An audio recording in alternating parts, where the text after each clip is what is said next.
is an unparalleled feeling being on a stage like this, as we have a collective of teams looking to become a global champion here across the next 2 days. And with that 2 days, one team will be crowned a world champion. Welcome, ladies and gentlemen, to the analysis desk. My name is Kyle Laris, and to my left-hand side, joining me here for the pre-show for the PGC, we have Toffees, we have Froz, and we have Avenger. Gentlemen, it's great to be here once again. We've had battles over the last 2 weeks, hell, over the entirety of the year, and it has culminated in this.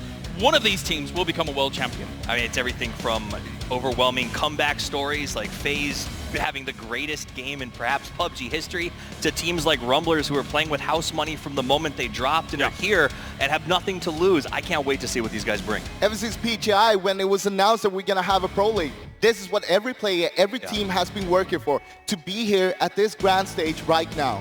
The combination of 9 competitive regions, more than 700 players, more than 180 teams have put the 16 teams here. I'm extremely excited to get started, guys. No, absolutely. There's a lot to talk about here in the pre-show to get things going, as well as eventually truly unveiling everything that is about to occur here over the next 2 days. Froz, by the way, I'm really liking your bow tie. Do appreciate that you put in some of the effort, liking that a lot. We're going to be talking about a few of these teams. We're going to be talking about the prize pool. We're going to talk about every little facet of this tournament as a whole here. But when you look at the scale of this and how we've come from 2 years ago, we were here, Avenger, on this stage, the same arena. 2 years ago is where PUBG Lands truly began in the Western world, and it's crazy how far we've come. We've come extremely far, and also Frost is also here. I'm here 20 kilos heavier. We're all here. Frost is here 10 kilos heavier. We're all here. It's exciting. Here, yeah. And we have actually 7 players who was also here 2 years ago, so that's extremely exciting as well. I think that's the reality of it is things have changed dramatically. You know, last time we were here in Oakland, it was a bunch of players in cubicles behind us. We were learning how to watch the game, how to play the game, and now we've perfected it. Let's talk about how everything is broken down, because originally we did start with 2 million's worth of prize pool for the tournament. However, since then, contributions via the Pick'em Challenge, the purchases in-game, have accrued at least an extra $1.5 million added to that prize pool. Therefore, first place is guaranteed at least $1.75 million. What? That's pretty good for us. It's a massive, massive thing that all of these players are fighting for. I mean, the 1.5 add a million. It's all thanks to the guys that are here, everybody's here, Absolutely. everybody at home, buying the pick'ems and picking your teams. Who is going to win this? And these are the 16 teams that are going to be representing. Again, bear in mind, across the last 2 weeks, we started with 32 teams. The trophy itself shows we started with those 32 teams, and we broke it down to the 16 pieces that is then crafted down to, and one of those teams is going to be able to hoist this trophy high. It's a world-class lineup across the board here, Toffees. I mean, that's the reality of it. It's no longer negotiable who's the... Are they really the best, right? No one was invited. The best got here through a year of qualifications. They had to go through 3 stages to get their spot here. If you walk away the champions, I don't care what the rest of your year look like, you are inarguably the best team in the world, and that's huge. Let's start talking about some of these teams. Froz, your dark horse. I'm not going to take it away from you. Your dark horse, I get to keep them. I mean, GEX is a team a lot of people look down on, but they are here now. People put them for second place before the tournament even started, but they can show up big, and I mean, we just got to see what they can do. OGN Entos Force is one of the big heavy hitters from the South Korean region, Avenger, and when we looked at them throughout their performances in PKL, it was certainly very impressive. They were almost always the bridesmaid but never the bride, and now here they've got a lot to show on this final stage, because I think that they can do more from the semis, etc. I surely hope so. I mean, they performed less than I expected them to in the group stages. We saw them dominate their own region in the PKL, so I'm expecting more from them here. I hope they have perfected their strategy and they're ready for this final stage here. They got 57 of their 73 points on Miramar. They got to pick that up. Yeah. Oh yeah, definitely so. Let's move on briefly here to VC Gaming, as they have been able to play things out. I am going to say it. Me in part, I didn't have much hope for VC Gaming. They qualified at the very beginning of the year, but then they came into this tournament and they really showed that they've been able to put the groundwork in and push it further. I mean, I was on the same boat as you. I said there's no way. They qualified early. They've been struggling. PCL summer was disastrous for them, and yet they came out and they put it together. And I think this goes to show that in this game, it's about teamwork and dynamics. And yes, sometimes you're behind, but if you commit to the right positive mentality, they brought that here, you can thrive no matter how tough your year was kind of leading into it. You nearly counted them out. I 100% counted them out. They did go down to elimination round as well, but they did do something very special there. They kind of just steamrolled against everybody else. I think that was the start of them in this tournament to actually do something good. Like, Red Cannons like Froz proved to be lactose intolerant. Yeah, because milk destroyed him. Sorry, Froz, we're just, divulging all of this information about you specifically. Now everybody knows. There you go, you're a lactose intolerant. Let's take a look at Tempo Storm as well here in the pre-show. I guess we can have a little fun, that's how this is going to go. Tempo Storm, we said it in the OGN Super Arena, Toffees. That was the house that Tempo Storm built. And now here, they're not necessarily in the house that they built, but they're still looking to try and push it further here for North America. I mean, this is last time that we played an international event on American soil. They won. They did a great job there. So they do maybe have home field advantage, but they felt shaky. Well, they did play here in IM Oakland as well, and they got the second place back then. It's true. One player is still remaining on that team, and that is Miluk, and he's still on that team playing here tonight. And of course, towards the end of the semifinals, we had that magical moment for FaZe Clan, which it was a redemption moment for them, of course. They got themselves to 16th place after being dead last Avenger with that ridiculous game. An absolutely historical moment. I'm happy that we had a week break before here because I lost my voice just screaming after that game. That was absolutely insane. Yeah, let's take a look at how the leaderboard did shape up for the semifinals. Do bear in mind, we lost 8 teams during this stage itself, and FaZe just barely squeaked in towards the very end, but it was absolutely historic the way they did do it. Now, Lazarus, of course, first place. That is massive for them and massive for North America. Yeah, what region was that in the top of the leaderboard for us? I don't know. Doesn't matter because that was the semifinals. It does. That's the thing about Lazarus is we haven't talked about them, ad nauseum at this point. But the reality is, when we go back to London, the last time that all of the international teams were brought together, they finished in second place. These guys have a championship pedigree, a championship training system, and a brand new coach who has a totally time-minded system of just rotations, and I think it's working really, really well. We're going to get a better opportunity to talk about them in a little bit's time here. We already talked about GEX just a smidge there, just whilst we were looking at that. And obviously, Lazarus getting first place and QM getting second place. I think some people were quite surprised that QM were able to take that second place for us there, but it was powerful in that last day. Let's be honest, the first semifinal day they played, they got 26 points. Yeah. But the second one, they got 71 because they were basically, they didn't care. They just knew that they needed to gather a lot of points and they wanted to get as much as possible. And they kind of went over what they normally do and just went for every fight they could get, more or less. And that's the key of success for them. Some of the stories you heard as well was that when these guys played online, people didn't believe them. Then they came to LAN and dominated as well. Like, oh my God, these guys are amazing. They were so good, people thought they were cheating. And then they were at LAN and they're like, oh, they are still really good. Damn it, I guess we're going to have to revere them quite highly. So that in itself is quite kind of the notion behind a team like that. And obviously, there's some big heavy hitters coming out of China, like 4AM, like VC, have proved themselves to be, but QM has to be up there as well. I mean, they are, and everybody's been talking about 4AM's incredible day at 77, but like you said, QM got 71 in a spot. So that is 2 teams coming out of the same region that can just absolutely dominate here, especially if they have a good game 1. Starting to focus on some of these teams that were able to really stand out for one reason or another. One of them absolutely 100% categorically was Lazarus. And to some people, they feel like they were a little bit overshadowed by FaZe in the final moments of the semi-final. That's fair because of how that went down. But Lazarus shone throughout the semi-finals and fully deserved their first place spot. I mean, if anything, they might tell you it was a good thing to a certain extent. Yes, they should have had a lot of hype after sort of finishing in first and surprising people. Purdy Curdy, who's also the shot caller, fragging out of his mind.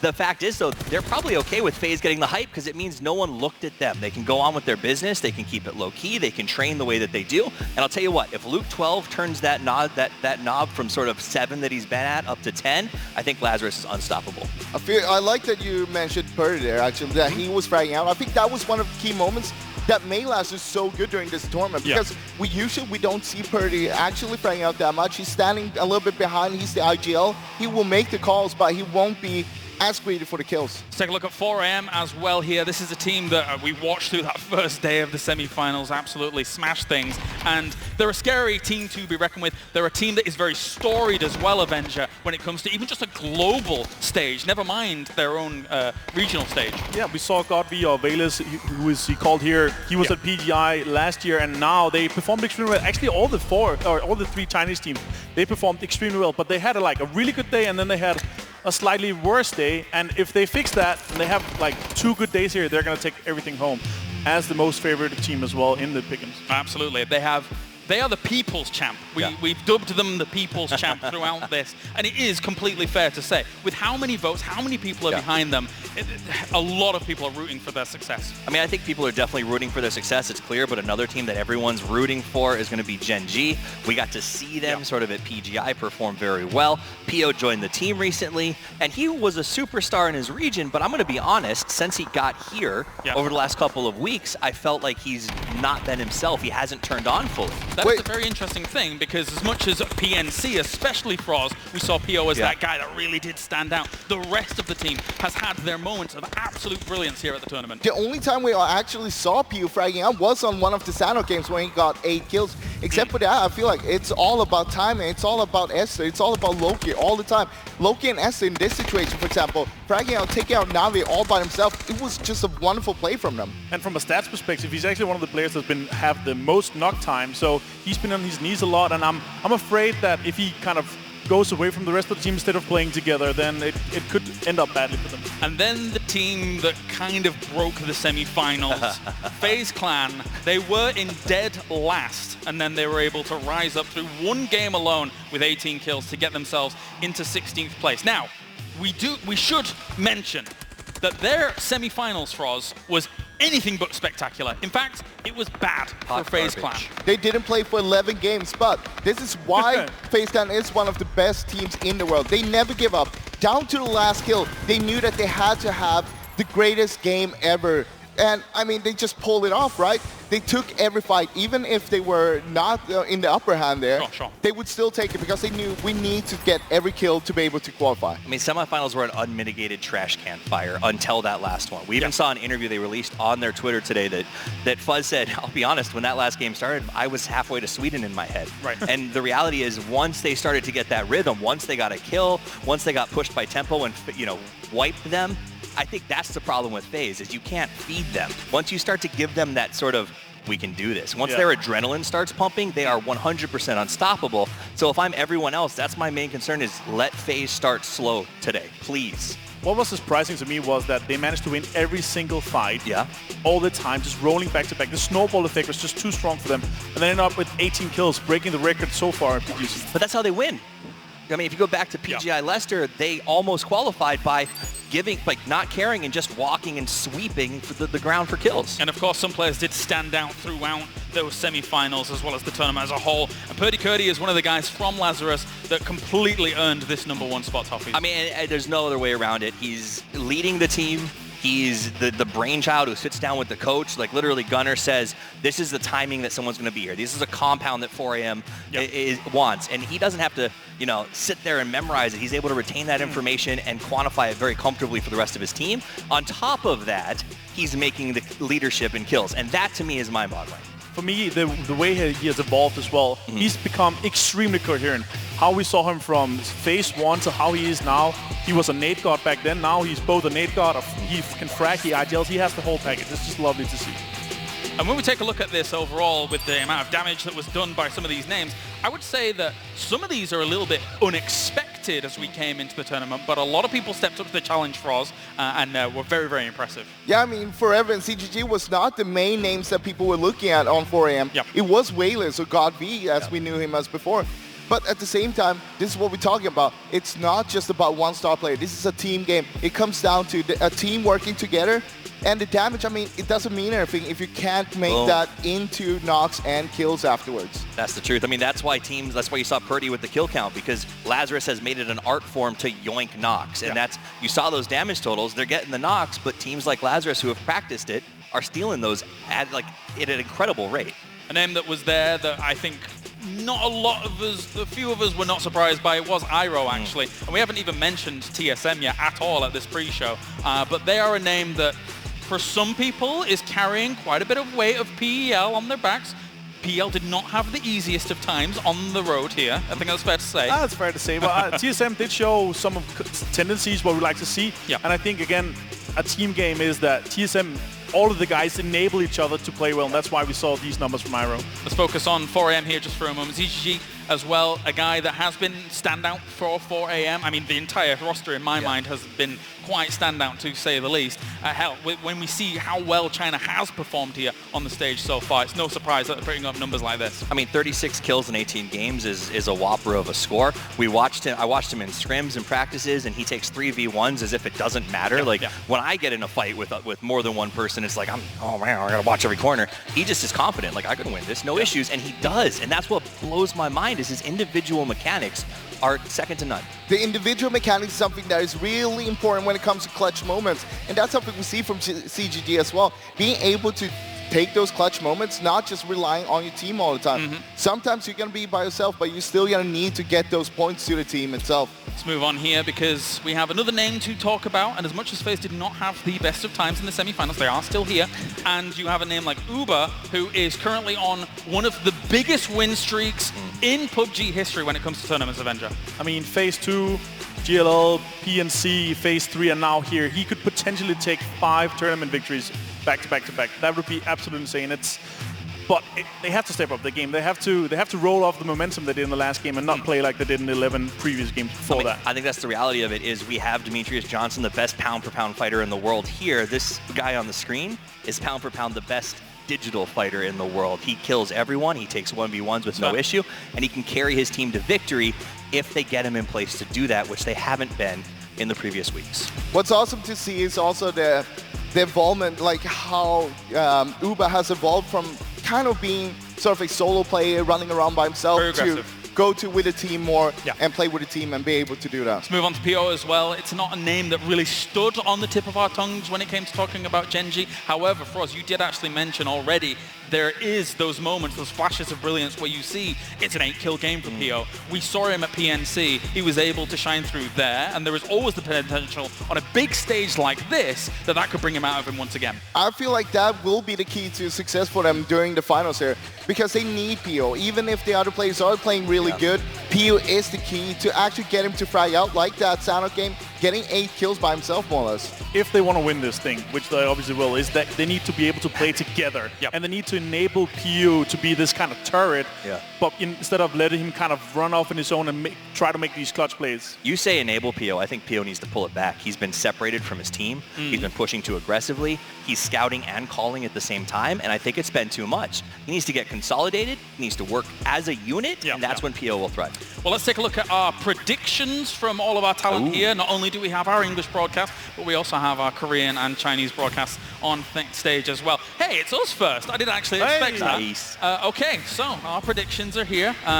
We have a varied opinion. Personally, I had absolutely no clue who is going to win this tournament. So I threw a dart, and it landed on QM, boys. What are your justifications? Way to not stand behind your prediction. I picked Lazarus because I do genuinely, second off of the Face It Classic, I think they've shown brilliance here, and they are the kind of team that can bounce back and be consistent. FaZe, I mean, they showed us in the last game in the semifinals, but they need to keep on doing that as well. And look at this. We have Pansy and Sims getting ready to cast the first game. Pansy has gone with FaZe, and Sims has gone with Na'Vi. A little bit of pride there when it comes to PEL. I'm sorry, guys, I might have let the side down here slightly. What do you think, Avenger? Well, I think Richard going with his win as well. He was right at PNC, and I think it's a bold call, but we'll see. Wait, Richard was right at the very end. I'm just going to point that out. I know he can hear me, and I know he can't retort, so take that, Rich.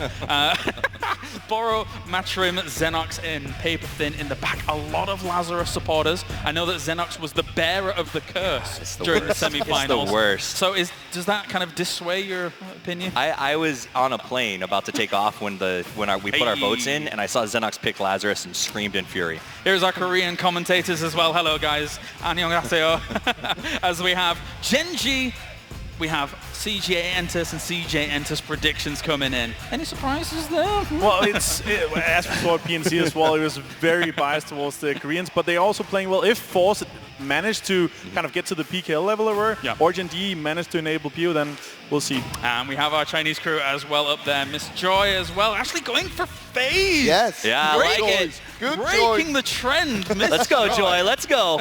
And then, of course, 4 a.m., 4 a.m. Right. I mean, it's even far from a bold prediction, considering how much power they have come into the tournament with. It is a very, very strong pick. I mean, they seem unstoppable, but for me, the big thing is that FaZe has been picked over and over again, and that speaks to the pedigree of the team and how long they've been a powerhouse, not in the region, but in the world. Because, honestly, watching them play last weekend, none of us should have picked them. But the reality is, any game, anytime, these guys can destroy. It's missing one team, though. I picked TSM. You picked TSM? Yeah. But there was only so many that we could fit on it. Couldn't fit anymore. Thank you, I appreciate that. All right, well, we are almost ready here, ladies and gentlemen, so a huge thank you for tuning in so far. It's time for the opening ceremony.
Closer to everybody on TSM. The spray starting to come out. You can see a little bit connecting. And there we go. Na'Vi is just dusted.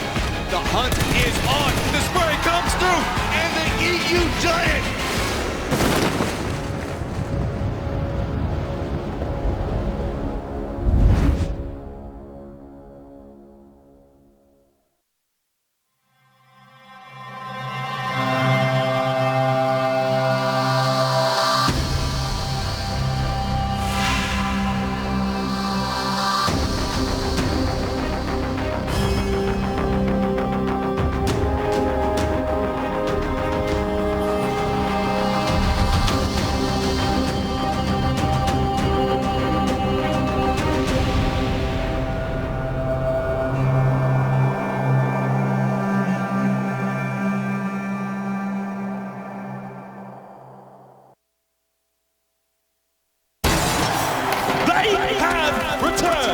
The impossible, the unbelievable.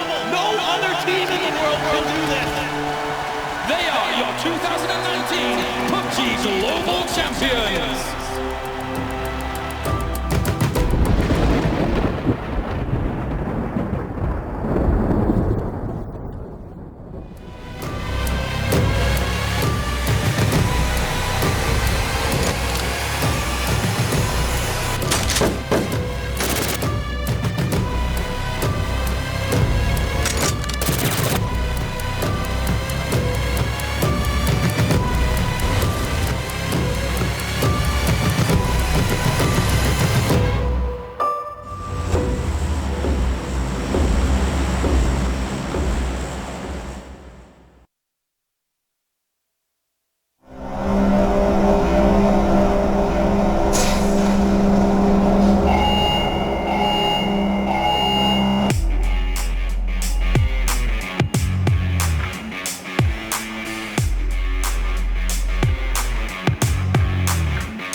to my side, blood burning in my veins, hands soaked sweat for battle. This is more than just a game. Breaking through the silence, it's time to stand up, face up to the fear. It's time to rise up. Now is the moment. Now is the time to win or die. To win or die. To win or die. To win or die. This is the moment you want, so stand up. Stand united. Undivided. Stand united. Undivided.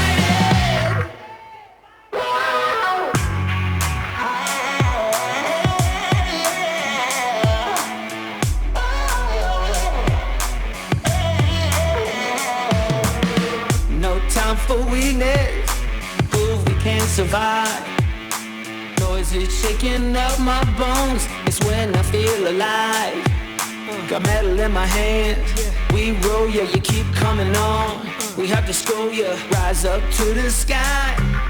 The enemy is here, we win or die. We win or die. Win or die. To win or die. This is the moment you want, so stand up. Stand united. Undivided. Stand united. Undivided. Live for this. Die for this. Try for this, I'll rise to this.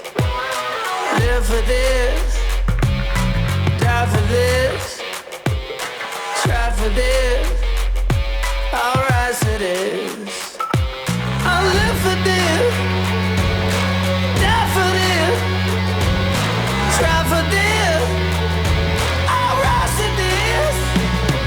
I'll live for this. Try for this. This is the moment you want, so stand up. Stand united.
We're not supported by an organization or anything. We're playing for ourselves under a name that we made up ourselves. So it'd be a really good feeling to prove people that even if we didn't have the support of our org, to keep fighting just as a team, as friends, and make it the top one of PGC. It'd be a great feeling. 我觉得如果想要为了冠军奋斗的话，我觉得最重要的是团队的氛围吧。大家都是互相信任的话，我们应该有机会吧。 아직까지 세계에 OGN투스 에이스가 많이 알려져 있지 않은데 정말 제대로 알리고 한국 돌아가도록 하겠습니다. 저희가 첫 해외 대회이다 보니까 배우는 마음으로 왔을 거라고 다들 생각하시는데 무조건 1등만을 바라보고 가고 있습니다. The hunt is on. The spray comes through, and the EU Giants. As this is the biggest event of the year, we have pressure, but different teams, they're playing with us actually, as they'll feel like way more pressure than us. 우승을 했던 팀이 우승을 할 수 있다 생각하고 디펜딩이라기보다는 저희가 다시 빼앗는다라고 생각하는 게 조금 더 편한 것 같아요. Gen.G, every single time you doubt them, they just turned it on, and a big performance coming out of that last game. You can see they're all going to line up. The sprays come through. There's one. There's a second. Purdy does go down, but Grenade's going to come out. That should easily connect up into it. Our confidence comes from consistent play, whether it be in MPL or at Face It in London after Phase 1 where we got second as STK. It just comes from consistency, and if you're not confident, you already lost before you stepped on the stage. 다른 팀들은 어떻게 생각하는지 모르겠는데 저희는 일단 절대 안 질 생각으로 하기 때문에 올해 정말 열심히 한 만큼 꼭 1등하고 싶습니다. Gonna be Pio going for the low angle. Nice exchange coming back from Gustav. Johnson goes for another one. I think this event is very important for us. Not only is it our first event, but it's the biggest event, and we want to prove that we're one of the best teams in the world. I think our biggest strength as a team is that we'll get in situations where we should win a game and we'll close the game out and win it. We're a team where when we get in those positions where we should win, we'll always win. And that's a big part of PUBG. You're always supposed to win the games that you're supposed to win. 很谢谢粉丝们的支持，然后你们的祝福我们都有收到，把每一场发挥到最厉害。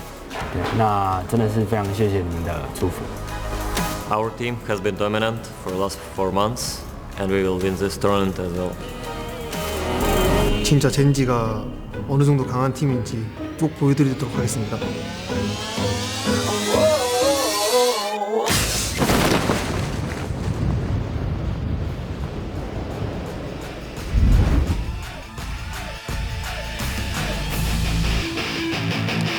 I've said it time after time after time here at the PGC, in the groups, into the semis, but now here for the grand final. It is time for that big fight feel as these 16 teams here look to become a world champion. We're back at the analysis desk, but we're not going to be here for long, ladies and gentlemen, because I am hyped. I am pumped to get into this grand final. It's 12 games, it is do or die, and it is so important for all of these teams to become a world champion. I mean, you saw it up there, the opening ceremony. We got to see every single team sort of take the stage, FaZe in the center of it all, and I think that's what we're going to be talking about this week, is there's still a lot of eyes on them to see, can they start this thing big? Can they hoist the trophy that they didn't get a chance to last year?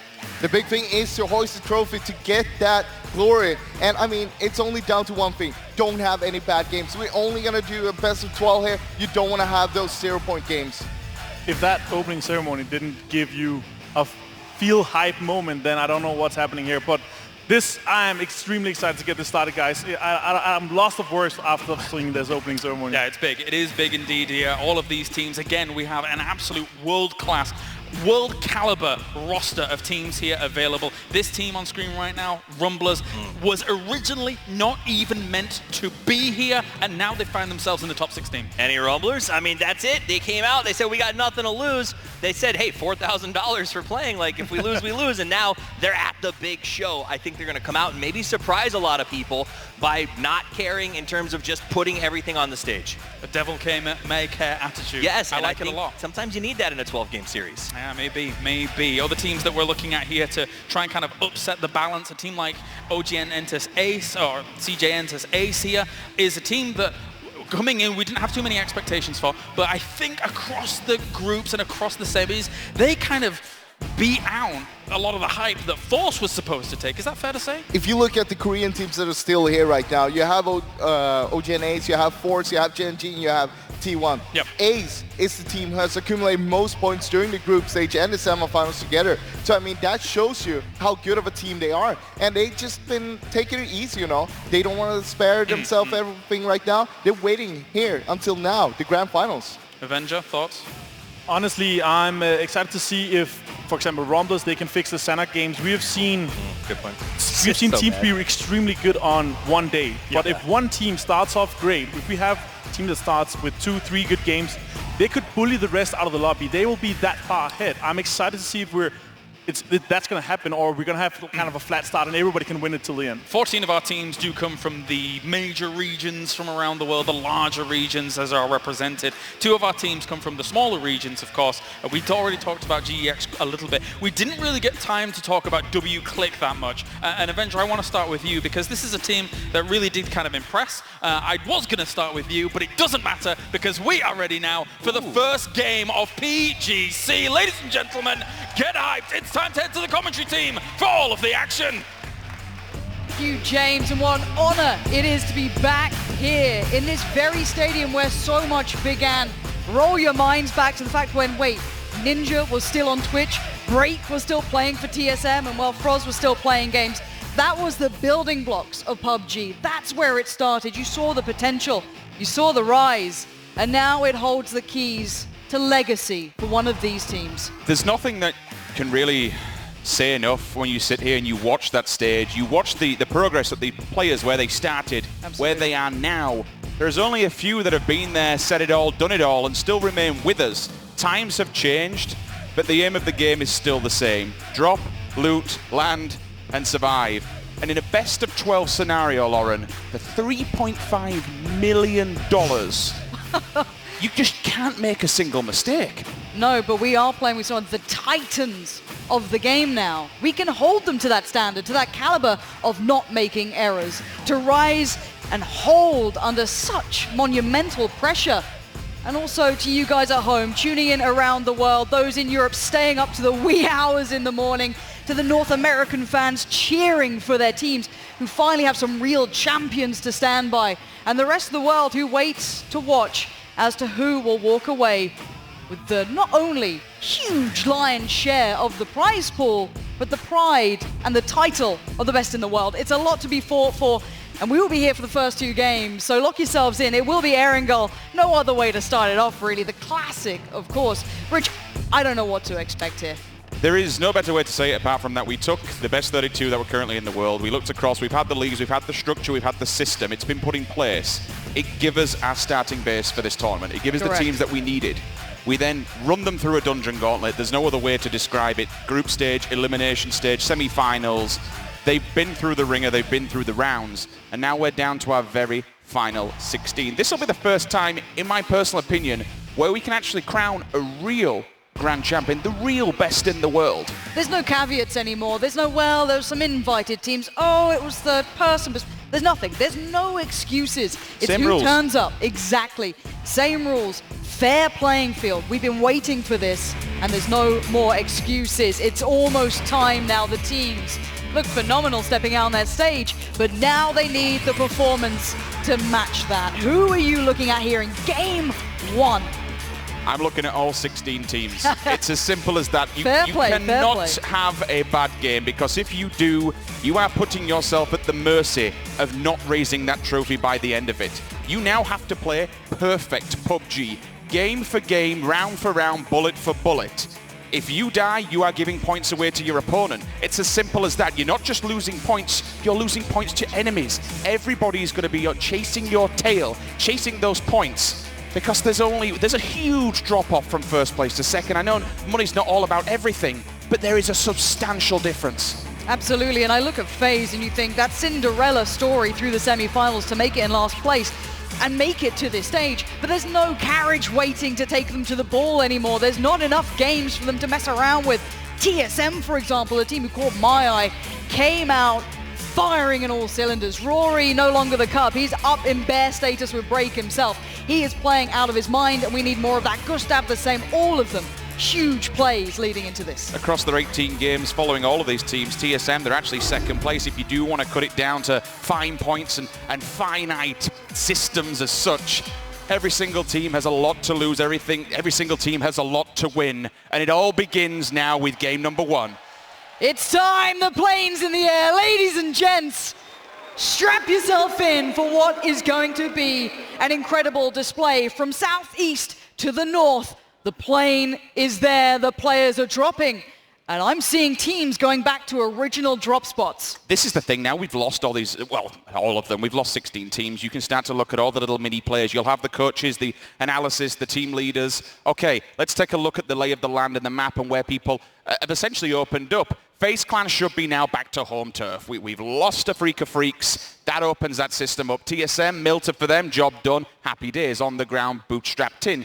We have to look at the Rumblers. Where will they drop now? Do they adjust themselves? Because, as Toffee spoke about on the desk, this is house money for them. This is big money. Every single place and advancement they go in this competition, their bank balance just gets a little bit bigger. Yep, and eyes initially towards Entus Force, dropping down on the Millie Island themselves, going to have the first feet on the ground, boots on the ground, and going to get the loot building. Now, the circle will present, obviously, varying issues for wherever you drop, but for now, you're going to see everyone get to place. This looks like a little bit of a potential close fight to start with. This could be huge. Enters Ace on the other side, going to get the first glimpse, first bullets to come through, but no connections. Can they disengage? Can they find enough to find that first fight? We'd expect them to disengage. Circle pops. We are going to Sosnovka, and for a team like Na'Vi that usually goes across the bridge, well, they have just bailed and said, you know what, let's get a good foothold on here. Let's get a good stronghold and a position. That's a prime bit of territory where they will be on the edge of that bridge. That denies anyone else an entry point to come further afield. We'll pause on that and go back to this because we've got a little bit of a stalemate. Expect the passive play. Remember, with only 12 games in front of you, every single death puts you at a disadvantage. So you will expect these teams to kind of hold fire because survivability is key. True, and it is a 3v2 in current scenario. Let's keep it as what it is. You've got Leo and Kane here for GEX up against Entus Ace, who have 3 of their players. Very light weaponry on both sides. You could argue GEX has the greater loot. But then again, these SMGs, they are potent and powerful up close and personal. So the Vector could do some damage. Reinforcements coming in. I'm pretty sure I saw Sophia potentially picking up maybe an M24 before. You can see the slant rolling, but it's been spotted. First shots come through the SLR. Handy at this point for Ace to pop off a couple of shots and try and keep things in mind here. Comp on the front, but no real sight on the back. They're holding for now, and maybe Sophia's just looking for bait on a new angle. That's a big angle, actually, for Sophia. So they've got a lovely little ridgeline there. The VSS at this point will be... 24. Remember, they shouldn't have armor, Lauren. They'll be lacking it, so initially any shot to the head is going to put them on the floor. Yeah, you can see Sophia being a little How's careful. How's it got 3 times? I'm glad that there's a bit of caution to this because I only see 3 players. So where is that 4th for Entus Ace? Low ground potential flank coming through. They're going to wind up the pressure. That could be contact on Leo. That's the Warner. Holding for now. That's the Warner. This pushes them downwind now. They know they can't eject from the front of the building. It's a beautiful spot to take those ridges and now hold it with the 3. Not many scenarios will we be saying this, but the VSS, Lauren, it could be absolutely pivotal in this engagement. 100%. We saw a couple of players toying with it, those early fights. It comes through because the armor is not there. And to say there's the final player. I was wondering where their 4th currently was residing. We've located them. Just sending it to try and get towards the rest of the squad. Find a new angle to provide maybe some alleviation from this pressure, but you can see how tense this is for both sides. The Korean team trying to put all of their players in a good place, silently rolling up. A little bit of the 416, so does have the capability. Not sure what's on the back. You got the Mini. Very capable, well looted, 2'd up. That could be a big swing point here. It's not reloaded. Please do it, because you're going to really upset me if not, if you do have to pull that out. Initial Wait, grenade. first smokes, Rich. We do have a bit of a push in. Nade comes in. They're going for this. It looks like GX. There's the nade up towards the stairwell. Jai Wei moving in under the cover, under the supervision of Sophia in the back lines. Oh, Entus Ace ready for the breach. You can see the clear on the window. Jai Wei, first nade. Oh my god, it's a shotgun waiting on the other side. That could be decimation. But wait, still patient. The boosts come in. They're biding their time. Joy on the stairs, holding the angle. That's the first point of contact. And now we wait. K-Mind and H-Win having issues, but that's not interesting right now. Oh, sees him through the door. Oh, goodbye! Say hello to the shotgun. Wait, he holds the angle. 2 more shells ready to go, locked and loaded. Smoke still standing. Can GX recover? They can't enter anymore. They know that is a big resounding no. Shut the door, get out. This is my compound. Peeking around carefully. Another falls! GX being decimated, and the flush from Joy. A 6-8-6. He's gone for the flank while he's completely they're looking at this fight, so they're sending him after the sniper. That's amazing. If they take that out, that's their cover completely gone. The UMP, if any time it's now, if any range it's there. Run, and Sophia, Eptus Ace are looking so good. ZGG found an engage towards Profi. That's beyond the point, Sophia. It might be time to back out. You have just lost. Oh, one more bullet will land. That could take them out of the game. GX have lost everything. This has been an appalling start for them. Sophia's just bailing out to try and hold on for dear life. The engagement between Genesis and 4AM. It has been a bridge camp. I was watching it in the back. The rest of them, they're just pushing this in. We need to get across from here. We've lost 1. We've lost 2. 4AM, they've been damaged on transfer. Profi has gone down for Genesis. They need to look to that beyond. But now you have to look at the island. Who's waiting? It's Na'Vi, the CIS Giants, the European champions, if you want to look at them in that way, have certainly held their own, but they hold the cross. They are the gatekeepers here on the other side. That's brutal for 4AM, losing 2 players so early on. But to send it on the bridge, what do you expect? It's always dangerous. I mean, did they actually manage to get the confirmation onto one of the players? I don't think they did. So Genesis will be all 4 members back on their feet, and they're holding the bridge. The next victim could be Gen G. They're looming and lingering. The bullets will have given away some information. We'll show you the map so you can check in where all of our teams currently are. The Rumblers, well, they're in no man's land in the water. They will make landfall shortly. FaZe Clan, they've come across. On the opposing bridge, T1, I see them stopping. So maybe we see gridlock on both bridges here, either side of the island. Yep, I'm glad to see the Rumblers taking the wider swing. I think FaZe might have gone for the same approach or an early rotation. I'm not too sure. They've already made it to the military island themselves. Genesis, it might be time for them to move. They don't want to be here any longer. They don't want to get caught in their own trap. And this is their initial movements. Landing in Pachinki, they had it to themselves. Nice for them, but it does seem as though when they make landfall, they could be getting some attention themselves. I really like the smart play that Profi and his teammate have done. They've taken one of the boats and gone across the bridge from underneath. So it basically stops them being bottlenecked by a team on the opposing side. Covering both bases, it's really clever, it's really smart. This gives them a nice free point of entry. But they have to be aware, Gen G is setting up on the opposing side. What do they do here? Have they been too late? Are other teams in better positions for them? Or do they camp down on Gen G? There's the first couple of bullets. Mini going to be switched to. Genesis might have just been warded away from potentially being picked up by Ragnar, who's waiting over by the yellow houses. Genesis going to stick to the coast and meet up with K-Mind and Profi and reconsolidate their roster. We do see the final couple of players making their way through. Sophia still way up in the north, but we'll touch on that later as SK Telecom T1 head over the bridge out on the east. Uh-oh. Lazarus. Don't shoot. Don't give away your position. They've already crossed. They're not going to do it. They're fine. They're safe. They're on the other side. Lazarus, I like the cautious approach. Meticulous, careful. And QM. You know, going for a dip. You know it's rough times when you're just swimming. You'll always go for the little point on the opposing side of the island. It's the shortest route there. I'm surprised they've not got a vehicle, to be fair, and just rammed it off the cliffs. Give yourselves a bit more of a jump. There is time to do it, but... Oh no, what? How Pardon?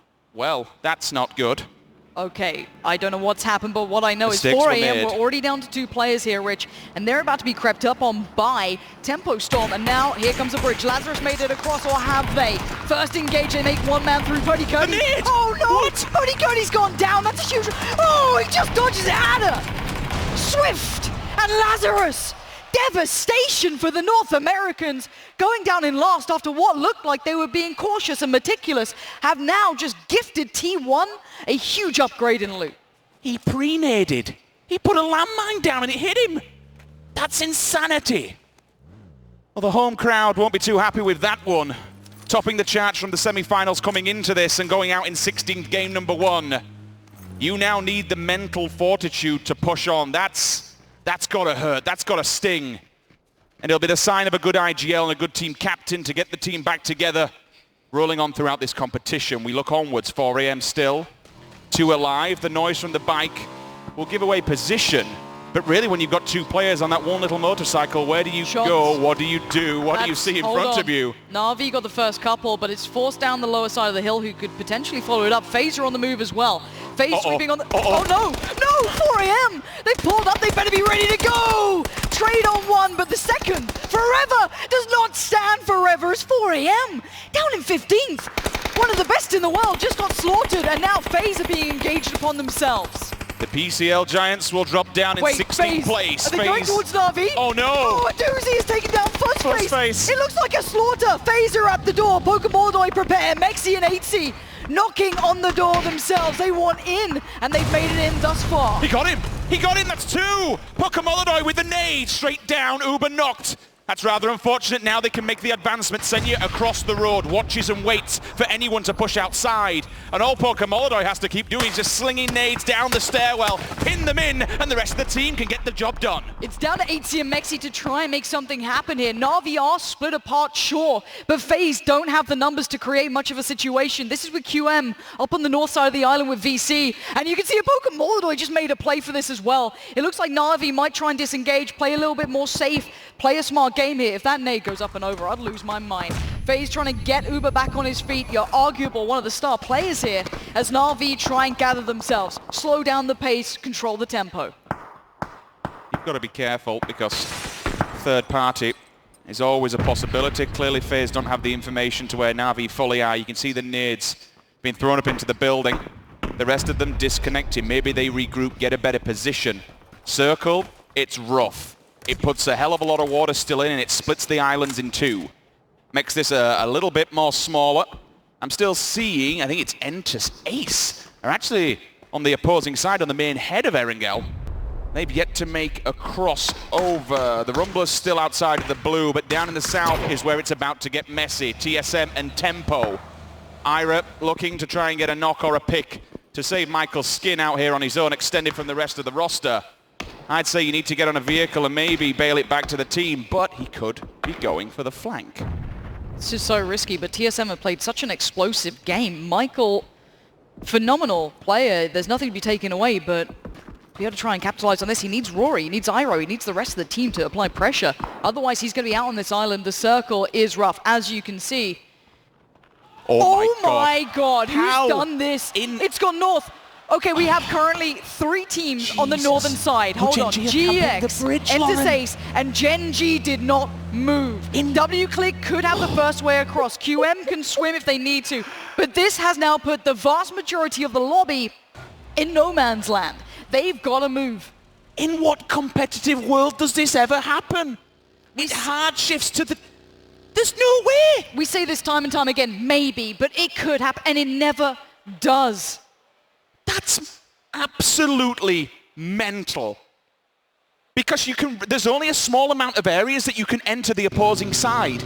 The cliffs will create bottlenecks. Here we go. Very Pier is open, but that bridge is not. TSM are pushing it. They're going to have to try and get towards Tempo Storm. They can't cross without it. Here we go. Maluk is first, but what did TSM do? Iroh's out on a limb. He's going for this one. That's a good nade. That could find Maluk. Down to half HP. TSM trying to temper Tempo Storm. Not so easy as Sharky snaps down towards Michael. As Iroh now is slightly surrounded. Look at this hillside. He might be able to fight 2, but he might lose out on the others.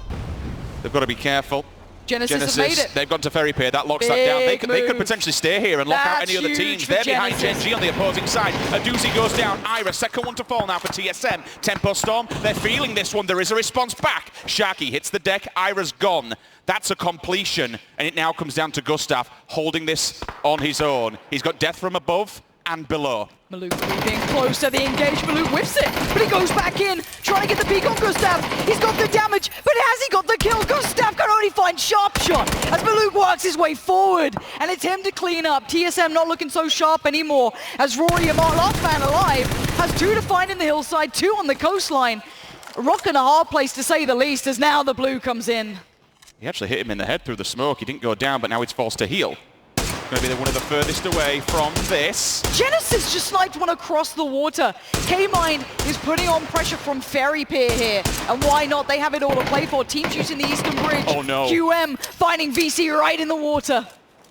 Fish in a barrel, Dynamite down. A couple of bit more distance on that one. I think they'll be getting it. Yes, indeed. TSM is out.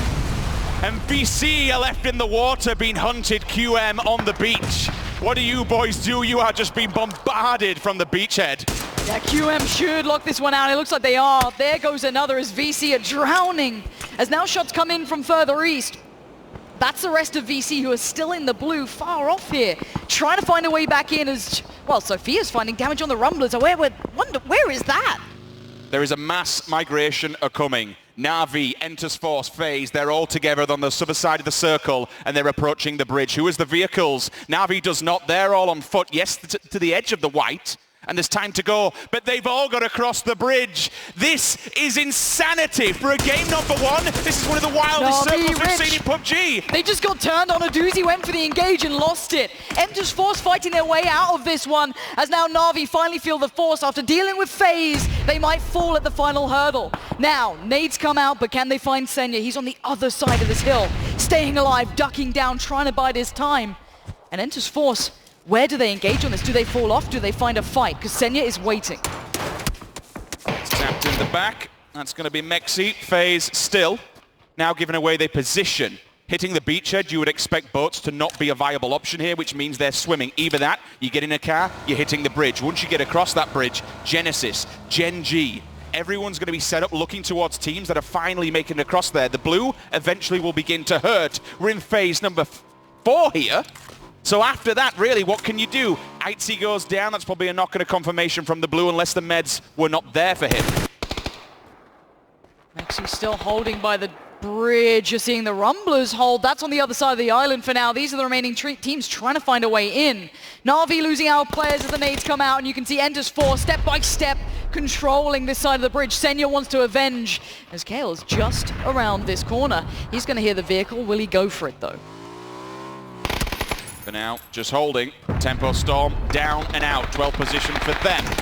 Mexi confirms it. Senya onto Kale, having a look around. Senya, can you get it done? No, you cannot. 11th place will be there. Blue begins to do damage. Xiangyang, last man standing here for Enters Force. But really, what can he do? He's at the mercy of the blue, at the mercy of the bridge. Uber is running for dear life. Maybe he goes and tries to find some frags. But honestly, really, what can you do at this stage apart from pick up individual points? Everyone else getting mopped up by the blue. There's nothing to be done for Uber. The best he could do is run back up and run over, but this blue hurts so bad. This is going to be the death of both of these players as we now need to look across the island. Gen G are a terrifying prospect in this scenario. They were already on the bridge. They were gate camping on the other side. They were holding it down. And now they have prime position. They control the entirety of the south side of the new circle. As that's a shot and a half coming through. We see Enters Force remaining player trying to make a run, as FaZe trying to stay alive down low with Uber, both in a heal off. Gen G had the option to camp the bridge and kill people that are going to be moving across from Sosnovka. Instead, they took the yellows on the cliffs. The Rumblers, number 9, will be on their tombstone. But Gen G, controlling this entire cliffside, denies any entry points from the water. The water would probably kill you at this stage anyway, with the blue on your back. Some teams might even opt to just say, you know what, give it up. Doesn't it even allow it? Yiz, just from the cliffside, says, no, you do not get to deny yourself there, Ragnar. Remember, Yiz is one of those highlight players, one of the strongest players we've seen come out through those semi-finals, so don't doubt what he can achieve, but it's a swim for him now, as it looks like Pio's watching that too. This is T1, coming in from the north after that initial scrap they had. Genesis with a great play across the island. They got a boat and they made it through swiftly. FaZe lose the heal off, as Enters Force in the same scenario, trying to creep their way forward with their final player.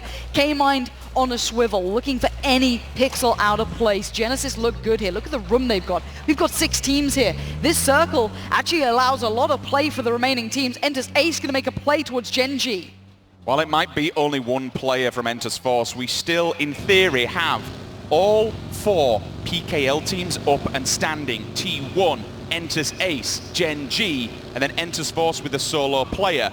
This is an insanely good start for Korea. It truly is. Let's see what they can make of it.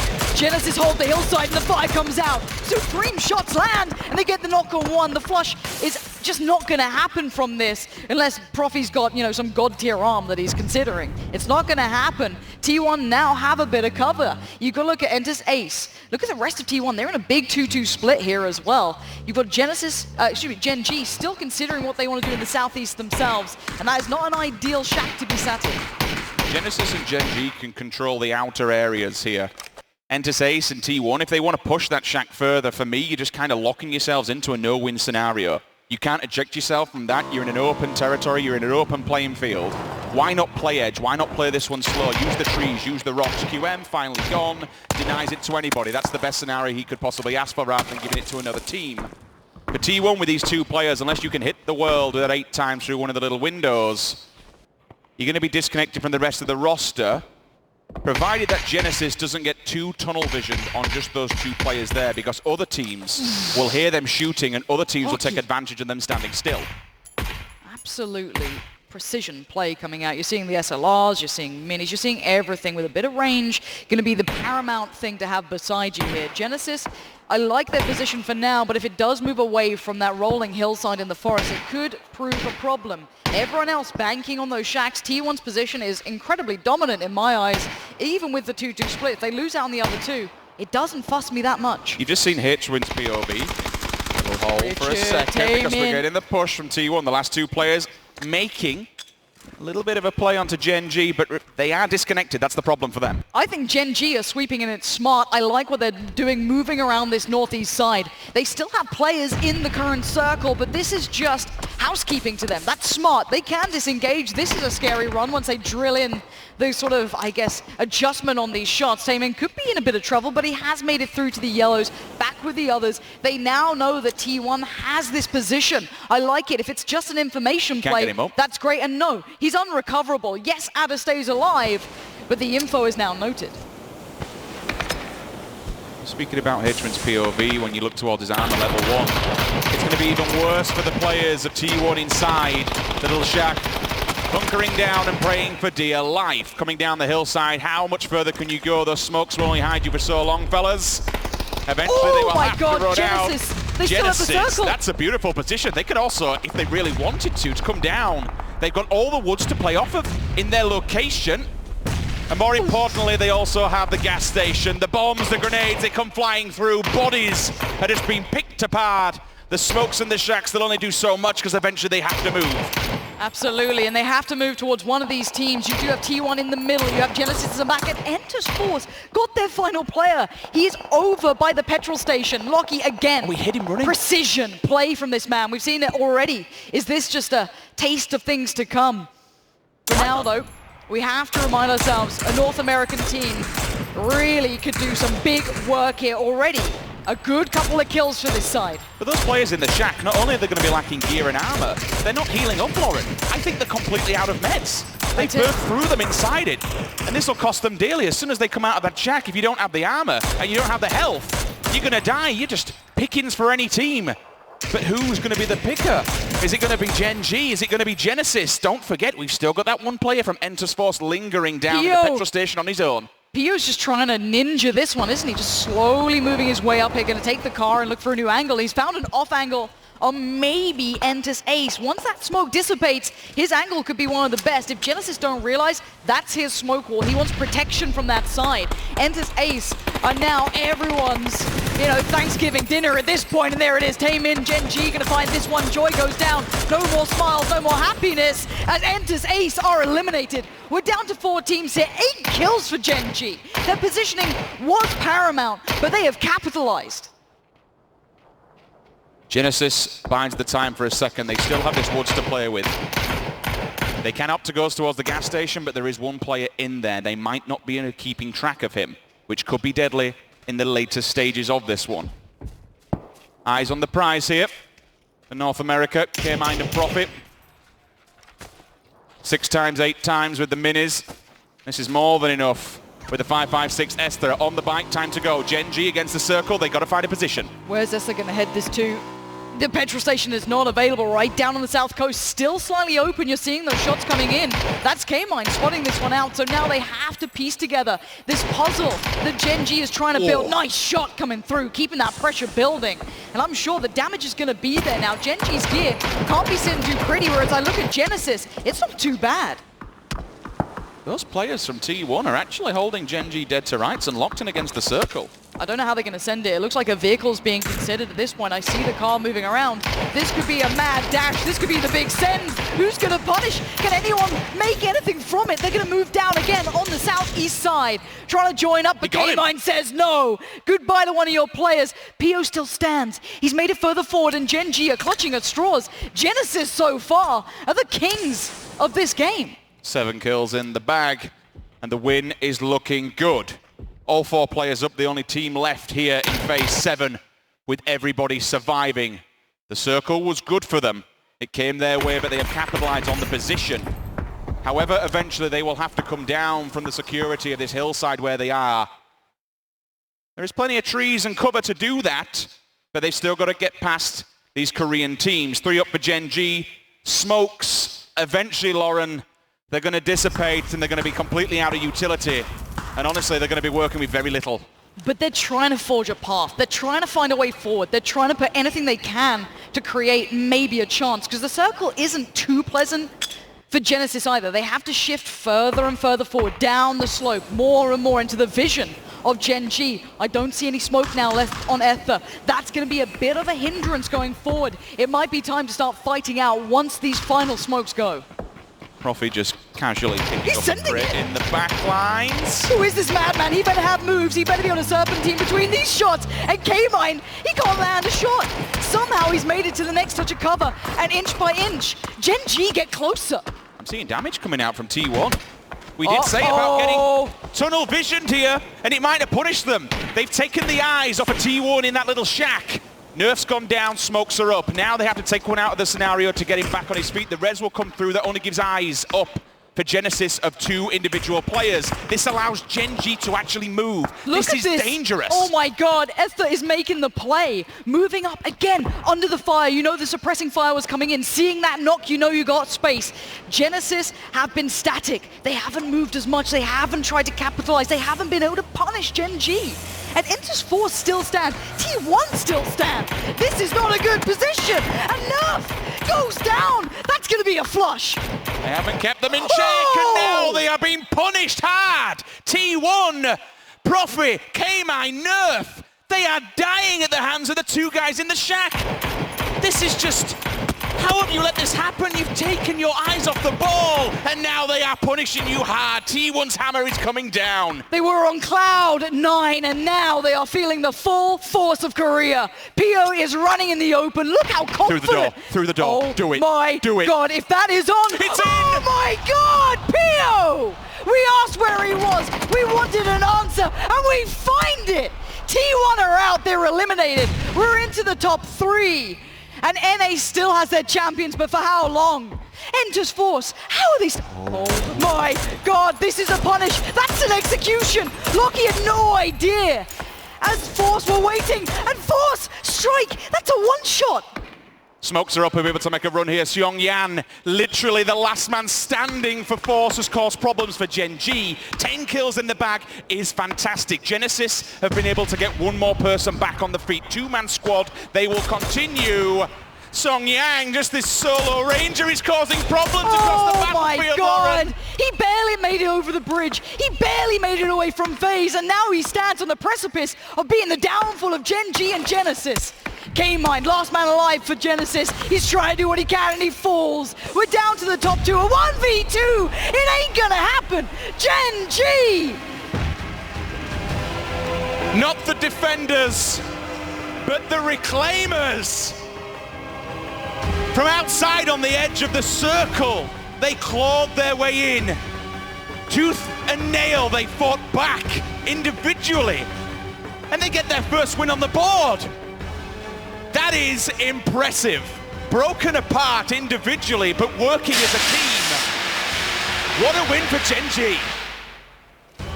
They have to have their heads held high. We asked questions of performance. We wanted to see the Gen G that we knew was building. And is it the finals that call the beast to the stage? It might just be, but what a performance from Genesis. They can be proud of that. Yes, you'd have liked to see more in the final circle, but I've got to say it, they got outplayed.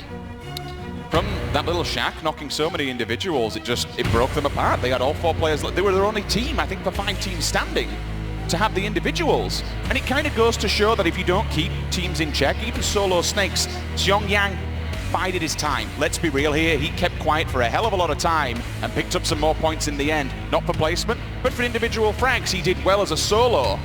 But you have to confirm these kills. You have to put people in the grave. We said, for Genesis, if they didn't keep track and they got tunnel visioned onto other teams, they will be punished, and that's exactly what happened. It absolutely is. I do see the interview's almost ready. We need to take a breath to bring ourselves back in, but what a first look at what to expect here in the finals, Rich. That circle was just insane. Seeing it move into the north caught us all off guard. Let's take a second to catch our breaths. Let's get Rachel with the interview. Thank you guys so much. I'm down here with Pio, who had a crazy, incredible game. And we do have to talk about that third circle first and foremost. It looked like you guys were going for an island game, but then it yeeted on back up north. What was your team thinking about when that all happened?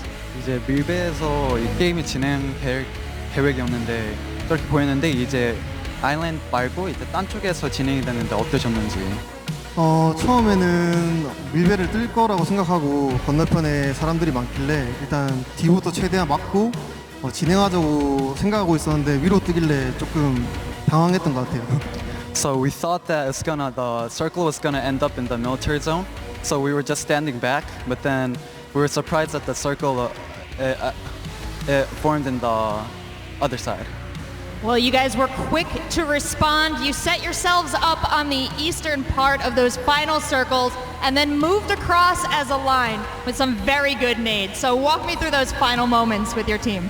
이제 마지막 순간에서 이제 중간 쪽으로 들어오는 이 순간들이 있었는데 팀원들하고 뭐 어떠셨는지? 마지막에 T1 선수들이 제네시스 선수들을 기절시켜주는 킬로그를 보자마자 그냥 팀원들한테 배우소 봐달라고 하고 바로 폭탄을 던지러 갔던 것 같습니다. So he trusted his team, and then after they made the attacks, he just threw the grenade, and that's what happened. Beautiful grenades, and it's wonderful that you could trust your team to help bring you to victory because you guys nailed it in the first game of the day here. We've got a lot more PUBG to play, so I'm going to send it back to you guys.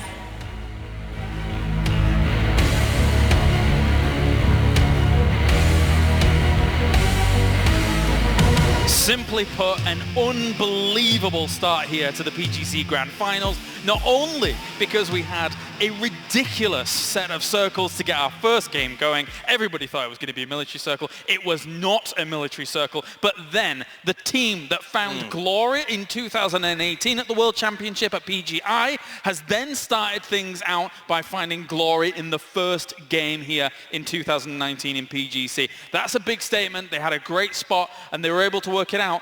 The final few circles, though, just madness. I mean, PK, hell yeah, brother. 4 teams in that top 5. Mind-blowing, but yes, Gen G, 13 kills.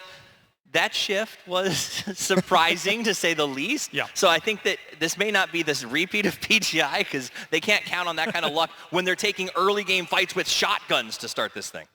That was Ace, I'm sorry. Yeah. It was an absolutely crazy start, but the third party and T1 really opening up.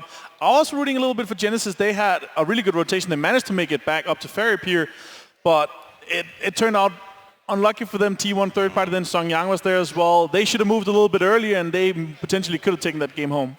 There was so much happening in this game, so many team fights, but also individual plays. You saw Helen just getting one after another from Genesis. Pio, in the right moment, going for that nade in the shack. I mean, that was a 1-2 second window to make that move because Genesis was getting knocked out by T1.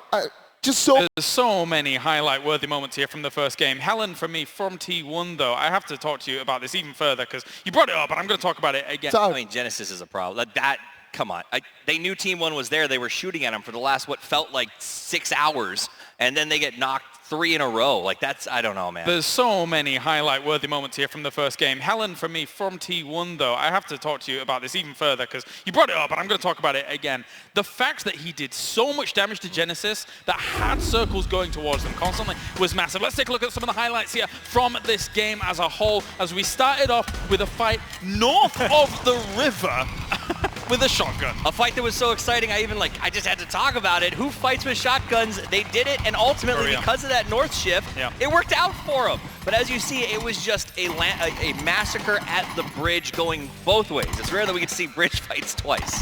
I was also surprised that Song Yang managed to survive for that long and also cross the bridge. He made it that far, and they had a lot of kills from the southern side as well. So a big clutch from Song Yang, in my opinion. I mean, Uber could have spoiled it. He was underneath the bridge on the south side, but he didn't go for it. Song Yang, he just ran across. I mean, no one was camping the bridge. He had a good time for himself there. And you gotta love Gen G. The second that shift went north, they puffer fished out. They held the yellows. They held the hilltop. They made sure no one came into their terrain, and they set themselves up to win from the moment they knew it was coming back to the main island. And you can see, yeah, you know, T1 did the right thing. They crashed the most powerful shack in that area, and they held it for a long time, but ultimately it just wasn't enough to stop the domination of Gen G. That's right, PKL shows up big to start things off here as we have Gen G getting themselves the first win of the day. Let's take a look at those points coming in, the results as they do stand. That is a big chunk of points for Gen G to start off the day. A huge chunk of points for PKL to start off the day, with the two CJ Enters teams there in second and third. Fourth place going to T1. As much as Genesis had a great spot, they weren't able to accrue as many kills as I would like to have hoped to have seen them. They were shooting for the last 10 minutes of the game. Yeah, because they were alone on the western side for a long time, and yes, they could have taken a window of opportunity a little bit earlier, maybe taking more space. They could have maybe taken the gas station as well to make sure that they got the kills there, but they focused on putting the pressure on everybody, and that kind of gave the opportunity for Gen G to get into the position they did. I mean, Genesis were playing for a late game. They took it passive. They knew that, hey, we're in a good spot here. We don't want to spoil this. We don't want to just lose this. Take it easy. We'll grab the kills later. We want to win this game. But apparently, that didn't happen. Yeah, I mean, it was a unique game. I'm going to call it sort of a one-off, right?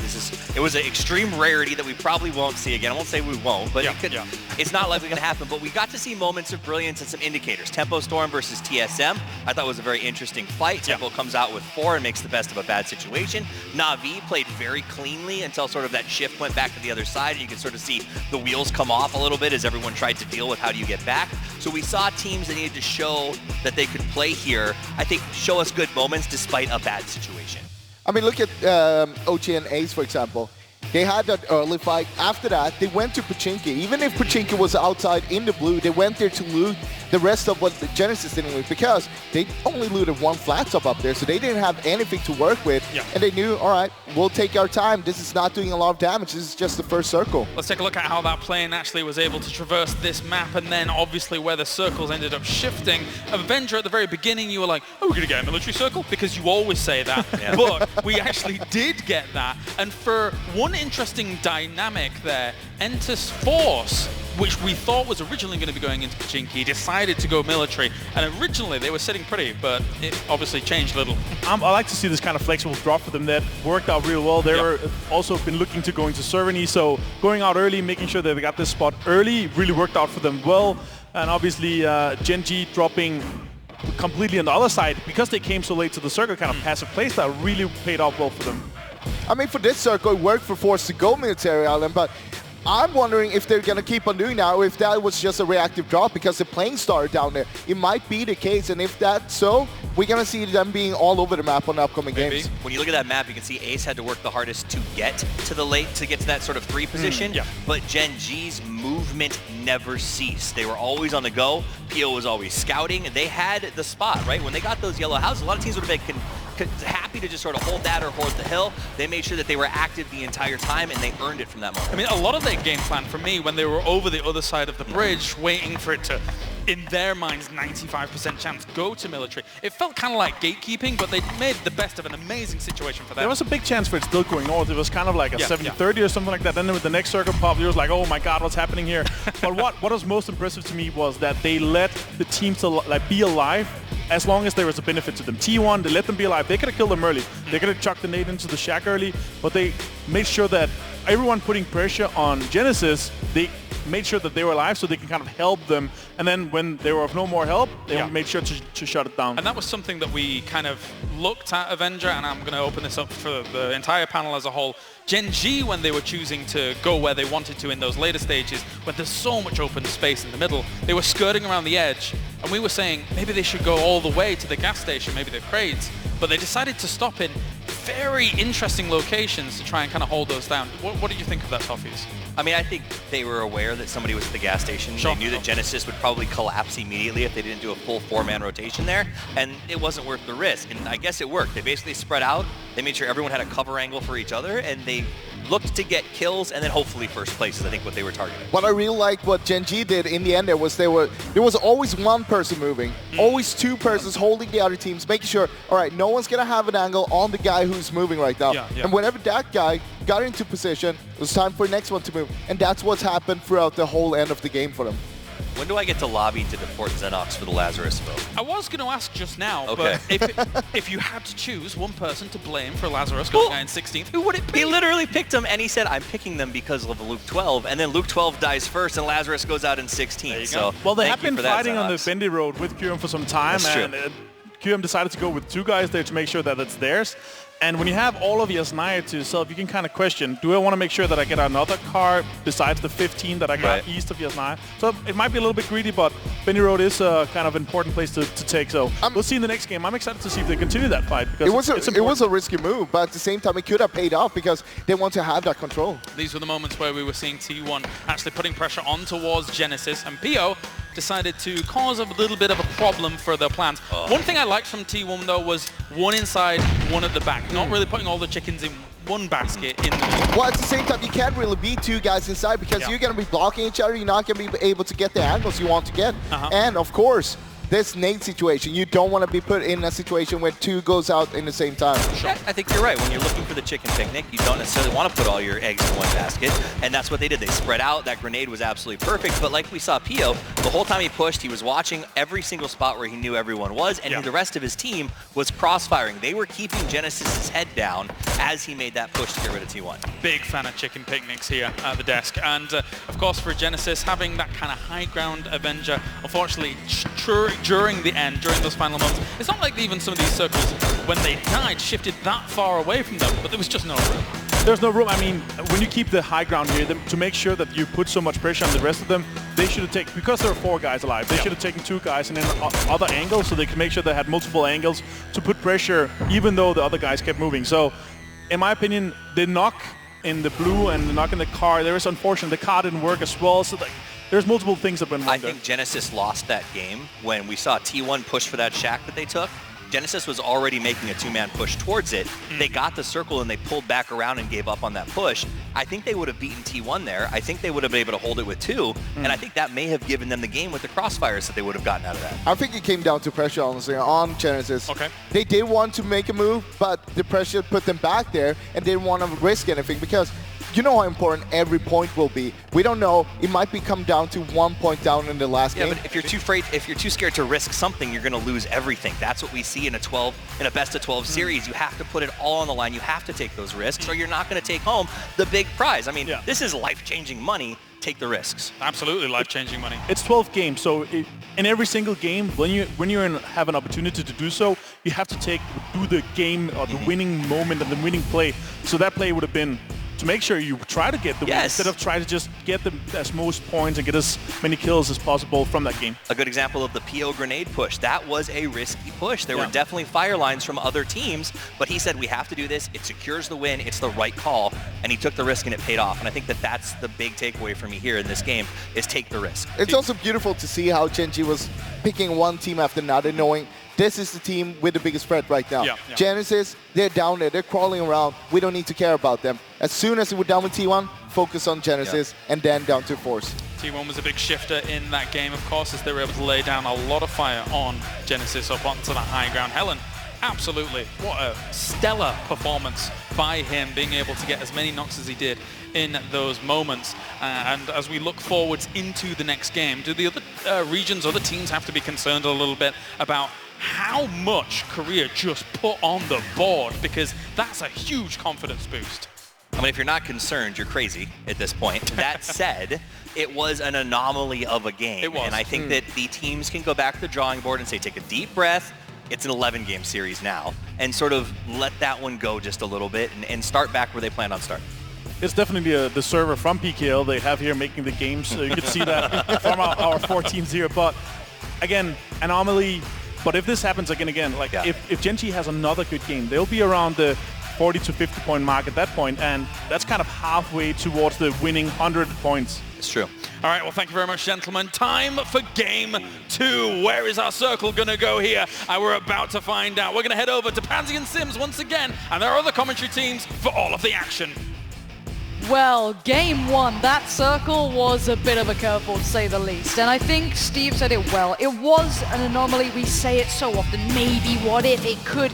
And it rarely does. I think that's the first time we've seen something like that. Good to see the fans out and about. But for me, if you're a player, you can chalk that up to bad luck, which arguably Korea seemed to handle it well. But let's leave that where it is. Game 2 is where the dust should settle and everyone should find their footing. Yeah, we've had us Brendan Green for the event. Yeah, thank you. Player unknown. The only way to do it, of course, would be game number 1. That's the weird play, but we've said it time and time again throughout, not just this year, but last year as well. The most proactive teams are the ones that come out on top, and when you're in a best of 12 scenario, you have to expect the unexpected. Every single thing that's going to be thrown at you, teams are just scenarios where they'll push a building, for instance. Guys, what's that flag? Show me. There it is. There it is. You got Genesis playing well. You can put that up. That's fine. Crack on. It could have been even better. I still think they could have won that. I tend to agree. Even DA would have moved at that point, all right? They would have moved to the gas station. They would have done something. But rather than just sitting there and letting T1 batter them from that little shack, like, they took the eye off the ball for a second, and I think that it shows exactly how teams will take advantage. You give them an inch, they will take a mile, and that's exactly what happened with Genesis. No, you're absolutely spot on. I think for me, we've seen a glimpse of what can happen to some of these teams when they have to rise to the occasion. Some can, maybe some can't, and they'll blame it on bad luck, which you can't always do, but now it is on to round 2, match 2 of day 1 here in the grand finals. The plane is in the sky. We've got to find out where it's going to head. Reassess, reset, and go again. Second map of Erangel. You now need to look at what went wrong, have a quick discussion, put it behind you now, because that's your one bad game over and done with. First playing path, we're over on the west. We start in the north, we end down south. Teams will be struggling. If they like to loot on the east coast of Erangel, you're going to have to go for a few adjustments. Even grabbing the vehicles will be late. I'm looking a little bit towards Georgia Paul. I want to see where they split apart. I don't think teams will be right on top of each other, but I am a little curious if someone gets close. It looks like VC and Gen.G are quite close by, and I'm wondering where they head towards. I imagine one will take Georgia Paul Town itself, the other may go Hospital or the fields below, look for the vehicles. And again, we look towards a military island. That is certainly up for grabs. FaZe may be considering that, but they are not alone. There'll be other teams that you'll see Xiongyan just jumping last so he can get a read on where FaZe exactly are, make sure no one else is with them, and by doing so, feed all that information back. As a small little update, when we came into this throughout the semi-finals, when we look towards teams' performances on Erangel, out of the top 5 teams, 4 of them are sitting on either 0 points or 1. The tables have turned when it comes to map count and individual performances on this one. Nicky, get out of the dodge there, fella. SLR's just ringing a loud circle. Okay. It's a bit more kinder this time, Lauren. Yeah, you're looking at center point being maybe Everest or just where Sharp Shop may be, so just south of Everest or the hill, the mountain, whatever you want to call it. It's around that marker, so everyone can play to that. I don't think anyone's too upset. Uh-oh. No. Speaking of upset, oh no. Oh no! You gotta be. Iroh! Iroh's made of steel. How's he alive? He got bumped then. Oh no. Michael, get in the car. They're Michael, shooting. Michael, get in the damn car, Michael! Uber's here. Your rating is dropping. Run. Run, TSM, run. Oh no. Taking them up a distance. Please, TSM, just get out of there. Just make it away. Flee for your damn lives. Michael is barely breathing. Look at the HP on him. Oh. It's the danger of finding a home position over on the east, and that's what they're going to do. They're going to get the vehicles and go to, more than likely, Milter, maybe even Farm if they want to hurry up because Circle's over there. But you always run the risk. You want to go for a play like that, there will be teams that happily try and take advantage. All right. All of Europe, please take a breath now. It's okay. They have made it away. You're all right. You're all right. This is fine. Calm it down. This is fine. And yeah, Lazarus, if you want to look at the NA side of the coin, they had a rough beginning. I want to see Lazarus do well. They were the slow build for me, but I couldn't ignore Purdy Curdy's performance. He was a force to be reckoned with. There's something to be said, and I agree with what I think James brought up on the desk ever so slightly. It was minorly overshadowed by FaZe's performance. No one ever expected that. I say it's FaZe Sunday. Some of us did expect it. It's one of those things that just happens. But it was a world-class stellar performance to turn up in the very final match to be here. But Lazarus absolutely killed it. They came top of the table. Purdy Curdy stepped up to the plate. They put North America on the map, and that's what I like to see. We've always thrown memes and jokes around NA, EU, LOL, all that stuff. But they did fantastic, and now they're on home turf. They need to do the same again. We need to see a zero-to-hero performance, because getting nothing, absolutely nil point whatsoever, when Gen G's just picked up 23, you're already at a 23-point deficit behind the current leader. Quick math. Crushed it. I am looking across the board here. This should be a calmer game. Again, that was just a wild one because of that ridiculous shift. It set the tone beyond what we'd imagine. We look across the board here, and this is where teams need to calm down. Take a breath themselves. That was a harsh game to play out, no matter where you end it. We are seeing a couple of the very early teams moving. That 4-minute mark does ring the bell for a couple who maybe got their boots on the ground early. The Rumblers, for example, might be getting a little action as they cross. I'm sure a couple of shots could come through if they don't scout it, but they are a team who will scout. And as much as they are a very explosive, unpredictable team, they're pretty darn smart. One of your big factors in this game will be Everest, or the Georgia Paul Mountain, just to the south, whatever you want to call it. It gives teams a really good vantage point to get themselves not only in the center of the circle, but to be able to see what's going on onwards from you, what's in front of you, what's behind, where a team's rotating. The line of sight and the vantage points that you gain from taking control of that and being up there first is fantastic. There is a downfall to it in the fact that you can get blocked off if you want to come off of that mountain. If the circle's unfavorable, you have to make a big old run. There could be teams at the foothill. Jerry Poppins, 2 players dying like that. I'm assuming he's blown a vehicle up, potentially. Either that or they've just arrived and he's banged them dead to rights on arrival. Let me have a look across the map. He was up in the north. They were moving down from Zaki, and they just got themselves into a very nice position. They scouted correctly, but Leo's got a bit of a beat on it. Gets the glimpse, and now adjust because Microfry and Lost HD are making their move. GEX, they've had a rough beginning to some of their games. They've been getting a lot of early engagements, and this may not be anything other than par for the course for them now. Microfry and Lost HD can provide big angles. Keep GEX very, very sullen here. Depends what they want to do. We'll take a look at their rotation from Zaki. Start all the way up in the north, the northwest, and work their way down to the position that they're in now. Need to play it cautious and careful. If you do go down at this point, you'll be behind a window. Your teammate will come and get the revive. So GEX shouldn't be able to confirm any of the Rumblers whatsoever. If they do, it means they're completely exposed and out of position. 4 AM making a push. There is a team up here. They have to be careful. BC is lingering just on the hillside here, and Tempo Storm also chomping at the bit below them.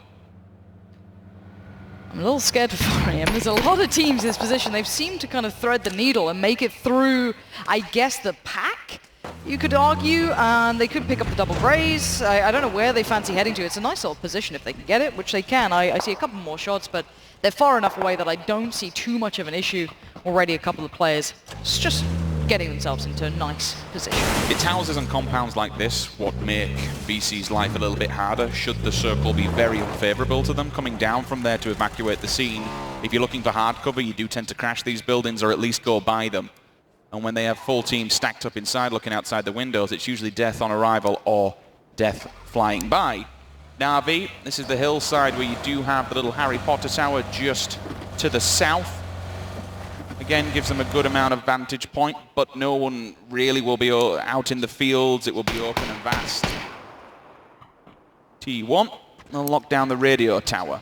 Again, wide open areas, wide open spaces, very hard to push this. You can look for rotations and look around. But you have to work off the sides with the vehicles once the circle does pop, but still, with the 2 here. Where's the other 2 actually perpendicular? Okay, so they're on the other side. They're over on the actual west coast. So this is good for them because that gives them a backup plan should the circle actually pop that way.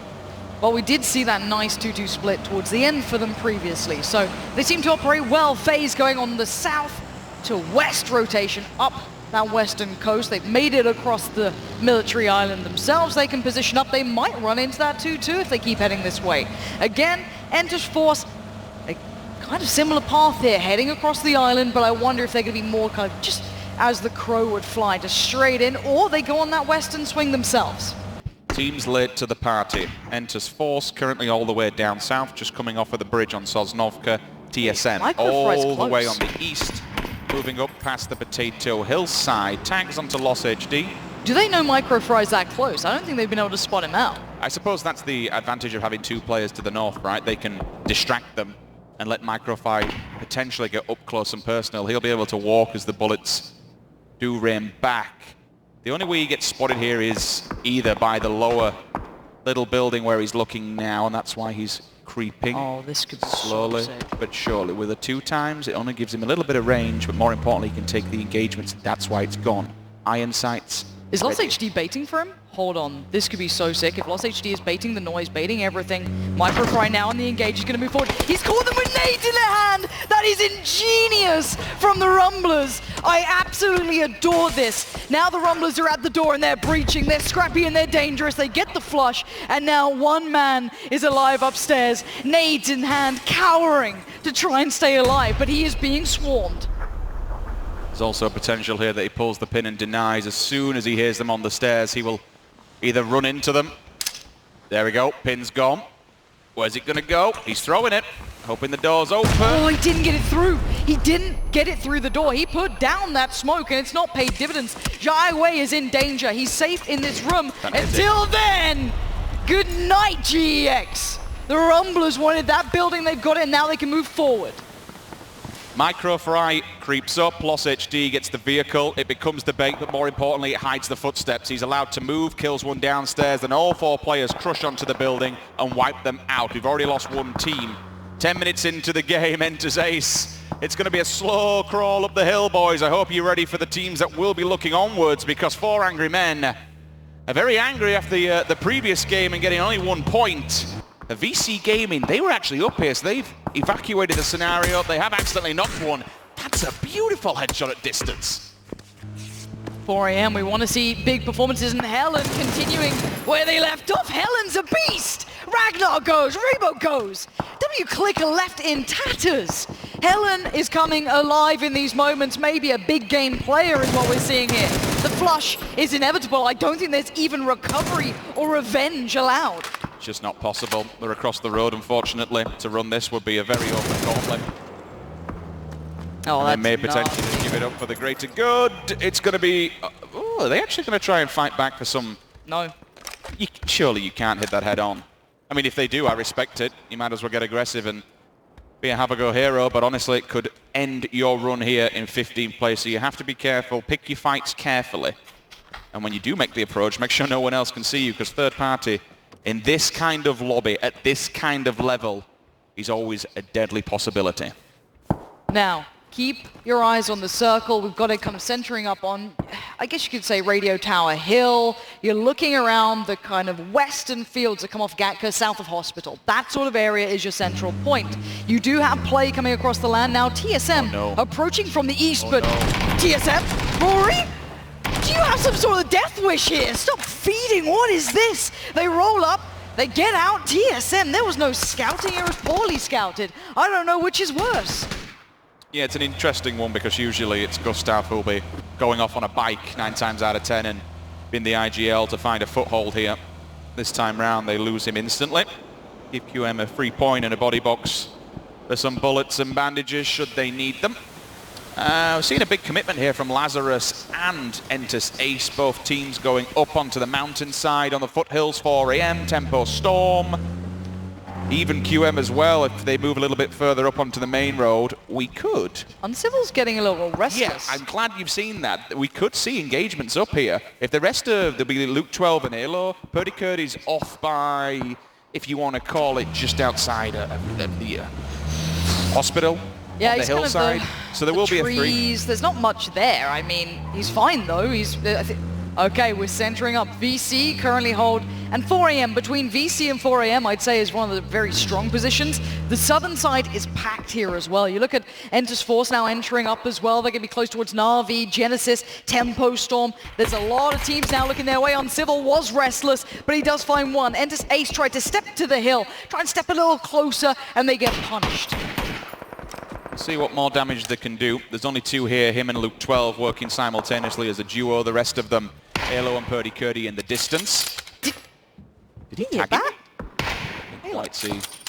He wants it. Won't be surprised at this level some of these players. FaZe Clan are actually getting pulled up on. We might need to check in with them ever so soon because they've actually been... Is this the Rumblers? The Rumblers are rumbling up over on the west coast, and there's only two players from FaZe. They're in a 2-2 split. This could be dangerous. Keep an eye on the kill feed in case that comes through. Yeah, I'm looking at Mexi over there. I'm looking at, I think it may be Fuzzface. I'm not too sure. It's Uber over on this side. Excuse me. Cherry Poppin is there, and we know the Rumblers will fight this. Oh, Uber's in so much trouble here. Arguably one of the best players in the world, you could say. He's been known for his individual play, and now one by one they come, and he just gets swept aside. The Rumblers absolutely enamored with the idea of taking on everyone in this lobby. Mexi's out. Yeah, he just got emulsified. There was nowhere to even do anything. Really good clean and sweep from Rumblers, to be fair, rather than doing individual buildings one by one. They went as a team. Clear, kill, job done. Mexi's out. He's bailed on this. He will get a compound for the rest of his team to find him, but losing Uber, let's be real. Okay, we talk about team performances and we talk about individual performances. Uber is a man to be messed with. He is just such an individual performer, but it is a team game. We are at this level.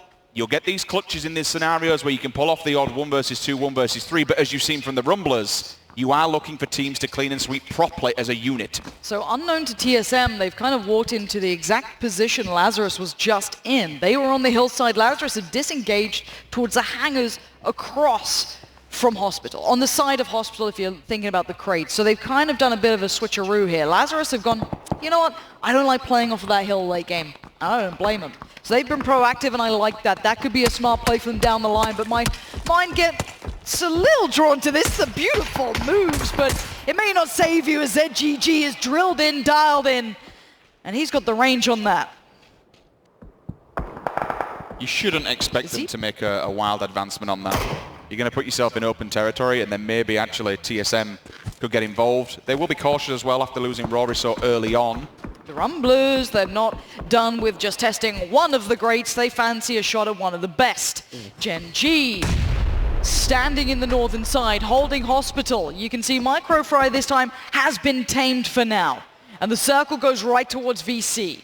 They sit center. You got 4AM and maybe TU1 around them. Lazarus not far off either.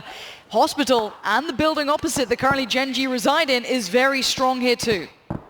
VC's position is formidable.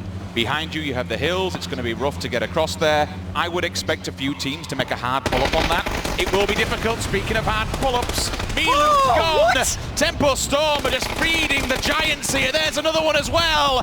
Tempo, what are you doing? Why are you just driving into Death's embrace? Will anyone else fall foul to a similar move? Entus Force are looking for their home, and there isn't much here. It's time to start looking at divots and dips and anything that may give you a home. Some rest for the wicked as Entus Force do find a bit of placement. TSM forced to move up towards Entus Ace. Up on the hillside as TSM desperate to make a name for themselves after that first little bit of a disappointing start. They've been there a while. How have they not scouted that? They've heard the shots. They've seen the players. Why would you go head over heels direct into that conflict? Genesis moving up towards W-Click as well. I'm seeing pre-nades coming out. That's been lobbed. It's beautiful. It goes too far, but Profi and H-Win turn up and Harold waits through the smoke. He's trying to play it out. K-Main's tag is there, but Harold's still trying to patrol around here. But Genesis, he's surrounded on all fronts. One nade. He's trying to feed it out, but it's just too short. And now he's dropping them down. He's found H-Win. Can he hold back the entirety of Genesis? This gives it the information that he needs as to where their potential location is, but seeing the nade come out also feeds the info back to W-Click. As a Lone Ranger, you've got to hit the deck and hold for now. Itzy onto Microfy in the kill feed. That's a DP getting the job done. It's only a knock, it's not a confirmation. That could be across the building scenario as well. They're actually at the walls. I'm surprised they've come so damn close. It's the Rumblers. We know they're up for a fight. Harold goes down. That was Nerf's nade, I think, hitting towards it. Fuzzface unraveling, revealing the Rumblers' plan as Waldo now starts to build. Looks for a way forward as it looks like the Rumblers have been tempered. With Microfry being knocked, they want that res. They want them back up. T1 is being engaged on, and it's a good nade, and they might have to push this. It's a complete and utter mortar strike. That's two. We lose one off the back of it as well. Lost HD's gone. That's the conflict. Two different fights across this map. They are pushing. QM want to wipe T1 out. Ado waits coiled patiently to strike. That hillside could be the downfall for QM. Once they breach, once they peek, he waits, he gets decimated. The trade comes in, but it's from forever. Way off in the distance. T1 trying to make this swift, but they can't handle the pressure. QM are on the verge of wiping them out. They need to clean these kills up fast because 4AM is just stealing. SK Telecom T1 13th place. Job done for them in this lobby. Rather unfortunate from two different teams, but that's what you have to expect. It's always a viable option. You have to watch every single angle, and when you're cresting on a hill like that, everybody can see you. FaZe Clan still getting the job done towards the Rumblers. Now we pop on board with TSM. They've already lost one in front of Rory. Michael's down as well. Enters Ace. They wait at the bottom of the hill. I would say, look at the map here. I love the reposition from Mexi and HC trying to surround the Rumblers. It's moving northeast. We're going to have the foot of the hill and VC Lazarus still holding a great deal of cards. Oh, Lazarus, why did you commit that hillside?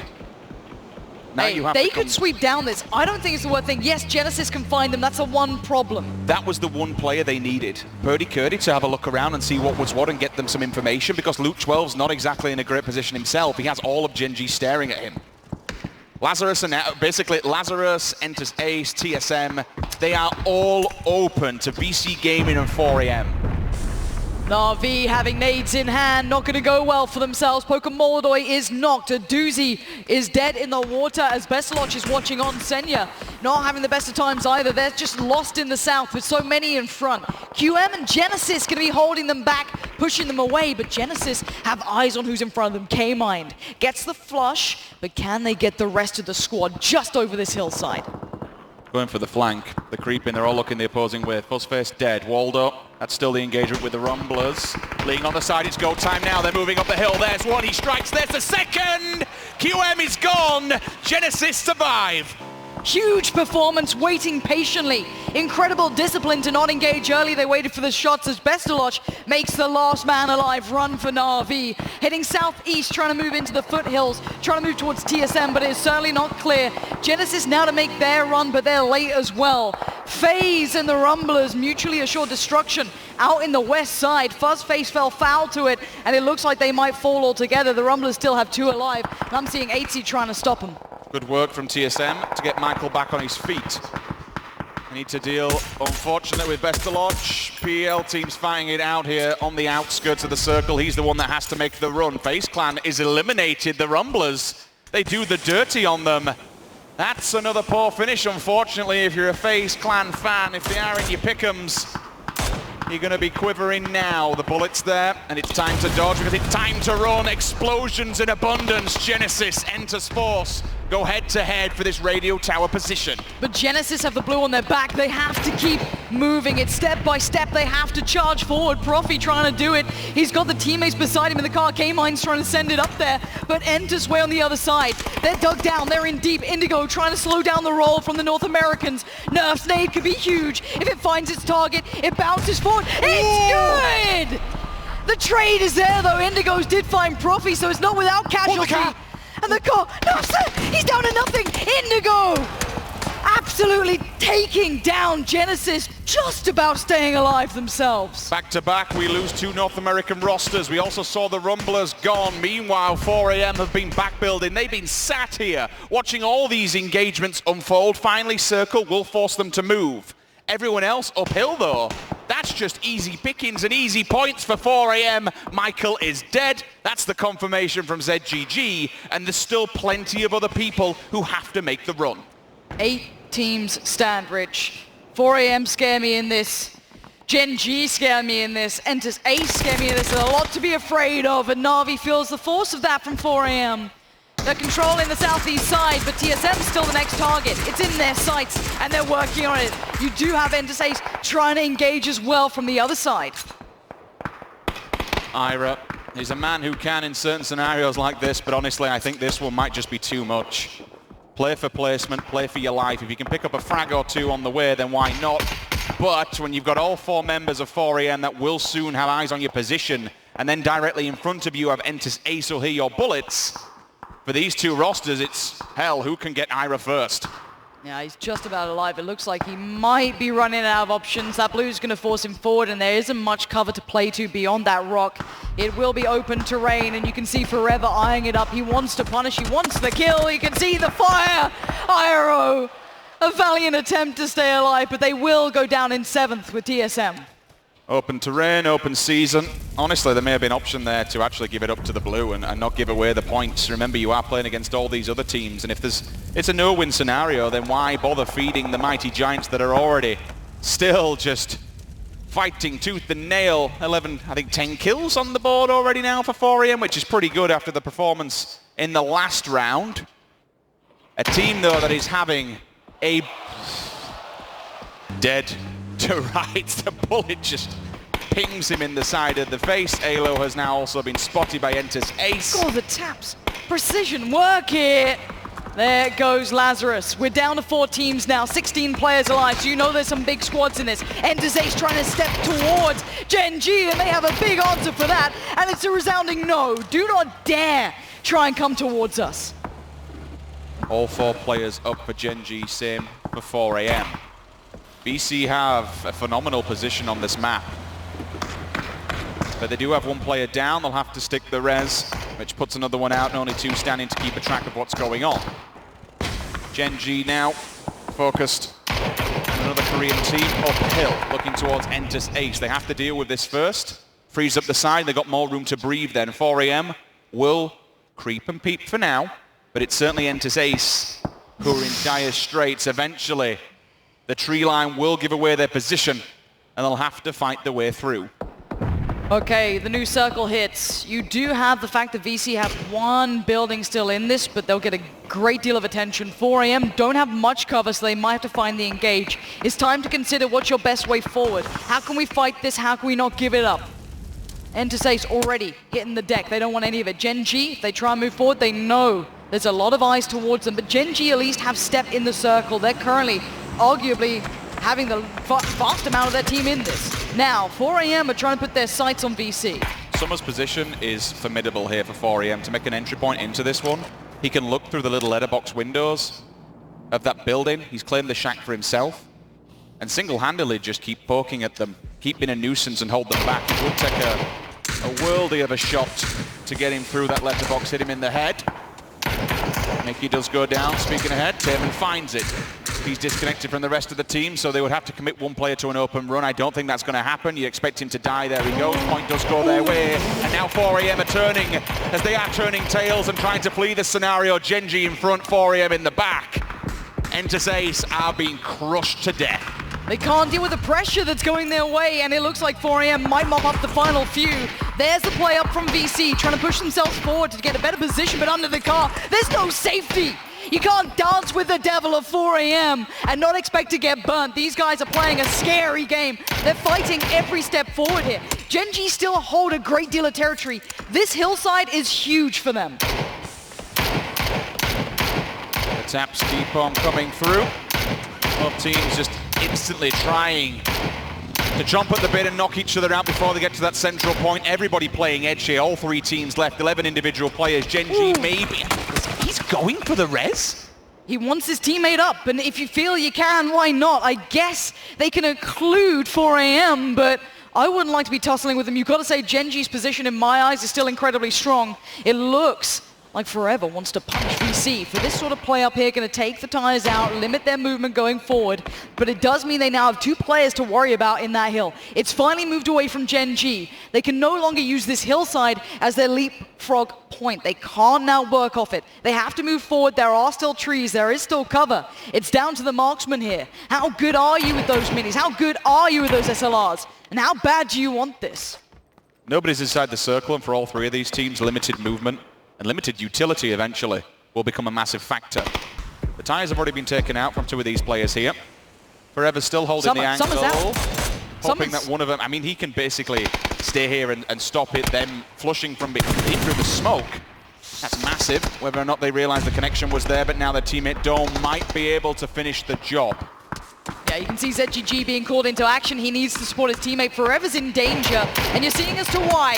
Already, way less going to connect a few, but not without an answer themselves. This is tit for tat. This is back and forth. DJ Boy's got barely any bullets. No helmet either. Forever trying to get that last heal off, and it is going to be go time. Gen G working their way forward. The smokes are out. The vehicles are here. Esther's working forward, trying to use those smokes for cover. Build a fort. Build a way forward. Forever trying to work in just about unison with the others, but the blue, they're still not safe. He's sticking this position in a hope that VC turn on Gen G and maybe expose themselves. The blue will eventually force them out here. Look at this though, he's holding angle, he's ready for it. 4 AM, Forever, he was tracking the one player, there is an answer back though, tries to get away with the vehicle, knocks him out of the, so it's a good trade. Pawn for pawn now, they're moving forward. But the chess pieces, there's a limited amount, we're in an open field there here. The blue is forcing these engagements and Pio's creeping. How's he on this side of the map, Lauren? Gen G still have all 4 alive, and Pio is coming alive. The beast from the east returns again! Oh! Pio! Huge play from this man coming in as VC are down to 2, trying to hold on to do anything they can, but Gen G look nothing short from God tier. That is absolutely insane to push on the side like that, get the flank, and murder both of them. What a time to hit the headshot. This is incredible from Gen G. It's a 2-on-3. You've got to argue this should be Gen G's game. Let's see what angles VC can play with here. Is there an avenue? Do they have smokes? I see level 1 vests. One more nade for VC. They're going to be putting it down and trying to work with it. Gen G hold the line. They hold the peak. DJ not looking so good, but a good nade does come out. But it doesn't feel like VC can get a foothold here. They're desperate for a way in. Power. The Reaper's here. Pio's arrived. 3 kills already. He wants more. He's out for blood, and he's already got it. The taste on the lips. He knows what's in front of them. Look at the HP. They're going to be in the blue any second now. They can't do anything. I think they've realized it. I think they know. It looks like Gen G have done it again. Back to back. GG Gen G. This is the start that you want to see from a World Championship team.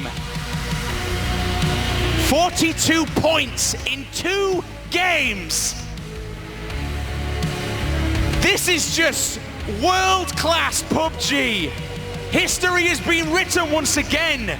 We're only 2 games in and they're showing rest of the world why they are potentially #1. First game, argue they were on the right side. In that game, they had to fight for it at the very end. They played it so well. They held their cards close to chest. And my God, did they have it all. I am absolutely in awe of how big this step up has been from Gen G. Yes, they look good during the groups. Yes, they look good during the semis, but they didn't look this good. It's scary. If I were every other player on that stage right now, I'd be thinking, good Lord, how do we stop these? It's a rolling stone and it's only going to gather more momentum as we go through this competition if they keep putting up performances like this. I have no idea what's going on. This is formidable play. We're going to go down to Rachel once again with a player from Gen G. Thank you guys so much. I got Taemin this time, and we are going to run through the whole Gen G roster before this day is through. I'm feeling it. Because, guys, what did you even eat for breakfast? You guys are playing amazing. 이런 대단한 결과를 보이기에 아침에 뭘 먹었길래 이렇게 대단한 결과를 보일 수 있었나요? 일단 한국 밥 먹었고요. 한식 먹었습니다.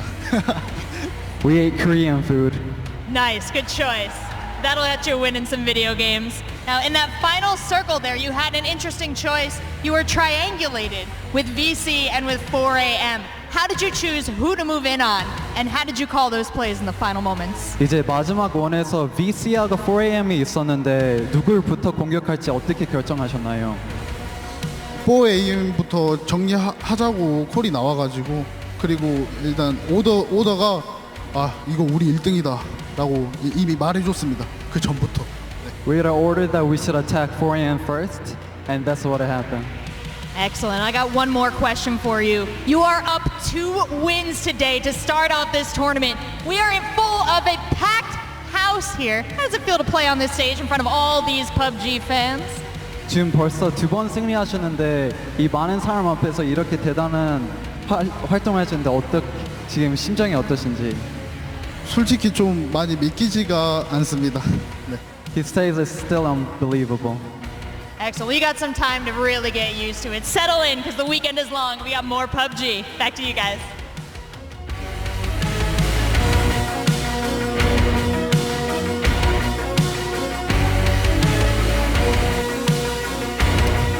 Shades of OMG. Are we seeing the prelude here to crowning a world champion for 2019? Gen.G back to back on a stage like this. Not only back to back on a stage like this, back to back in a tournament where we have broken it down to the top 16 teams in the world, and then they are still dominating the circles. It is crazy to see this kind of start coming out. I'm used to seeing Koreans win video games. This one's doing it well so far. Rachel said the weekend is long, and I think the Korean translators will be exhausted because these guys are playing incredibly well. Pio, when we came here today, we said, well, Pio's been kind of sleepy leading up to this point.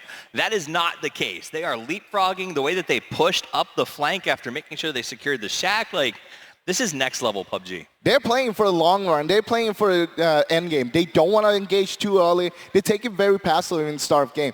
But you know what's most scary? The worst map for Gen.G is Erangel. That's true. Yeah. So potentially we could get a chicken dinner roll too. I'm just happy because I got them in my pick'ems. Yeah, I mean, right now we get a chicken dinner sweep at this point. But I'll play a little devil's advocate here. Sure. Gen.G won the last game because of a crazy shift north. Had that not happened, which was, as we said, an anomaly, I don't think they get anywhere near winning that game if it goes military. In this one, remember, they drop in South Georgia Pole about 2,000 meters from where the game ended. So it's not like they had huge transitions to make. So not to take anything away from the win because they were big.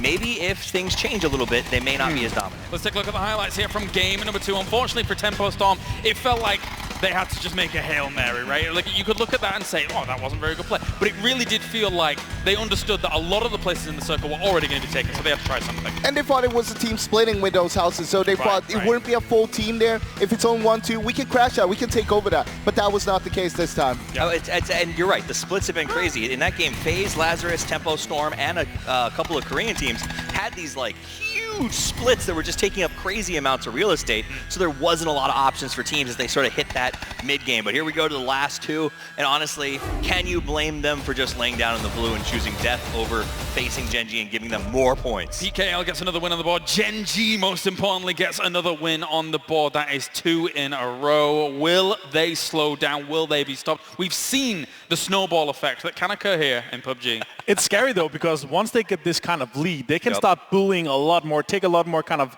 positioning here. Yes, they had a home turf kind of circle, but the other one was tough. If the next one is an Eastern Circle, they do as good or better, then they're looking unstoppable for me. But question is, who's going to stop them? Because right now, they're playing so passive that no one's actually attacking them. They play the edge. They don't want to go too far into the center. They know that there's way too many teams going into the center. There's no reason to go in there. We'll just get stuck if we go there. Our crucial circles also went northwest and northwest, again and again and again. It's a back-to-back. So them being there passive, it kind of paid off for them, but yeah, we'll see. Let's take a look at the points coming in as well, as we do have up towards the top another big game-winning point number here for Gen.G. But a couple of the teams that could have potentially kind of trounced them a little bit there, 4 Angry Men and VC Gaming get themselves 2nd and 3rd place. And for me, Froz, a lot of that game felt like a China game. We saw 4 Angry Men putting up big kill numbers there with 10 in the back. Yeah, I mean, they were playing towards Everest there. They were taking it easy, basically just shooting everybody they could because they had so much vision. And you had a team like Tempo Storm basically just dipping straight into them. Hey, here you go, 4 free points. Yeet. That's true. I mean, I did think some teams made the most. Genesis, who had a pretty good game last time around, gets 6 despite a tough rotation option for them. They went and took some really good fights out there. Rumblers, I want to see, you said the guys before, they might start bullying here, right? if you want to take that bull by the horns and control them, play like Rumblers, get aggressive. Well, actually, Rumblers is the team that I really do want to talk about here. 4th place, they got themselves 8 kills on the bot. Avenger, they really felt like they took great, strong advantage of FaZe's split throughout that game over a long period of time, actually. They knew that. They took Upa down, so they knew if they initiated in the FaZe again, there's not going to be as many players, so they just kept on going, and that snowball effect, once you get a few kills, you just get more and more confident. Unfortunately for them, once they kind of finished that fight, the circle was already away, and they only had 2 players left. What you want to look on when it comes to Rumblers is their macro, especially in their early rotations. We saw that how they were rotating through North George on the West Bridge there, going down because they know no one's going to be here. Same thing last game when they went on the East, outside in the blue. They're just godlike on rotatings right now. A less flashy circle, a less, well, potentially scary plane, but the circle did work out in its favor. And obviously with the circle centering down, Gen G played, you guys mentioned it before, a very patient game, this game, to be able to then come in on the North and eventually sweep up those 9 kills. And it is a very, very scary potential here if they're able to continue on that kind of momentum. I mean, and you're going to see it here as they sort of make this play. PO played out of his mind. That left flank was genius. Yes. He won, I think, 2. He got an extra kill there that I don't think necessarily should have been gotten. The other guy should have been able to take him down. But the reality is he could only do that because the rest of his team had secured the shack in the middle. They had spread to the right side, and they knew that even if PO drops, we're in a position to still win. What I like with PO's flank there is that he's not going way too far out from his team, which we saw during the group, during the semis. Yeah. Here, he's sticking with the team. He's making sure, all right, we'll play in this together. I'll do the flank when it's needed, not just anytime. But 4AM didn't expect it, right? Because they saw the cargo, they saw everyone else running, and they're like, surely no one is on the blue to our right at this point, and that's why PO, you saw, he came over that edge, and everyone was visible. So it's absolutely destroyed them. Yeah, for sure. I was getting word that we do have something, but I'm not 100% sure what it was. So we'll find out in a few moments' time. There it is. We have PO being able to take down a few more kills. And this was with the Tobii eye tracking as well. So obviously very important. If you listen, I think you can hear them talking this one out. Ah. 나무뒤에 있는 거지? 4번. 아, 나무뒤 말고 나무뒤 하나야. 나무뒤 하나야. 뽕칸에 하나. 여기 있다. 지금 1번 핑. 나 1번 거 볼게. 나 1번 텐션 본다. 집중. 확인.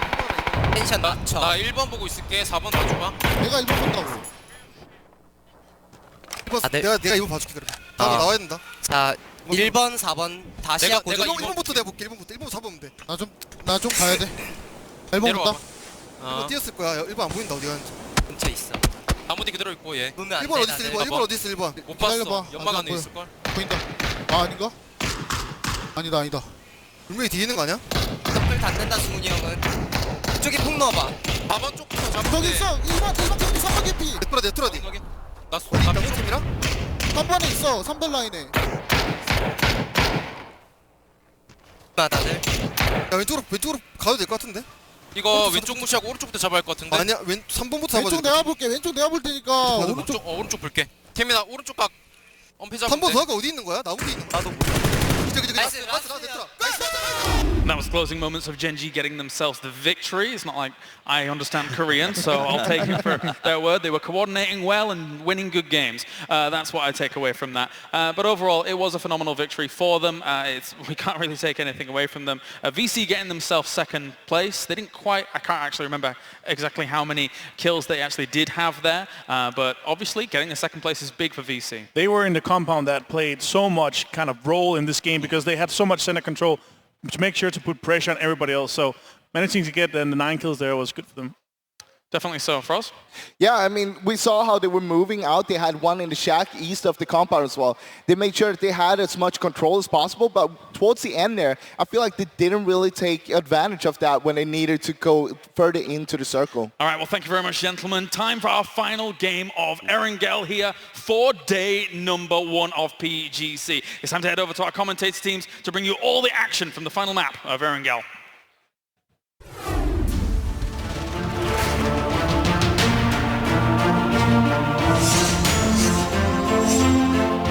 Exclusive black equalizer brightens dark scenes without overexposing bright areas. Color vibrance allows for more realistic and vibrant colors. It also provides the convenience to tune colors in-game, making you see the change instantly.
clenched to my side, blood burning in my veins, hands so sweat for battle. This is more than just a game. Breaking through the silence, it's time to stand up, listen to the fear. It's time to rise up. Now is the moment. Now is the time to win or die. To win or die. To win or die. To win or die. All that you want so bad. Stand united. Undivided.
Welcome back to sunny Oakland, California for day one of the PUBG Global Championship. I am Horsaurus. Joining me here is Xenox. We have 2 games in the book so far, dominated so far by Gen G. Yeah, Gen G have stolen the show here already for PGC, haven't they? 2 wins in a row. And I think a large reason for that so far has been the return of Pio. Yes, Pio. I mean, what can you say about the guy? I mean, he was a superstar at the PUBG Nations Cup, and he's been kind of a little bit slow playing in the last few rounds of, or last few weeks rather, of the PKL, and then kind of took a little bit of time for him to get going here. Yeah, the semi-finals, it was really sort of Loki, Taman leading the way for Gen G, but they were quiet. They weren't flashy. They weren't the sort of Gen G team that we've seen so far today here in Oakland. But as I said before, a big reason for that is the fact that Pio has now sort of returned, and they are firing on all cylinders. There's no doubt about it. They could very well be the first team for, so far, PGC overall for all stages to win 3 in a row. That would be absolutely insane. We'll call them returning champions, call them reclaiming champions, call them whatever you want to right now. You can call them your first place team with 42 points in the bag after only 2 games. Wow. Absolutely insane. We would be remiss, though, to not talk about the teams that are also playing for that top spot. Entus Force, Entus Ace, both having great games so far. 4AM also finding themselves Korea, and China. It's a recurring theme, isn't it? Look, Korea's dominating right now, and China's not that far behind them. That is certainly the recurring theme that we've seen over the first 2 games here on Erangel. Of course, coming up for game number 3, again, it will be on Erangel. Yes. Will this theme continue? That's the question that has yet to be actually answered. Yeah, we've had a little bit of difficulty trying to figure out who's for real and who's not when that first game had such a insane circle and I mean, you saw the teams that were most able to adapt to such a rough situation play out really early there. Some of them worked out for Gen G a little bit better than it did for Genesis, but still, they still found themselves in the top 5. You can't take too much out of that first game. You can't. You can't really take a whole lot out of the first game. Out of the second game, obviously, you can take a lot more out of. But, you know, we've talked about the top of the leaderboard. Now let's take a look at the bottom. We've got a couple of big surprises here in really Lazarus and TSM, no kills so far. Rough start, isn't it? 0 kills over the first 2 games between Lazarus and TSM. And for Lazarus, of course, when we had the predictions to start the day, they were a team that had 3, just like a couple of other teams as well in terms of predictions. And so no kills, a rough start for Lazarus, rough start for TSM. The team in last place, though, GEX. I mean, I don't think you could have had any sort of a rougher start than they've had over the first 2 games. Are they going to have to try and change the strategies here? Going into game 3, I know we've still got a long, long way to go.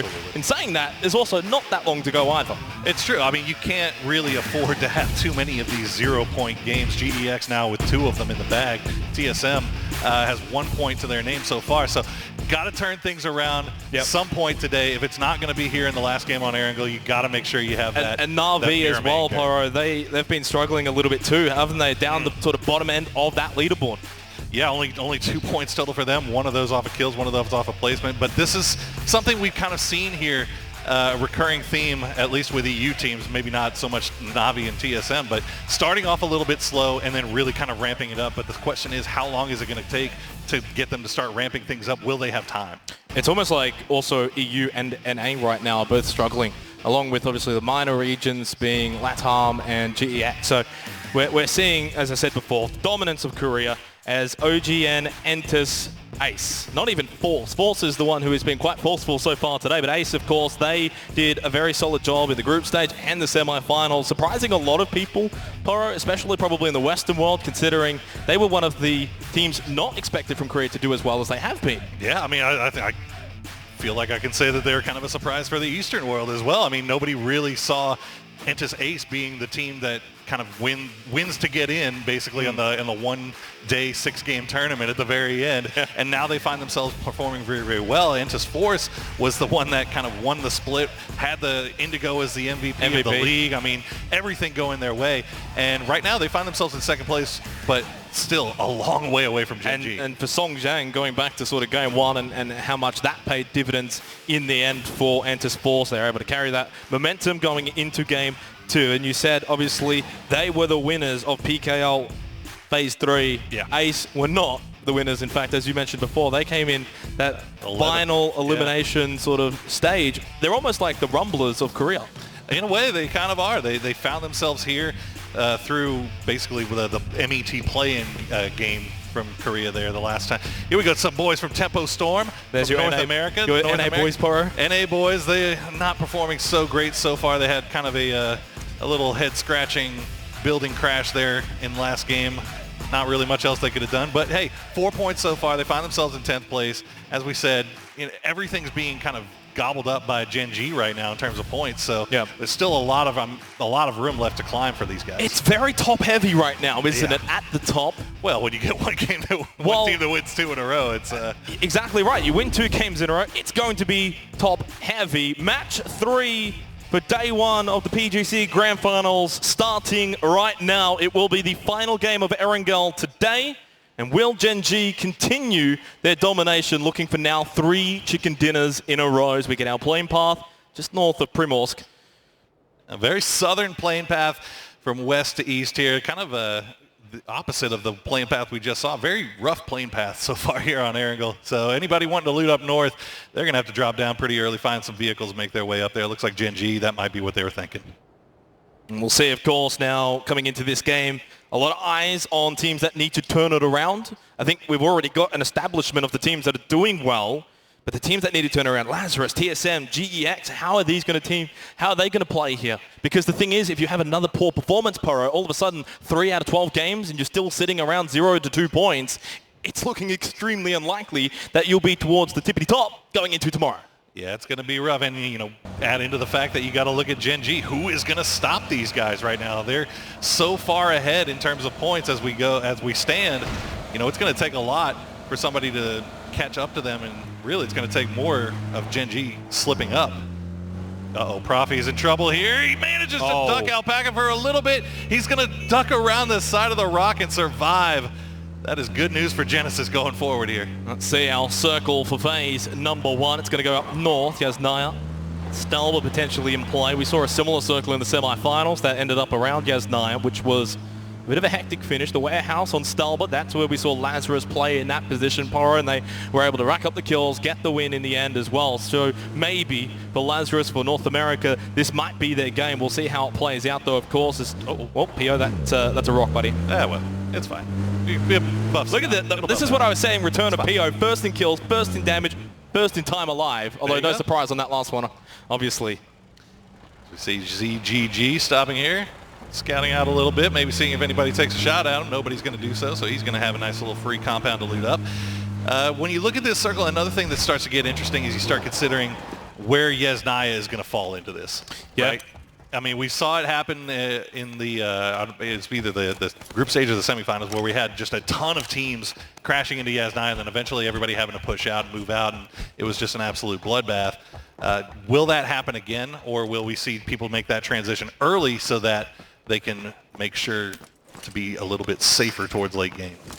See how, of course, it plays out. 4 Angry Men have been a standout as well for China here today. And obviously, no surprises. They were quite dominant. In fact, in one of the days of the semifinals, it was 77 points in 6 games played. Not quite obviously replicating that here today, but it shows you the firepower that they have in their arsenal coming into the PGC finals and why it's not a surprise to see them doing well and at the top of the leaderboard so far. Yeah, I mean, well, right now, Genesis sitting at 42 points after 2 games. I mean, they could potentially catch up to that 4 a.m. 77-point day.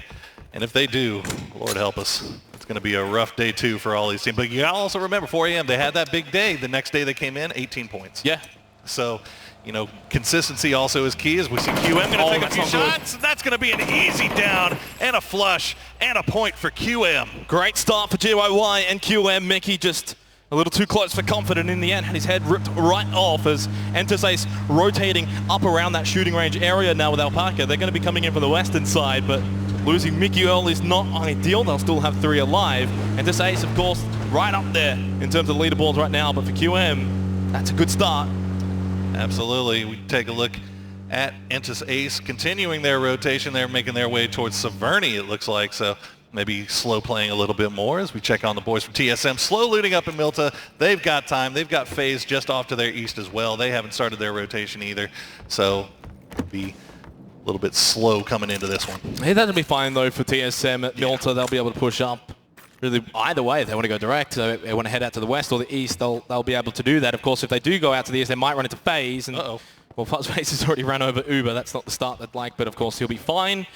Over at Milta Power for FaZe Clan, Michael joining the rest of TSM over at Milta. We still have got Enter's Force down in the Sosnovka Island area. They've obviously got the largest distance to traverse here for game number 3. As Domu spots W-Click, Drivo going by.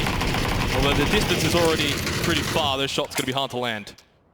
As you mentioned, W-Click, wheels spinning a little bit in the first couple of games here. You see Rybo has lost a tire. He's going to have to... Oh, no. DJ Boy wants this. DJ Boy wants it, but he doesn't find it. Oh. Surely it feels like a matter of time before Rybo's going to get spotted in the field here. DJ Boy back into the Dacia. So Rybo throws out the smoke. He does have some cover from the rest of W-Click. Silzen taking shots. Some are on the move for VC. And in the end, they're actually just going to leave him alone for now. Move over to the compounds instead. They might not have realized that he's pulled up short in the field, and Silzen's going to come give him a lift. Yeah, really fortunately for Rybox there. But yeah, Silzen guys, he said, going to come pick him up. They're going to get in the bike. They're going to get on out of there. We were talking about, you know, having a little bit of a rough early start for W-Click as they take some passing shots here. A couple going to hit, but nothing too major. At least to knock him off there. As you see Rybox down about 50% health. They'll just heal up. But, you know, this is not a team by any means that you want to count out. I mean, these guys managed to make it to late game with 4 up so often. And they have proven themselves capable of in these 4v4 fights time and time again. W-Click ended up finishing 7th in the semifinals. Actually, VC, who they were just engaged with, in 6th as we look at TSM's looting rotations over in Milta. You can see Iro just sort of moving from building to building. It's always nice to see sort of the way that they, and how quick they are looting as well, and then getting out of there. TSM ended up just sort of going directly north, past Shelter, onwards now towards just Mansion area.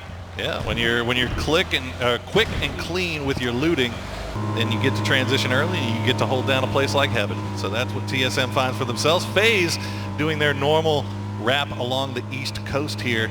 They need to be careful though, because Rumblers were just ahead of them and they've kind of been slow pushing here. Cherry Poppins all by himself here on the cliffside. I don't think Cherry Poppins is going to be taking these shots. He's by himself for Rumblers, as you said, on the cliff. Na'Vi coming in now through out of Pachinki. You can actually see on the map over at Georgeport, GEX, that is a long rotation out to the far west. They're going to be pushing in probably around that shooting range area, but it's a better start. It's probably the best start they've had all day. Obviously, they keep getting dropped on early. They will have 4 alive at least going into the circle. Good start for GEX. Oh, there we go. Actually, Lost HD is going to take the shots under the rotating phase. They had the information from Cherry Poppins earlier. Mexi has stopped, though, at the tree. The nade from Lost HD. Mexi wants to throw one back. He's going to push forward as he throws the nade. Mexi's in trouble, and he gets knocked down. Rumblers find the knock onto Mexi. Waldo's not going to be helped out. Uber gets him from behind and gets the trade in the end for FaZe. They'll finish him off. Waldo, though, for Rumblers finds Buzz Space. FaZe trying to come up with a jump out, boys, to save their fallen teammate, but Rumblers not giving up the ghost so easily. 2 down for FaZe so far. They're going to try to get the res on Mexi in the smoke.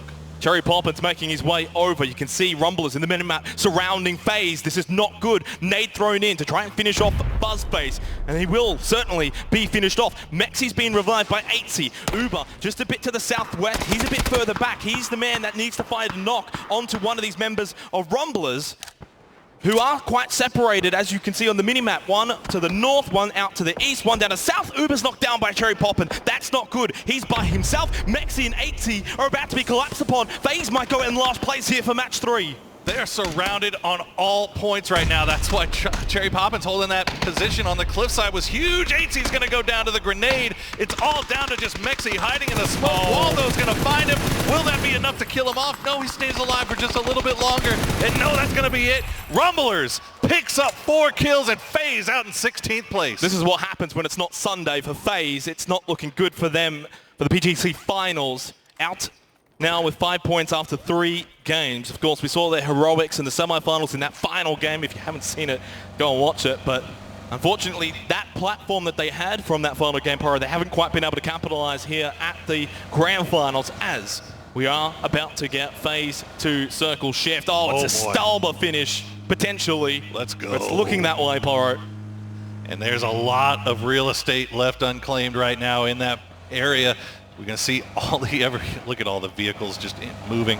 they do move in herds. And obviously, this is where I go back to what I mentioned before, as I do get your reference there, Poro. I'll give you the nod of appreciation. Lazarus will move to the warehouse, or the base of Stalba. We saw them win a game from here, although this one's a bit more north than the last time we saw it. Luke 12, can he find a kill here for Lazarus? Yet to get on the board. It was ironically on TSM's Gustav, the other team, yet to find a kill. Yeah, TSM very split up here. This is probably the safest play to make, really. If you lose one, you don't manage to lose everybody else. So Lazarus going to turn their attention back towards T1. Oh, he hits these, although Ada's going to get out of the UAZ, moving slow. Oh, wow, that could have been a bounce from that explosion. Ada's going to make a run for it. One or two more shots might get the knockdown for Lazarus. Can they find this? No. Reload for Luke 12 as a cat and Jeff Locker move up for T1. Right in the middle of the 4 members of Lazarus here on the base of Stalba. The spray, Purdy Curdy, and Lazarus might find their first kills of PGC Grand Final day. Caught it down.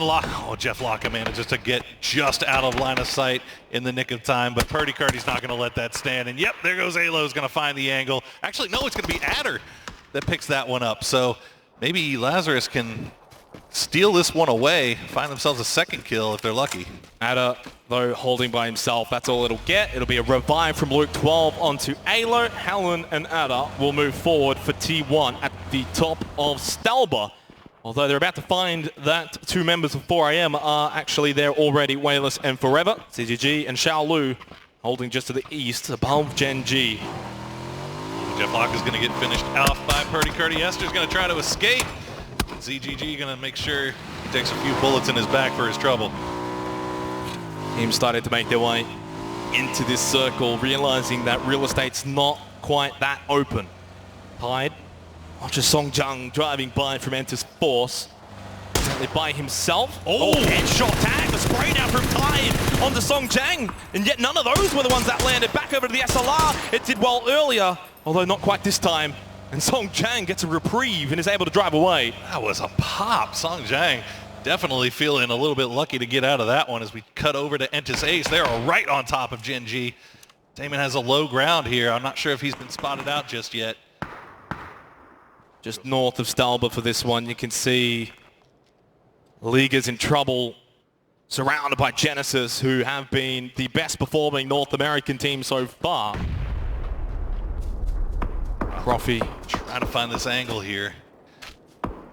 Well, he's the top assist leader for this team, but he might have to be the one to find the kill onto Liga because he's the closest. Oh, he does spot him. He goes for the spray, but it's a little earlier. Liga can get below that ridgeline. Profi gives away his position.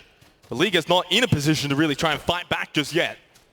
He's still trying to duck out of this, but look at this. You can see on your mini-map just a second ago, Lazarus starting to make their way over here from the east. From that warehouse, they hear the shots. They're not going to move just yet, though. They're going to hold this spot because in 5 seconds' time, we're about to go into phase number 3. Will it continue on to Stalba, or have we got a shift potentially? It will continue on to Stalba for match 3. It feels like so far here on Erangel today, we've had a bit of everything. We really have. We've had a mixed bag, and now Lazarus, you can see opening up on Genesis as we check in on the top of Stalba. The last 2 members from T1 still alive, holding it down on the west side. And they're sharing it with 4AM. 4AM a little bit more split up here, spread out, getting more lines of sight down onto things below them. They have the rocks to really kind of play around here. Still a lot of teams that are holding the absolute edge of the blue. They will have to make their way to Stalba at some point in time. And now I think towards the back end of phase 3, we're really going to see it pick up a little bit here in terms of the pacing. W-Click are on the move early. You don't want to be one of the last teams coming in. You want to position early. Find a spot where you can potentially gatekeep teams making that late push to the top of Stalba. Waldo unable to be successful with the sprays onto W-Click as they move up. They want to take this compound. They can take this fight. Waldo's by himself right now. And the other members of Rumblers potentially dealing with Entis Force down south. Yeah, Rumbler is a little bit sandwiched right now. You can see Cherry Poppin very concerned with Entis Force right now, but he's going to take some shots from Song Jang, and that's going to be the run-up from Kale. Almost wins the 1v1, but it's not going to be enough. Micro fight, they find the knockdown onto Rybo, and he gets one onto Kale from that high ground position. Looking for the flush to confirm the points. 5 kills for Rumblers already in match 3. It's a decent start, but they've got a lot more work to do here with W-Click, Entis Force, and now potentially TSM making their way over towards this eastern side of the phase 3 circle on Stalba. Still, 0 kills for TSM, but maybe with 4 alive going into the middle section of this game, Poro, their fortunes might be changing. And this has been Rumbler's MO for the first 2 games. All their points coming from kills right now. No placement points yet to be found as they continue to fight and scrap their way along. We check in on Na'Vi on the very northern end of this circle, trying to find something. Fortunately, they've managed to make it this far into the game without running into FaZe, but probably because FaZe is dead. Oh. Yeah. I mean, hate to see it. It's kind of easy to avoid a team when they're not in the game, but it's all right. I'll let you have that shot. Pokomolodoy just holding behind Bestalot, who's leading the charge for Na'Vi, but eventually they will have to turn their way back over towards Stalba rather than the road leading to Kameshki. Got VC that they might push into if they keep going. They keep this wrap all the way to the further east. Again, it's going to be W-Click and Rumblers from what we saw before. Na'Vi are going to have to potentially fight their way through to the top of Stalba. That will be rough sledding all the way around. We usually see, typically see in competitive games, when you have a circle that ends on Stalber, you end up having a lot of people up and alive very late just because of the lay of the land, how much room there is to hide behind. There's not really any long-range engagements to be found. Everything's very up close and personal. So keep an eye on that as we continue forward. Right on top of it. Oh my goodness. 4 a.m. It's a battle to the top of the mountain, and it's quite literal. GY will be eliminated by Sophia. That's exactly what GEX need, all the points that they can muster up right now. Bestalot and Na'Vi getting involved against BC. I mentioned before, they're going to have to fight their way to the top of the mountain. They've started to fight early, the Blues right on their back, but they've got 35 seconds until it's going to start to move. Profi finds Maluk. It's North America versus North America right now. Zampa was knocked down first, as Profi just wants to move back a little bit here. Tempo Storm are going to bring the reinforcements, probably from a better position compared to the rest of Genesis. Yeah, Profi kind of out on an island here a little bit. He doesn't want to overcommit to try to get this flush, but Nerf, you can see running in the background. He's going to find Maluk, and what a spray. What a flank. Clean, as you like. From Nerf, and Tempo Storm have just been completely lit up. There's down to 1 player remaining, as Sharky went down. It's only Sharpshot that remains standing. And at the very top of Stalba, Entis Ace are pushed on to T1. Ad has been knocked down, but Hallam going for the revive. 4 AM are going to bring all their members over now. They only had Wayless and Forever before. Now the other two making their way over. And Esther and Pio hearing the shots want to make their way over as well. A doozy knocked down by Rabo of W-Click. The kill feed has lit up dramatically over the last 30 seconds to a minute. As we've gone into phase 4, it's no surprise. Yeah, like we said, everybody's on top of each other. You don't get the shot until it's right in front of you. And there's Wayless going to get the down on the Joy, but he's not going to be able to finish out the flush because Gen G has now come over the top. They've arrived, but not all of them. Loki holding further back. The nade's going to misfire from Wayless's position. CGG and Wayless will be able to regroup with the other two members of 4 AM as we're going to see Tempo Storm eliminated in 15th position, mostly at the hands of Genesis, and Ace fall as well. Luke 12 finds a double onto Profi and H-Win. Lazarus. But it's been North America carnage right now. They're just fighting each other around Stalba. They just keep running into each other. Now we cut to Na'Vi, who's trying to make their way in. Still, they've got W-Click right on their heels. 2 down already. Pokomolodoy and a doozy, they're the only ones left. Nice grenade to finish the flush on Silzen as Na'Vi tries to regroup, coming over the top. I believe that's just Ragnar left. No, Harold too. Yeah, Harold's still alive as well, trying to get some kind of a flank here. Harold needs to find the flank as Ragnar lands a shot to Pokomolodoy. 1 HP. Ragnar was the one knocked down by Bestalot. That's what they required. Indigo with the knockdown of the Pokomolodoy. This might be the end of Na'Vi. Oh, what a spray from Harold. But that's going to be the end of W-Click out in 12th position. But Entis Force is right over the top of this. They have Na'Vi dead to rights, essentially. So Na'Vi has to turn from one fight and go right into the other. And meanwhile, Waldo is sneaking up the backside. He's going for a stroll.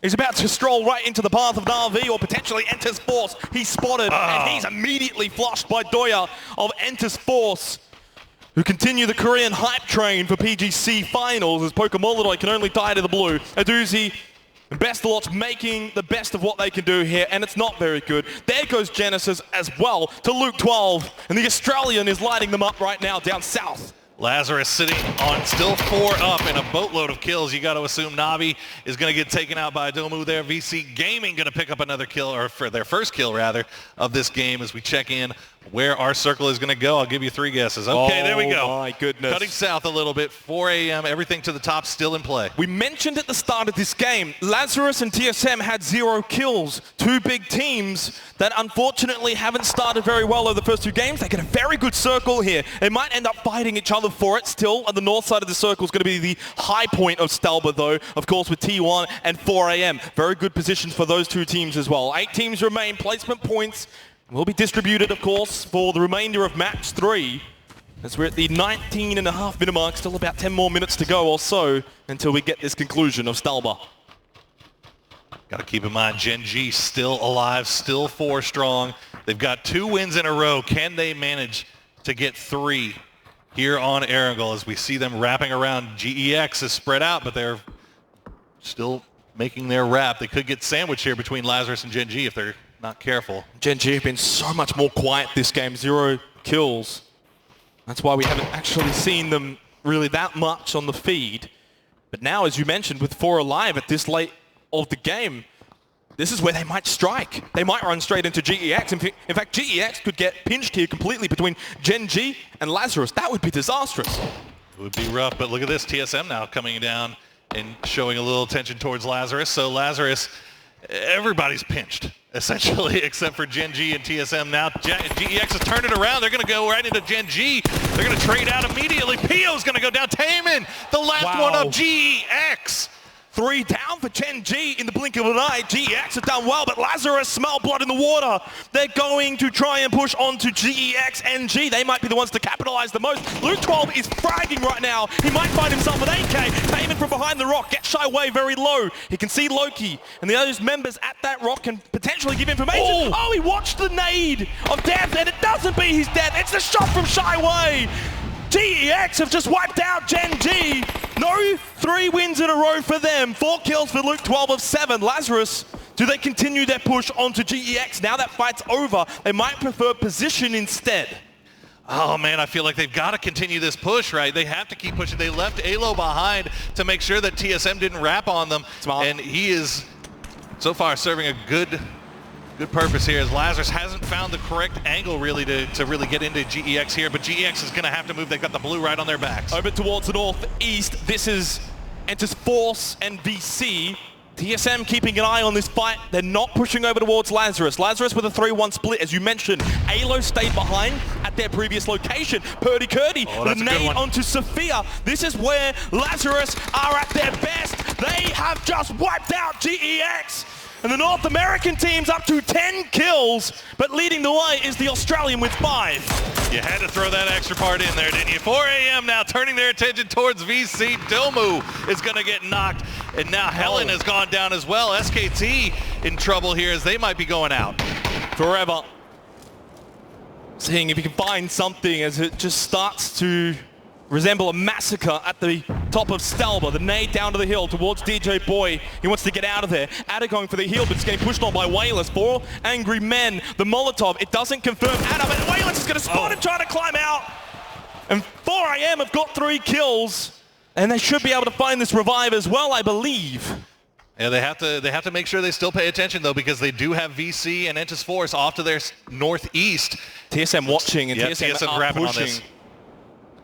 TSM wrapping on this. They had left Michael behind to do the same thing to Lazarus that Lazarus did to them.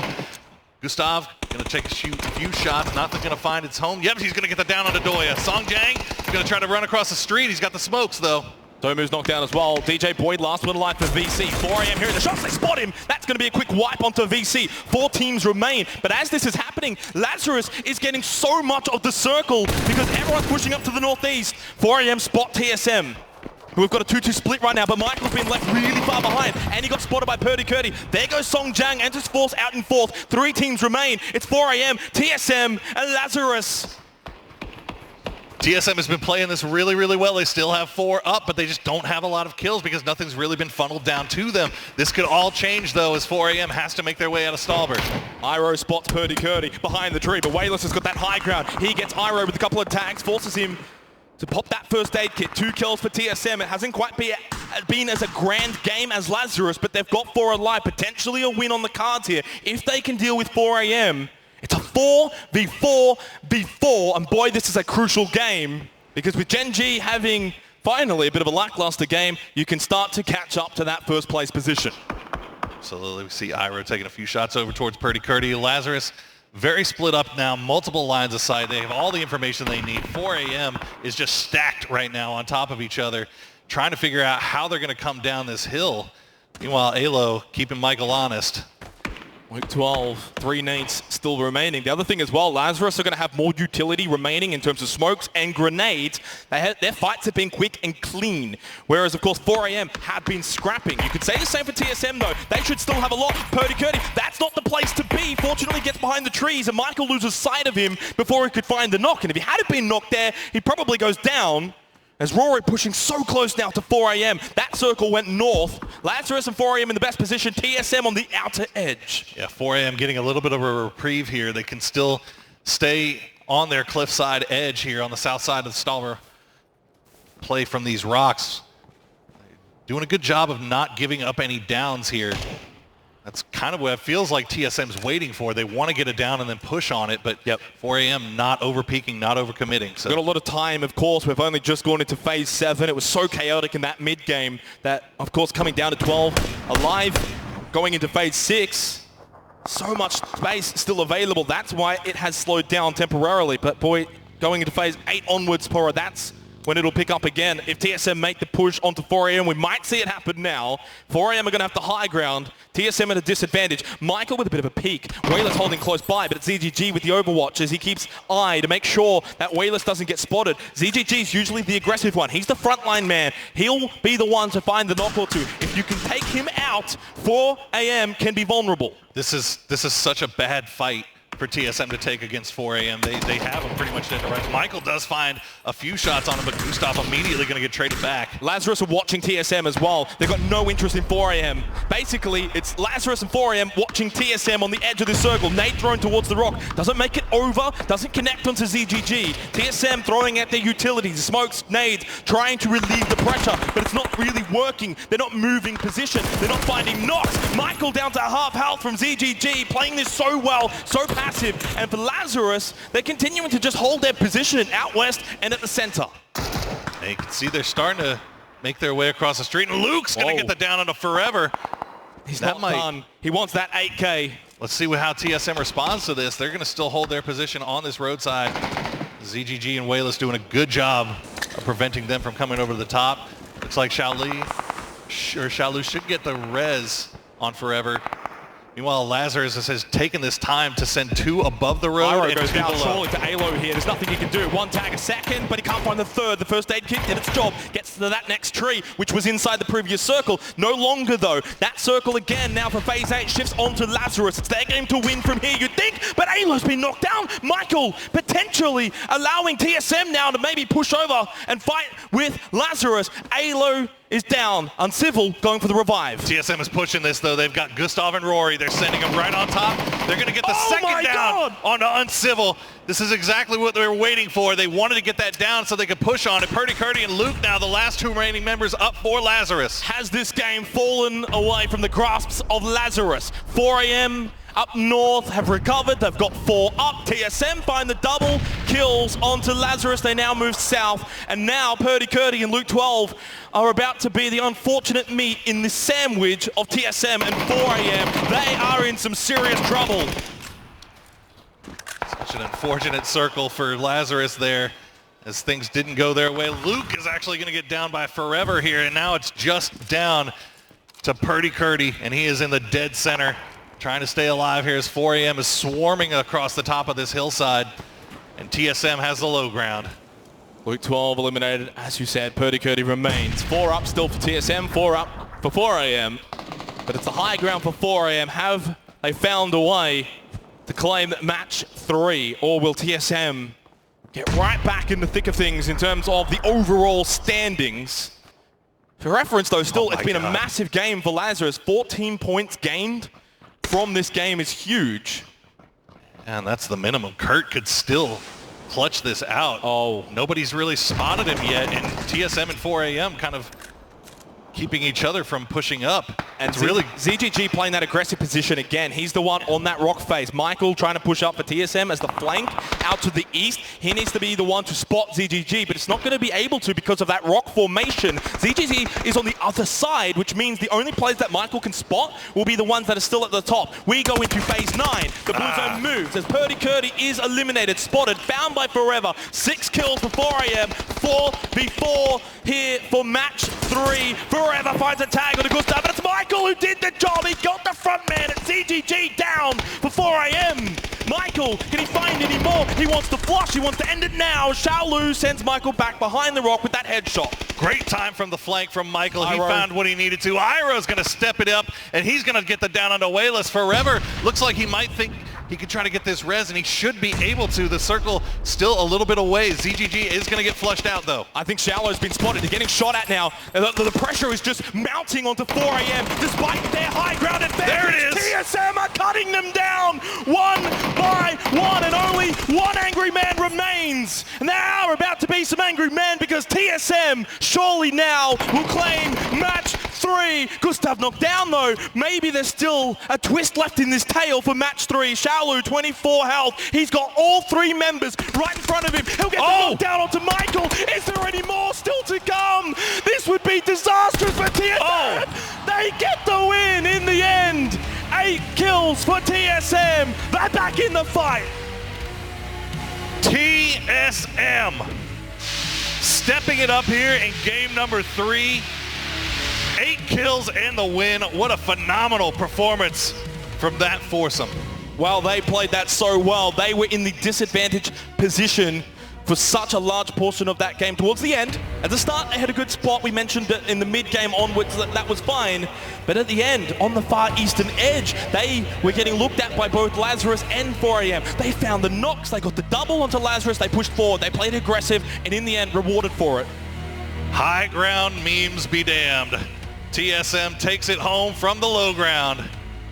And what a great performance as well by those lads. Luke, 12, Purdy Curdy, Uncivil, the rest of Lazarus.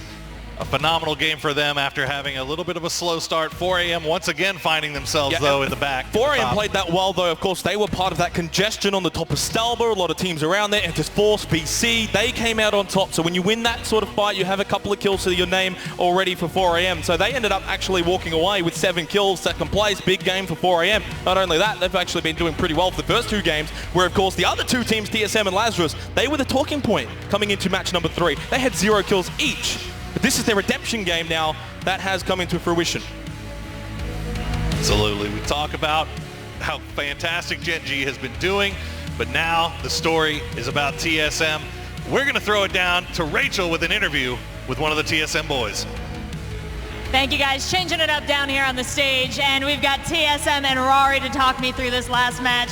That was an uphill battle, quite literally for you and your team in those final moments. So how did you convert that tough position to a victory? Yeah, we just knew from our compound we need to play from the edge and just wheel the edge. We're really good as a team, just team fighting through the edge. So we just need to be calm and not get too hectic and just play from our compound, and it worked out really well. Now, in moments like that, is anyone making a call for the entire team, or are you all deciding individually on your utilities? It depends on the terrain. Like, whoever's in one place needs to tell the other person, like, can you play here or can you not? So we did really well, like, communication in that game, like, pull back, push forward, and yeah, it just helped us win that game. Stellar communication, 4 alive to the end, but you guys are one of the first teams out in their first game of the day, so you've had a nice, steady upward trajectory over these last 3 games. Where is that going to take you? Yeah, it's a big confidence boost. We had 2 really hard games to start with, but it didn't really phase us that bad. We only made like 1 mistake in those 2 games, but yeah, 2 hard games and 1 good game, so we're happy. Well, you made it to the top now, so let's see if you can stay there. Thanks so much for the insights. Back to you guys.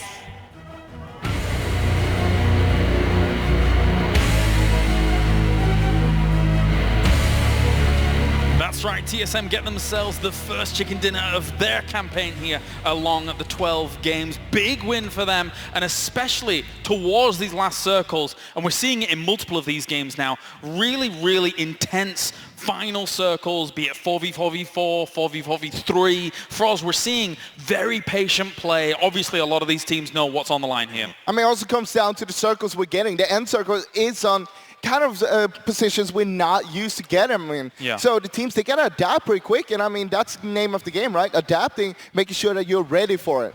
Yeah, I mean, I think it's just it's kind of a meme to say just adapt, but like the reality is so far, almost all of these circles have required that from these players. For me also, you can see, as you said, all these players, they know how much is online. So the patient kind of waiting game is, you see players, they're moving into positions, making sure that they can kind of play instead of just being trigger happy. So especially for M here, they're sweeping, they're making sure all 4 players is alive. I did not expect them. They were there for a long time.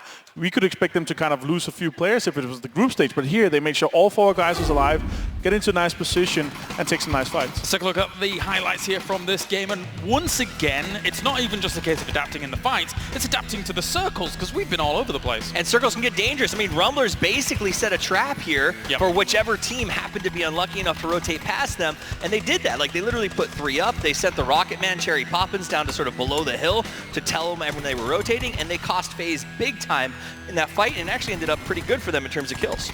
I mean, we're seeing Rumblers playing the games of their lives right now. They've never played this good in my books before, but right now they're doing most of the stuff really good. They're doing it right. They're making sure they have the time for it as well. What I really loved was how after FaZe stopped, Rumblers, they positioned themselves to make sure that they could have all the angles and really put the fight to their advantage. In the end here, though, TSM taking the fight home. It's super well played for them. They kept 4 guys alive, making sure they had the angles, and they won their 1v1s and made sure they clutched the moments. I mean, and that was the reality of that final circle is 4-4-4. TSM comes out on top, but we saw multiple times where a member from each of those teams was almost knocked, right? Michael's transition, we saw it happen to 4AM, we saw it happen a few times to Lazarus, and the first team to go down, it was like throwing blood in the water. The Sharks just collapsed, ate Lazarus alive, and then it became a chess match of how to utilize, honestly, the high ground. And TSM came from the low and still won that one, which I was very impressed with. And also Lazarus, we have to give it to them. 10 kills, 3rd place here. They managed to keep the West to themselves. Their positioning versus GX, their overall, the third party and how they kind of managed and kept the whole zone. Super well played from them. I hope to see this kind of play from them moving forward. You got to say TSM, though, moving in from the low ground there, they played that so well. They had Michael on the flank on the east side, while all the 3 other guys, they were waiting on the west side. As soon as Michael took the shots, they got the knock, that's when the other 3 pop up, start shooting, Michael falls back. And with a move like that, the flank is absolutely the linchpin, right? You need that kind of start to an engagement like that, surely. If you're an amateur team or you're starting up and you want to study positioning and flanking, look at that entire Lazarus TSM face-off. From the very beginning, it was a masterclass, and Michael and Alo keeping an eye on each other when that crate came down, making sure no one pushed in the opposite direction. They always made sure their teams, as they looked for third parties, were covered from behind. It was just perfectly executed by both of those teams, and genuinely, I think it could have gone either way in the end based on where that first knock went. Points coming in. TSM finds themselves at the top 4 this game. Lazarus in 2nd place. As you mentioned, guys, a lot of points from kills there. 4AM is the 3rd position in this game. For all intents and purposes, I thought 4AM was going to have an even bigger leg up on what you mentioned, Froz, with the fact that they had the high ground in a lot of that fight towards the end, but it wasn't working out for them. So the problem was that they took kind of fights against TSM and Lazarus at the same time. They moved 2 guys up towards Starboard while 2 guys were holding TSM. And when you're picking fights against the 2 remaining teams, you're basically telling them to, hey, just end me already. And I think you're splitting your firepower, right? They chose to go 2-2 instead of what the other 2 teams were doing, which was focus a 3 on sort of where you knew you could get an advantage. So their firepower was never focused on when Michael was trying to make a cross or something like that, and it cost them. And also when you have 3 teams with 4 guys alive, it's like a 3-way chess game for the last position in the circle, because you want to position yourself the best to make sure that when the circle comes, you have the best position to take all the other guys that have to move later than you. So your chess piece, make sure you got a good position, and 4AM, they didn't do that fast enough. And for this game, our final of Erangel for the day, there seemed like a lot of GEX fans in the crowd, and I'm going to say because they took out Genji early. Of course, we don't particularly want a team to completely run away with it straight away, but GEX really put a spanner in the works of Genji very quickly here. They turned that fight around because they were getting pinched by both Genji from the north and Lazarus from the south, and basically they should have died straight away. But they turned in the right time. They took out Genji straight away, took the fight against Lazarus, but that didn't end too well. This is the overall standings at the moment. Genji with 43 points up towards the stop, still blisteringly ahead with 4AM and OGN Enters Force currently in 2nd and 3rd place. For TSM, a lot of their points came from this game. There wasn't much wrapped up in the previous. Just one. Same thing for Lazarus. Like, all these teams are sort of playing catch up. For me, it's been Genesis has been very consistent. Yep. Force has been very consistent. And of course, 4 Angry Men, who is a team that we know can put up a blistering, high-scoring day. For them to be keeping a relative pace with Gen G after 2 chicken dinners has to have them a little bit worried. But looking at Rumblers, though, right now, I mean, they're sitting on 16 points. First game, they only had 2 points, but after that, that's when they started activating themselves. They're starting to do this kind of traps, and they're going for the kills. They don't care about the placements right now. They want to make sure they get at least some sort of points. What map is next? Oh, yeah. Exactly. So Rumblers, I'm counting on 2 Sorry, tops. boys. Sweep it under the rug. but that's it. It's like there are teams that are still just struggling to get their heads around this. Rumblers has just outright said we're terrible at Sanhok, and we'll see what happens. That's fair. Let's speak about Sanhok here for a moment, because it is a very different play style. For anybody maybe tuning in who's not as familiar with PUBG, this is a smaller map. It's a bit more difficult when it comes to the overall rotations into later circles. Talk to me about it, Avenger. Well, overall, it's a map where you don't really need cars. You can maybe take a boat if you're feeling lucky, but you need to be able to engage in a fight and then disengage within 20 seconds. Otherwise, you're going to get third party, because there's so many places to hide. There's so many places to kind of third party from and reposition yourself from. So quick in, take some kills and reposition yourself, move out again. That's fair. It's super easy that you'll find yourself in a bad position on Sanhok, and you'll easily get third party, as Martin said. What you want to do is make sure you go super aggressive. Get whatever you can. If that is 2 points, that is 2 points better than 0. I mean, I think the reality of it is we saw them fight with FaZe earlier, Rumblers. This is why they're so bad at Sanhok, in my opinion, is they require a lot of elbow room to fight. They spread out around FaZe, but on Sanhok, when you're sitting at a dinner table between 2 big boys and you can't really get those wings out there, it's a lot harder to throw some punches. So I think teams that are good at staying compact, using really good thrust patterns, they do well. FaZe in particular, I think, when they can catch somebody and make a good third-party push, the fact that they usually stay together, they're very good on Sanhok. What I'm also interested to see is Timberstorm FaZe. Are they going to fight in Pinang? We've seen it for a long time.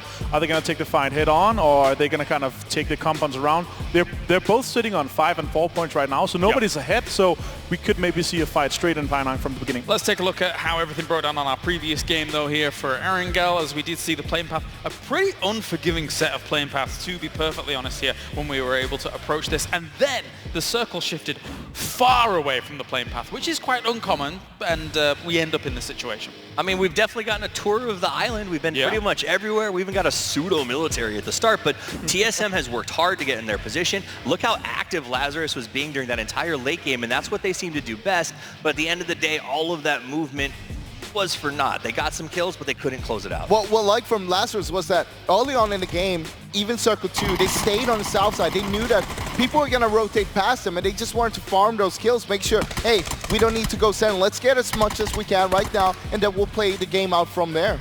I want to take it to the beginning of the game, though, because W-Click nearly ruined this game for TSM. There are 4 guys in one car trying to get out of there. It's scary. And, yeah. I mean, I think the big takeaway for me on that Lazarus thing is that they seem to be turning on. Erangel is not their strongest map. They call themselves the king of the jungle because they believe they play Sanhok well. More importantly, I think they're averaging over 11 points per game when it comes to Miramar. That's where they truly shine. So the second half of the day is Lazarus's chance to sort of throw some punches and get back into that top 5. And right now, them and the Rumblers are feeling like that's the best chance for NPL to sort of make a showing today.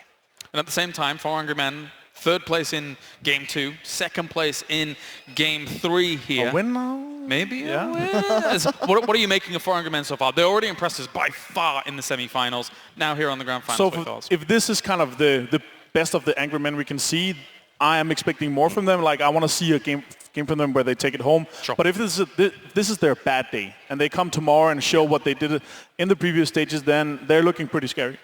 I really like how they're like working together, covering each other, making sure every move is calculated. Nothing is taken to the risk if it's not worth it. So they know, all right, we're going to do this. Is it worth it? Yes, go for it. We're going to win this. I mean, I think that, like I said, I'm sort of looking forward to Miramar, see what 4 Angry Men bring. They average about 8.5. Genesis does about 8.5 as well when they play on that map. Most of these teams are probably looking to sort of have when you have a bad game, walk away with 6, right? That's the idea. Sure, so sure. if they can bring these numbers in, then I think that gap keeps closing on Gen G. The problem is Gen G has so much confidence right now. A 20-point lead is absolutely bananas, and somebody else has to figure out how to peel them away from that and make their big move. That's fair, but how much of that was squashed by GEX in the previous game does remain to be seen here on this grand stage.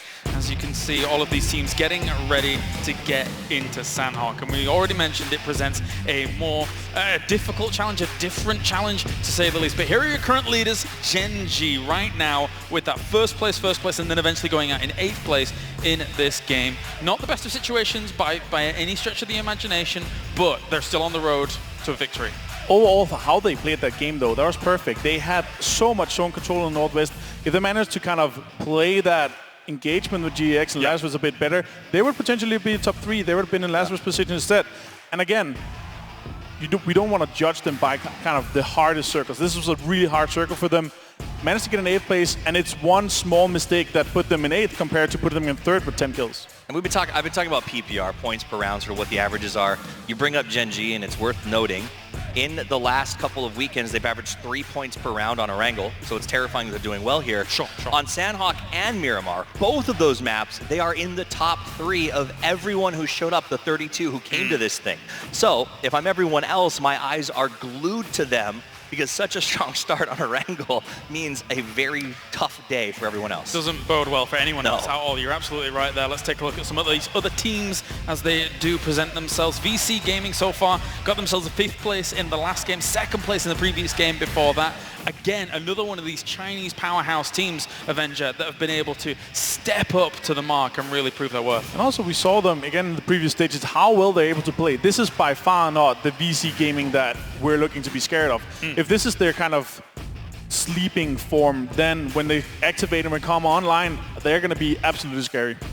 I mean, that's it for me, though. The problem is they go back and forth, right? First game, 0 points, 10th, I think. Second game, man, 9 kills. What an awesome game. Then we go to the next one, and they get some placement, but only 2 kills to go with it. And they're very hot and cold. I'm waiting for them, and I won't doubt them ever again, right? Because I learned my lesson during the last round. But the reality is that hot and cold's not going to take home the $1 million. No. GEX as well put a slight roadblock in the way of Gen G for just a moment there. But thank you very much, gentlemen. It's time. We're going to Sanhok. It's time for the jungle as we head over to the commentary team. It's game number 4 here of PGC.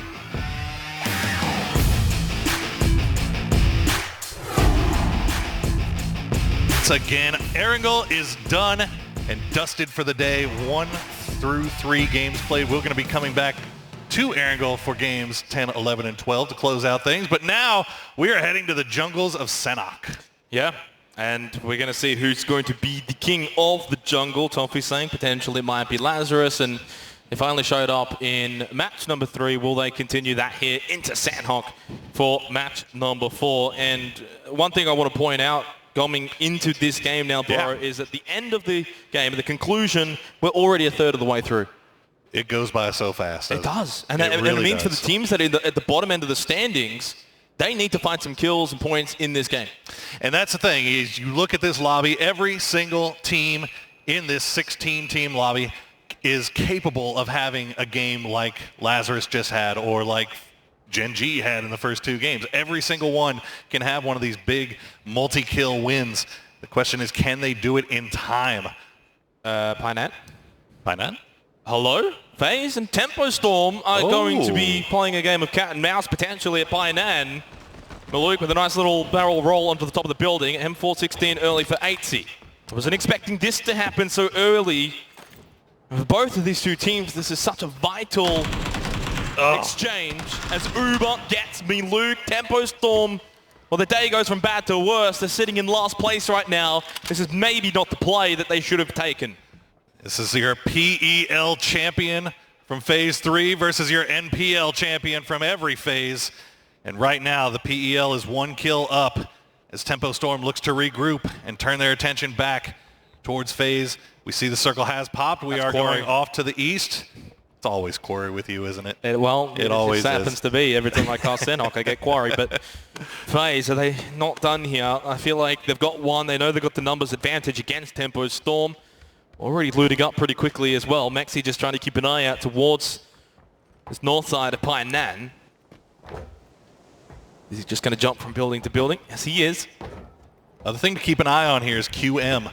They are just off to the north, within shouting distance of all this. They could at any time decide to come over here and third party into this. So Zampa, you can see they're looking every angle, making sure that they don't get pushed up on. Genesis, check in on them. They have the entirety of boot camp to themselves. Yeah, I think it's good to note that for everyone else in this lobby, they're all looting by themselves. It's only Tempo Storm and FaZe with a potential early collision here on Sandhawk. Obviously, that's already taken place. With Luke being eliminated, Genesis getting boot camp to themselves. We've seen boot camp sort of fought over potentially in the past here so far at PGC. TSM coming in with an early rotation just to the west of boot camp. And still no exchange though between Tempo Storm and FaZe except for the start. Yeah, it looks like Tempo is really kind of buckled down and hunkered down, bunkered down in that southern side, or northern side rather, of Painan. So no push coming out from FaZe. They don't really want to take the risk of losing one. They've got 1 free point off of it already. Might as well keep it at that. Genesis hopping in vehicles, making their way towards the center of the circle. We check in on GEX, and look how close they are to QM here. And the other thing as well for FaZe is you don't want to be sort of hanging around looking to try and finish off the rest of Tempo Storm. You want position on Sandhawk. It's so vital and important to get position early. 4 AM with a nice 2-2 split on either side of Quarry. I mean, that's the start you want here. W-Click, maybe it's going to be their game for the LATAM team, north side of Quarry.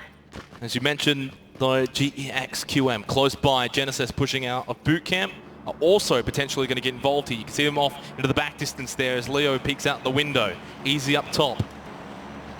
Yeah, it doesn't look like QM has any line of sight onto this. You see Wu Fang and Easy at the top of the hillside here. Genesis just off to the south, or just off to the west rather, making their way across. This could, oh boy, this could turn into a three-way fight real quick. Double tap from J.R. White onto Profi.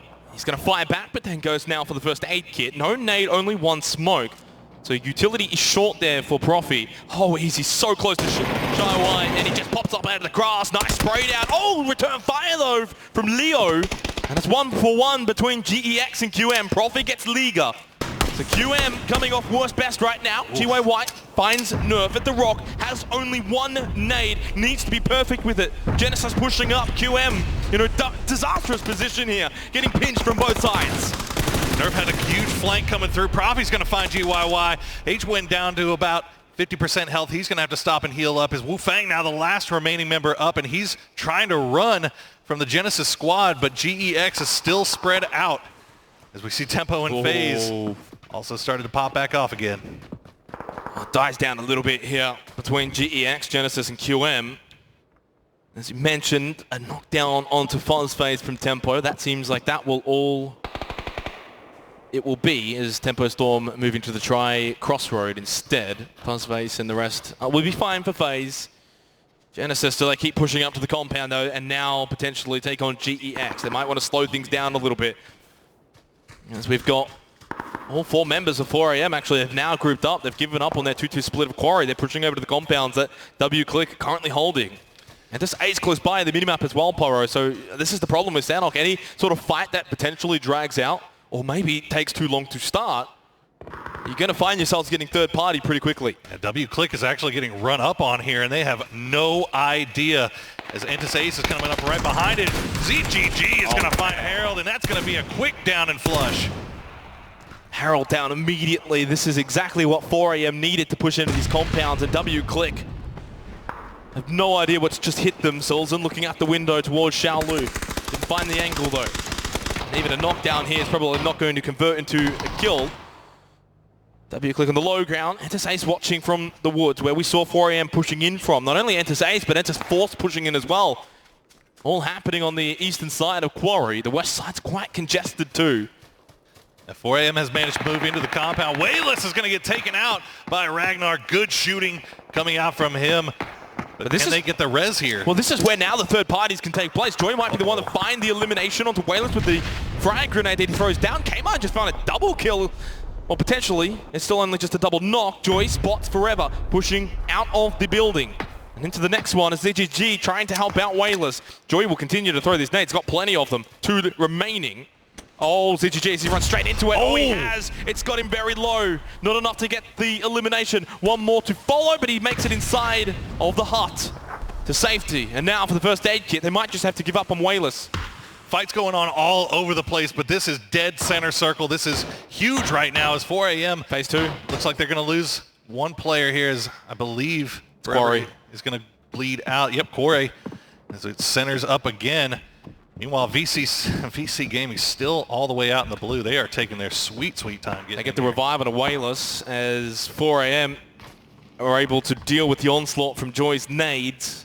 Oh, they got the res. Yeah, they got the res. And now, Entis Ace have sort of just backed off a little bit here. Might be able to now allow 4 a.m. to continue their mission over to W-Click if they want to cross the road, which is always going to be quite risky. This is to the far north with Lazarus. Outside of the circle, being gate-kept by Na'Vi. Bestalot has got them pinned down. Headshot onto Luke 12. He was able to land a tag back, and that'll be enough for Bestalot to change position. Over to Genesis and FaZe now. First FaZe dealing with Tempo Storm. Now they've got to deal with Genesis. Mexi lands quite a few tags onto Nerf. Gets him low. Uber needs to heal up as well. FaZe actually quite injured here. But they're in an amazing position with how these circles are translating right now. And you see the remnants of Tempo running away there. I think they still have 2 players up. Losing 2 in a engagement between FaZe and Genesis here. As we see Lazarus going to hop in the vehicle. They're trying to get around and outside of the scope of Na'Vi here. Trying to find some way to get inside this circle, but they do have T1 just off to their west. And again, yeah, VC. Just bringing your attention to VC right now, where they're at Hart in, still deep into the blue here, which is about to start moving again right now as well. 2 minutes till phase number 3. Let's go and have a look at Lazarus's looting location at Paradise Resort. Quick and easy as you like, as they covered pretty much the entirety of the resort. And now Luke +1 Alo trying to see if they can get around, but I don't think they know the T1's here. Very, very dangerous with 2 in here, Alo and Luke 12. They are going to pull off actually perfect timing, but they still don't know that T1 are close by. Adder's going to open it up. Wow, that was so quick. Tried to go for the transfer onto Luke 12 rather than the flush. Now primes the frag grenade. Luke 12's in a world of hurt. He's immediately knocked down. T1 clean and precise onto Lazarus. Off the back of a decent game in match 3, they're down to 2 players into match 4. Lazarus in a really rough spot there. They had to do something to try to get away from the guns of Na'Vi, but unfortunately they over-rotate a little bit too far, run right into T1. And that's going to be them down to 2, but fortunately for them, it looks like Purdy Curdy and Uncivil going to be able to make it in just fine. VC finally deciding to join the game. Well, it is only phase 2, so it's still only 1 damage, or roughly 1 damage per second.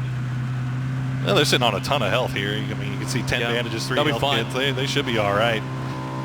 They're coming in for, it looks like a long wrap all the way around to the east side, so smart play, realizing that the north and the west most likely going to be repacked right now.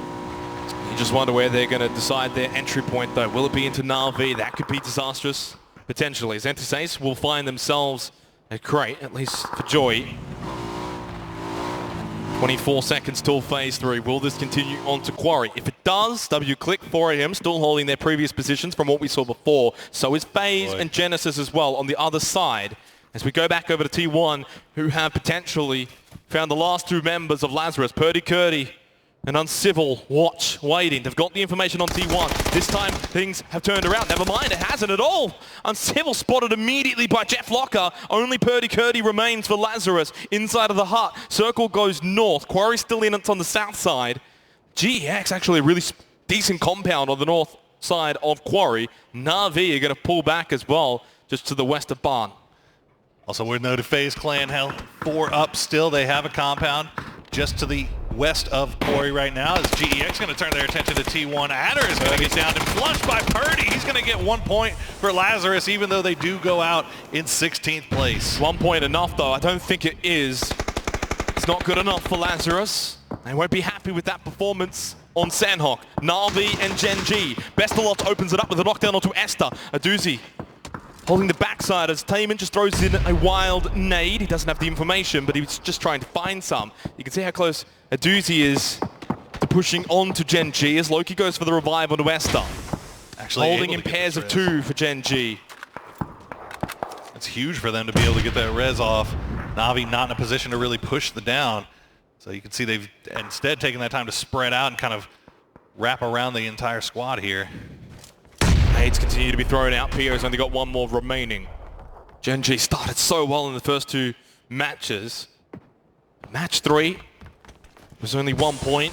Potentially, if they get wiped by Na'Vi here, it might be back-to-back 1 points. Oh, headshot from Bethelotch, but it's not enough to get the knockdown. PO, 32 health, throws out the nade, but again, it's wild, it's not precise. It's not towards a Na'Vi player. And Bethelotch is able to still hold his position for Na'Vi. Minute 20 seconds still phase number 4. As a lot of teams haven't actually moved that much here based off this phase 3 circle. Aduzi still holds the angle. Still has 2 smokes. And there's one, or actually a couple of smokes here in the center of this compound, but they are starting to dissipate shortly. Yeah, no grenades left for the front man here. Aduzi has spent everything. Bestalog looks like he's still trying to throw stuff. That's going to be a smoke for right now, but Gen G is completely surrounded. Look at this. Senya's going to get that down onto Loki, and this could be the signal for Aduzi to go. PO was making the mad dash, and he gets knocked down by Pokemolonoid. Na'Vi have turned it around here onto Gen G. Taman and Esther, all that remains still inside of the main shack. And that means Senya's being able to move up. And Na'Vi can potentially send Gen G backing out super early, potentially with 0 kills, Poro. And this is going to really widen the race for first place once again, almost resetting after the first 2 matches. Absolutely huge. They still have these 2 kills left to get, though. Esther gets taken extremely low. You can see this is also being overseen by Entis Ace. They keep sending shots over this way, which may be preventing Na'Vi from pushing, but Senya with a great grenade onto Esther. Taman now the last one up. Oh, he doesn't quite make it into the window. That might have actually gone to the back room and got Taman holding the window position. Na'Vi have dealt with 3. 1 remains. It's Taman. This fight has dragged out, but because they're at the compound, no one's actually pushed up to them. There's our phase 4 circle. It's good news for Na'Vi. Once they deal with Gen G, they got the compound as well. This might just be their game. Nate thrown in. No, never mind. It's a smoke. And now they're just going to push in, though. Bestalotch with the QBC. He's going to stop that revive. Na'Vi send Gen G out in 15th position with 0 kills, 0 points. And again, for first place, stays at 43. The target remains the same. Big plays coming out from Na'Vi there. They have center compound now, or as center as you're going to get here, and they take out Gen G in the process. Huge news for everybody in the entire game as we see Rumblers now trying to figure out how they're going to make their way in from the south. Antis Force pushing up towards the buildings of WClick and 4AM. FaZe have actually vacated. That's where Rumblers have pushed up to. Still no movement from Genesis. This is around the Quarry region. TSM out to the west. They might find themselves pinched between FaZe and potentially GEX on that compound. If they don't push into the compound and take the fight early, FaZe will be pushing up from behind them. Trying to cross the road first, though, without being spotted by either Rumblers or Genesis. Again, North America always just seems to find North America. Jared Poppin with a knockdown as a sharp shot as Gustav does in fact spot Mexi. Yeah, the south side is an absolute mess right now. Right now, TSM holding court over things from this hillside. You can see they're getting the downs on a FaZe. FaZe trying to make their way up, but TSM has such good positioning right now. Multiple lines of sight onto this. FaZe, I know FaZe Sunday is a real thing, I believe now, but you don't want to leave it all to FaZe Sunday. You've got to get some points here today on Saturday, and right now they're not getting any. As 8C will go down, only Uber and Fuzzface remain.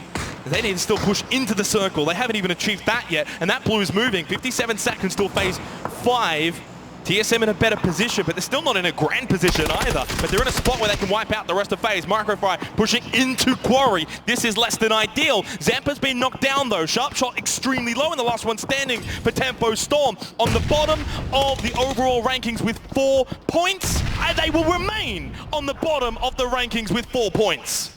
Rumblers still have 3 up. They have the time here to get the res onto Cherry Poppins. Once they do, they have to get across the street that's being overseen by Genesis. They are not out of the woods by any means just yet here. Uber, this is a rough spot to be in for both himself and Fuzzface. TSM still holding higher, watching, waiting for FaZe to make their move. They might just give this up and say, you know what, we don't have a play here. Side of the blue, deny points to TSM. It's not very nice, but it is a play, and probably the only play that FaZe had. South we go towards WClick and 4AM. 4AM have been catching up to Gen G so far after those first 2 games. This might be the game where they might almost tie them, Poro, if it continues in this sort of direction. This is really rough here for Rumblers as you see what they're having to push into. Entis Force has the low ground. W-Click has the compound on the west side of the street. 4 a.m. meanwhile just sending all types of shots across the way. FaZe have moved, by the way. They're not going to die to the blue. They were just healing up, trying to wait for TSM to move, coming in extremely late. They actually might go into Genesis as Cherry Pop and Micro Fright both eliminated separately, ZGG and Kale. And just Force inside of North Quarry. Buzzface knocked down. He does get a return from Uber. Finds the flush onto Profi. It's one extra point that they wouldn't have got, but they still go in 12th. And it's still not enough. And TSM with 5 kills now, thanks to Rory. H-Win's close by. That might make it kill number 6. H-Win's just going to run for it. He's going to play the cliff's edge. Try to stay alive for a little bit longer, but you can see going down there just exposes you to a whole different team. And this is where TSM have got to be making sure they're not kill happy. They've got to go for position as well. They're still out to the far west. We've seen Gustav knocked down by Xiao Lu. 4 a.m. Great position as a doozy finds a double onto Domu and Summer. They're going to be cleaned up by Pokemon and Alpaca. Mickey with a nade towards Tide. Will be this potential to clean him up. Yes, it will. Mickey confirms the kill for Ace. Na'Vi coming alive in this game, and you love to see it here as they still have a compound in on the very northern side.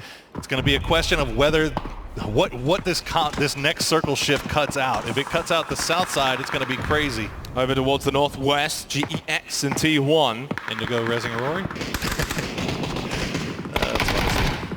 Quick shots coming out from Akkad. Able to get shot away. Kane knocked down as well. GEX down to Sophia. Sophia is inside of the circle in the compound as well. Gustav knocked down again. That's his second knock. That's from Forever. 4 a.m. doing a lot of work from that higher ground position in that compound south, just near Quarry. It is quite elevated compared to, say, for example, W-Click. What this is going to mean is W-Click are not going to be able to really get kills because they don't have the vision that 4 a.m. have got, which is why you're seeing 4 a.m. in the kill feed. It's why they're now only 11 points behind Gen G on the total rankings. 10 teams remain at the 19-minute mark of Sandhawk match 4. Sophia holding on for dear life as Akkad is kind of doing the same for T1. Na'Vi, this is their game so far now. Iroh's eliminated by Wufang. Oh, Wufang's still alive. Doors open, bye-bye. Oh, good night, sir. Sophia going to be taken out quick there by Akkad. That's 7 kills now for T1, turning up now in Sandhawk.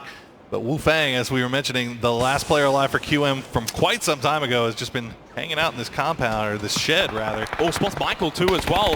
Wufang from a high ground position is smoked up. Inside, jumps out. Michael going for the first aid kit, 30 health. Wufang is almost like James Bond at the moment, just running around, trying to peek and shoot from every angle. Just going to vacate the area completely, try and stay alive, get into the placement points. Senya knocked down by Mickey. The nade from Michael. He doesn't realize, though, that it's been vacated. He throws another one, still expecting, because he hasn't landed the first 2, he actually still thinks he's in there.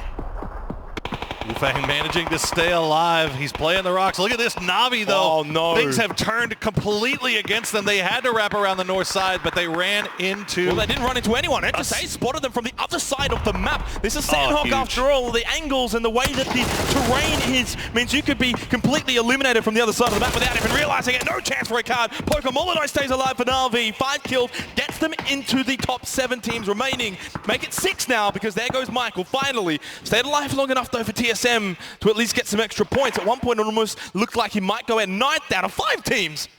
Let's just go one by one. Wufang got picked off there as well, so Pokemon finding himself all alone. He does have Rang staring down at him. The new circle has popped 4 a.m. Looks like they might be trying to make a wrap here. Wayless has already made his way to the street. Enters Ace, enters Force, 4 a.m., Na'Vi, and W-Click. Massive game potentially for W-Click here as well. 4 points gained so far.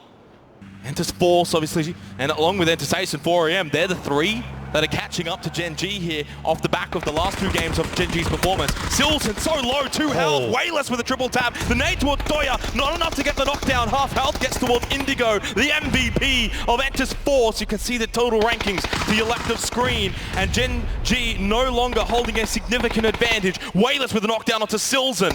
W-Click in 14th position with just 9 points, needs to try and capitalize from this game. Rybo will get Rybo will get Forever. 4 angry men are down to 2 angry men with ZGG and Xiao Lu on the edge of the blue. And potentially, Enters Ace have been fed this game. They are in the prime pole position. They just managed to steal away all those kills from W-Click as well. Rybo now the last one up. You see Song Jiang is hiding just on the corner here.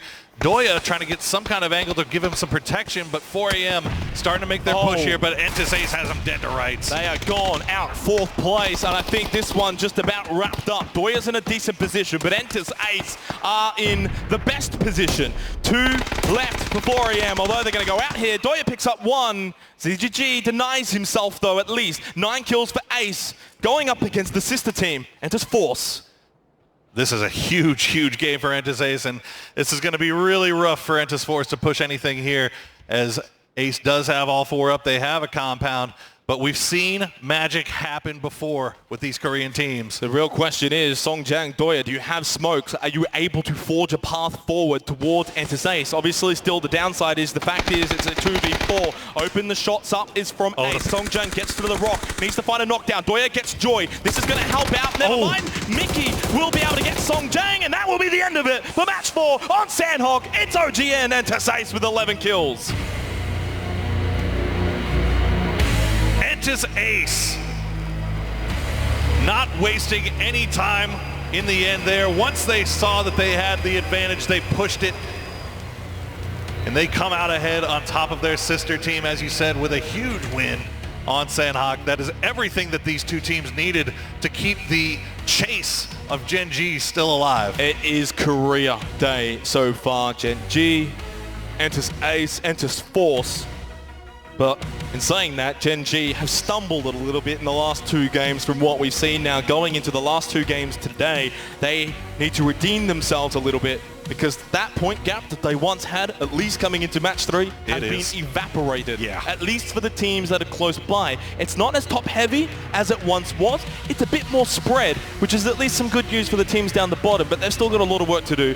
And for Ace, Force, Gen G, even 4AM, they've completely dominated so far after 4 games today. I mean, we keep seeing 4AM in this top 5. We keep seeing them with a stack of kills. They're going to catch up to Gen G here quickly. And not only that, but the way that they're playing almost kind of suggests that at some point a big win's coming for 4AM. And when they get that, that might be enough to tip them into 1st place. They're only 2 points now behind Gen G. Absolutely. Well, you see a good game coming out from Ace. You see ones coming from Force. W-Click as well, finding themselves in the top 4. Only 3 kills, but that's still a step in the right direction for the LATAM squad. But we're going to send it down to Rachel, who's got an interview with one of the members of Entis Ace. Thank you guys so much. Down here with Mickey, and we finally got to see Ace pop off in this match. It was lovely to watch you guys. Now, tell me a little bit your thoughts about the crate that you were playing around, not picking it up. 오늘 처음에 보급 상자가 나왔었는데 그 위주로 그 안에 있는 걸 갖지 않고 어떻게 그 보급 상자를 이용해서 운영했나요? 전 솔직히 보급 상자가 있는지도 몰랐고요. 그냥 엄폐라고만 생각했어요. I didn't even know there was a crate. I just played around it and was able to play good. Well, it worked out great for you guys. Another thing that worked out great, switching over to this map. What about Sandhog makes you guys so comfortable? 이번 산옥 경기 아주 좋은 결과가 있었는데 산옥에서 어떻게 이제 좋은 결과를 냈는지 알려주세요. 저희가 원래 지금까지 솔직히 PKL도 그렇고 산옥이 되게 진짜 저희에게 있어서는 좀 많이 시련이고 언제나 3점만 떠도 진짜 와 이거 잘했다라고 했는데 이게 산옥이 제가 이제 좀 다들 적극적으로 싸워주고 총도 잘 맞는 것 같아서 좋은 것 같아요. 그래서 이게 이긴 것 같아요. 그래서. Actually, in PKL, Sandhog was like our hardest match. If we get 3 points, we say we did a good job. But then in this game, we fought really well. Our shots were good, so we were able to win this game. That turned out to be excellent practice for you guys. Congratulations on an incredible victory, and you won that victory over Force in the final moments. So, some thoughts on playing against a brother team like them? 이제 마지막 순간에 포스 상대로 이겼는데 소감이 어떤지 한번 말씀해 주세요. 포스가 인원이 저희가 좀 죽여놔가지고 알았기 때문에 저희가 이제 솔직히 포스보다는 더 잘해졌기 때문에 포스는 마지막 남았을 때 이길 거라고 생각했어요. Since we were able to play better than Force, we were sure that we could win this match. Fantastic. 감사합니다. Congratulations and thank you so much. Let's send it on back to you guys and get into more games.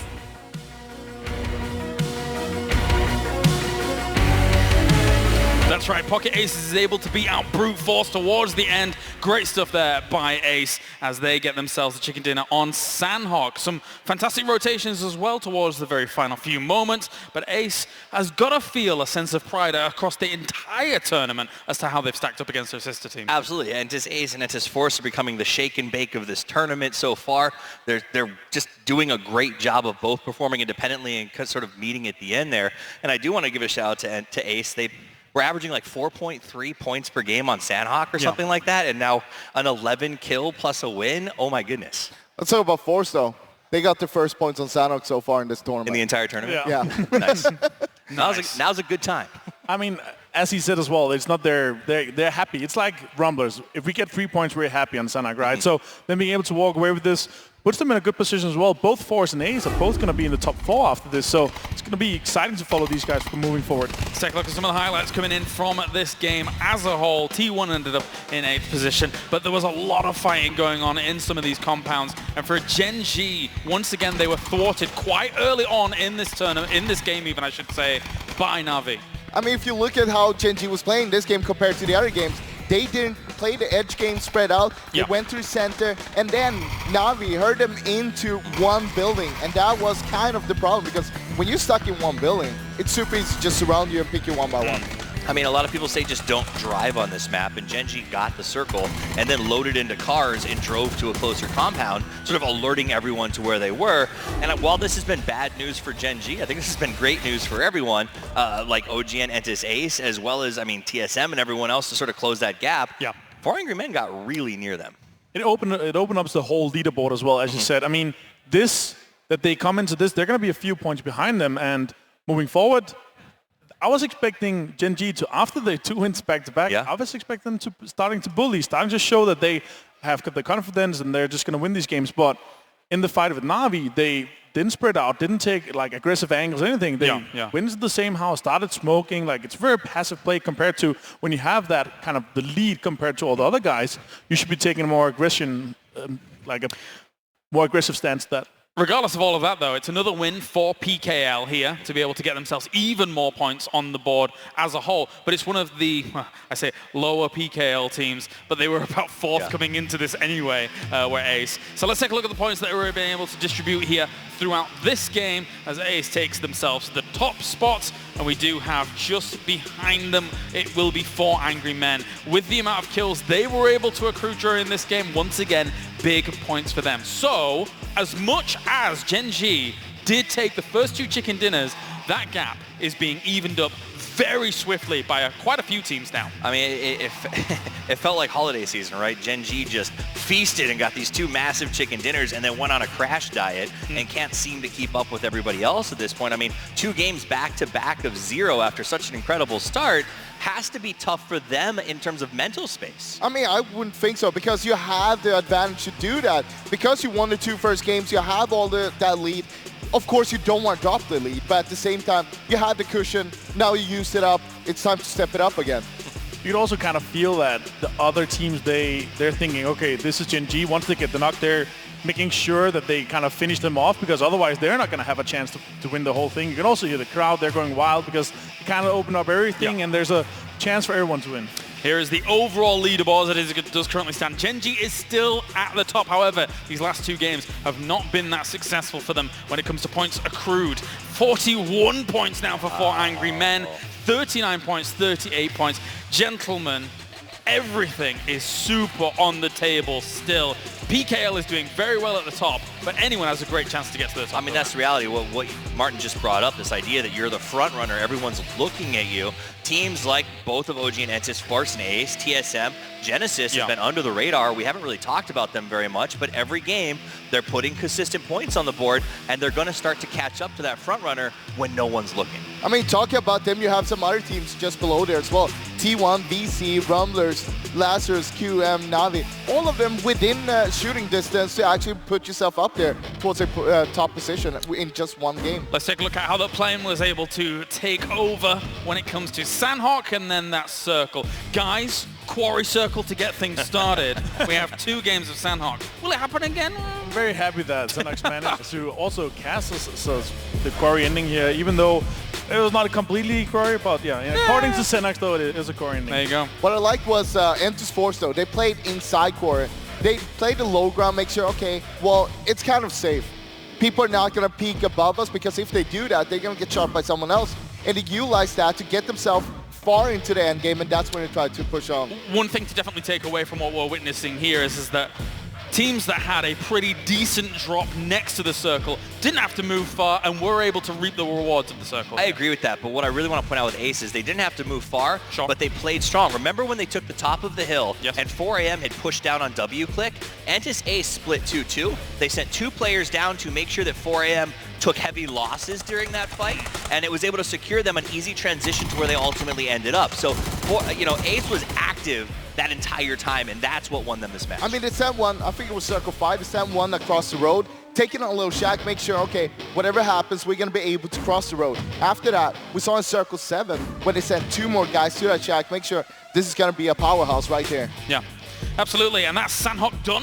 Yeah. We only get one of it per day, and we will be moving on to Miramar in a few moments' time here. Speaking of Miramar, of course, you guys were kind of, how do I describe it, bigging up some of the performances, the potentials for some of these teams. I think Gen.G was one that did stand out to you, actually. Yeah, they have big numbers over there, and other things to talk about are drops. TSM and Genesis, as well as 4AM, are sort of breathing down Gen.G's neck.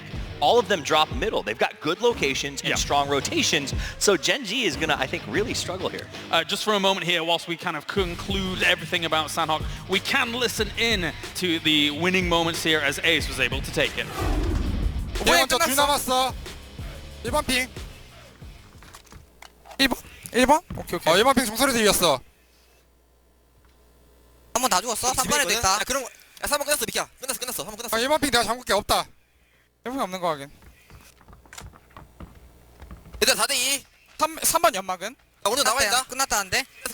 끝났어. 얘들아. 연막 하나 칠게. 얘들아 이거 해야 돼. 2번.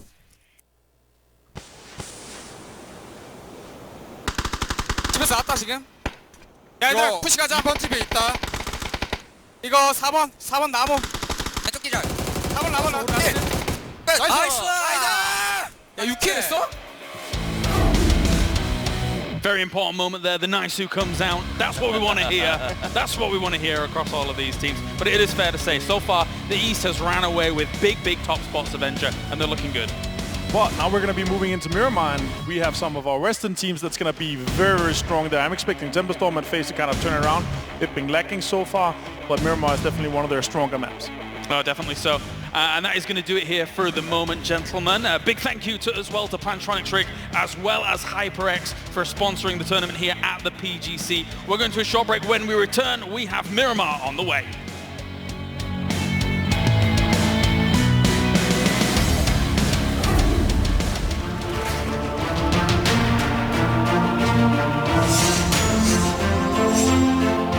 Exclusive black equalizer brightens dark scenes without overexposing bright areas.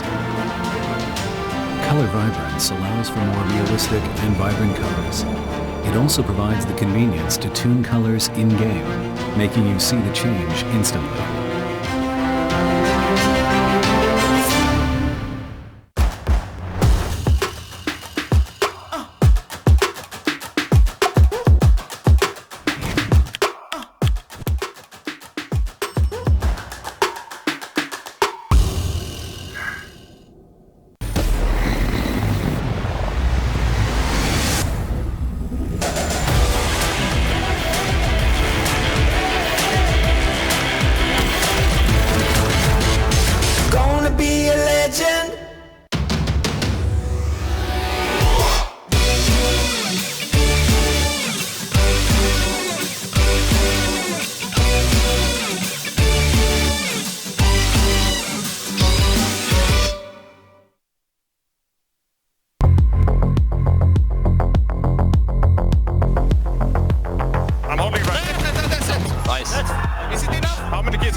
voy a acá para hacer el maña de ahí. 주인님 먼저 올라야 돼. 저 촬영한다고 해서 안 돼. 아, 카메라 많으면 머리 하얘져요. 너무 편하게 됐다. 많이 하긴 했지만 아직 어색해.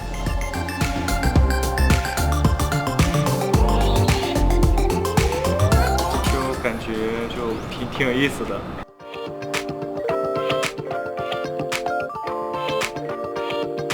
我感觉很逗。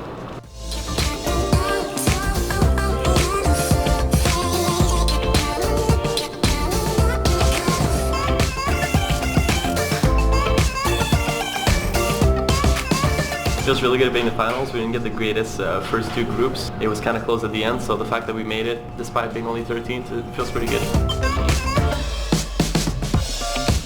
I don't know, it just feels good to qualify to the last game. The last game of the semifinals was just the beginning, so yeah, we'll be even stronger. Thanks for your support, it means a lot.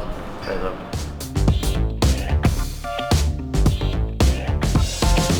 强对决的痱子吧，我感觉乌巴很强，我们两个人玩游戏的方式也像。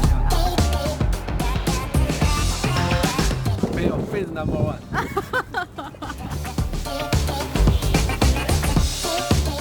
저는 뽀에임이 좀 많이 견뎌지는 것 같아요. 제가 잘 안 움츠려드리는데 뽀에임만 보면 살짝 움츠려드리는. The team that we're going to be focused on probably 4 a.m. I think the most exciting team that we're going to probably get into it with the most is probably 4 a.m.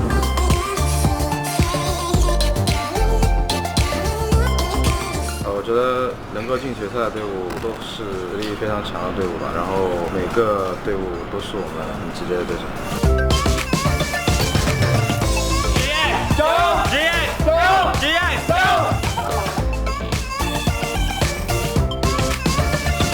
Right, I swear, can we get like Google Translate so Rory can like say a Chinese quote? Ni hao? What does it mean? Hello.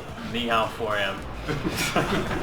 만나시면 조심하셔야 될 것 같습니다. 나의 финале, поэтому вы не выиграете. 결승전 때만큼은 내가 너를 다 죽인다.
Games left as we make our way over towards Miramar to finish out the day. I'm Matrim, joined by Paperthin, and big shout to everybody whose pick'ems are doing well right now, because I know a couple of people are not so happy about their pick'ems. Well, I tell you what, I'm not feeling too bad about mine, because I'm not going to lie, I went for a lot of Korean teams in my pick'ems, and they are absolutely killing it right now. Who would have thought, Paper? But that being said, they've had a phenomenal turnout today. Gen G just turning it on in those first couple of games. That was the Gen G I wanted to see. This is the Gen G that's aggressive. They're playing well. That leapfrog action they were doing in Game 1, so incredible stuff there. So good. But what I want to see from them is less of what we just saw in Sandhawk. Passive play, stuck inside a compound, not fanning out, covering angles, getting flanks. They were just completely pinned and they weren't ever able to break out of it. Aggressive moves seem to be kind of the theme of what we're seeing today so far.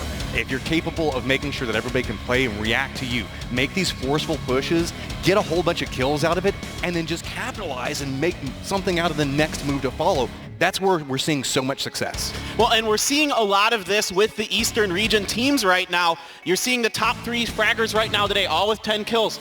There's 4 a.m., Entis Ace, and Entis Force. So it's just like they're just killing. I mean, they're just doing so well right now. Excuse me, T1. It was Helen, and then Genji's POS 9. So it's just east. Let's not forget Ace and what they had to do to get here. I mean, they had to play through a gauntlet to even qualify to get to this stage. There were a lot of people that were kind of like, okay, well, what can we really expect for them? They have turned up in these last couple of weeks, and they have been in a contentious spot.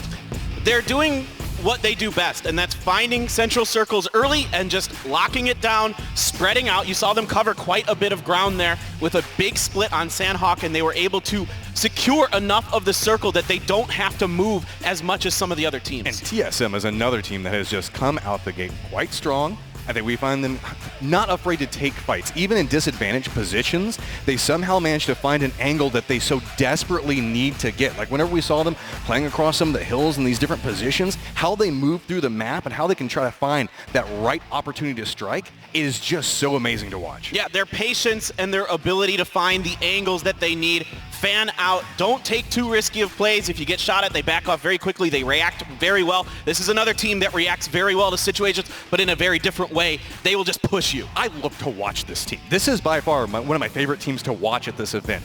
They are never afraid. They will make aggressive pushes all over the place, but there's so much control that happens with it. Like whenever we see them getting caught in some of these fights, you know that they can make a push off to the side of it, but instead they'll wait, see if somebody else chooses the third party, and then pounce in back behind that, and it's just the perfect time to strike almost every time for 4 Angry Men. Their positioning is incredible. So Their good. ability to know where and what teams are doing is top tier right now, and their 100. shooting on top of all of it is so accurate.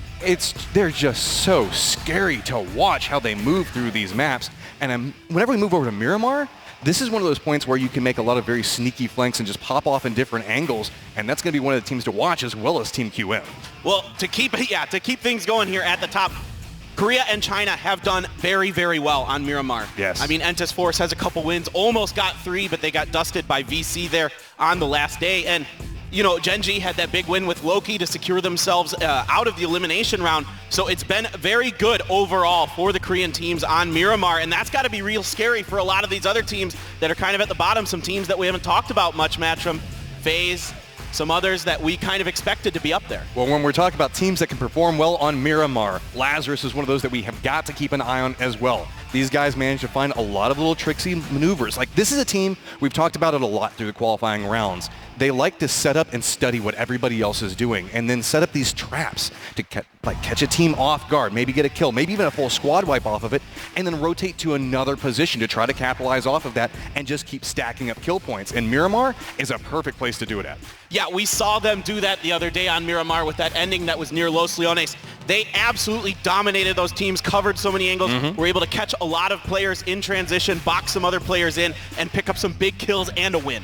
So now it just comes down to who's been doing their homework, who's been studying as we move into these last 2 rounds. We're almost at the halfway point right now. You can see back behind the scenes, we've got everybody keeping an eye on what's going on, making sure that all competitive integrity is matched at all the time. We want a fair and balanced game every single round.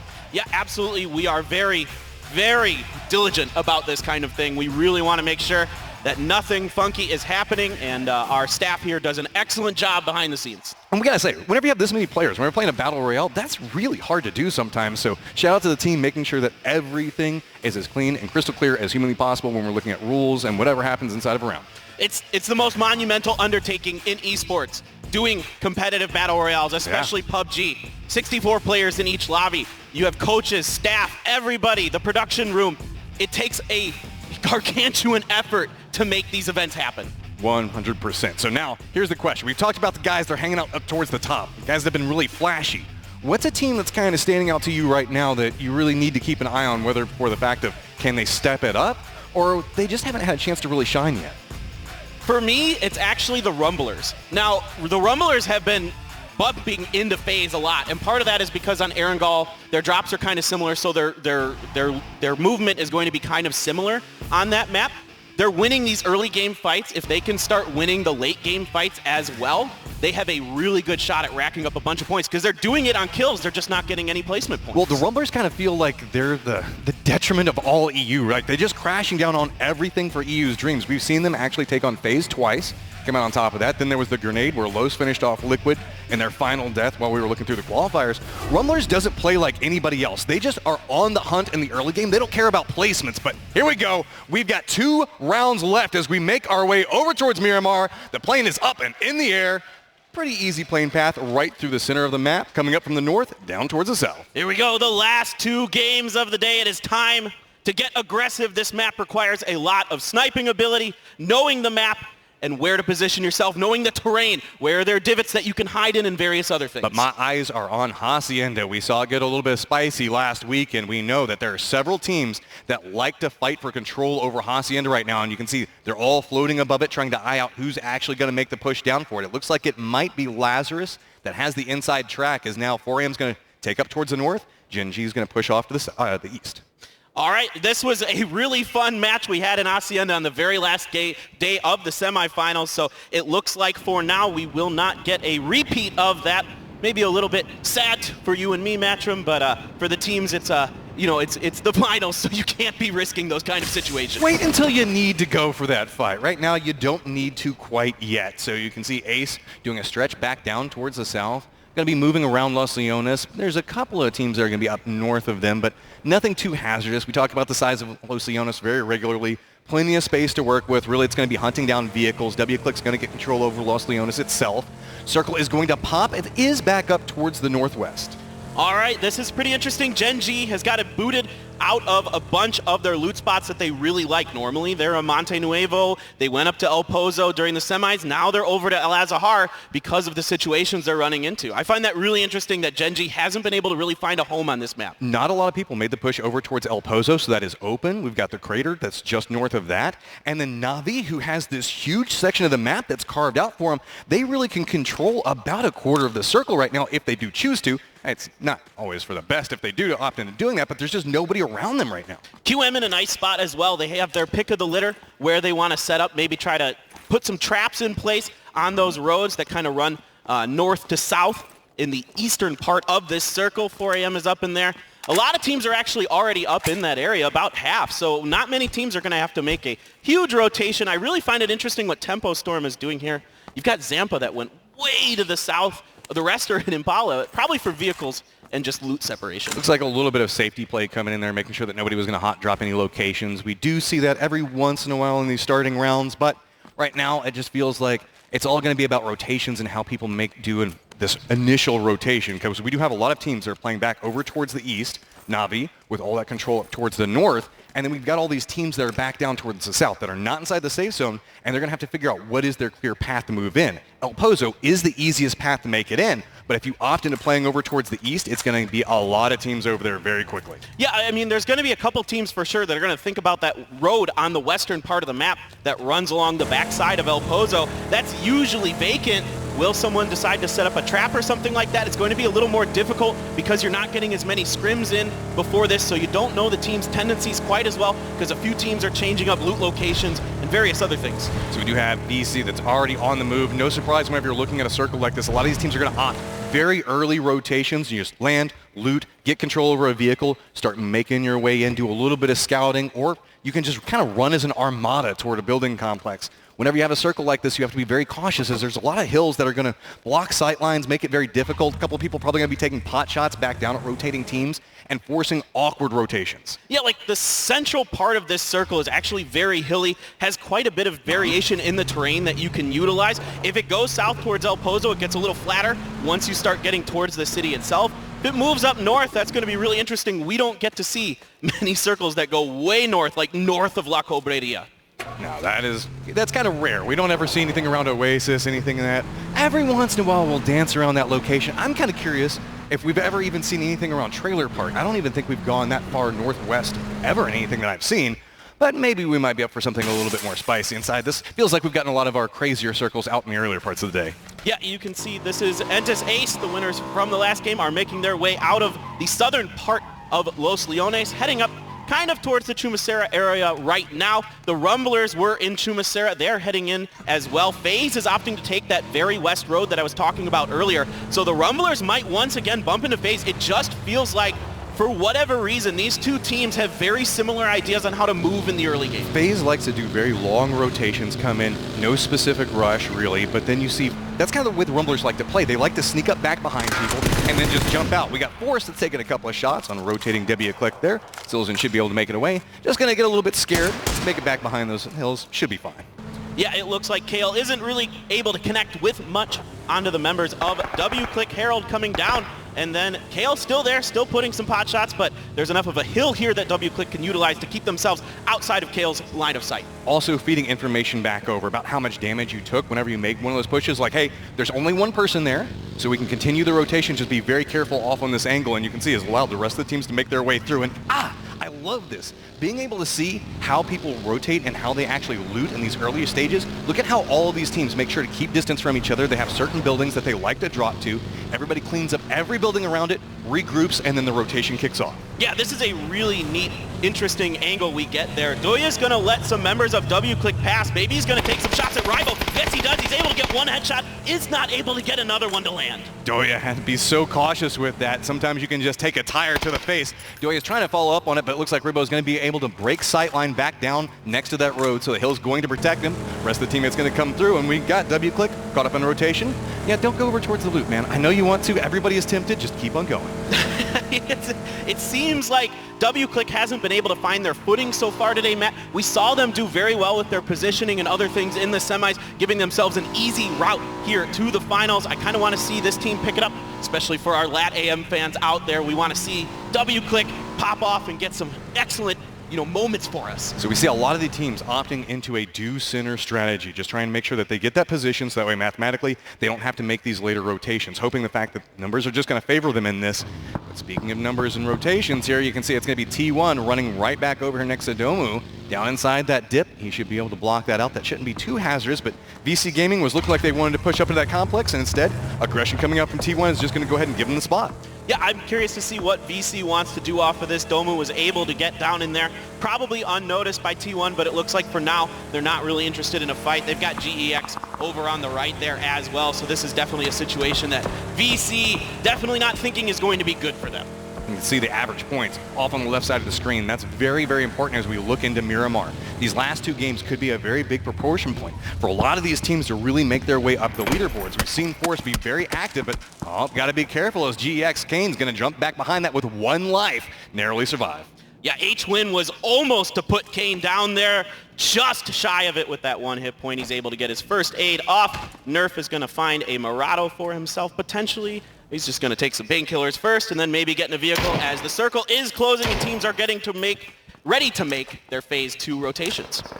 Right, so it's all about positioning coming up through here. Even these little side shots that these guys are taking back and forth each other, it's all about information control. As you can see, Harold looking back over towards T1. VC looks like they've already rotated away from that dip that was down over here we were talking about a second ago. But Ribo does go down by getting run over by Silzen, and that's not good this close to another team, as shots are going to come through from T1 and take down Harold. That is 2 knocks for W-Click right now. Let's see if T1 wants to push on this. It looks like they are going to get a little bit aggressive, see if they can maybe capitalize on this. But DJ Boy's putting some nice shots. He gets the knock onto Helen. That's a bit of a disaster for T1. That's going to stop T1 in the tracks off of that one angle, but looks like they're pushing around the side of this. They still want to make their push back over towards W-Click. Going to go for that spray back over towards at least get 1 point. Goes for the peek around the other side. Nice shots back on this, so Adder's just going to retreat. Very happy with the amount of damage they got off. Yeah, Ragnar very hurt, but he is able to back off as well. So both teams trading a little bit of damage there. T1 loses a member to VC, but they are able to pick up a point for themselves. Now you've got Lazarus moving towards 4AM, and it is way less there. Let's see what exactly 4AM wants to do on this. Typically, Matchroom, we've seen them be aggressive on these situations. They really like to take control over buildings. 4AM likes to separate out, get a lot of information, but they don't want to overcommit. Whenever they see somebody else approach on them, they want to try to separate away from this. But this is the exact points that Lazarus wants to get. They know these rotation points. They're taking the shots at everybody up on the top of the hill, but nice defense coming out from 4AM, making sure to provide the cover fire that was necessary so their guy could get away. All right, nice move there by Wayless to get out. Lazarus now controls that compound. Pretty fairly central for them. And ooh, careful, Nerf. You've got Gustav up there with an M4.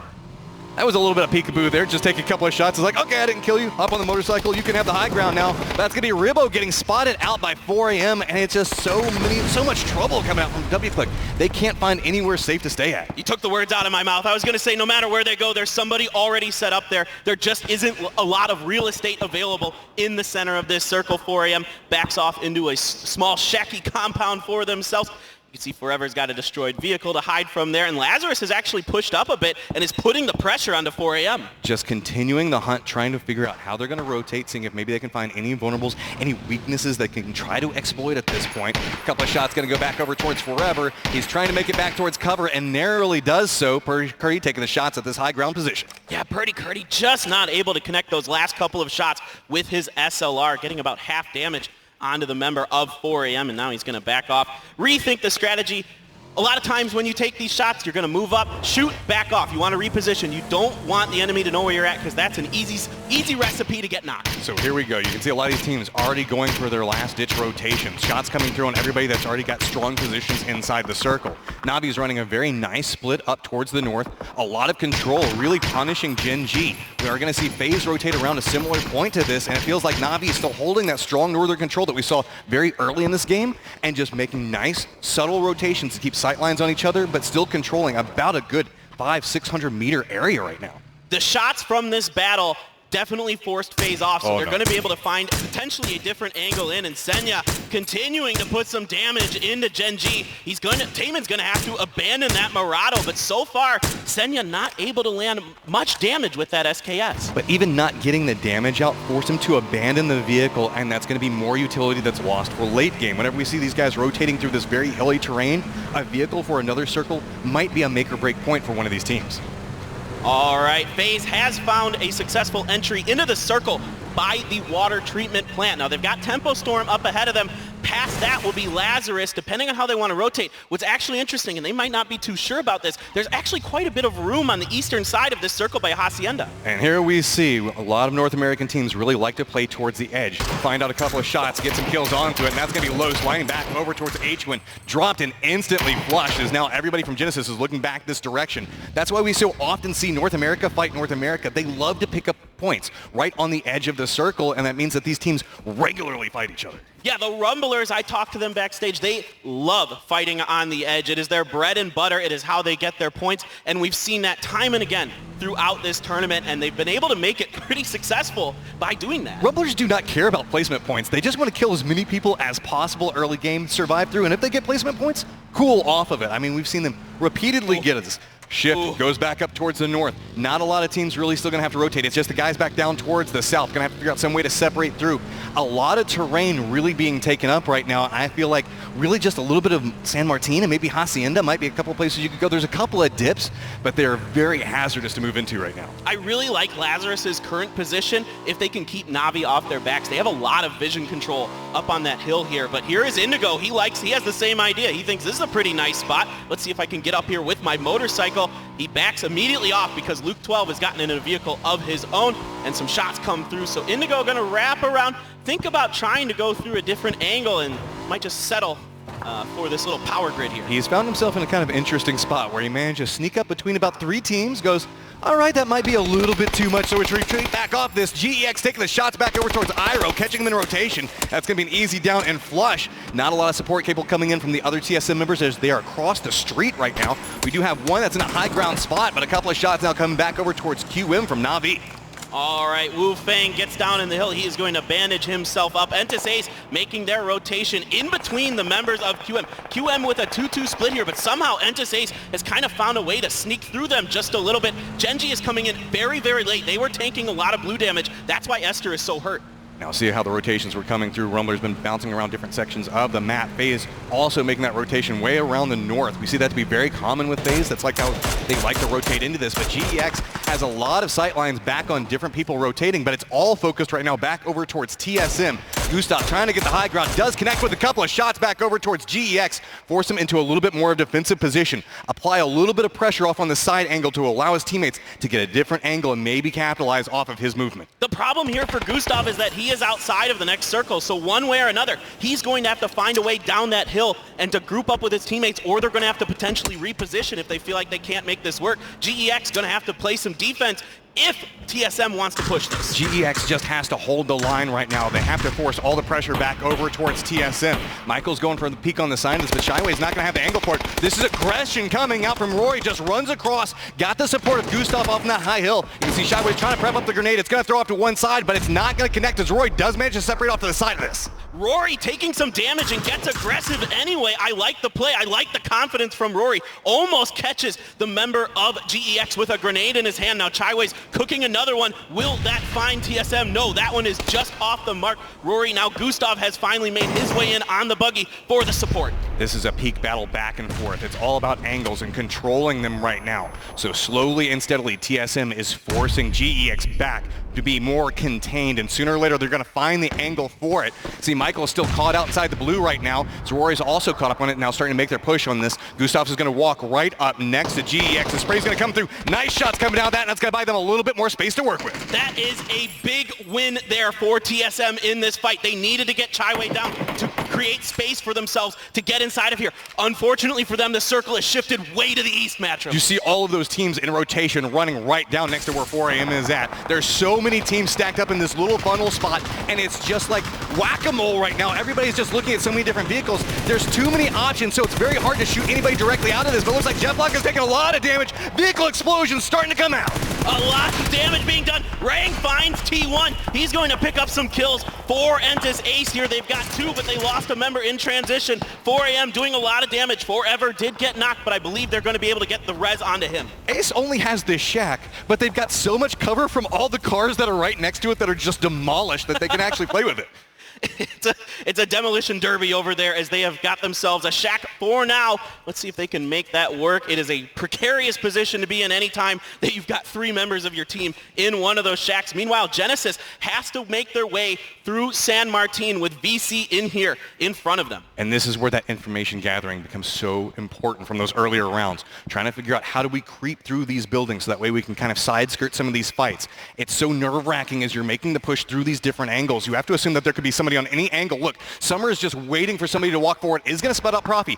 Doesn't have the shots to connect, so doesn't give away his position. So with this, we might see a couple of these guys kind of leapfrog each other, and it's just about information getting fed back over as Profi's finding himself in a very dangerous spot, caught up between three different members, but it's going to be Tide that goes down off the push from Profi. Wow, Profi with a nice play there to get Tide. Tide had been fed the information from Summer. He knew full well Profi was coming. He's to your left, K-Mine. He's to your left. Shots come out from Dome, who's going to take him down, and this is turning into a disaster for both teams. It's just so many different peak angles, and nobody can figure out exactly where the shots are coming from. All right, K-Mine is still knocked. Summer is trying to find Nerf. Profi on the left there. Profi gets a little bit of damage into Summer as he crosses, isn't able to find that next shot. A nice try on that pre-fire by Profi, just a second too late. Now Silden has gotten in on this. He's going to get the knock, but it's going to be Domu who gets the finish. It's so messy whenever you're playing around all these different angles right now. Domu is just kind of creeping through everything that's going on with the remnants of Genesis and all the crates around them. Na'Vi is still getting caught up into a little bit of a skirmish off the top of this with Genji. Looks like they've started to have to surrender some of their control, now firmly regrouping back up together, but there's a lot of teams that are starting to push into that northern area, instead opting for good sight lines, more controlled locations. Yeah, this hill that Lazarus has been controlling is a very valued location. You can see why. There's three teams up here. Genji is on the other side of this as well. TSM is pushing up. They have found Wu Feng. That is going to be an easy flush here for Gustav. TSM on the push. There's only two left. They are taking a bunch of damage. They are very battered. We still have the fight that's going on with VC and WClick back down towards the south. Everybody's just trying to separate away from San Martin, but it is so dangerous off this. You can see WClick still looking back down towards VC, and it's going to be Rory going down to the blue and going down in 13th place as TSM is eliminated. Yeah, TSM just had so much damage done to them in their battles throughout that match. they will go down. Now VC is in the blue themselves, trying to find some way to potentially get up to the back of this hill, but W-Click is up there, and Navi is fighting with QM right now. Making the push right up on top of this. You can see QM has 2 members that already have lost one. Another is down, just throwing out the blind grenades. It's going to be easy, slowly creeping up onto this. Are we going to see an angle back over Pokemon as it's getting very, very hazardous. One solid grenade could land on top of QM and just destroy them, and it's going to be exactly what happens.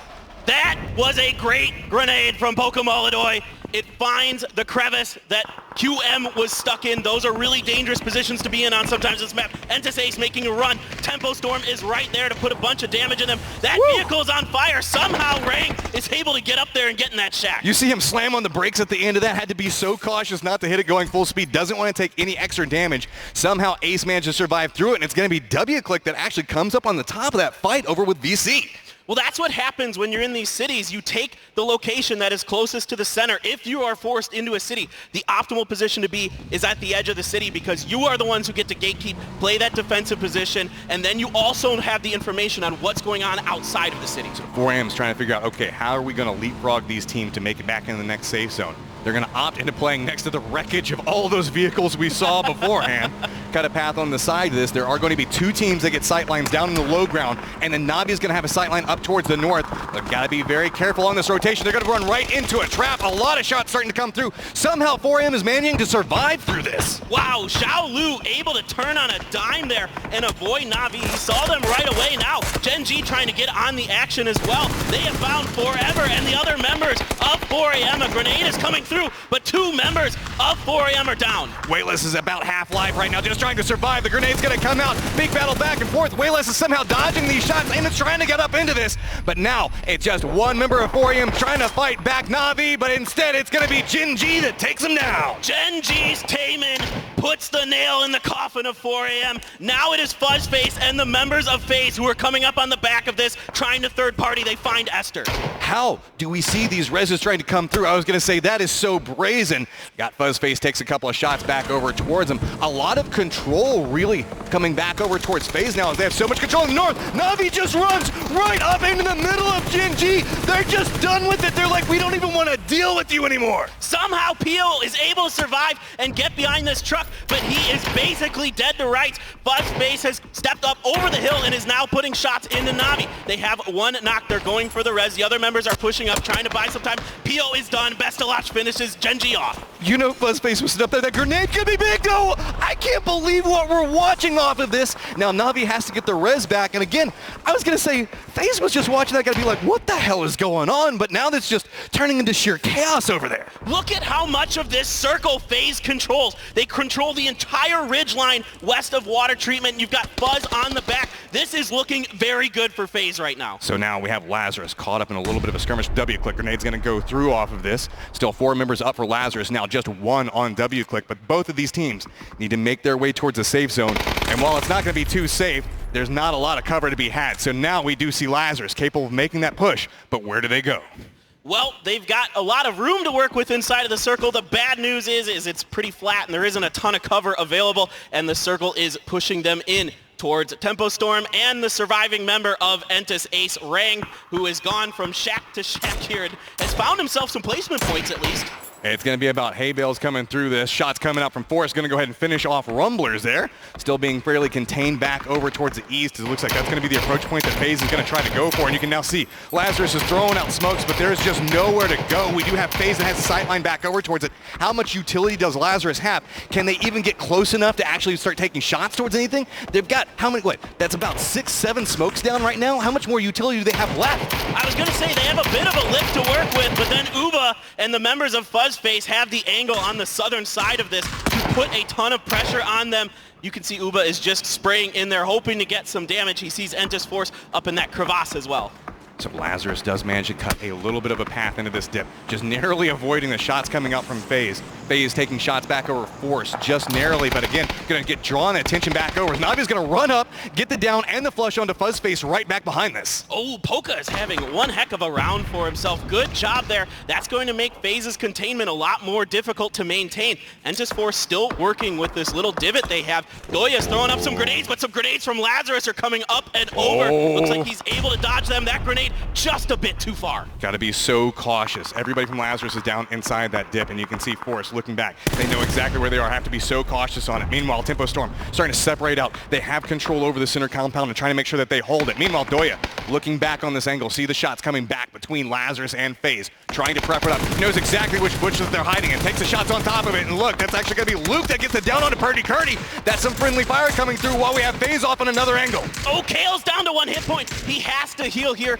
Doya is pretty much dead to rights, but Purdy Curdy is going to get finished off. So a couple points picked up. FaZe Clan with 7 kills for themselves, continuing this spread along the eastern ridge. But they still have Navi back behind them that's terrorizing. It's drawing attention away. You can see FaZe is kind of split between fights right now. They know that they have Navi on one angle they have to be cautious of. Meanwhile, there's a fight that's happening with Force and Lazarus that they have to be very cautious about. And this is just kind of handing over complete control of the center towards Tempo Storm. They hear all these fights, but they don't have sightlines on them. Yeah, this is a really challenging position for Tempo Storm in a way. Yes, they have a great position in the center of the circle. It is very favorable to them, but they're not getting a lot of kills. But this time, Sharpshot gets up on the roof. This is a heady play to pick up a kill point. This is also so brave at this point. Standing up, everybody can see that angle and instead going, no, I'm going to get as many kills as I can out of this position and taking the shots. It's because everybody's caught up in all these fights on the edge, and that's allowing Tempo Storm just to wreak havoc back on these other side angles. Man, Kale is a one-man wrecking crew over there for Lazarus. He gets the knock on to Luke, but is he going to get the finish? Because Uba seems to have some kind of angle. There we go. Finally, Uba is going to steal that kill. Making their way up to 9 kills right now. Kale is just kind of caught off on this dip. Alo, I believe, the last member for his squad, so 2 solos out, just hiding off next to FaZe. On the other side of that, they still have Pokemaladoy that's alive, caught up in his shack, losing all of his tires, and nowhere really that he can go as he tries to step around in that smoke. And look, everybody is just raining down death upon him. Hops on the motorcycle, trying to catch some airtime. He's going to be shot out of the air. Great stuff here from Tempo. They did find Kale as well. Zampa's gonna get him, finish off OG and Enta's Force. Now FaZe making their way along this ridge once again, trying to find some way to break this compound that Tempo Storm has. They do have an aggressive angle. It's gonna be right up next to the side of this. They have to be very cautious. You can see Ubis just trying to draw a lot of attention. Sharky's caught up, trying to peek battle with him right now, and that's kind of allowing AT to sneak up right next to this. He is gonna get in grenade range, throw it back over there. How good is the cook? It's gonna bounce off to one side, does not connect, but look, Tempo Storm instantly reacts to that, steps back out and realizes we have got to control the low ground. That is such a well-timed grenade. He cooked that perfectly, bounced up and over, and almost gets the knock onto Tempo Storm. So with this, Lazarus' Halo kind of managed to creep inside the safe zone as we have this fight that's happening between Tempo Storm and FaZe for aggression, trying to fight over control of this complex, and it feels like FaZe goes, okay, let's step back, look back along this edge, see if we can find any weak points, any vulnerabilities in how Tempo Storm has this set up. FaZe still has a chance here. They just need to get a couple knocks. You know, that grenade almost got things kicked off for them, but it was just short of getting it started. And now Tempo Storm moving back up on top of those roofs. Maluk's got that 2-story, and there is still some ground to work with for FaZe behind this ridge. Zampa's repositioning a vehicle right now. Alo's just right now looking at this, the nice texture that is on this hay bale, not in any position to really make any moves, but he could end up taking some shots back over towards Tempo Storm. All their angles up on top of this buildings are really just designed to protect them from FaZe's position. So if Alo does step up, he could get some shots back over towards where we see Tempo Storm holding this position and take down a very vulnerable spot and open up the doors for FaZe. Meanwhile, Tempo Storm has to be very, very cautious of this low ground approach. You can see ATC really wants to step up into this as now we're starting to move back over towards this complex being in the center of the next circle. I mean, the real question for me is how much utility does Tempo Storm have left? There goes Alo getting found out by Sharky. They go down in 3rd place. So another decent finish here for Lazarus, but it is a 4v3 now. Uba and the members of FaZe Clan stepping up, seeing if they can just catch somebody peeking, get that initial knock, and maybe find some way to push up over. Here come the grenades from Tempo Storm. And these were 2 teams down towards the bottom of the leaderboard. Both of these teams need to have a big game right now. Meanwhile, Tempo Storm still holding those high ground peak points, where I gotta say, FaZe knows exactly where every single one of them are, and it becomes so much more hazardous when you keep peeking from the same spots. It's really easy to start lining up that headshot and just go for the tap peek back over towards it, but Sharpshot still playing it quite well. That's why he's constantly bouncing around different points behind this roof. Well, we've only got about 20 more seconds until this circle is done, and we get our final one, which will center up here. Mexi trying another grenade. This one bounces short of the roof. Let's see if he can potentially get another one. No, he's looking to get some smokes, as now FaZe realizing that they're going to have to start pushing. They're going to have to set up this smoke wall to make their way in past the defensive front of Tempo Storm.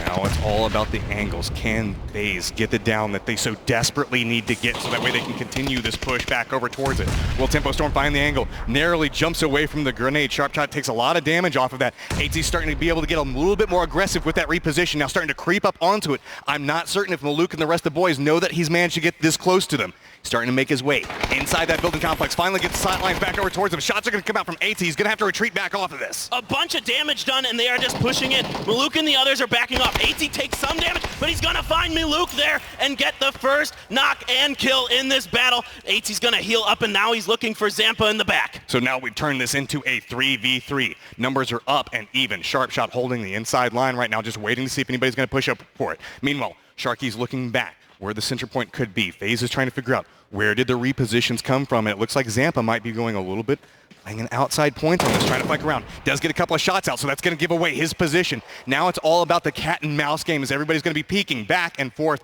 Sharky trying to use the motorcycle to get a little bit more cover. That was such a quick reaction by Zampa there with that MK14. Really nice stuff with that semi-auto sniper. Now he's going to push up onto this left-hand flank, try to back up Sharpshot as this circle will continue to close. It takes about a minute, so there's a little bit of time. Uba is now made in the house, but Mexi gets found out by Sharky and takes a bunch of damage. The flush hasn't come through. Uba seeing if he can protect him. No, he takes some damage himself. Realize it's a little bit too hot, just trying to get back away from this. Shots are going to come back over towards it, and now you can see Tempo Storm starting to get a little bit more control over this. Trying to figure out exactly where AT is. They do manage to spot him out, and that's going to be Tempo Storm walking away with 8 kills and a round win. A big win here for Tempo Storm and North America, finally putting some life into the region that they desperately needed here in the finals. With that, also a big game coming out from FaZe. That is such a hard point to push off of. We see FaZe was just trying to find that secret right angle to be able to sneak up into it. But the moment they did, it was just constant pressure coming up from Tempo Storm. That's what we talk about. Sure, okay, you may have a building that's right in the middle of the safe zone, but sometimes it's so hard to defend. There's so many different people that want that spot. And that's a big compound with a lot of different angles that you can work with. There's some fences and some other objects that are hanging out around it as well. So it can be a little tricky to defend when your opponent can get some smokes and get up there relatively quickly, as we saw Axie do. Tempo Storm coming out with a nice, solid performance inside that. Zampa walking away with 4 kills, but Ubo walking around with 4 kills himself. Back behind that, it was Lazarus that came in 3rd, OGN, Intus Force coming in 4th again, and Navi in 5th. We're starting to see Force reappear in these top 5 very regularly today. They've been very, very consistent. This is the Force that I know and that I love from the PKL. They get into those final positions. They might not always win, but gosh darn it, they're going to get there. I mean, FaZe had so many small scraps that they went to as they were making their rotations through. We saw the fact that they almost bumped into Rumblers several times, a couple of shots going back with this. But enough talking about from the game from our perspective. Let's go ahead and hear from the players' perspective as we're going to go ahead and toss it down to Rachel with an interview. Yeah, they threw some good nades on the roof. Is it us? It's us. Oh, we're just chatting about the match down here, me and Sharpshot. But, you know, we'll bring you guys into the conversation because you guys, I thought when that final circle closed on you 4 in that compound, that it was easy peasy chicken dinner for you guys. Not really how it played out. Walk me through your thoughts in those final moments. So we had roof control, which was very important in that situation, but FaZe was able to throw nades perfectly onto roof, forcing me and Sharky off the roof. So we just had to play inside, and they got on our building. Now, when you got that circle, did you think you had won it at that point?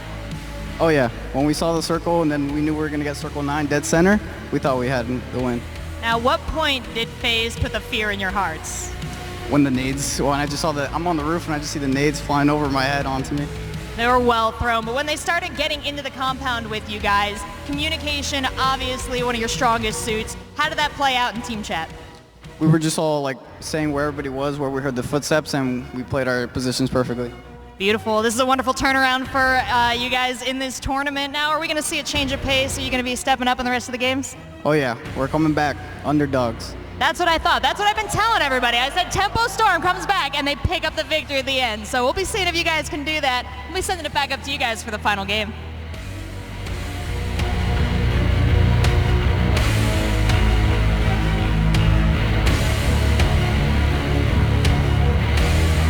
If OGN Super Arena was the house that Tempo Storm built, it seems like Oakland Arena is the house that Tempo Storm just crashed as they were able to take themselves the first victory of Miramar here for the grand finals. That means we only have one more map remaining. Tempo Storm getting themselves the big win. They had the compound. They let FaZe get up on them a little bit, but that was more FaZe's strength than Tempo Storm's weakness. It was a good play. I mean, FaZe, we'll talk about the way they played this in a few minutes because they were phenomenal, but it comes down to tempo.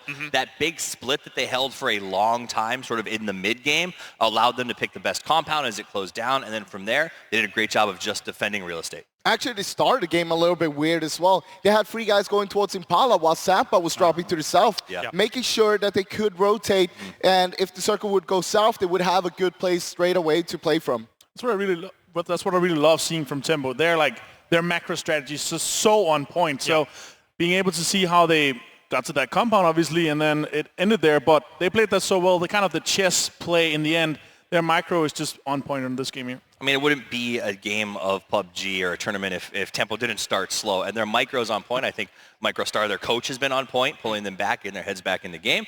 And they've turned it on the second half of the day. So let's see if Sharp lives up to what he said and turns it on for the second. MicroStar is British, so of course we pull it off. We get it together. Now let's take a look at the highlights here. Tempo Storm able to start racking things up at the beginning. We have TSM here having a bit of a rough moment here or there, but going up against Lazarus overall. What do you think, Avenger? They managed to get some kills from it as well. So overall, a rough match. They had to fight from the west, and the circle kept going east. What I really love from this, though, the pushes from 4 AM onto Gen G and then Na'Vi. This little road, this intersection point here is so crazy. The thing was that Gen G and Na'Vi, they were both there from a long time. They were nibbling at each other a little bit. Then 4 AM just dodged in straight in, crashed in with the vehicles, and I mean, they didn't do much from that. But Na'Vi almost got took out by a nade there as well when they crashed Gen G. In the final moments here as well, we see FaZe. I was actually expecting them to push it, but this little house here, it's a very bottleneck house. You can only push one by one. Tempo Storm, they held the right angles and took down the win here. There is a weird thing as well there, as Tempo Storm obviously did get that win, so congratulations to them for taking game number 5 of the day. Even just a motorcycle in the middle of that house is actually really irritating to kind of traverse, get over. It's a little bit of a block when it comes to moving around. Yeah, I was gonna say, it actually worked out really well because they were able to sort of get somebody into the second room, and Uba had to sort of yield that peak position because he was getting double peaked instead of sort of a 1v1, and that sort of opened the options because when they breached that house and they pushed Sharp off the roof with, I gotta be honest, those FaZe grenades were absolutely beautiful, and they realized it. And when they pushed them off the roof, I thought it became FaZe's advantage. Well, you phrased it very well. Whilst we were watching the game, they were almost effectively zeroing in on his position, but Sharpshot very much so was aware of that, so he was able to react nicely as well. It's those small little plays that make this game pretty beautiful, even though no death goes down. Yeah, to his credit, he saw that last one, and he took a ton of damage, but he made it off. And for me, the hero of that game was Zampa with the full auto MK, right? He ran that 4X. He made a very smart rotation around the outside, so while FaZe was focused on the house, he got a good position. So you saw Uber tried to find another spot to peek, and Zampa was ready for him, and so that really won that for him. Also love how he just plays the 4X full automatic MK. Like, it has the most recoil. He's confident he can control it. We saw it multiple times, and also in the end, he took down 80 with a full spray on him, so it's nice to see. Let's take a look at the points coming in. Tempo Storm up towards the top here with the lion's share of the points. FaZe Clan will get themselves second place and Na'Vi in third. So the West is now battling back a little bit here against our Eastern teams with the 18, 16, and 9. A little bit top heavy for our top two teams. I mean, it's needed points for both of the teams. Tempo Storm came in with 4 points coming into this game. FaZe Clan, they had 7 points. Now, this is some huge points for them, making sure that they're getting themselves back up on the leaderboards because we only got 1 more game for today after this. Will it get them into first? No. Will it get them back in the hunt, in the mix where you want to end today?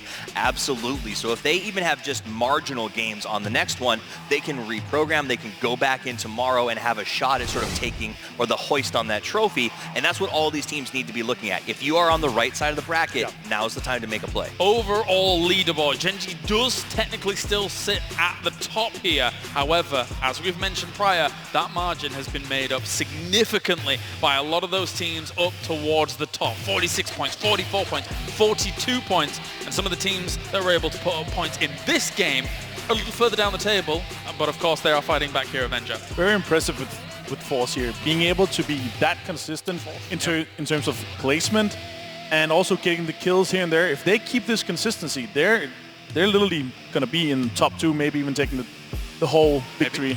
I mean, I think they probably passed them on the next one. Force, over the course of this experience, has averaged just shy of, I think, 12 points per game on Miramar. So their decent showing in that last one was actually a bad showing for them in terms of sort of what their averages have been. And I look forward to seeing sort of that. I think they'll probably pass Gen G on the next. I want to see them get a little bit more kills because we see them getting very good placements for every game so far. Their worst placement so far was game 2 with a 6th place. Except from that, it's a 4th place, 4th place, 2nd place, 2nd place. Kills is what matters though. That's where you get most of the points, and they got to start fragging out. I suppose that does make a lot of sense, especially when we take a look at how the playing and the teams have been able to drop here across this map as an entirety. So a lot of kind of long transition. You see a lot of that on Miramar, though, of course. It's a big map. These teams are going to have to try and make their way down very tricky areas. It was a great plane for everyone. Tempo tried a weird sort of drop strat that you saw early on, but you know what? They didn't commit to it. They countered. They said, that's not a good rotation for us, and they made the right choice to get them into position here. I think everybody kind of had to fight tooth and nail to make it to that final 3, and you know, Na'Vi specifically, we saw them consistently having to make hard pushes, having to make some hard decisions. FaZe though, they went for a far rotation. We know that FaZe is good on making those. They went to the northeast, and basically they held 25% of the circle themselves using that ridge that is outside of water treatment, and they just played around that the whole time. They did a good 2-2 split, making sure we're holding the whole area there. I'm always scared when I see a big spread like that, but in the end, FaZe is very well adept, very well versed, as are a lot of the teams here, Avenger, are being able to make that kind of play work and stay alive. They know this how strong this ridge is, and if you're able to kind of control both points, you can control so much space. They did that extremely well, and overall to the macro strategy, I think that's one of the best skills of our top-tier Western teams. They know how to move. We did have a lot of hard shifts, like we saw a lot of Northeastern shift away from it, but they managed to rotate into the second circle extremely well and take control from there. I mean, I think that's the reality of their position is they held a hill that was incredibly valuable, but is very dangerous if you get pushed from behind. But remember, they left one player sort of on the hill by water to sort of keep an eye on the road, and that gave them security during that fight with Na'Vi and everyone else to maintain a powerful game-winning position. And here we currently sit with our top 5 kills of the tournament so far. So a lot of numbers being put up from our Korean teams, from the Chinese teams as well here in Forever. And then a sneaky rumbler. Right? I mean, like, listen, I want to give a shout out to Waldo. He's not somebody that we always see on the top of the kill charts. Oftentimes we get to the end of a tournament and we're like, where is he? Exactly. He's showing up here big time. 9 kills for Waldo. I don't think you have to ask where he is anymore. We know he's here, he's in Oakland, and he came to play. Out of the 21 kills as well, so him nearly taking half of the kills from Rumble is really impressive. Not something you respect. Usually the other guys, they joke around, whereas Waldo, well, right here, he's top 5. And we did start at the top of the day saying, you know, for all intents and purposes, was PO when it came to how much Gen G was putting up across the rest of their roster. But PO today, he said maybe he's going to show up on a big stage like this for us, and he definitely has so far. I mean, not just PO, but also Helen, 2 IGLs for the teams, also being able to rack up all those kills. That's actually really huge because you want to have IGL that can frag out, not just making the calls. 4 AM dominating the damage coming in. 3 angry. There's one angry man that he's not up there right now because 3 of them on top of the damage meters is actually very impressive and shows you why so many teams in those sort of opening videos we showed said we're keeping an eye on 4AM. We're terrified of them. This is exactly why. Whether or not they're getting the kills, they are destroying vests, they're taking off helmets, and we saw those last fights, everyone's coming in. I think we saw 1 helmet, we saw a couple vests missing, and that's because of teams like 4AM who are making you pay whether or not they win this thing. We see them being super aggressive as well. Just the last game there, for example, when they jumped, crashed straight into Gen G, for example, they knew, okay, there's no other way for us to play this. Let's just crash there, see what we can make out from that. Especially for 4AM, I feel like on Sandhawk, for example, when they had that compound near Quarry, obviously they had really good sightlines on a lot of the teams that were coming in that direction. So maybe a lot of the damage was accrued via that kind of means. It's very typical for 4AM. Once they get into a position where they can start shooting everything, their impact on the rest of the lobby is just, it's so fierce. And they just keep on shooting, making sure that they keep hitting shots, making sure that you have to use utilities, as you said, Matt, you lose your vest, and in the end, once they then see these teams again and see these players again, they're no vest, they have half a helmet or no helmet and barely have any meds left. So huge impact once they get into the center of the circle. One final game coming our way for the day. Actually, it's kind of crazy that we're already to the final game, I suppose, for almost at the halfway point. What have been your estimations so far of this lobby? Obviously, Gen G started out strong, but going into the last game here, what stood out for you on Miramar? Was it the Western teams doing? What are your thoughts coming into the last one? To me, it's the big polarization that we're seeing, and I think making it to the next game of sort of Miramar and the West seems to be playing it really, really well, and then the way that the Eastern teams just seem to have mastered Erangel and really embraced it. Remember last time we were here, there were third person and first person. A lot of the Eastern teams are still getting comfortable with first person. I think it's very clear to me that they are comfortable. They have dominated it, and they really made Erangel sort of their first point of mastery.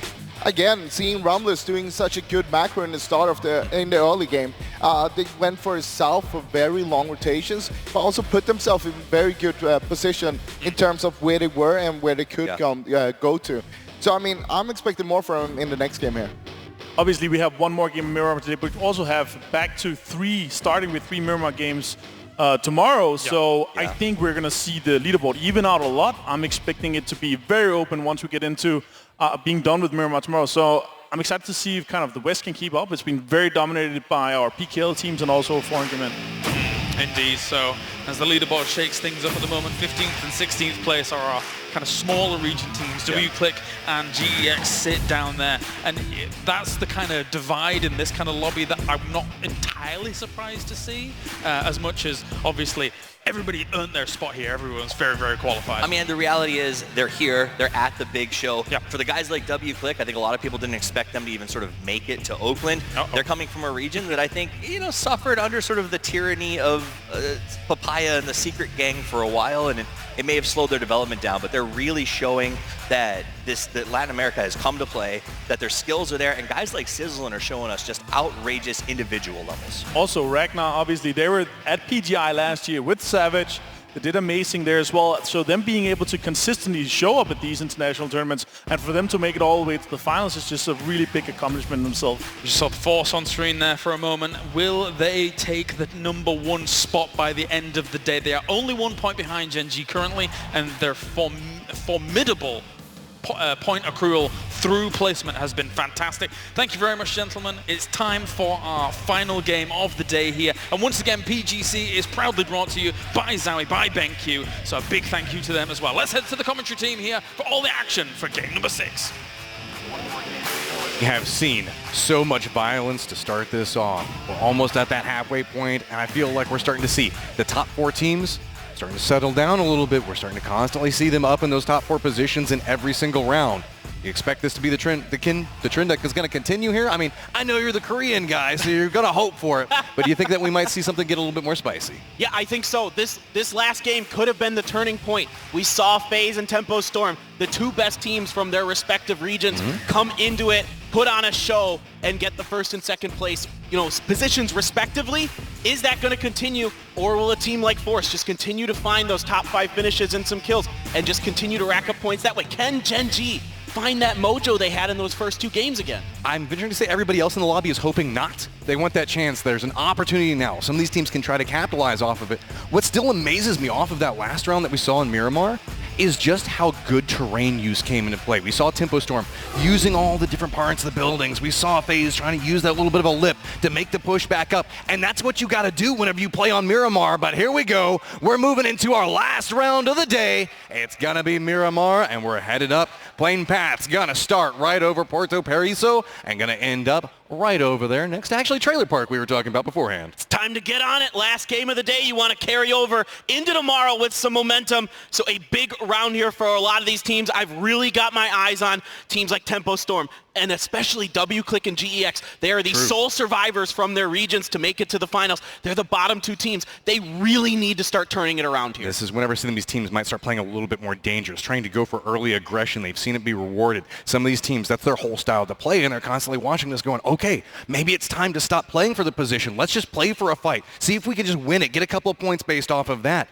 But really, it's just about separation right now. Can some of these teams get the control points that they want? Because as the desk was alluding to, we're jumping back in, starting on Miramar tomorrow. So this can set the pace for moving into the last day of this event.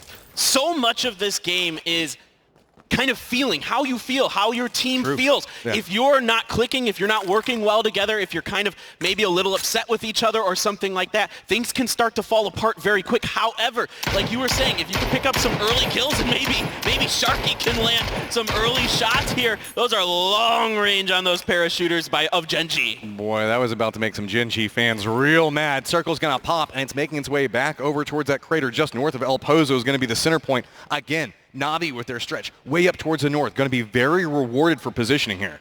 Well, this circle looks a little familiar, Matt. Yeah, I know. I don't know why. It's almost like we just saw it or something. I don't know. Yeah, I'm not sure. Maybe we'll get that trailer park. It's a little more in there this time. At least everybody has now complete knowledge on how to play this. They're like, okay, we know how everybody's going to rotate. We know how everybody's going to move. So let's see if we can maybe use that. Now, again, a couple of these teams that do a lot of homework might go, hey, we know how people are going to rotate, might move a little bit earlier and see if they can get ahead of some of these rotations. I mean, we're almost halfway through the finals already, Matt. So if you're one of these bottom teams that's in the bottom half, you got to start putting up points because right now these top 4 teams have situated themselves well ahead of the rest of the pack. Yeah, it's just about can you start breaking into that position. Whenever we're looking at kind of how the leaderboard is set up right now, we've got Gen G up at the top. We got Force back behind that, 4 Angry Men, then Ace, and then from 4th to 5th, there's like 12 points right now. That's starting to be our generation point gap, and a lot of these other teams are just trying to scramble to climb up into that top 4 position.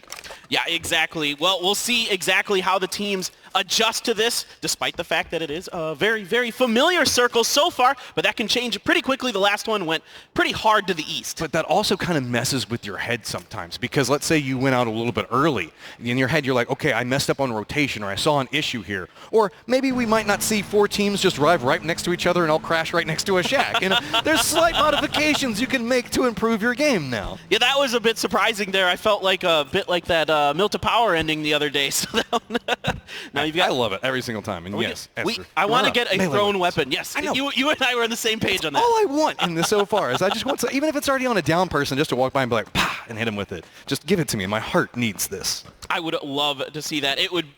I would lose my mind. All right, this is Gen G, like we were talking about last round. They are up in El Azahar now, so if you're a Gen G fan, that is an unusual position to see them in. Last game was okay. They picked up some kill points, but they weren't really able to get much done other than that. But the benefit of this is they're off towards the east, and nobody's really towards the north of them, so they can rotate across most of Miramar from east to west right now. Fairly open, just depending on how Na'Vi repositions. Meanwhile, Tempo Storm hopping inside their vehicles, and it's always a little bit nerve-wracking when you're making this first rotation out, but it feels like Tempo Storm and probably Ace are going to be the teams that have to go the furthest to make it towards the safe zone, so it's going to be interesting to see how they handle a rotation like this. All right, you've got T1 heading in along with Entis Force behind them. Gen G's Pio is out there way ahead of the rest of Gen G. Now, that's very typical early on. Pio's going to be your recon, your scout, trying to find some room to work with inside of the circle, and right now he is kind of repositioned. I think he caught wind of T1's rotation to the north of Minas Generales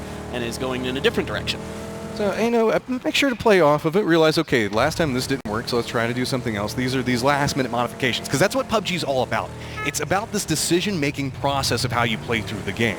Sure, your aim, you have to have that, you have to have the teamwork, but it's just a set of decisions and then reacting to how the circle plays around it. You have to make sure that you're just always trying to make the most out of every single thing that you learn in every round. Well, I can remember back to the Face It Global Summit, the first Classic we played here in 2019. Sure. Let's just give 4AM a crate. That's fine. Everything will be okay with that. Nothing, all right. Nothing bad's going to happen there. No. Anyway, back to my point. We talked about this at the Face It Global Summit, right? Adaptation is one of the key words that we talk about in competitive PUBG. Round to round, match to match, day to day, you have to be aware of what's going on and you have to change because teams are going to adjust as well. And there's a lot of teams trying to adjust all at the same time. One of the teams I'm going to have my eye on right now is going to be QM, and oh, that's going to be Kill going down. Going over to Tempo Storm Zampa, that's going to be First Blood popping off here, and Force losing one right off the get-go. That's kind of what a lot of these teams are really looking forward to. Again, we talked about these top 4 teams. If we start to see them go down early, expect people to start scrambling for points. Yeah, Kale is going to pay for a late rotation there, and he is going to get caught in transition. The rest of Entis Force is well ahead of Tempo Storm, but Kale was down more towards Los Leones, where the rest of Entis Force was up by La Bendita, so he got caught out because Tempest Storm's coming out of Impala just ahead of him. It feels like a tale as old as time at this point. It's going to be Lazarus looking back over towards Forian. These guys have it out for each other, and Sybil's trying to light up back over towards a rotating Forian, but not going to be able to connect with it. It always makes me a little bit nervous when you got a friend peek out in front of you there, but going to get off a little bit of damage back over towards the vehicle, but that looks like that's going to be about it.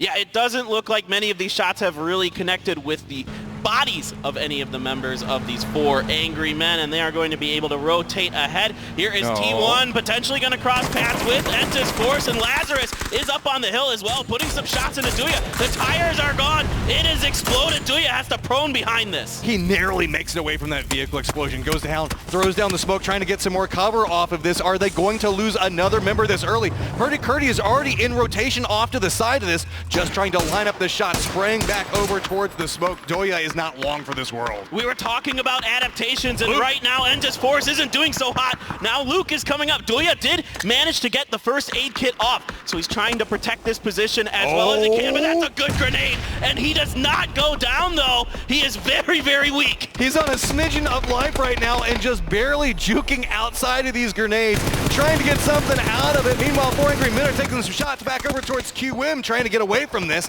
It's a high ground position, watching people rotate out. Luke does finally manage to look back over towards Doya. I don't know how this guy is still alive. He is doing such a good job avoiding critical damage. Another grenade comes in, and that finally will get the knock. And all this work. Luke, you've had to use every single grenade that you are carrying right now to throw it back over towards Doya. What was 4 that you used inside of that? That's a lot of utility, and Doya is still just crawling out on the other side of it like, ha! You still have to continue forward off of this. I mean, it's a heroic effort for the really crap position he was put in, and he is able to do a little bit out of it. Like you said, he forced a lot of utility out of Lazarus. Let's see if that comes into play later. I was hoping we might see a melee weapon come out he there. did it last time. Yeah, he punched him beforehand, but I figure if any team was going to do it, it might be Lazarus, Tempo Storm, or the Rumblers. I don't know. There's something about North American teams. They're all about just like creative ways of trying to take somebody down. My personal favorite. Oh, creative. That's a nice way to say BM, man. Well, I like Viking funerals. You know, whenever you walk up to a down member and you just drop a Molotov on them and walk away, you know?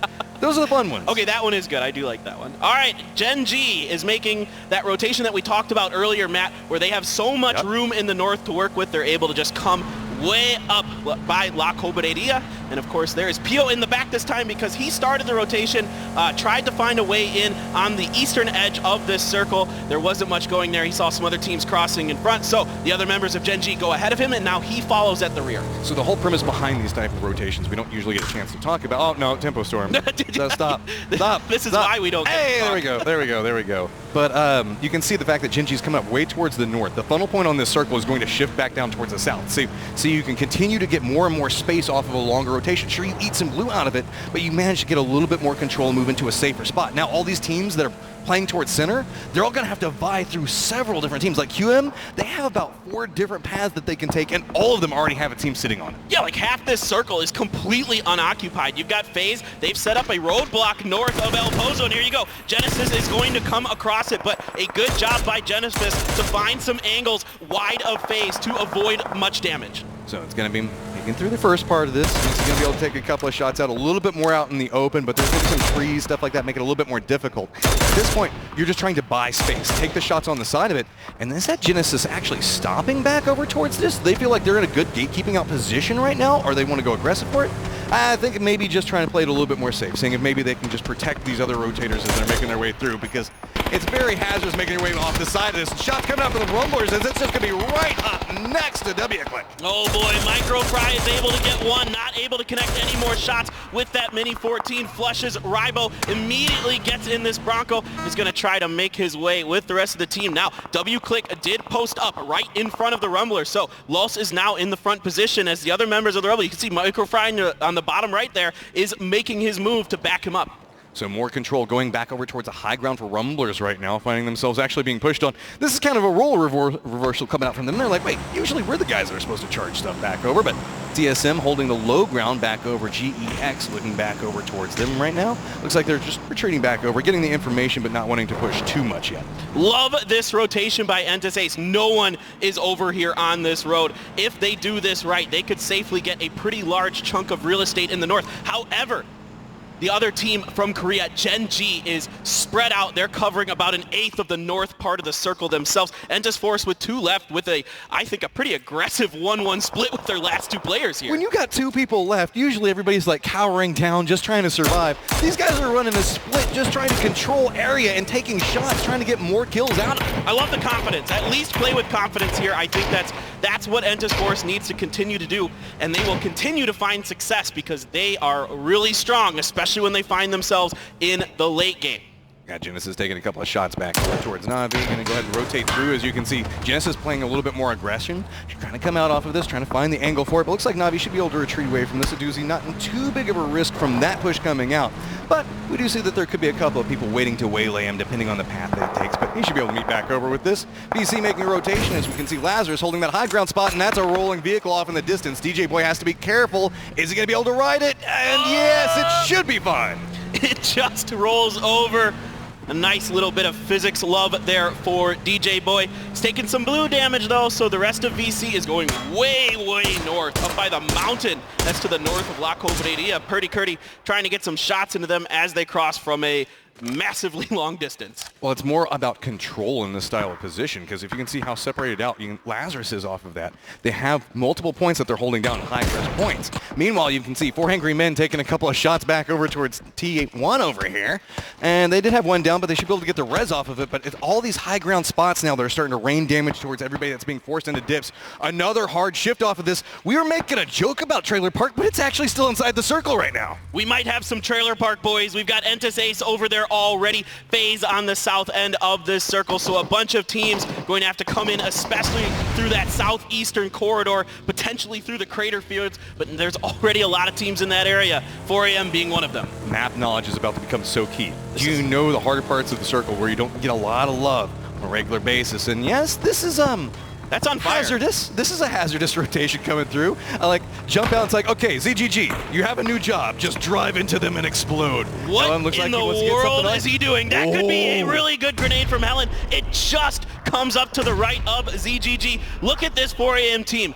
No fear. That Murado was on fire. A decent amount of damage put into it, and that would have blown up. Helen now finds himself on the right-hand flank for T1. It's just him and Adder left. This is such a dangerous peek. As he looks around the corner, he gets instantly dropped off of this. This is the way 4 Angry Men love to play. Just walk up, throw you off your game, try to react off of it, and then they just run down on you and murder you. You can see T1's Adder is just trying to get away, trying to find some cover, get away from these evil demons that are chasing him down right now. Yeah, he even took some damage from Sungjong there, and it will be Zanpa who finds him. There's a ton of teams in that area. T1 will go down as the first team in this round. I love to watch 4 AM and the way they play. They are just so powerful as they move through different parts of the map.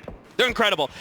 Their just fearlessness is something to behold. You don't see many teams that'll get in a flaming Murado and make a push onto another team. They just have so much harassment capabilities. At any given time, they just move up, no fear, because they know they can take every single fight that's in front of them. Lazarus, kind of on the flip side of that, they have a lot of aggression, but it's always controlled. It's always planned, trying to calculate that next move, trying to find that vulnerability inside of it. I think that's one of the reasons we see these two teams kind of scrap it up so much. It's just a conflux of different play styles just coming together, and oh, yeah, give me that shot again, please. Just look back over towards it.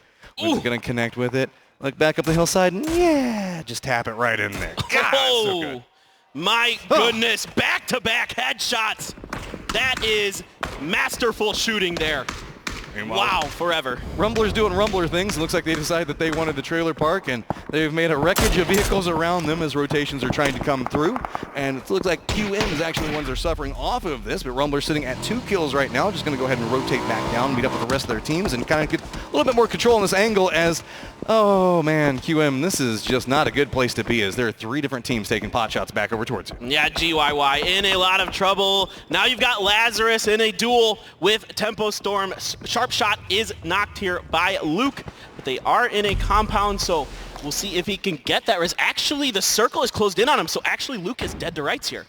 Right, so now where's the next circle going to take us? It's going to go back over towards Force. A couple of shots now coming back over towards us. You can see 4 Angry Men still looking back over towards Lazarus. They're on the edge of the circle, nowhere near the next safe zone. These guys know that they're going to have to fight to get out of this position. 4 Angry Men trying to find that high ground spot. You can see Forever just trying to find the peak angle for it. But slowly and steadily, Lazarus is trying to creep up this hillside, trying to find some vulnerable point that they can push through.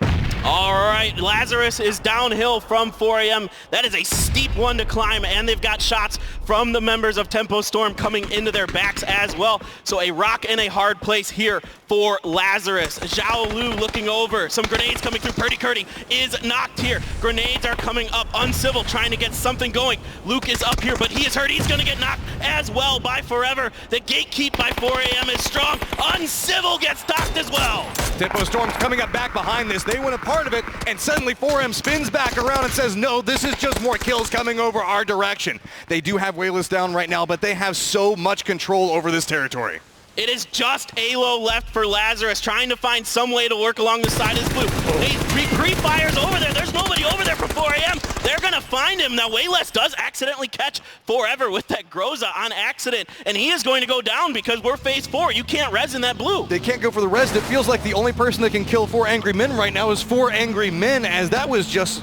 There was so much happening off the side of that, and they were fighting everything that moved around it. So we got Tempo Storm and says, okay, we don't have anything to do with that. They're in rotation, but there's a lot of people coming up back behind them, as well as VC inside the vehicles. A lot of peaks coming off of it. There's so many shots coming down. They're losing tires. Vehicles exploding, rolling out, and that's going to be Tempo Storm eliminated in 12. 2 big pickups there for Nerf and Genesis. They need some points as well. Looking to see if they can have another strong finish on Miramar. We saw them do it once in this tournament where they won the final game of the day. Can they repeat that performance? Tempo Storm getting eliminated out there is going to open up a lot of movement for VC now, as they had to contend off on that angle.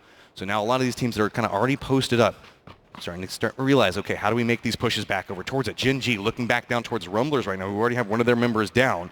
Looks like Loki's thinking about pushing back over towards us. Los was kind of separated out to the side of this. I don't think he's going to have the cleanest angle back over towards where Cherry Poppins is at, but could spot him out in this rotation, and no, narrowly misses that. Yeah, Gen G lost Pio. It looks like he might have got knocked and had a cooked grenade in his hand because he took himself out with that. So Gen G seeing if there is opportunity to catch some Rumblers out in the open. Taming does find Waldo. The nice spray from the N4. Here come the grenades up and over. Loki is your point man for Gen G. Seeing if they can find this knock and get the flush. That is going to back Cherry Poppins off, and he gets some damage, but he's going to back Esther off with some shots of his own. Takes a lot of damage, though, when he's just trying to hide this out, trying to get a little bit more meds off. Meanwhile, the push is coming around. Los is trying to feed information while he's down. Loki's going to make the push over towards this. Is the spray going to come through? And nope, that's going to be the Rumblers going down in 10th. Gen G now up to 3 kills. All right, this is a gut check moment for Gen G. You lost your superstar in Pio. He has showed up big here for them today. Can the surviving 3 members get it done? Taming has had a great day for himself as well. He had over 8 kills the last time I saw. We'll see if they can get some more, as Navi is putting the hurt onto 4AM and Wayless. They want to blockade this Chinese team. We talk about all these rotations and different angles and the way people play, and then there's 4AM that's just walking into the circle and just taking every single fight that they can find. Up in front of them, it's going to have Navi. Right next to Navi is going to be TSM, but back behind this, GEX might make a push along a similar path for it. So now 4AM finding themselves on the outside of this, going to have to fight their way through several teams to make it to this next safe zone. Yeah, this could be a hill too far to climb for 4AM. This one looks a little bit more difficult for them. VC has 2 members up there on the backside of Gen G there. Here come the shots from 4AM, putting some damage into a doozy. Grenades coming out. That is going to back off Wayless, but now it is just him left. Now walking back over towards Sydney, does get him down. Going to continue around on this, wants to go for another point, but realizes, okay, let's go ahead, show a little bit control, try to find the angle, see how Navi reacts to this, see if he maybe can step up back over towards it. He's got the tools to work with. Remember, we did see them get that crate earlier. Now, Navi's trying to figure out, okay, where's the aggression coming from? Where are we going to see the push happen at? And this is distracting them quite a bit. There's TSM on the outside of this. TSM now taking the shots back over towards GEX. You can see their vehicle rolling off into the distance. Leo's trying to make it away, but that's 2 members down for GEX right now. Just 1 up, I think, on the outside of this. All right, that will be 2 down confirmed. TSM is also getting in on the fight with with Na'Vi. Gustav gets a doozy over there, so really nicely done by TSM holding down this compound. Here come the grenades now. That one just a bit too far. A doozy is still alive for now. Another one coming up and over for Gustav. That one also bounces just a bit too far. Meanwhile, we did see that GX does get eliminated off of it. Wayless is looking back over towards TSM now.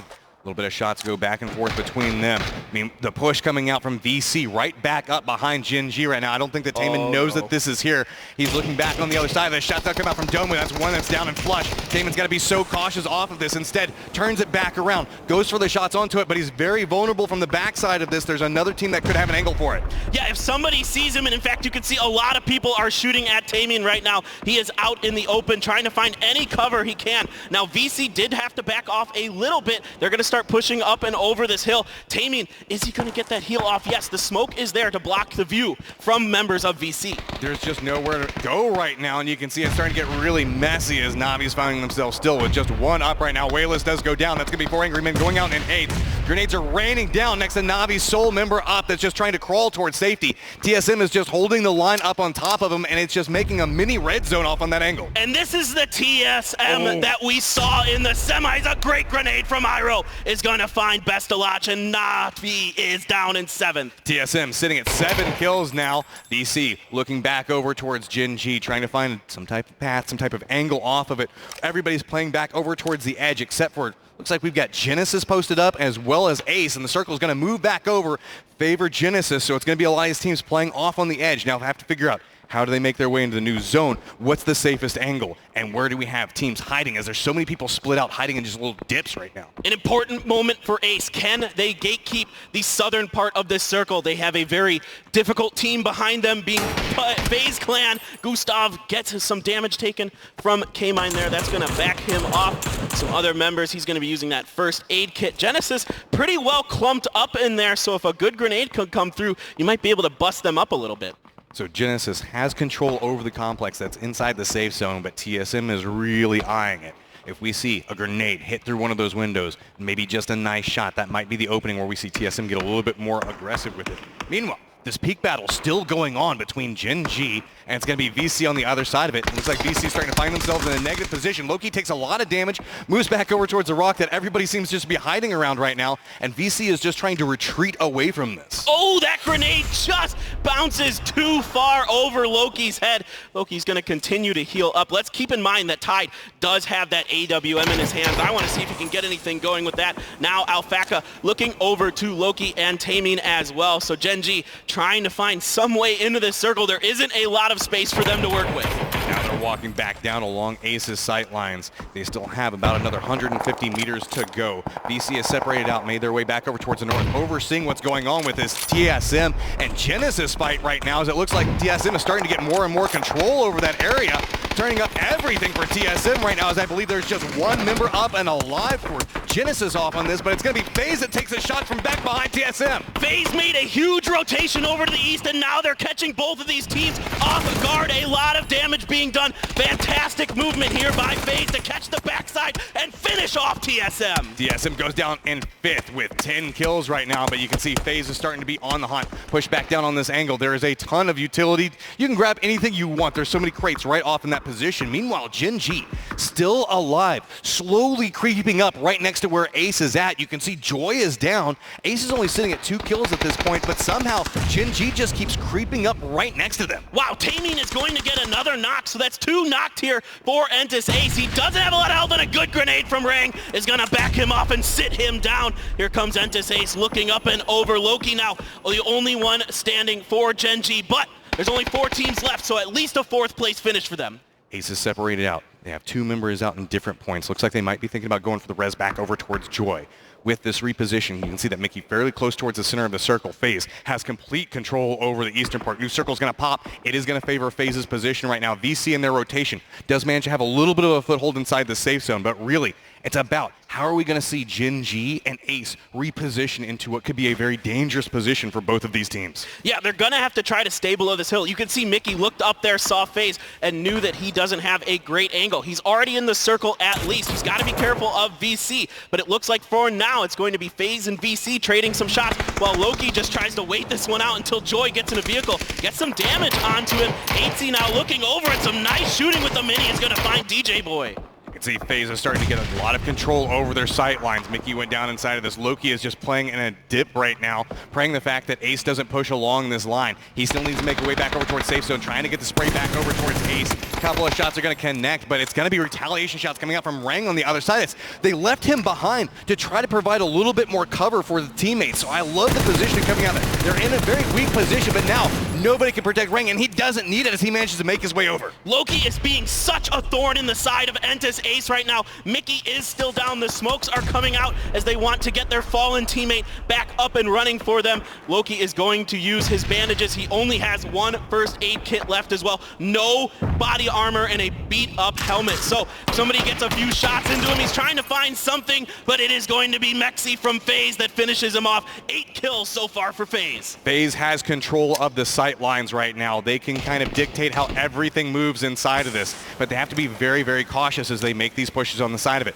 If they go down in a very awkward position, that could open the door for these other teams. You can see Ace still just trying to use that little bit of a dip, try to move through this, try to break sightline away from FaZe, but that could open the door back up behind them for either grenades or VC to take the shots. The grenades are going to end up just a little bit too short. They're just impacting right front, but that one is good. 8Z is going to find both members of Entis Ace. Now up to 10 kills. FaZe is making their way down the hillside. You can see shots come back over towards VC. Tide has to drop to his belly. Uba is just running across a field without any cover. No fear in the world. He knows his teammates are going to protect him, and they want control over this game, and they know exactly where VC is at. All right, can Tide provide a miracle here with that AWM? He's got Domu as well for support, but the grenades are raiding in. FaZe has a ton of utility. Domu is down. It is just Tide left here. This is FaZe just running right up into the face of VC and taking this game away. 12 kills coming up for FaZe. FaZe clan showing up huge here in the end.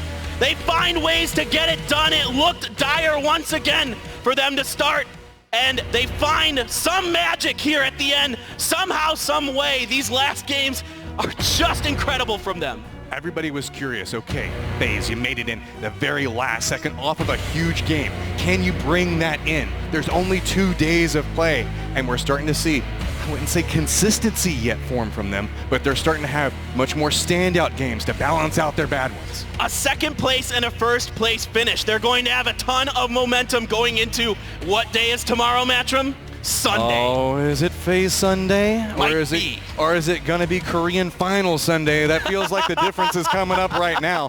I mean, we've got so many teams that are vying for those top couple of spots. To have a game like this really open up where FaZe walks away with so many points, that's really gonna shake up the positions, and I would say comfort moving in tomorrow for a lot of these teams. I want to throw a quick shout out to Entis Ace. A great job once again by them, finding a center position, holding it down really well, picking up some kills, finding a third place.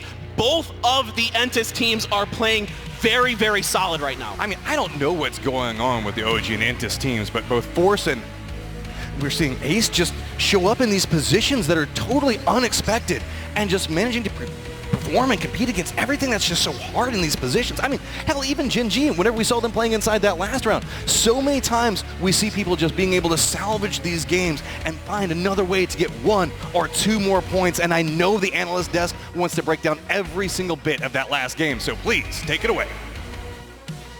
That is right. FaZe find themselves some fantastic fights towards the end, and they get themselves the big old chicken dinner towards the end. Grenades everywhere towards the last few moments, and FaZe pick it up. They finish this day the same way they finished the semi-finals, although that one was a little bit more tense to say the least. But FaZe get themselves a lot of points on the board, Avenger. Them being able to finish a Saturday like this is making me very hopeful for the Sunday.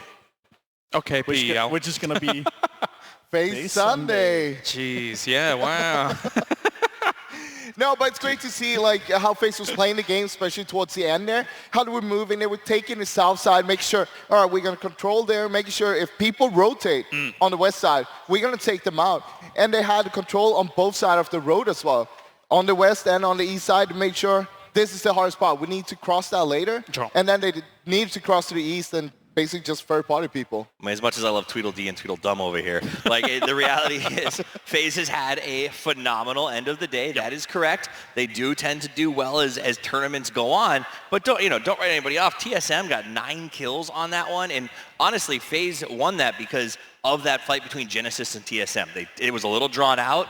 Neither one secured the win very quickly, and FaZe came and cleaned it up. So their aggression is coming up, but they're sort of doing it on the back of these third parties, and you can't always count on that. Definitely. So there's been a big spread of all the points coming in now, especially with, you guys were saying and looking at how things have developed throughout the day, the middle pack is voracious right now. I think what you guys said, it was like 4th or 5th down all the way to 14th place. Yeah. Very, very close currently after the day does conclude. But let's take a look at the highlights here from this game and starting things out once again, Froz, a very varied circle for the whole day. Yeah, but we saw here, this is quite funny because Joya basically survived for I don't know how long against the whole of Lazarus, throwing nades, going towards him, shooting him for a long time there. It was like 4 grenades and 200 bullets. I don't know why Maluk did this, okay? He jumped in the Murado, he drove across the road, and NA on NA violence, right? I guess we learned to love it, but the reality is he ended up going down there and then he didn't have a chance to sort of make a rotation. I think he was just going for third party. He thought it was going to be a safe spot. Since he was going to have the high ground, he could just peek, maybe grab a kill or 2, and then just leave straight away. That's why he didn't call for all 3 of them to go there, because after that, it was straight in towards the circle. And what won FaZe this game was the third party on the Genesis and TSM fight. Like the perfect window of opportunity for them to come in there, get the kills, get the points. It's going to probably put Uber in the top 5 after today as well. Maybe. FaZe finished with the big win there on Miramar. Let's take a look at those points coming in as FaZe does sit at the top, and they also get themselves plenty of kills to boot, which when we look at the leaderboard later on is going to be able to propel them up. TSM, 2nd place, mostly because of the kills that they were able to accrue Toffees throughout that game, which was substantial. I mean, that's it too, is they never stopped fighting. That's the TSM that we saw on the day they happened to dominate in the last round, and that's because they played aggressive, they were sort of unscared to take fights, they had confidence that they could win the 1v1s, and that's what we finally saw in this match, and I want to see TSM continue that going forward. Yeah, we're talking about seconds here. If TSM finished the fight with Genesis just a few seconds earlier, they would have been able to get into the compound itself, and they wouldn't get wiped by space straight away there. But for me today, the whole theme of today, being able to have 3 PKL teams in the top 4 just shows how consistent they've been able to show up. And also, as you see in the last game here, consistency from PKL. If they continue that tomorrow, they might very well run away with like 2 million in total just to PKL alone. I do think a little bit has to do with the PKL teams. They tend to go to the center, they have good defensive play, and I think that some of our other teams, specifically from the West, were playing a little passive to start this thing out. As the day progressed and teams like FaZe realized, uh-oh, we've only got 7 points, they gave up on that passivity and have gone very aggressive, and we're starting to see it pay off dividends. Full leaderboard as it does stand, and Gen.G does technically still sit at the top, 56 points to their name. For Angry Man, 51 points. Ace and Force sit in that 3rd and 4th position, but again, those shakeups have already come to fruition, and I feel like may continue to come to fruition when we look forward to tomorrow, as we've seen the start of dominance Gen.G at the start of the day, but then that slowly got picked away at Toffees, and we're very open here. I mean, that's it too, is like FaZe has climbed all the way up to 5th. That differentiation between 6th and 1st is a very quick strike distance, and the guys in the middle, 1 win like we saw FaZe pull off there, they're also right back into that top 3. I mean, before this game ended, we saw that the mid pack was very big. Now it feels like the top pack is getting much bigger, and they are kind of pulling off a little bit. Little distance there, and also FaZe being able to get something like 38 points out of their 45 from just Miramar alone. Give me some hope for tomorrow. They're going to have 3 Miramar games starting tomorrow, so if they can kind of get in a really good start tomorrow, it's going to be looking very bright for them. All right, well, thank you very much, gentlemen, here. And of course, this tournament is proudly brought to you in part by NVIDIA GeForce, so a big thank you to them. But before we get things completed for the day, let's head over to an interview. Thank you guys so much. We are wrapping up with the overall point collectors of the day, and that is, of course, Gen.G. With me here is Loki, and we got a lot to talk about. You guys picked up the first 2 chicken dinners of the day, and then you managed to stay consistent throughout, picking up a ton of points through the rest of the games. How do you stay so consistent? 승리하셨고 이렇게 꾸준하게 좋은 결과를 보여주셨는데 어떻게 이렇게 꾸준하게 좋은 결과를 보여주셨는지. 일단 팀원들과의 이 친화력과 이 마음, 저희의 이 합이 맞아서 1등 2판을 했은 것 같습니다. I think it all comes out to our teamwork and how harmonious we were able to play in the game. Well, how did your teamwork different on maps like Erangel when you got over to Sandhawk and Miramar? You weren't quite able to pull out the same chicken dinners. 이제 에렌겔하고 이제 산호크과 미라말 할 때 어떻게 다르게 플레이를 하셨는지. 하던 대로만 하자고 했어요. 그냥 지금의 욕심 내지 말고 우리 하던 대로만 하자. 그러면은 좋은 결과 있을 거다. We just stay consistent of how we used to play, and that's how we got to where we are. Well, you guys seem to have an overall plan for this tournament, which makes me wonder, last weekend you guys stayed right about the middle of the ranks. This weekend you exploded into the tournament scene. So was that strategy or was that you guys building momentum? 이제 지난주는 좀 젠지 팀이 좀 조용하게 있다가 오늘 이렇게 빵 터졌는데 혹시 이것도 전략이었는지. 이제 예선이랑 세미파이널 그룹 스테이지 전부 저희가 좀 힘들게 올라왔거든요. 힘들게 올라왔는데 이제 본선은 결승에서 잘하는 게 최고니까 전략이죠. We had a hard time in the group stage and in the semifinals, but now we're gonna show our best, and I guess this calls strategy. I'm glad to hear you guys are feeling confident. I want to know what's your overall assessment of the quality of play here at the PGC? 여기서 PGC에서 젠지란 팀은 어떤 역할을 담당하고 있는지. 저는 팀원들의 멘탈이랑 이제 전체적인 인지 정도 그리고 마스코트 정도. Just like our whole Genji's like mascot and the image itself. I'm glad you guys, once again, are feeling confident, but there's a lot that goes into it. You got to get good rest, you got to get a good meal, you got to do some strategy planning with the team. So what does tonight look like and tomorrow before you get back to the tournament? 오늘 또 전략 같은 것도 세워야 되고 또 쉬셔야 되는데 오늘 내일 게임을 위해서 어떻게 하실 건지. 이제 오늘과 마찬가지로 일단 욕심내지 말고 하던 대로 하고 저희 플레이만 나온다면은 좋은 기량으로 경기 마무리할 수 있을 것 같습니다. We're not going to try to be too selfish, and we're just going to do as what we did today, and we're going to be able to show good results. Fantastic. Well, you've got a lot of fans thanks to those great results. Anything you want to say to everyone watching? 혹시 지금 팬한테 한마디 하고 싶은 거 있으신가요? 저희 팬 여러분 항상 고맙고 저희 우승하든 못하든 응원해 주셔서 감사합니다. 고맙습니다. We're always thankful for our fans, and even if we lose or win, thank you for always being by next to us.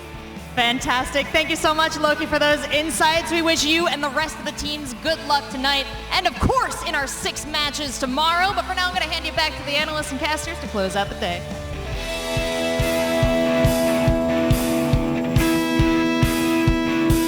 That's right, Genji's logo does symbolize the sword, the shield, and most importantly, the heart of that team, which is very, very cool when it comes to how they've been able to fulfill the roles, especially here at the tournament as well. They came out of the gates absolutely blasting. Some of the later games were a little bit more mediocre for them, but overall, they're going to go into tomorrow as the point leaders, and they do still have the potential to go all the way, Toffees, when it comes to some of their performances. I mean, yes, but I think you can also see sort of the fingernail marks on the wall of them trying to sort of cling to that lead desperately as the rest of the teams have really turned up, especially in Miramar. And like you brought up earlier, starting there, 3 in a row, it's going to put them in a catch-up position, I think. I mean, they showed a little bit of performance towards the last game there, getting themselves a 4th place with 5 kills. I'm not too worried, I'd say. It doesn't matter if they're just clinging on the lead, they have the lead, and that's what matters. Being in the top there, that's what's going to make you having a little bit more confident coming into tomorrow. Sure. Being able to just have a little bit more bully time with the others. Also for me, though, you have to remember, if you win 2 games back-to-back, there's 15 other teams that are aware. If we see Gen G, we have to third party. We have to make sure that they don't get too far ahead. Otherwise, it's going to be impossible to win. And that was very clear to me. But if they manage to clean up their Miramar game a little bit, and then they close out Erangel, as they open it up today, they're definitely going to take everything home. And that does it for day number 1. Thank you very much, gentlemen. Thank you to everybody watching out there. And thank you to everybody in the audience as well for joining us here for day number 1 of PGC. We shall see you tomorrow, same time, same place, to now then crown our world champion here for 2019. See you then.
together of 16 of the best teams from across the world here for day number 2 concludes. So too does the 2019 season here for PUBG Esports, as today, ladies and gentlemen, we are going to crown a world champion here on this stage. That person, that team will be walking away with the trophy, and they will also be walking away with at least $1.75 million. It is all on the line here for these 16 teams. Welcome to the pre-show. My name is Kyle Laris, and to my left-hand side, Toffees, Froz, Avenger. Guys, we're here. Everything for us, for the teams, for production has led to this moment, and we today can find out who our world champion is going to be. I mean, I think that's what it comes down to. 32 started, 16 came, but only one can really hoist that trophy, and it will be inarguably the best in the world. Nobody can contest that, and I think it might surprise some people who ultimately comes out on top. I can't believe it's only 6 games left of this season that started so long ago for us. I mean, everybody has been looking forward for this, and it's going to be an amazing moment later on. Hundreds, potentially thousands of games has been played this season, and it culminates today. Everything is still open. We saw some insane games yesterday, but the true winner will stand up and be crowned today. From insane games to insane circles, I think for a lot of people, of course, we started out the tournament with one of the most ridiculous circles we've seen in a long, long while when it came to Erangel, and then across all of our maps, Xanox, we only play one of it, we saw a very heavy variety of circles of Avenger, which definitely tested a lot of these teams when it came to adaptability and how to play out those scenarios. And I think that's how we crown the true champion, to be honest. It is you have to go the hard, like, through the hardest of tests. Through the gauntlet. And the gauntlets, and the hardest circles as well. And I think what we saw yesterday was just the start. I hope to see some more spicy circles, and I hope to see some more spicy games. I mean, that's what happens. We got a lot of circles. That's what you want. They've gone through the fire. They've thrown the gauntlet down. They've proved that a circle where they're by their drop, you can win, but you also have to win the ones that are the hardest to get to, or at least pull in points. And teams that are looking for kills and not really sort of going for the big win, like maybe the Rumblers, are showing you can get points that way, but you can't win the tournament. On the opposite side, if you're just playing for placement, you're definitely not taking home 1.75. Let's take a look at how things have shaped up so far through our 6 games yesterday, which did conclude in the points that we see right before us. The top 4 with Genji, 4 Angry Men, OG and Entus Ace, and OG and Entus Force looking strong up there. But some of the other teams were able to rise to the occasion, especially towards the end of the day there. Not to mention, of course, FaZe, who was able to take a big chicken dinner towards the end of the day, Avenger. They managed to step up, and today is a special day for them. Hopefully they can kind of engage and continue that. We're going to start on 3 Miramar games, so we'll see if that continues. They managed to play extremely well on Miramar to be up, but for me, like, the big story was Genji. They managed to start off playing extremely well. We had some rough circles though, but after 2 games, it looks scarily open still. We'll get to talk about them in more detail later. Of course, it does bear repeating as well that when we're actually alluding to FaZe, they only just squeaked into this stage of the tournament as a whole. Let's talk about some of the other names that are available to us, though, because we saw some impressive performances from some of the teams in that middle pack, despite sitting in the middle pack. It is just unfortunate for those teams, Toffees, that some of those teams across our 1 through 5, etc., really stepped up and really rose to the occasion of this grand stage. I mean, I think that's it. A 12-game series, especially when Genji takes 2 chicken dinners right out of the gate. You've got to have a sensational big game, and you see that separation from sort of that mid-pack happening in the brackets right now. And I think that means we're going to Miramar first. They've got 3 games to do it, but those teams who are sort of on the bubble 9 through 13, if you don't get a win, or at least a big, I would say 15 to 16 plus on the first 2, you're pretty much done in terms of your hopes and dreams of hoisting the trophy. 4 Angry Men sitting in 2nd place right now definitely didn't disappoint overall when it came to their performance for us. Most kills so far is from Angry Men, and it comes down to their playstyle, being super aggressive. They will literally just crash you no matter if they don't have anything to do, they don't know where to go. They'll just send it. They know this is our only and last resort. We gotta get as many points as possible. OG and Entus Force, on the other hand, consistency is key. Their placement was extremely consistent. On the other hand, they didn't manage to get as many kills as 4 Angry Men did, but I'm excited to see if they're able to step up, because their consistency can prove them to maybe get a big chunk of those money, if not take it home if they manage to get a win. Yeah, definitely so. Very, very big for them. Looking down the leaderboard as well, obviously we have the 2 CJ Entus teams actually representing in that 3rd and 4th spot, and they, for the most part, for a lot of people, Force had expectations behind them. Ace not as much, but they've exceeded expectations throughout the stages of this tournament. Yeah, I mean, I think a lot of people saw them as sort of the little brother of Force coming into this. They didn't have a lot to lose, but they came out in a lot of ways have outperformed their sister team. We saw that sort of 1-2 finish yesterday that was pretty exciting for them, but they play two very different styles, right? Force doesn't have a chicken dinner in the bank, and yet they are in the top 5. They're looking to put those points on the board through kills and then some consistency to go along with it, where I think Ace is playing a lot more placement-oriented, finding good positions, and that fundamentalism is working really, really well for them. All right, let's focus on first place currently here. Gen G, a team that we, at the very beginning of yesterday, we said to, everybody, 3/4 of this team really showing up. PO left something to be desired. Yesterday, he completely proved that wrong. Avenger was able to step up, and this win that they were able to get in the first game of the day was massive for them. In no regards of the circle, how they played this game was just a pure execution of how to play this game perfectly. Their positioning, how they managed to keep players alive throughout the game and keep other teams alive because they benefited them until they didn't, and they managed to kill them afterwards. It comes down to their executions. Every time when they need to move, they're going to move one at a time while the others will be covering, and they work as a unit. Pio, we saw him during the semis, we saw him during the groups, moving away from the team, doing a little bit more of a solo run. Now he's sticking more with the team, and it's working out. A tough question here to get the day going, because why on earth not Toffees? Does Gen G retain their first place, or do you have other expectations for them? Do they retain it to the very end, or do they lose it throughout? I think they will lose that for sure in the first 3 games. Oof, okay. I don't know, does that mean that they won't get it back towards the end of the day? Because remember, we finish on a Wrangle where they have been playing out of their minds so far this weekend, and they also are known for not doing wonderful there, so it could go either way, but I think they will definitely lose that lead somewhere in the first game or 2. I feel like they're strong at playing with the circle when they're inside the center and know how to hold it. When they have to get in, play the edge, that's not the strongest part, so they need to get the circles. Let's move on. 4 a.m. here. One of the teams that we've already alluded to a little bit here before, and through all of the stages, once again, they've been very, very impressive, to say the least. There were a few moments for them where they were given some easy opportunities to seize, and indeed they did do that, Avenger, but there were some opportunities that they took with full force behind them after being put in a tricky spot. The People's Champion, by far the most pick and votes on overall. They have more than 50% of the pick and votes, so a lot of people will be happy if they take the victory home. But they need to take some wins as well. They can't just keep fragging out and get a consistent top 4. They have to get a win. They have to get a chicken dinner. And hopefully we'll see that today here in the start, maybe on Miramar. They're not playing a bad game, but once again, their aggressiveness is sometimes also the fault for them. We saw that in the end of that Stalber game when they took the fight, not just against TSM, but Lashes at the same time, make it 2-2 split, and that's how they fell from that game and didn't win it. They replaced CPT with Xiaolu, and I think that it has been a good 1-2 punch pairing with ZGG01. Okay. We've seen him really pop off, and we always talk about him, but I think a lot of his success has been determined by sort of that backbone, having the partner. When you watch them play, they work well as a team, and so it's one of those things like you can be a confident fragger when you know there's always someone sort of covering your back, making sure that when you do step a little too far or peek a little too hard, there's someone immediately in with the smoke, immediately in with the cover, and that's exactly what this team's done well. And to be fair, since 2019 was kind of our measuring stick for all of this, it's a bold move to replace someone like CPT, who at face it was... He was absolutely amazing, but to finish up on 4 a.m., confidence is key for them. I think we saw in the interview with ZGG how confident these guys are, and if they manage to maintain that, we're going to see them do great things today. Let's talk about Ents. They've, for me, surpassed all expectations coming into this tournament. I didn't give them much of a chance at being able to strike at the top when it came to PKL's representation because they have such a good wealth of teams coming into this tournament. However, Ace has stepped up and done very well for themselves. You got to remember, they came in through the last spot from the qualifiers they had there. In the last game, that's how they clutched and got the way in here.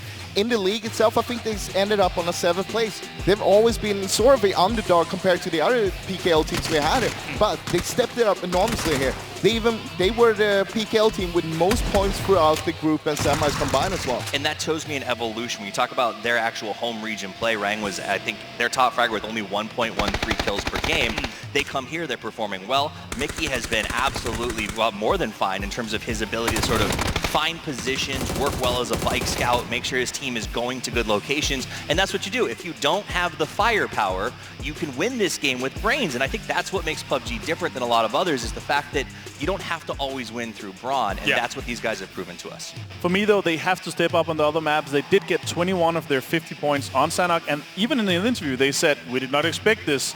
So if they manage to step up on Miramar and Erangel, they might be able to maintain a top 3 position. Let's talk about Force as well, just slightly behind Ace in the standings right now, still sitting in 4th place. And for the most part, gentlemen, we were singing songs mostly about Songjang, who was able to play very well for himself and the rest of the squad. However, everybody was able to play very well. Indigo, Kale, constant kind of playmakers throughout all of this. And speaking of which, there's Mr. Songjang, Pros. Well, it didn't work out this time for him. But I'll tell you this. We got that one.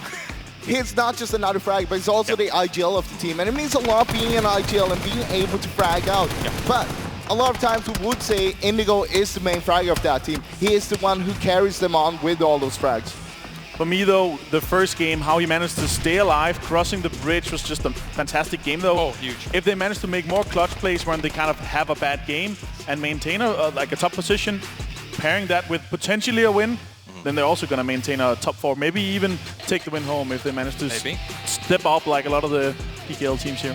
I mean, it seems a little bit like the way that they've been playing. They're still in the top 5, obviously, but it seems almost like they're stemming the bleeding a little bit. They use these 2-2 splits. They're not don't have a chicken dinner, which I think they've probably planned on having at this point so far. So the worry, well, if I'm everybody else, I'm worried that when Force comes out, if they do get a win in 1 or 2, they're going to get that same sort of momentum boost that Gen G got coming out of the start, but they won't let it go. This is a team that will continue to gather speed as they roll downhill. And for the most part, yesterday, day number 1, I think it is safe to say that a lot of our Eastern teams did hold the reins for quite a while, maybe up until the ending of the day. Does that speak to their potential to adapt throughout a lot of these situations? Because again, yesterday was very varied, much more varied than we've seen some of our days, maybe throughout a semis or so, whilst time has gone on. I think it talks to their dedication and hard work, basically. They outwork everybody, and that's also why we have these teams here in the top 5. A lot of PKL representation, and also even here we see them, Mickey being able to take down 13 kills. It was just amazing yesterday. Amazing performance. Big killers, top fraggers, and these names are almost synonymous with a lot of kills done. Apart from, I would say, maybe someone like Mickey, who has come in and been able to shine so well. For Ace, we saw him in his interview yesterday, a very well-spoken individual. So for him to sit at the top with 13 kills, above Pio, above Gustav, above Uber, that's massive for him. It is. It's huge. It's like you just named a bunch of the, really well-known fraggers. And, back home they call him the Great Bike Scout because that's what he does. And it's rare that you see sort of the guy who's the scout also be the frag leader, because often they're having to sort of play defensively, hold positions, and get their team into the place. But he's doing it. He's jumping off. He's getting kills. He's playing aggressively. And that's what you have to do. If you feel like an underdog coming into this tournament, it's all about putting lead downrange and getting as much as you can. It's pretty insane to see him get 13 kills, though. And why I say that is because Ace only had 26 kills yesterday, meaning he got 50% of them. Yeah. Oof. That is huge. And also in only 6 games. Like, to point that usually we see a KD above 1 is pretty good, especially in Pro Leagues, but 13 in 6 games. Against the best teams and players in the world. Insane. And speaking of big, we have a huge amount of damage being able to be done here by 4 AM throughout yesterday.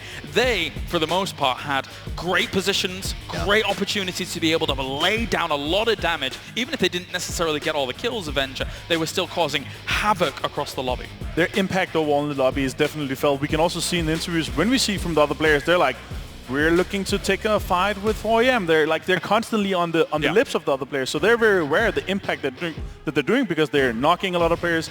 They're making sure that people lose their helmets and their meds. They're doing damage, they're taking utility, but the thing I want to point out on this right now is 8C is one of the top 5. When you talk about FaZe, we always talk about Uba, we talk about Mixie and Fuzz, everybody loves him.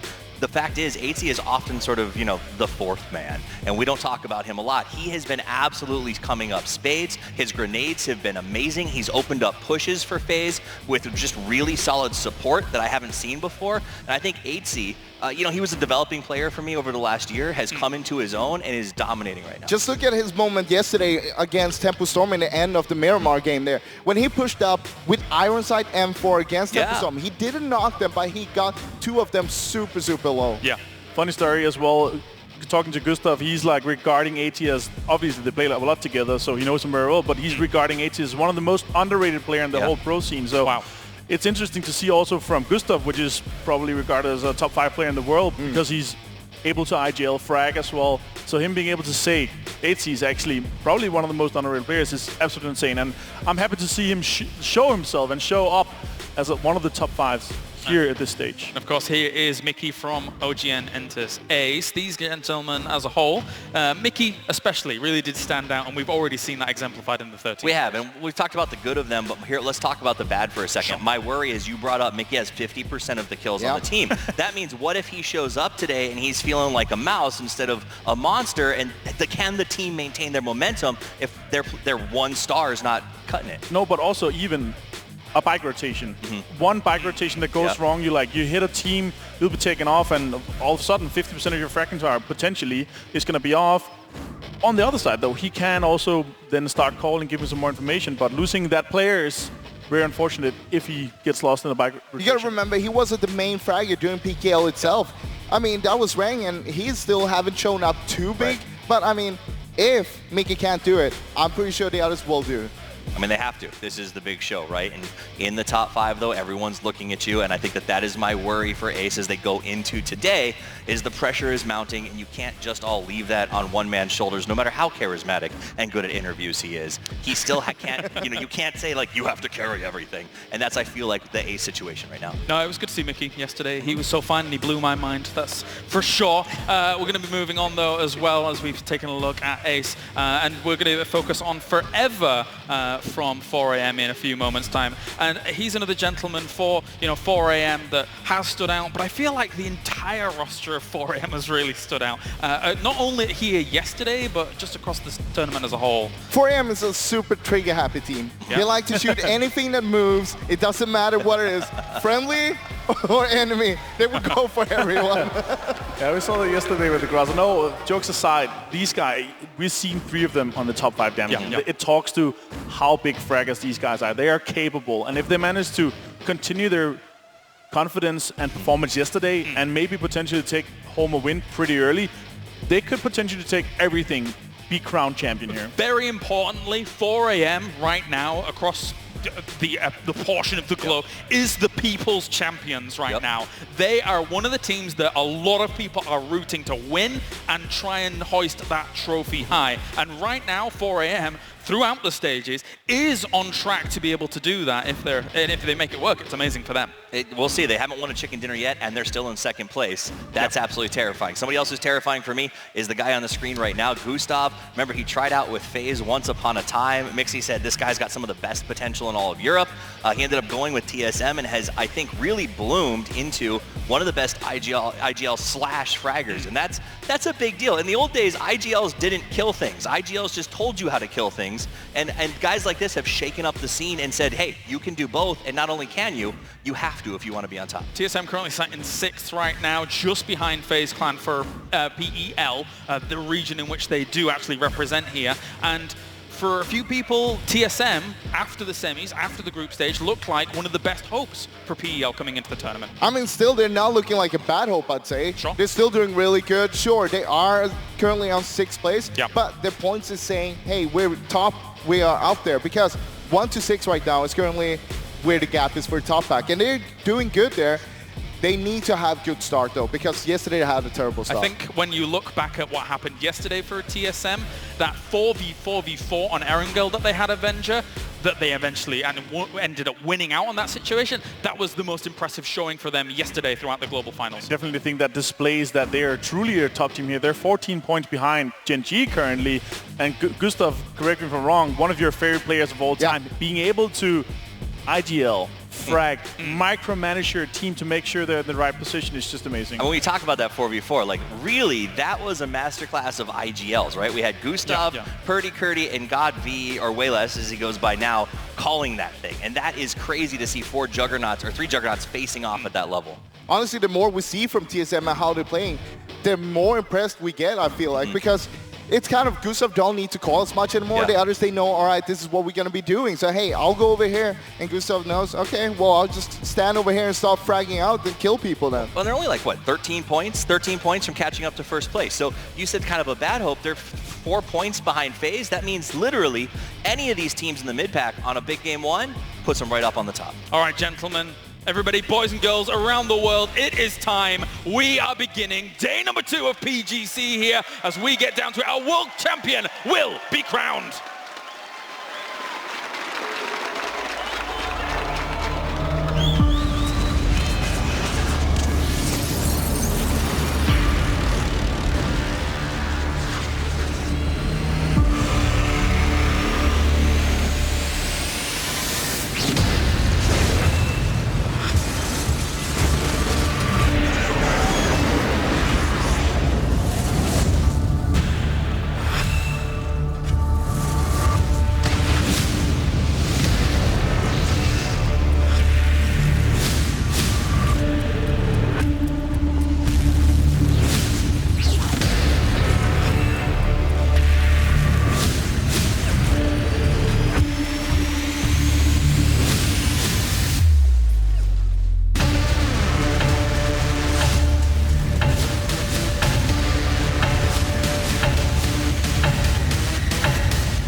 Closing out, Monkey picks up the headshot win. Closer to everybody on TSM, and the spray starting to come out. You can see a little bit connecting, and there we go. Na'Vi is just dusted.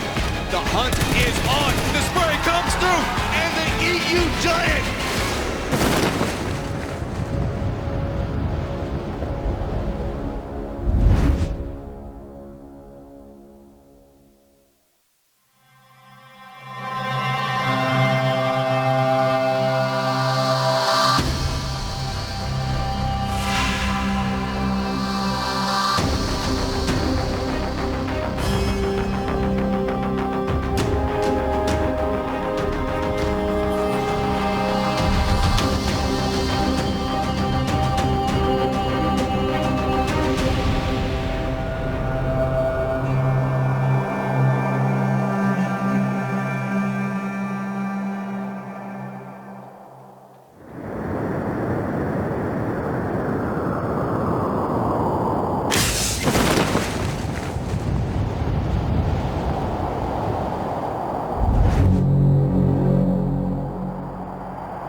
Massive 18-kill victory. FaZe Clan shocking the world. 18.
The blood starts to pump and your heart begins to race. Ladies and gentlemen, the adrenaline for all of these players is about to start pumping through their veins, and the chills will take over as we are in the final day of PGC. 64 players are going to descend onto the battlegrounds, and then we are going to crown ourselves a world champion here for day number 2. It's time to get hyped. It's time to get ready. We are almost upon it as we begin the proceedings. Gentlemen, Toppers, Avenger, Froz, we are going to talk about some of these teams before we get into our first game here. GEX, a team that is one of the underdogs of the tournament as a whole. Froz, I'm going to start with you. I wonder why, as we talk about this team, they need to step up to the plate today, and they need to be able to prove their worth here on the grand stage. So I still have them as my dark horse. They had a really rough start yesterday on Erangel. They got dropped on. They didn't do well. They got wiped away. But at the same time, they did come back during game 3, but it was not enough. After they dropped out a little bit more again, I want to see them be much more consistent. We saw them during the semifinals. They ended up at 5th place, being super consistent throughout the whole stage there. They have the potential to do so. We also saw them in some of the fights yesterday. We saw some tendencies what they were able to do, and if they manage to step up, they can definitely claim a bigger share of the prize pool, guys. I mean, I think you can say that they're still a dark horse, but they're going to have to be death themselves to come out on top here. Also, we've got W-Click. I think that these guys are another team that's outside of trophy shot, but that doesn't mean you still can't make life-changing amounts of money with a really good run today. And they have nothing to lose. Both GEX and W-Click have the ability to catch people off guard, to play sort of outside the box, and that's what they need to do. Nothing is impossible yet, though, but Silsen, he had 8 out of the 11 kills that W-Click had yesterday. And also Ragnar and Silsen, they do have the experience on these type of stages. They were both last year at PGI, so they have the experience, they have the confidence. I'm sure they're going to be able to show more today than they did yesterday. Then you got a team like QM that sort of, I don't want to say shocked everybody, but came really aggressive at that last stage. They ended up in second after sort of groups and have been really, really playing hard. He is, I think, surprised me with his skill. It shocks me to see them struggling right now in 14th place. I thought they would come out here. I thought they would be better. I mean, Kylaris even picked them to win this entire thing. I did.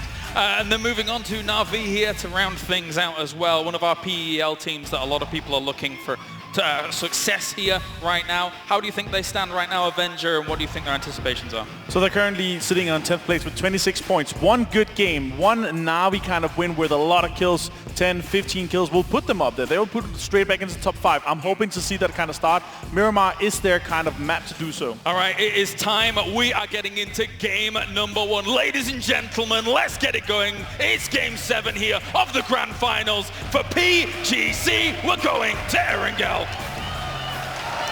Thank you, James. There was no better way to put it. We are now moments away from kicking off the final day. And before we do, I want to say a big thank you to everyone in the arena behind us, those at home who have tuned in and supported this game from start to finish. Yes, it is about the players on the stage, but this is as much your final as well. You've supported this game. The prize pool, everything has added to this moment. So breathe it in, guys and girls. This is the last chance to dance for a lot of these teams. It's a hardcore fan base that has been watching and keeping in touch for the last year as we started this road to this main stage, to one team being crowned a world champion and walking away with $1.75 million. It's an infinitesimal number to think about that 4 of these guys on that stage are going to be pocketing that. But they have to get through 6 more games, Lauren. It's not as easy as that. It's easy just saying, yes, there's money on the line, click heads and win forehead. But it's not. This is a dungeon gauntlet, and every one of those 16 teams, and something Steve mentioned on the desk, the teams now that are the lower half of that, they're going to struggle to work their way up there. There's nothing to lose, and every position, it's more money in the bank. Richard, it's a Sunday. We know what can happen on a Sunday. We know what can begin. I'm not writing anyone out. There's a rumor. I'm not writing anyone out anymore. It's almost time. Again, thank you for sticking with us as we are almost ready to step on that first map. The players prepared, focused. The last couple of words being said between them. And first, we did see Erangel yesterday. That was the first glimpse we got to see, but now it's a different landscape in front of us. Things turned completely upside down yesterday when we moved towards the last stages and we looked towards Miramar. We're going back to the sandy pastures. There was a big difference. And just to clarify, the League Ops team is monitoring all of this to present the most impartial and fair matches going forward, just to keep you guys informed of all of the happenings. Crack on. It's a totally different game. We spoke about it earlier on in the back. Yesterday, the East, they started out strong. They came in hot and they worked their way to the top of the table. Then all of a sudden the West decided, you know what? It's time to turn up. And it's time to get this one underway. Day 2, match 1, grand finals is about to begin. The plane's in the air, and we are going to Miramar. 6 more games, 5 after this, and it's from south to north. We saw the Western world finally put up numbers on Miramar. The East claimed those first couple of games. Was it they just come off the starting blocks hot? The Korean teams, the Chinese teams, are they just that much better? Or was it the map? Is this the time to see that top 5 shake up? Well, look, yesterday, we touched on it just a second ago, we saw the West begin to shine. FaZe grabbing an abundance of kills. They got a second, they got a first, they round out the day strong. But the question is, was this just Miramar, or was this them heating up? There are a million and one things we can theorize to how this will all go. I mean, naturally, usually, Erengel's their home turf and they do well, but all of a sudden, I think FaZe mentioned he was just doing it to shut Avenger up on the desk and actually give them a performance that we can see from this. Yeah. One team that I do want to touch on, ironically, on your screens right now, and I'll kind of throw this one out there. Yesterday, they picked up the first 2 wins. It was super impressive. I think it was 42 points in a mere 2 games. Yeah. But after that, for the rest of the 4 games, they only grabbed 14 points, which, all right, it may be better than some. I mean, hell, down at the bottom of the table, we've got one team with 15 points. But that's the story of PUBG and how things can change, and ultimately how we've led to this scenario where there's no definitive winner. The top is completely open. And I mentioned the West, and I can't help but talk about it. You look at circle positioning as this is hit already.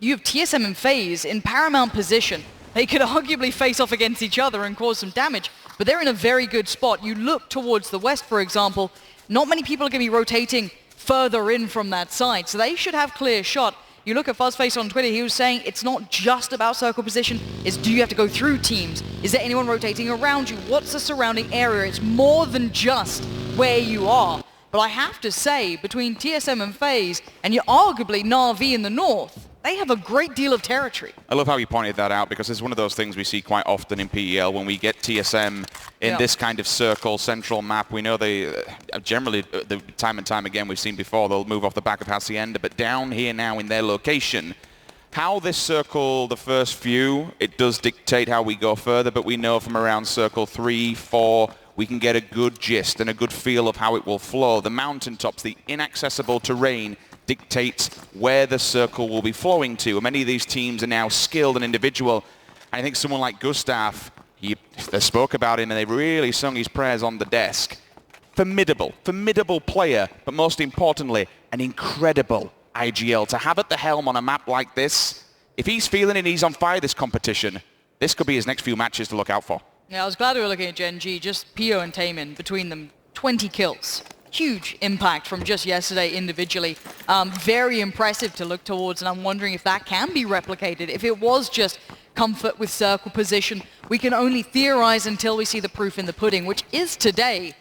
Everyone relatively calm thus far. It's gonna be pretty much as even as you can call it for now. I'd say yes, the Southeast teams could be in a bit of a harder position. Anyone who drops Los Leones here will have to work through teams. That is going to be a factor. Everyone else should have pick of the litter. They can go where they fancy. I see a couple of shots here and there, but they're all peacocking. There's not much to be worried about as of yet. I mean, Gen G had the fantastic day on Erangel, but you spoke about Taemin. He's up there in the top 5 players with the most kills on this map specifically. Aitzi, Uber, Zampa, Gustav, Taemin. 8, 7, and 5 all respectively. 3 of those players actually, Aitzi, Zampa, and Gustav. Same place last time in Oakland a year back. So once again on this map specifically, to be opening up on day 2, you want to look for good performances. Them players in particular were key and crucial yesterday to round out the day. Now we need to see them start the day for their teams. 4 AM, the most dangerous team, I think a lot will say. They're so unpredictable, they're so explosive.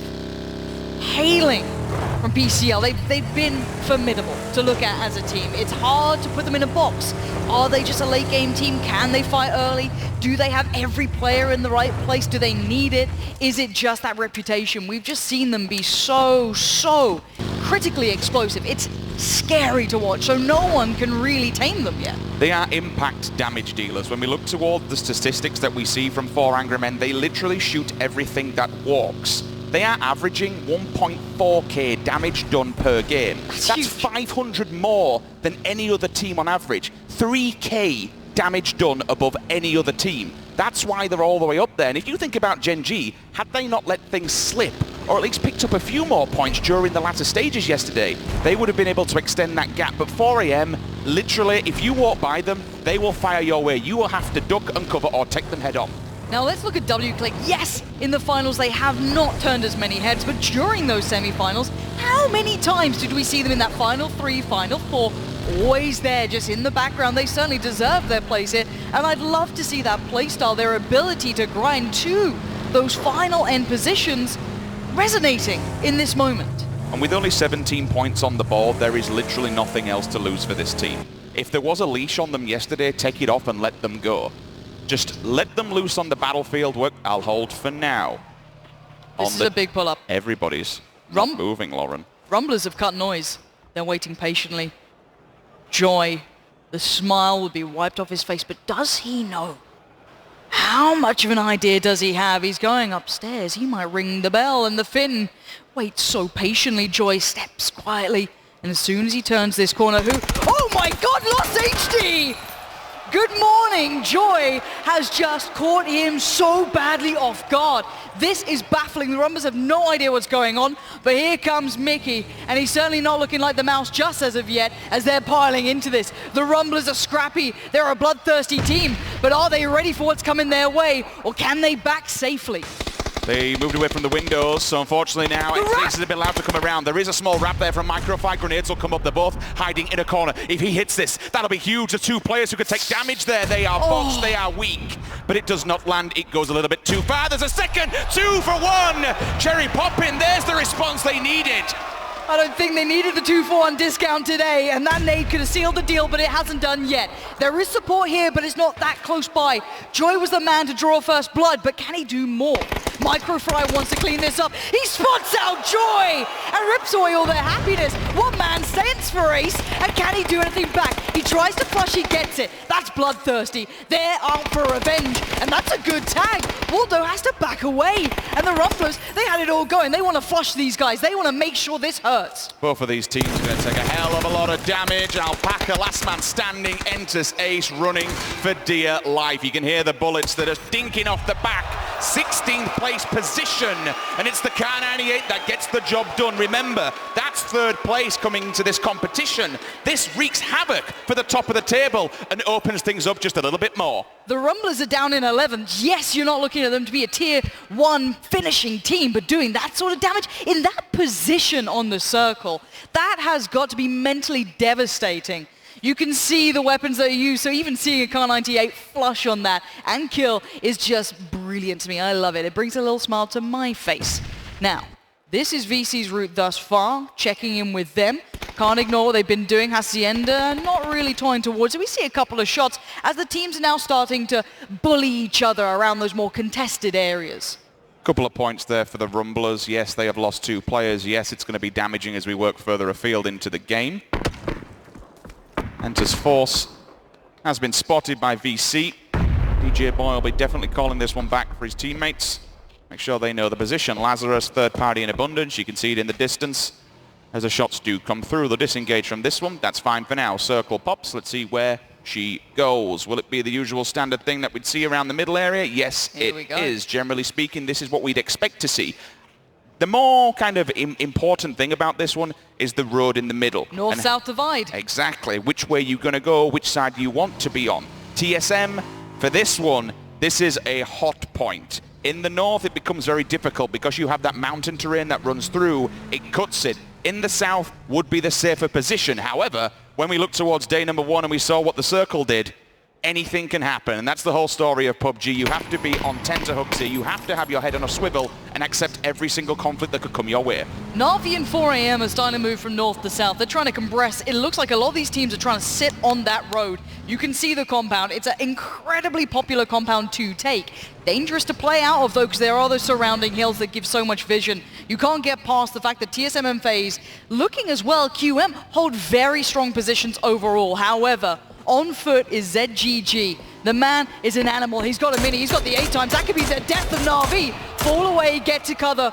Do not sit out in the open, Senya. You can't do it at this point. Just keep an eye on 4AM every single time someone drives by them. If you are spotted by them, they will happily shoot. They're not afraid of any single fight that comes flying their way. For them, shooting at teams is just ringing the dinner bell and driving more people towards their position. Senya's got to make the run, Rich. I'm a little worried for him. Luckily, in a way, he can use the downside of the hill, the dark side of the hill to try and work his way forward. He may just have to try and roll this car as he goes. Be meticulous, be careful. Na'Vi cannot suffer a loss at this point. When you see these circles centralizing, you know that it's going to be a late game play. We all know, like, okay, guys at home in the arena, let's be honest. If this hard shifts at any point, it's going to be mayhem, and the observers will be sweating. We all know how it goes. So, for now, you cannot start losing players. You have to be careful. The Rumblers were forced into that situation. They had to deal with it. Beyond that, though, everyone is looking to be smart, play cerebral PUBG in this. You'll see a lot of the players running the minis, and that's because it's one of the most versatile guns in the game by far. Currently, the top damage dealer across all 6 games, 19.7k. We are living in a meta where minis, M4s, and SLRs, they're your top 3 damage dealers and weapons knocked. With 6 times and 8 times on a map like Miramar, early game engagements become long game engagements. You'll see people across the map. You'll be looking for scouts. If you can pick someone off on a rotation, happy days, it's a free point. If you can take out someone who's actually looking for a good position, that's even better because you've taken away that IGL. You've taken away that captain who's looking for a spot from his team, so it's critical to get these Lone Rangers dead. And I'm surprised we haven't talked about it yet, is look how much room Genji is ensuring they keep. They're playing incredibly slow rotations. Look at Esther previously, who was just on his screen. He is watching the backside of the crater fields to ensure no one is near them. Look at Loki's rotation. Look at Pio. This is a very unorthodox approach. We'll have to touch back into it later to see how that unfolds. But they are way far west, heading south, and the other 2 are north by crater fields. Incredibly weird split we're seeing coming out. There's a very small chance this does hard shift all the way to the left, and if it goes west, you're looking between Pozo and Monte Nuevo. There are circle endings we see around there. Generally, we've seen a lot in the middle, and that's why a lot of people, TSM, FaZe, QM, are banking on that. Circle pops, and you know what? It's done just that. We go to the side of Monte Nuevo and things get a little bit more interesting because there is a huge, huge chance this comes the way of the FaZe clan just beyond their hillside. T1. Flood down the middle, off of the back of the ridge in the north. TSM now and all these other teams that banked on that central location are going to have to go on a wide rotate. And you said FaZe, and you were talking about their current position, but you look at what we know their compound to be. T1 has just swarmed it. It's arguably one of the strongest when we see these circles come in. It was played so often, and I'm curious if Fuzzface may scout that. It looks like he is, and now he's getting Helen. I would not want to be on the receiving end of any of that man's shots. Currently sat in 4th with 10 kills beside him. You can see the accuracy. FaZe maybe trying to hedge their bets here, trying to continue that 2-2 split. There's a few times we've seen FaZe Clan, they will also do the 2-2 split, and it shows you the value of this game and how every single one counts. They've had a few poor performances yesterday, and that cannot continue today. If they want to win this, they have to play perfect PUBG time and time again. There would have been a time where you may see 2 players from FaZe disconnect and take those compounds that T1 has, but by not doing it, they've been disallowed that access, that prime territory. T1 now controls Monte Nuevo and the compounds in front of them, but it's going to be critical to take the fight sparsely because Genji, they've yet to come out of that blue, and when they do, they need to find a home. Yeah, we're going to have to now start seeing the teams going on those wider rotations. Na'Vi, yes, to an extent they are going to be working in from the north. They could swing on the outskirts, sure. 4 AM can do the same. You know that roadside, any of those compounds will be taken by now. As soon as that hard shift, I don't like saying hard shift, but it was a bit of a swing on that. It will now cause issues. Lazarus trying to land a couple of shots here, not having much luck. It is a little far. I'll give you a break for now, NA. But we are going to be seeing Tempo Storm, speaking of NA, creeping up in the background behind Lazarus. They've got to be careful about this. They've been quite brazen with the shots, and now they might be on the receiving end. And saying that, 4 AM are on the receiving end of a couple of shots themselves. W Click and Co. rotates in abundance. We said Genji were looking for a home, and here's the first part. Loki checking in. If there was a vehicle there, he's definitely called for it. Maybe not. Not look round the front. Could be in trouble. 2 players inside waiting at the door once again. Same scenario as before. No movement made. Bullets found, though. He spots one, leans round the corner. That's a good initial opener. Well, they took down 3rd place. Why not start trying to pester the others towards the top? But Genji are a different beast altogether. Look, that pan sounded like it might have helped you then a touch. Glad you haven't yeeted that one yet. We are seeing that Lazarus have not been unscathed in their battles. Pio's on the way. This is a battle they do not want to take lightly. Low ball. And this could be big. Waldo Takes the nade, drops it down, doesn't quite find where he wants. Now Pio and Loki know exactly where they're going to drop that nade to. Loki helping him out, holding the angles, holding the window ledge. There is no support arriving for the Rumblers. It's just Waldo now. He'll probably commit his teammate here, unfortunately, but he has to get it done. Oh, all four of them are here. You've got to defend the stairwell. Headshot, but not going to happen. The Rumblers, 15 position for them. It was a good start to pick up a few frags, but once again, it's an early shower. Unfortunate in 15th place. Na'Vi, however, you did touch on them early on. They have to move. They're still up against... Oh my god, this circle, Rich. Oh, I didn't even notice that. It's the phase circle. It is the phase circle. If any of you PEL fans or any of the dedicated fans out there who watch every game, you'll know what I mean. It's gone west, basically. So far in the middle, you've got TSM, FaZe, and T1. We'll come back to that, because the Northeast is about to be set on fire. 4 AM are in danger. Na'Vi leapfrogged them. They moved ahead. You saw that earlier battle, and now we'll see the end of it. We'll look at all these engagements that go down, then talk about the center of the circle, because it's going to be a wild one. DJ Boy onto Yeet, down in the kill feed. Sills and also answer back a doozy. Instant knock and flush. He's there. Confirmation. Players behind. But Willis, he says no. Drill comes through, gets the tag. He's down. Frag's also there. It's actually stolen away. That's QM at distance on the hillside. Yeah, QM hold the higher ground, but everyone is looking this way. As soon as you start shooting, there's going to be a punish. 8C should have that one. I don't think anyone else can steal the flush. Na'Vi already moved ahead, trying to get towards the long bombs, but there's still 4 AM hot on their heels. But for how long can they survive here? Surely they're dead. ZGG is the last one alive in a vehicle, trying to send it anywhere he can. Get away from Na'Vi, get away from QM, get away from VC. Leave the vicinity. I think Na'Vi will play for these kills off the bat rather than letting them die to the blue when everyone else have them. You may see, there you go, Senya picking up blue. That would have gone somewhere else had he not got that one. It would have gone to another team. I believe it was QM who knocked him. Pio onto Alo. That's a confirmation. Gen G, where have they actually ended up going? They've carried on swinging it, so they'll go through the southernmost low area where we saw them off the building. They're now in the fields. Lazarus, they're trying to make something happen.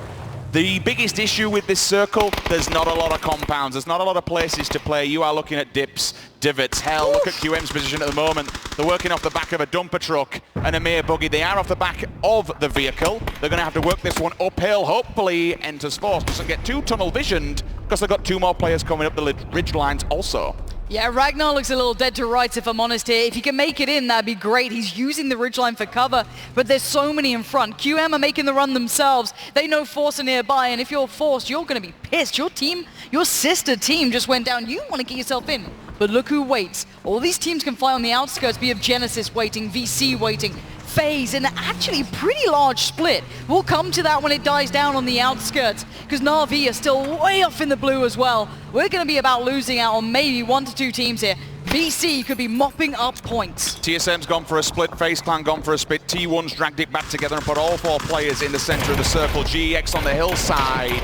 QM gets a response though. Wu Feng hits the deck. Senya also taking out his teammate. A little bit weird, but we'll let it go. 4 Angry Men is eliminated. 2nd place on the leaderboards. QM will follow through as well.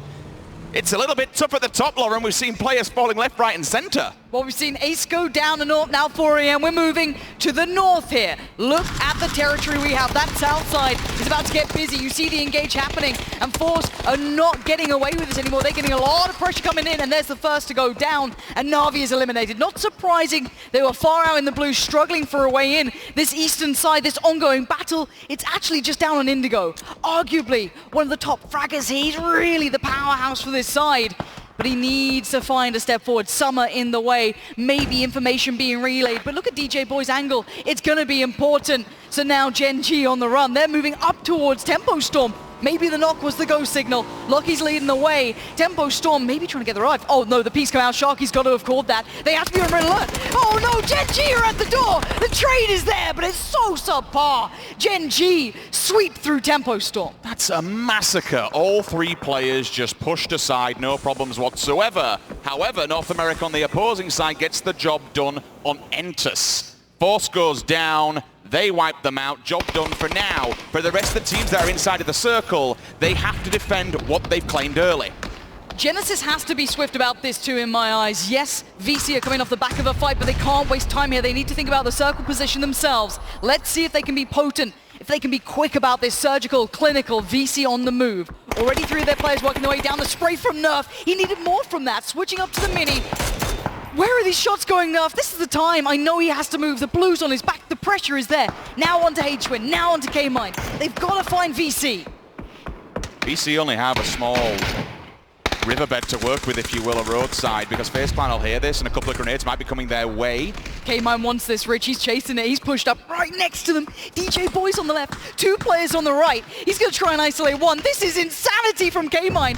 But he doesn't spot it out. Oh, no! Tragedy strikes. K-Mine's trying to take matters into his own hands. And DJ Boy with a resounding no. While I respect it, it was a little bit bloodthirsty to go and try and, through the middle of a split pack scenario like that, it could speak a bigger volume of how little information they actually had. This now leaves the rest of his 3 teammates to get the job done. Profi, Beryl, Red Dot. But now here comes the problem, Rich. We need this to be quick, because look at Gen G. They see the issue, and there's VC mopping it up. Yes, TSM a third party in VC, but this is not clean for Genesis, and it's gone from bad to worse. They've lost out on Nerf, and now just H-Win has to watch as everything falls to pieces. 1 nade could change everything. It's not going to be that one. It might tag Summer. Job done. Maybe that's the go sign. H-Win. There's one of them healing, 2 of them on the floor. Gustav also kill free. Keep an eye on that. These engagements, you encroach on the circle position. H-Win. There's 1. There's 2. There's... Oh! So close. In the end, the revives will come out and VC stays alive, but this is that TSM battle we saw raging in the kill feed. Gen G getting back on their feet. TSM have 2 players in safety. They put Gustav out on a limb. Don't fear just yet, but look at this cover. It ain't much. TSM have built this, and that's all they have to play with. FaZe control the east. GEX have the north. VC and Gen G in the south, and T1 in the west. Gustav dying actually in that bad of a thing, really. Been able to hold them all the way dead to rights. Gen G here, give the information back to the rest of the teams. It also forced them to use and commit utility. It got the knock, it slows them down, it puts them at the mercy of the blue. Meanwhile, FaZe has been repositioning. There's Gen G and VC who've yet to make a run down this riverbed, and when they get here, they are going to be met with a Hail Mary of bullets. Smokes are up, it's time to run. Both for Gen G and VC, they're out of time, they got to go. Lovely headshot on towards Taemin. That at least denies 1 angle, but look at the instant push from Gen G. You are not allowed to get territory on these boys. They know exactly how they want to play it. They're set up so perfectly to catch VC as they come down the hill. But there's the next issue. Cannot overstep now. As much as you love aggression, 9 kills proves it. You cannot get overconfident. There are teams behind you. We're seeing TSM suffering a similar fate. They are pretty close together, so they have to be very aware that grenades could be damaging to their health. Speaking of grenades, they're up, they're over, they're looking for the next target. GEX, they have to run a gauntlet. It's open field day, and they could be easy pickings. Moving on to VC. There's an answer, there's a response. 10 kills in the bag. Even if they go out now, that's 10 clean points they picked up. Pio's down. Whether he's revivable or not, it's a different question. He's just in the hut, but teams might have an angle on that. And there goes the final contender for VC. They are eliminated down in 6th. We're down to 5. I think Pio's safe to be revived here. It could be a little close on the time, but look at FaZe. They see blood in the water, and they're going to exploit it. Fuzzface moving up. I like this. They're going to hold the ridgeline. They don't have to overstep here. They control a good quarter of this new circle, but Gen G are no one to be taken lightly. They scare me. FaZe's issue is that they're held on the hillside by the teams across the road. They can't come too far up because the line of sight will expose them. There's no point in having a man knocked at this stage in the game. You might as well bide your time, wait for this circle to update, and then make your next maneuver as a 4-man stack. T1 eventually, depending on the circle, will have to come out of that building. The safety net will be taken away from them. And again, with it being a rooftop you can access by the ladder, they have so much line of sight on teams across the road. Had you had a sniper rifle at this stage in the game from T1, that could be an easy headshot waiting to happen. Circle goes the way of FaZe. T1, GX, what have you got left in the tank? GX are actually being held dead to rights by Mexi all the way up against the circle. That's a really good preemptive play from him. Let's take a second to look at this. Gen G, yes, they are close to the circle, so are TSM. Problem is, what cover is there once they get to it? Not a great deal. So that's still tricky for the teams in the circle. FaZe currently becomes king of the hill. Only 2 kills, though, to sit by. So again, you've got to say Gen G are way ahead of this still. T1 do need to make the run, and you've got to hope they have a vehicle to do it, because there's not any easy way out of this compound. You cannot comfortably rotate. maybe try and fight your way out, but I don't think people are going to give you much. 5 seconds, Rich. These teams need to look for their way forward. FaZe prepares. Ada's the first one to go from T1. Needs to find a place for the rest of his teammates to follow. They can get the edge, and it is only an edge. The scrape of the circle will be... just in. Yeah, it depends how many more vehicles they've actually got. I think they can hide for cover. Has he got the smokes? He's got 3, so he can put them out for his teammates to meet them. They'll commit them now, but that's them gone for the next circle side. We spoke about Gen G's angle on the teams across the road. GEX, they're going to fall victim, unfortunately, to all these teams in the position outside of the circle. I've got to say, Gen G are terrifying me. This is game 1 and they've just come out and absolutely massacred most of the lobby. Taemin finds Leo and GEX as they try and make their run. Have been halted, they've been stopped, they're being kept alive by smokes, and Gen G aren't done yet. PO has been knocked again though, so it is TSM with a line of sight towards them if they move forward. But Iroh wants in on this, and that's FaZe now feeling TSM's force. That scares me for FaZe. Maybe they weren't considering how much of an angle TSM might have. We spoke about the angles that might come into play, and now the damage has been done on FaZe Clan. There's 2 players from TSM that are still all together. GEX finally gone. There's a headshot that came through the opposing side. Remember those grenades if T1 has anything left. TSM might be in for a full-blown bombardment. T1, they want to continue this. They're committing the smokes. This means they want to cross the road and get involved. We've seen them do this before, Lauren. They're not scared to take a fight. And while TSM and FaZe Clan knock the hell out of each other, here comes the Death Squad. T1 are making the play in Iroh. Out of nowhere, his baffle turns around and he sees a firing squad on the road. Bold, brazen. T1 want to live up to what Gen G have been doing, and they might just do that. TSM, one from being maybe the downfall of FaZe to getting everyone's attention. Rory falls as the nade came out from a CAD, and it looks like T1 will fight their way forward. Rory's gone, Ira's gone, Michael is just left hoping and praying they don't see him hiding down for now. I don't know what much more he can do. You can see from the members of Gen G, they have no meds. There's no stims on them. They are damaged, but they're not out yet. The bombardment will continue. Grenades are going their way. I think it was a flashbang that is trying to draw Michael's attention. Once he's gone, they can then force and focus on the 2 teams left uphill. But look who's coming! Mexi! He was building slowly and quietly, and he has just destroyed T1. You thought they were brave, and now they are dead. Out in 4th. Where do FaZe take this?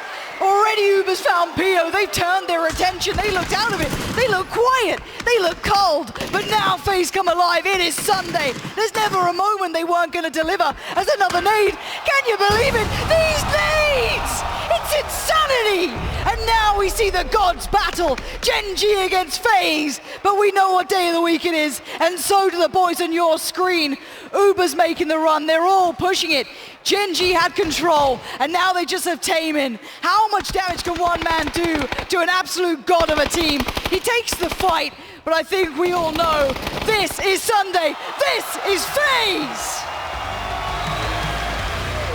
They ended yesterday with a win, and they start today exactly the same. 10 kills in the bag and a chicken dinner. These boys are hungry. This is FaZe Sunday. They barely made it to the finals. Could you imagine a world in which you wouldn't see those men on your screen doing just that sort of damage? That nade was formidable. You saw them counting the time so perfectly. They saw T1 was just tunnel visioned on TSM. You had to only look at the mini-map for a second, see FaZe, knew it was the time to strike. How much attention did Michael draw from T1? They never looked the way of FaZe. They committed their smokes. I like the play. Get stuck in, get across the road. But you'd done the damage. You then had to focus on another team, the 2 teams that were still staring you down the barrel of the gun from uphill. They didn't. And Mexi says, well, you know what, boys? You're all clumped together. That's an easy set of points for me in the bag. He throws the nade and it finds the target, and it finds it well. This is the Sunday we wanted, and we're seeing a lot of red on stage, so maybe Rachel's got a favorite. Who knows? We'll find out, I'm sure, in just a second, as she is down there waiting with the interview. Thank you guys so much. I checked my calendar, and it is Sunday, so what do you see as your path to victory here today? It's a FaZe Sunday, so we just play our own game and win it. All right, Mixie, talk to me about those nades at the end. How long were you saving that up? And was that just, was that beautiful happenstance, or are you guys calculating all that? I mean, we were controlling like a lot of circle the whole game, pretty much sealing, waiting to get to the late game. And then it almost went wrong. We got three of us got knocked. I got them all up. Then I saw one guy and I was like, okay, I'm gonna nade this guy. And then I knocked him and AC was yelling, you got three, you got three. So I didn't know there was more than one there. So I just naded and got lucky. Fantastic work. You guys definitely pulled ahead here. Now, it's still a bit of a rocky road to first place, but taking the temperature of your team, how do you think you're going to be able to pull it off? I think we are feeling really good right now. It's 5 more games, so anything is open, but I know we have it. We have it in us to win, so we're just going to keep playing our own game and see how it goes. All right, well, thank you, Mixie. I'll let you and the boys get back to it. Thank you. And I'll send it back on up to you guys at the desk.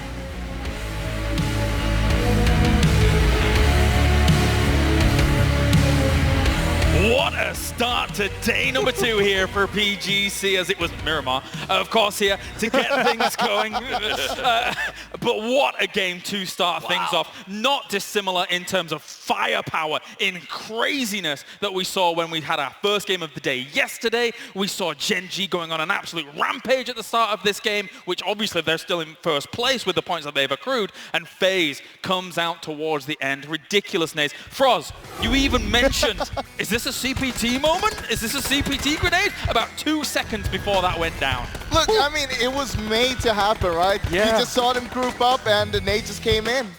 Let's take a look at the highlights here from the game. We started things off from the very word go. Rumblers going up against Ace, Toffees, and that was kind of a crazy moment in itself. Sorry, the highlights are just North America getting massacred. Do you want? Hey, Toffees, you got the floor. You got the floor. Hey, talk about these highlights. No, but I mean, it was a tough start to them. Rumblers had some interesting choices there, ambushes that both worked and didn't work. Yeah. Genesis ends up going down pretty early, and then it comes down to FaZe. He gets the 3 and makes it a 4, wipes out T1, who, ironically enough, they were able to win that game because of T1's push. When T1 made that push, it slowed down sort of that Gen G progression and let FaZe very quietly and comfortably get 3 reses, and they were really spread out. So basically T1 saves them, and then Mixie says, thanks for the 4 points, bros. It's a big win. That is technically a back-to-back here for PEL and FaZe, as they're able to take the win here on Miramar for game number 7. Avenger, it is a big win considering the fact that Gen G almost absolutely dominated this lobby, and they were already in first place coming into today. We got to give it to Gen G. They played this game absolutely amazing. But FuzzFace tweeted me yesterday and said, we want to shut you up. No more saying Miramar is your worst map. So again, they prove it here, and it's truly FaZe Sunday here. It's nice to see. I mean, to that point, though, actually, before we actually go a little bit further, do explain where the origins of FaZe Sunday came from, because I've already seen a little bit of a glimmer of it to get things going. It's multiple times, and it started more than a year and a half ago. For me, the true moment when FaZe Sunday started was when they won 4 games at the Pan-Continental, the WSOE, where Temperstorm actually ended up winning with 3 out of the 4 current lineup. Yes. And they winning 4 out of 6 games in one day, that truly started it for me. But before and after as well, they managed to win so many games. They managed to kind of come back. They didn't win all the tournaments, but a lot of them, they ended up in a much better position and nearly made a comeback or made a comeback. Big performances on Sunday. Thank you very much. Avengers history lesson. I do appreciate that. Very much appreciated. Still, lots to talk about in this game as a whole. Toffees, you wanted to talk? I mean, let's talk a little about Gen G. You know, FaZe wins that one, but I think Gen G played it to the 9s. You heard the commentators talk a little bit about that sort of crazy rotation that they sort of used outside the blue. And to me, I'll be honest, that just looked like, I guess, a macrocosm of the way they played Final Circles, right? They would float 1, they would cover each other, they were not doing leapfrogs, and that's the way they play. It doesn't matter if they're making a long rotation outside or they're in a small final circle.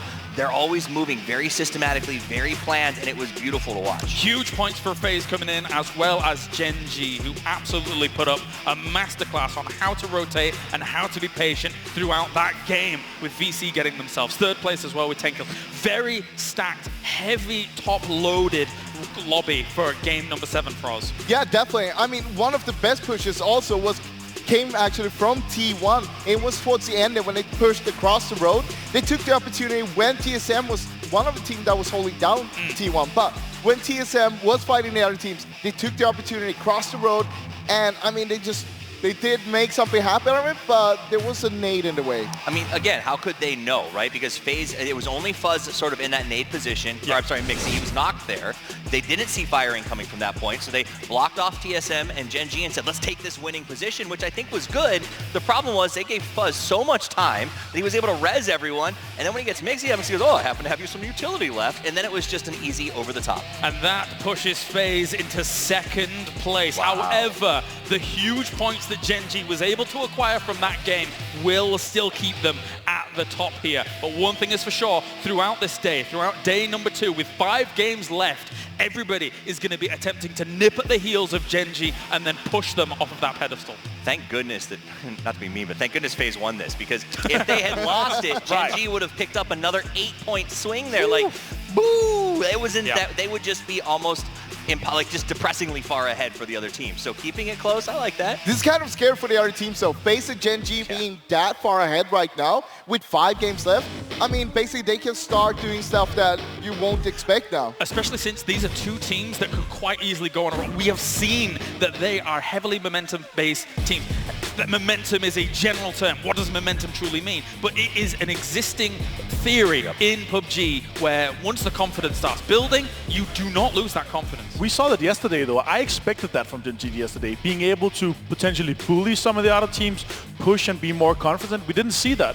But then being able to show up today, have a start like this, potentially could start that kind of effect, the momentum that you have the confidence and kind of roll with the punches, if you know what I mean. I mean, as we look at that map and the circle closing, you can see those rotations, and it is going to be giving them momentum. You say it's a theory, it's a reality. All of us who are watching at home, we've had nights where you play 3 games because, man, nothing seems to be working, and we have nights where you just don't sleep before you go back to work because you can't stop winning, and that's the scary thing. And I don't think it's scary for these teams to see these 2 on top of the leaderboard. It was scary to see them walk into the stadium. This really does show just how far Gen G rotated and made choices to try and get to the position that they earned. I think one of the most important rotation they did was in Circle 2 when they went on the west side there, as we can see on the left there.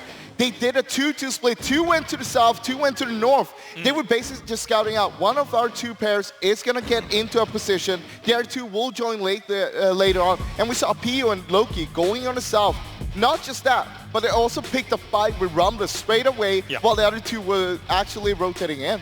What I also love from them is their commitment to the fights together. They make sure they always are together from this point, which is an improvement from the group stages, also from the semifinals. So them being able to come together, make sure they are pushing. Also, we saw Tempo, when they pushed that, they were together. They made sure they won that together. I mean, but I think that you bring up that sort of push. Loki went into Rumblers by himself. I think it was Loki that was the one who pulled in there.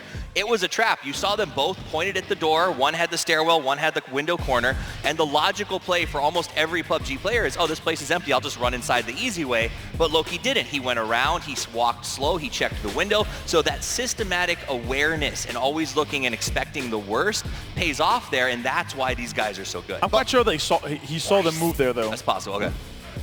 And there you go. Here are our top 5 killers from that game, of course, here.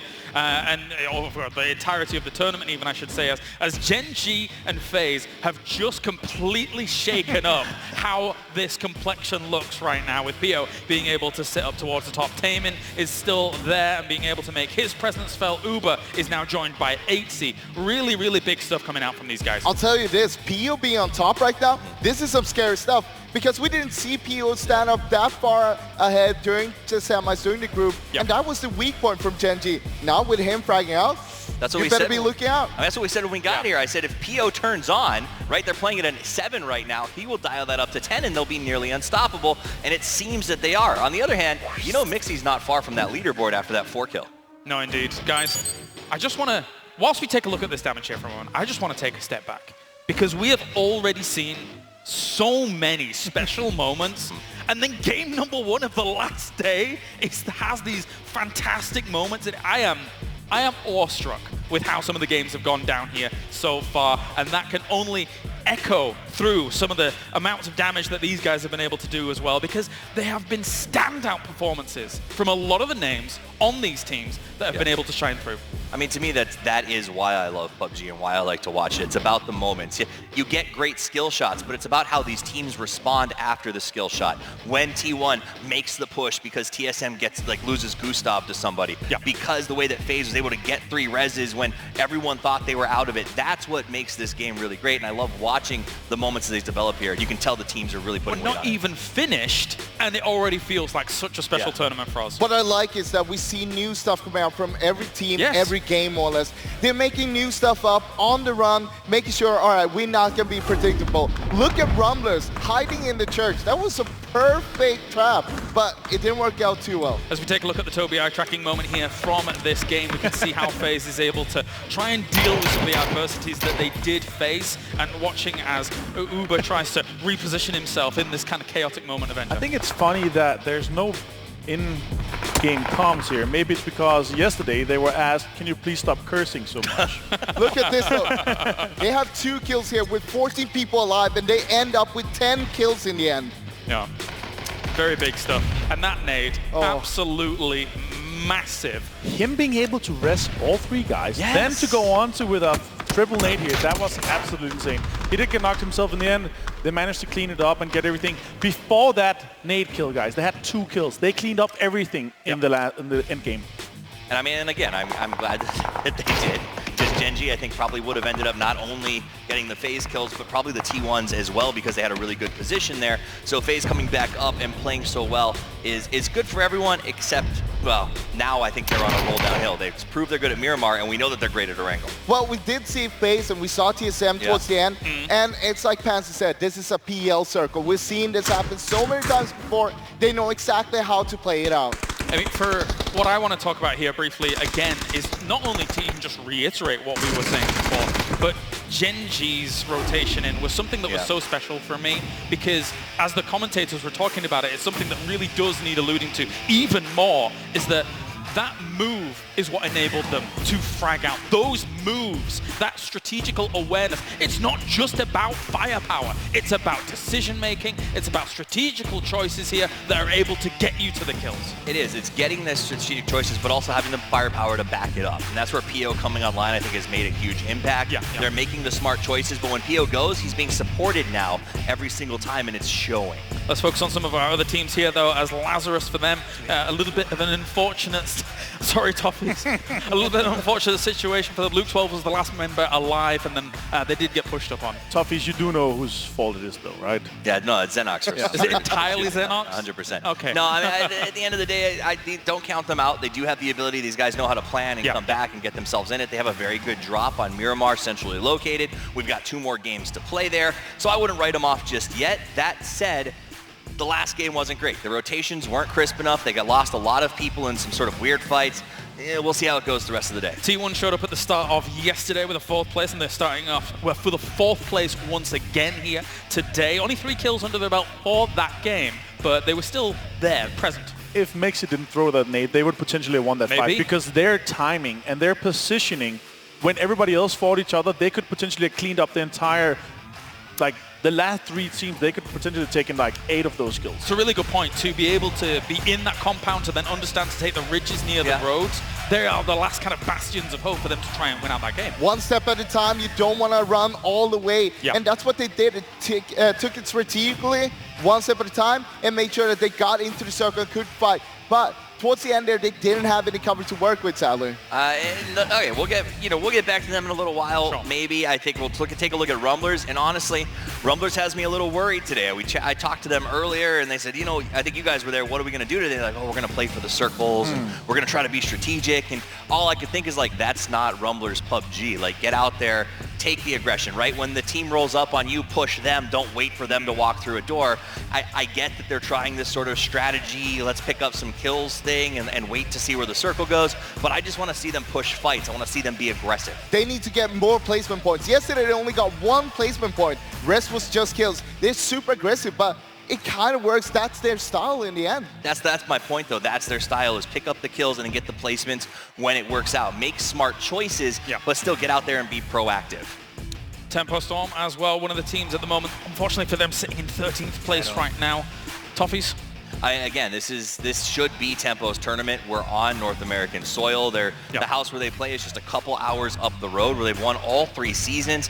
I don't understand exactly what's going on right now. It feels like they're just off of their pace. They're not, the rotations aren't as crisp, and they're not winning their fights. Like, they're picking them, they're looking for third parties, they are taking some good risks, but they're not panning out. Yeah, it has been hit or miss for them. They got themselves a first place in one of the games yesterday, but... That was 18 points out of the 27 points they've gotten so far. That's not good enough. They haven't gotten any placement points except for that win. I mean, we know that they are capable of doing it, but they need to show that to us right now. As sad as it was to see Dre leave the team, Sharp it was an amazing pickup. We talked about the Pan Contenders before. They played amazing back then, and with Sharky coming into that roster afterwards, I think they showed that they are the best North American team. Unfortunately, it doesn't show right now. I want to see them play faster. I want to see them rotate fast. I want to see them be more aggressive. It doesn't feel like that when they're going into these kind of fights. We saw it with Gen G.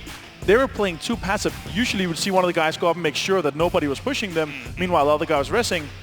That didn't happen. So hopefully they will step up today. It's still potential, like 2 games in a row. Like we saw with Gen G, they can come straight back into it. I want to see them end in top 5. All right, well, thank you very much, gentlemen. Time for game number 8 here of the grand finals. Thank you very much, ladies and gentlemen, for your patience. We're heading to our commentary teams here from Miramar once again. Game 2, if you're seeing us, you know it's almost time. And I know that's what you guys want. You just want to start the game. So do we. After that game, are you kidding me? Of course we want to get into the game right now. Is it happening, Richard? Is it happening? Nothing can be taken away. Like, I know we've said this one before. FaZe's momentum is just formidable. Their performance is bang on. Gen G is just this one team that, ironically, when we were here last time, against all odds, were the winners. It's their story of their lives currently. We've seen them time and time again against every single odd, having 2-3 players live held. They didn't have any meds there. They work their way through. Fight it out. They know the map like the back of their hand, and the performance that PO currently and Taman are putting on is sterling. This is yesterday, the headshots that they're pulling off with the ARs, with the 3 times, with the 4 times, that, you know, it's just like, it's impressive. It's high level, it's what you want to be playing at this level, and I'm glad Toff is touching it, that finally PO has been enabled. He's here to play, and the rest of the team is also living up to that standard. Yeah, I mean, yesterday you saw an Erangel, there were glimpses of, you know, him coming back. There was like that nice little wrap. It was that hospital-style circle, and he just started to be, you know, building up, and now it looks like they're continuing in that similar vein. But I do want to look towards Entus, considering we saw them doing very well day 1. They've been quite consistent in how they're performing, and I'm talking about both teams, keep in mind. This isn't just one, this is both. Have we seen a look at that yet, or is it too early? It's one game, I can't be that harsh yet. I mean, they were in the top 5 coming into this one. They will slip off the back of it. I think for Entus Ace, it's going to be, you're going to be always disappointed when you go out, unfortunately, first in this, and it does affect their standing and their placement. But you know what? It's another game. You have to forget about that. You have to let it all go, get it out of your mind, speak to your IGL, speak to your team captain, reset, replay, we go again. Miramar, game 2, day 2, rock and roll. We start at Campo Militar, and we come down to the south. Now, I've been seeing FaZe do their traditional drops, you know, talking about a team who's been playing a similar style. I don't know if they can reach it so comfortably this time. I'm looking to see if they'll go for the reach on this, so they try and stretch it across, which maybe they can, but that's a busy area. I want to see if this puts anyone out. If anyone gets uncomfortable, Na'Vi have adjusted swiftly. They'll go wherever they need to. They're the first ones out of the plane. But I want to see everyone else. How do they account for this? Anyone in the east is perfectly happy. They are fine. Over towards the west, though, in the north, it's going to be a bit of a stretch here. Well, we won't get a full western swing, which knocks out like your Pozo endings, you knocks out your hillside, cliffside. Richard, I've seen that PlayerUnknown was in chat. Oh, wow. And this is quite close to the islands. Please don't do it, Brendan. Is it time? Or maybe please do it, Brendan. Give us a weird one. Give us something fun. Let these players work for the money. Look, we've seen wild circles. I mean, you only have to look at this tournament itself. That north shift on the bridge, I've never seen it before. I've never seen it. Really? Oh, no. Yeah, Helen, stop it. Helen, please. Please, Helen, not TSM. Let him be. I was a bit upset they didn't get many more kills than the previous one. They had a decent position in the circle, but I think they played for placement rather than going out and fragging out. There were times that they could have maybe got a little bit more proactive. I can see you pointing at the map. I see there is water there. I know you want it, Lauren. It might swing that way.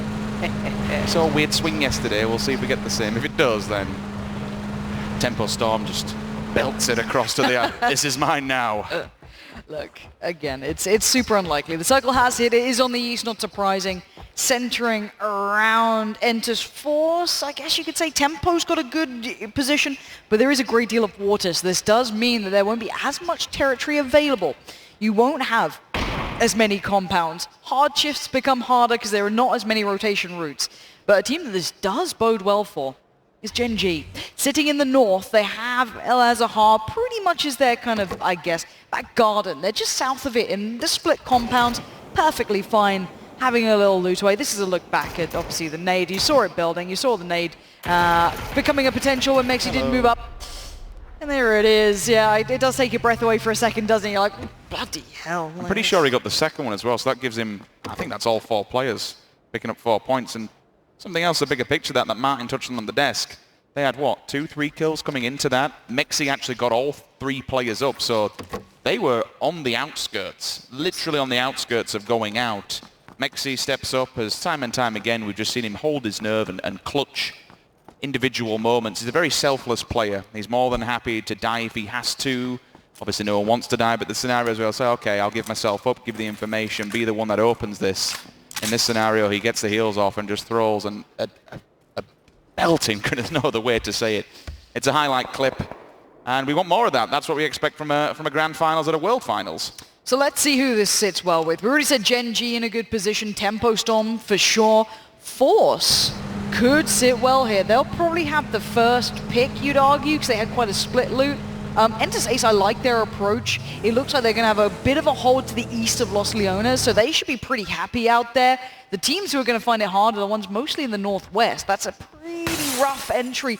It's going to force you out. You will imagine this will move away from water. You're playing those odds at the very least. So that's not too much of a bother. Teams with a nicer entry point, you could argue maybe Na'Vi. They can slot in on the northeast side. FaZe, southeast. When I look at this circle and I see Impala near enough, it's not quite in the middle, but you know, if we're counting out the water and saying it's not going to go there, I'm just preempting off this. First of all, you lose about 20% land. You can cut off that entire quadrant and say, okay, well that's not going to be playable, so it's a smaller circle anyway, so you'll get these few early engagements. I look towards Impala and I think, okay, well, what's around it? We look towards 3 quadrants, the north, the south of it, and then more importantly to the west. So between that, if you want to do the trifecta, Gen G, T1, and then further afield, you know, somewhere around Entus Ace, for example, this whole field, it's a bit of a night. Oh, did I hear just? Is that a misfire? I heard an AK. It's a misfire. It's a desk pop. We've all done it. Yeah, makes you jump and it's uncomfortable. Yeah, you have to be. It's a bit of an IGL nightmare. It's pick your poison, choose your location, hope the circle comes your way, and really, who's the most reactive? Who's going to be off the back of it where the circle goes? What's your rotation like? Can't say enough about the previous rotation. Hold on. We are having the first engage already. So this is Tempo Storm. They had a really nice starting position in this. It looks like they're holding a 2-2. They are getting a bit of pressure to begin with. Hopefully we can switch over and check in with Tempo, because it looks like these shots are pretty far away. I don't know if Joy can be picked up, but this would be a massive loss again for Ace. These early fights on game 1, they suffered against the Rumblers. This could be a somewhat similar fate. That could be a pickup there. Is Alpaca going on a recovery mission? This is very brave. Yes, they have smokes up. Yes, they have cover. But now you're risking another player here to try and get one back on their feet. Maybe they feel it's so necessary, as after that first game, they need their players. So this is always a scary commitment. There's 2 sides to the story, is that maybe you can bait some of those players out on Tempo Storm's side into a place where either you get an eye line on them, or a third party can take one of them down, knock one of them out, give you some more time. They are going for it because of the disastrous previous round, so they want the res, they want to stick it. How's that car still up? Honestly, you'd expect no tires on this. If it is going to go, it's going to go and just slowly chug away along the sandbanks. But they've done it. They've got it back up. I'm okay with it. The utility's there. You have committed a lot to it, let's be honest. But they do have a good enough position. I don't feel that's a bad idea. They're not center, but they're on the outskirts of a more middle position. So For them, I don't see them having to move drastically unless there's a super hard shift, which you're going to have to move regardless. So for them to try and pick up their teammate, I don't mind it. I'd like to see that, considering game one was a little bit of a letdown for them. Okay, well, we've got a minute. Let's touch on where teams are. VC, they'll be coming out of San Martin, open fields in front of them. Same goes for QM. Na'Vi, Elazar, easy insertion for them. They're up top. No one's really going to pester them. Yep. FaZe, they're going behind enemy lines. They're going on an uphill battle and maybe play the slow game. Maybe they're hoping to God that the circle goes across to the island, in which case they will be happy. But the one team that I was going to touch on next, and I'm glad our observers have got it, Lazarus and 4AM. They are within meters of one another. Godv, he's the first victim. Wheelus will fall. 1 point in the pocket of Lazarus, but can we see more? Will they take this time to collapse? I'm looking to see if 4AM push it. They're the team that scares me, right? You just poked the beast. You ready? I'm wondering if they go for the ZGG's already kind of extending on this one, maybe trying to find a bit of a highlight angle, because now you can see the pressure coming in. Luke 12's won some of this, and honestly, Lazarus could do with a bit of a push here. They could do with another couple of big games to remind us why we like these guys, but ZGG instantly taps back the Lazarus players, calms them down, says, all right, boys, calm down. There will be a little bit of love loss here. We saw on the last day, Lazarus did the dirty. Purdy Curdy with the VSS says, you know what, Hacienda is my back garden, boys. Get the hell out. Ultimately, Lazarus topped the tables during the semis.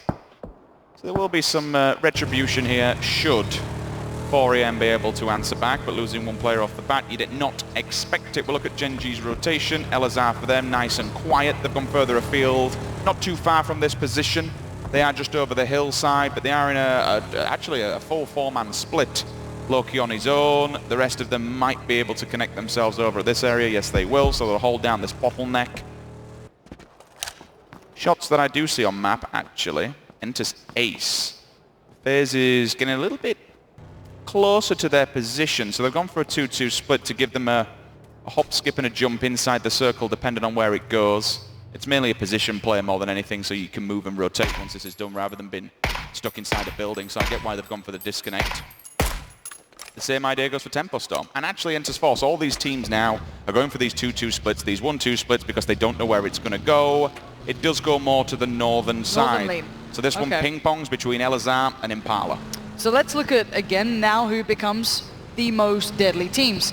Enters Force, big split on this. They're going to have to supplement some of their players here. Indigo cannot hold this on his own, and neither can the other players.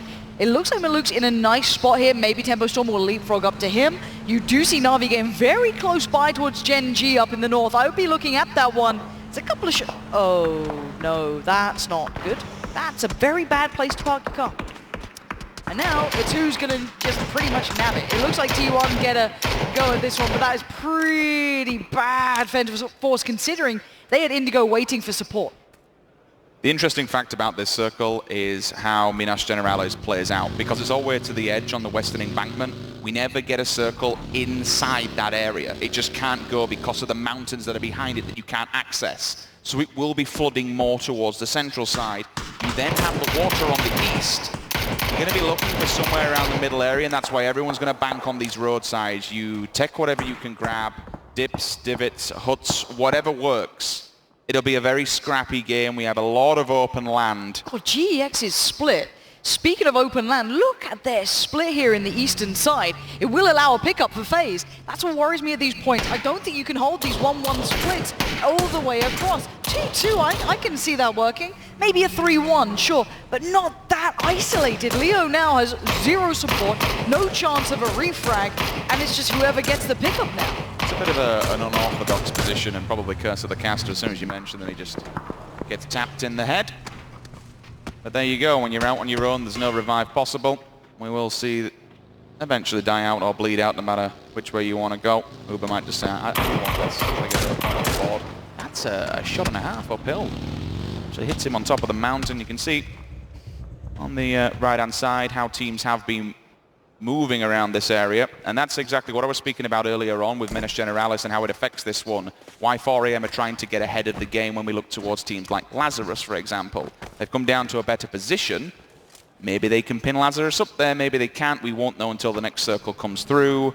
GX, losing one player like that's going to be dangerous. We'll see if potentially they lose more on this rotation. Yeah, AT might see it. I I don't think he's going to get a clean enough angle to be able to actually punish anyone. The Southwest for me, Rich, is looking quite scary. You have probably the vast majority of teams sitting down there. Genesis, TSM, Tempo Storm, Entus Ace, W, Click, Rumblers. This is just the dedicated few. Then you could look further. There's the bleed out on Leo, not surprising. That was FaZe's. And that does mean that their eastern side for FaZe is pretty clear. They do have Gen.G to the west and Na'Vi up north, so that's kind of the lay of the land in the east. But that said, for me, that western side is very scary here. And that's because if you were to grab a pen now and put it over Na'Vi's head and just draw a line going to the west, hit VC and then head down south all the way to Entus Ace. These entire 2 roads, we see a lot, a hell of a lot of circles being forced by the hillsides down to those areas. If you can contain the road now, if you can get a good position on it, stop teams encroaching, peacock them, keep them away, a good position now will pay dividends. As I'm talking all of this, you know what the circle says? Screw you. Screw you. Let's go towards water. So now that puts that in play, you know it's going to be counted out in the next circle. It's coming inland. And what this means, Rich, the vast majority of the teams I was just talking about in the West have to move. And yes, there is room, but Impala might be packed. We're going to see a lot of open terrain here as well. That hillside where Ace, Force, T1 all currently reside is going to be very open. Gen.G currently sits slap bang in the middle of this phase, just off to their east. And Na'Vi controlling the north. 3 terrifying teams creating the triangle of doom here. This will be hell in a cell. Everyone's going to try and bomb to the middle and get themselves a good position. When I say good position, everywhere's rather open. You want to be here rather than an enemy being there. Tires are popped. I'm hearing one go. Ira, that thing's on fire, buddy. You gotta get out. You gotta get out. It's gonna go up in flames. He'll survive for now. Don't think his teammates can really come back and pick him up. Maybe he can get a cheeky pick there and a cheeky knock. Entus Ace are also seeing movement towards their northern side. They have to watch the south though. Genesis is creeping. Grenades are out. Profi will mark them. Oh, will he get any tags? He's got to pick his fight here, Rich, because they got one team on one side, Force is stretching on this, and you have Ace on the other. Genesis are about to be sandwiched in the worst way, but H-Win's nade gives them a way forward, and they needed that. Now Force is going to be tempered. They can't keep stretching on this. They're down to 2 standing. Now, is there going to be a reply from Ace? Are they going to try and flex on this, or is it done for? Yes, they are. VC are actually getting some shots in. Profi's on the long way around. Does he have an angle? It looks like he does. Force fall again with 1 player standing. Indigo now goes into recovery mode, as it looks like Genesis might have found their home if they can make it any further forward. This is so messy, and these shots are actually coming across from W Click. They're all the way down in Impala, so these are long-range shots. They'll have to hit the res. H-Win. Good proactive movement from him. Smart. It holds them back, so they actually, even if he doesn't go for the kills, it means they can't come forward and kill them while they're getting the heal off. I like that play. Rich, Tempo Storm, they ain't far from this. If they hear these shots, they could third party. Ragnar just found K-Mind. That's W Click. Again, this is over an Impala. That's a big shot Ace, to be coming through. They're just spamming this. And Force has no idea. Tempo Storm are creeping up on this. They've arrived. Force are trying to fall away from Genesis, but to go into the loving arms of the next North American. Maluk's there. You have Force trying to find any modicum of safety, and there just isn't any. It's messy, but we love to see it. Early engagements are always going to happen in a circle like this. Everyone's just praying for something to work with. We were speaking about earlier on position. Rory, next one to fall from TSM. Rather unfortunate. I saw Michael go down in the kill feed earlier on, so that's Lazarus. They're all the way out up against the white on the western embankment. 4 players are now just hailing down onto TSM's position. They could be having an early one in this game. Circle of dates goes towards the north. Na'Vi all of a sudden look in a very strong position. They certainly do, but you can't get past QM or 4AM. I mean, it's not the big squad of 4AM, but yes, Rich, the South. Teams trying to get to this? My word, these pack of teams we just saw fighting now aren't anywhere near the circle. It looks close, but I promise you that run, it may as well be the other side of Miramar. There's still 16 teams standing. We have 53 players. This is about to explode. This circle cannot house this many teams. How do you approach this one? What's the rotation going to be like? Because you can't just hit it from the south. If you do, there's going to be teams littered, scattered, and waiting for you to do so. Teams like this, for example, GEX have turned up and FaZe Clan's found them. Now, FaZe are in a 2-2 split. I was going to say the only way you can do it is try and crash maybe a 2-2 if you're going to have the luck on it. And GX going to try. Kane has to be quick on his feet because the nades are coming in. Down to a one-shot, but stays alive. 80 fancies another go, and the nade's good. Looking for an off angle. This could catch him off. The nade's up, it's over. It is good! Who are these guys? What are these heat-seeking missiles that are in their pockets? And now GEX look deadly. They had 3 crashing towards them, and now it's just 1. The vert nades there, it gets the job done, and I expect them to strangulate this and stop the revives coming through. Speaking of revives, Genesis, they might be all out of luck. They've engaged an Enter Force, down they go. I saw earlier on TSM doing damage. When it comes to Lazarus in the kill feed, there's engagements galore across this one. That's what we want to expect. Uber continues the bombardment. Ace has gone in the kill feed. But now look, FaZe are calling in the cavalry. They're not going to risk it on 2-2 splits, even though you could argue maybe the other two had better positions here.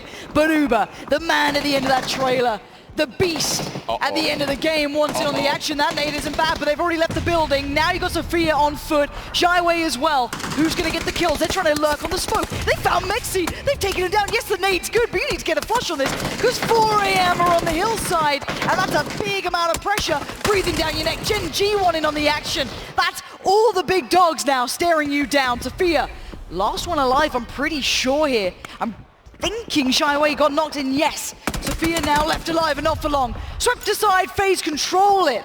But they may have given up a lot to try and support their teammates. Ira goes, actually knocks one of Lazarus. There's been a continuation of this battle going on, but out in the open we have to move to VC. Tempo Storm just on the other ridge side. You can see the bullets coming through.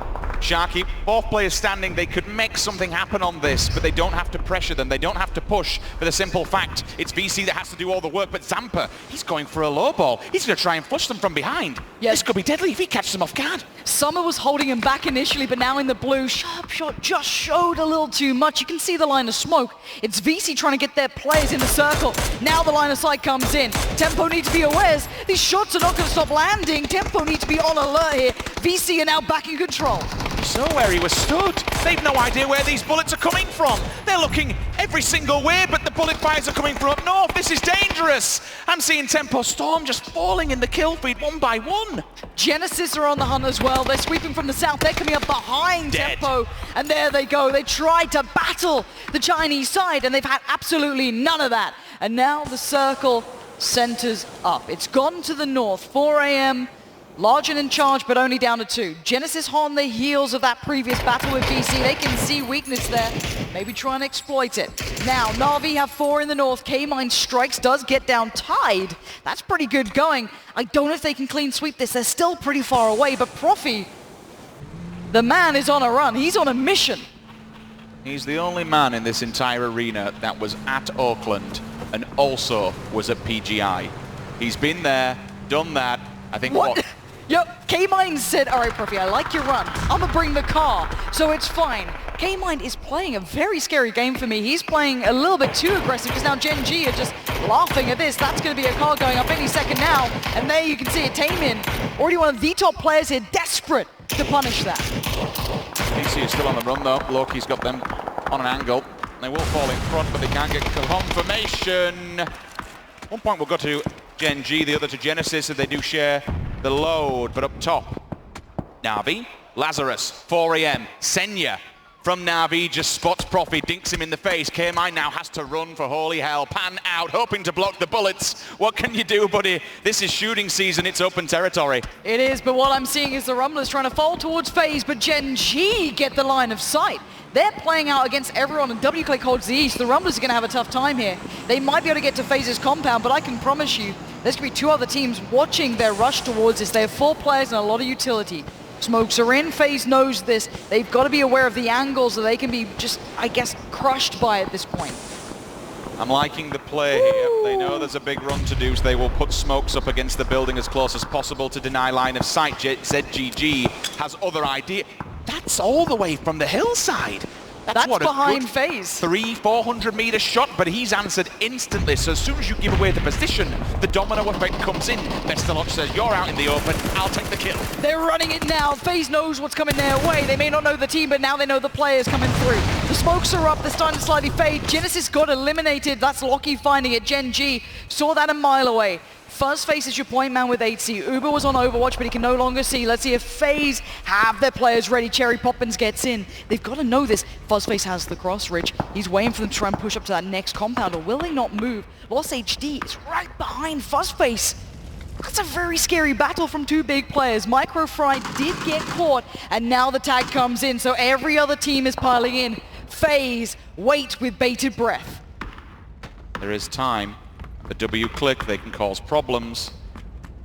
I don't think there's any grenades after utilizing them all previously in the engagement. Cherry Poppins, second one to fall. That was while he was sticking the res. Is it time to collapse? There's only one standing, that's Lost HD. But they don't know the angle. They have no idea where... Oh, maybe they do. Fuzzface on the pre-fire draws out the shots. Does he know he's there? Because now he's getting a lot of pressure from the other side. It looks like they're desperate to get rid of Lost HD. Lauren. That's W-Click, though. He's down in 9 HP here. You're hearing the click, maybe trying to bait it out. Fuzzface wants to go on the push. He's got nothing. And there's the spray. FaZe control the south, but now they got to move a couple of seconds until that blue is going to force them forward to W-Click. It's not W-Click that worries me, Lauren. Gen G are heading down the mountainside. They are sweeping and clearing. If they knock one of FaZe for them, they'll say, you know what, boys? This is the team that's hot on our heels. If we eliminate these, this makes our run on the leaderboard that much easier. Vehicle, it's only one. How far can you go? You got two teams that will be eyeballing this up. ITZY might be able to find a location for the rest of FaZe to catch up. But Gen G, if I were them, I'd be taking out FaZe. This is a big set of kills for them. It's not the points, it's the team's position. I agree, and I think that's why they're sticking around here so long, but 8C's adjustment is actually going to give them a very good angle. They can maybe fight a little bit towards this, but you're fighting against Gen G, so that's no easy battle. The North is in control by Na'Vi. You do have QM up there, you do have Fori up there, but W-Click slowly building into this. The powerhouse, they're leaving Rebo behind. He is on his own, trying to control FaZe, who are step-by-step moving their players up. PO is on a limb. He's moved out on his own. He's found one. He punishes 8C. No trade available for FaZe, but Na'Vi like a bit of this. I'll have to take two different fights. 4am goes down. We'll move on board with Uber. ITZY bleeding out of the wayside. It will be second knock. The bleed out will come through fast. Two different fights that he has to take. You got to pick your battle wisely. The overpeak is real. Has to be careful on this one. Gets the headshot. Whips out for the second gun. This is an important kill. Knocks him for now. Can leave him be. He now has to focus on the task at hand, and that's Gen G sweeping on the hillside. Uber has to save the day, and I don't know if he can. Denied by Loki. He is instantly deleted. FaZe are two standing, but barely. Gen G see a contender to their throne. They're going to have none of it. Instantly kick them back down the hill. But Na'Vi, they've been building in the north. They've been playing patiently. 5 kills reserved for the CIS gods. So can they shut down this lobby? You look at the center, W-Click just got prime position. You look to the northeast, QM hold territory. This is a really strong player from Na'Vi. 1-2-1 split, look at that. They can stop any rotations from the north or from the south and essentially crush their enemies in the middle. Walk together as a pack. Circle hits the middle, they now have to wander in.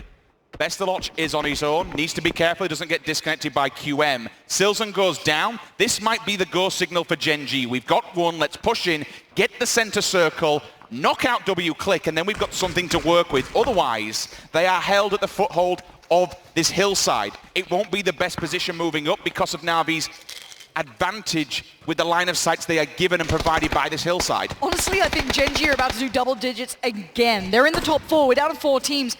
I am terrified of this roster. By all means, Na'Vi want to stop this. They want to control. They want to be stoic in nature like we know they can be. You want to build up as players. You want to hold the high ground. PO tries to play in. Harold says no. The peaks is for now. The spray is so good. PO is so controlled as an individual. 3'd up as well. The helmet doesn't look so good, but the rest of the gear looks good enough to fight with. And now we see Gen G in the middle, putting their flag in the middle of this circle, saying, all right, who dares fight us? Taemin's position is critical. He can overwatch and look for peekers on QM's side. Oh, that's a scary upgrade to 3, isn't it?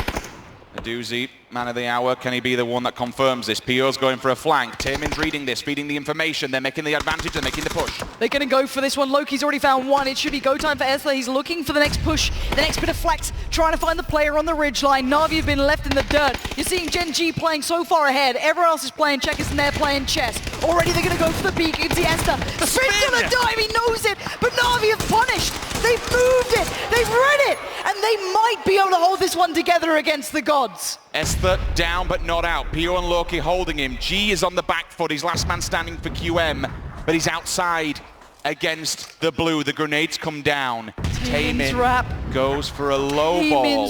This could be a Hail Mary from the gods if he messes this one up. Oh my god. Bestaloch is looking for it though. This is really clever from him. He's looking on the off-hangers, looking on the side. Loki, while he was down, at least QM can steal a point. There's a fight. A doozy sees him dead. Taemin fights him.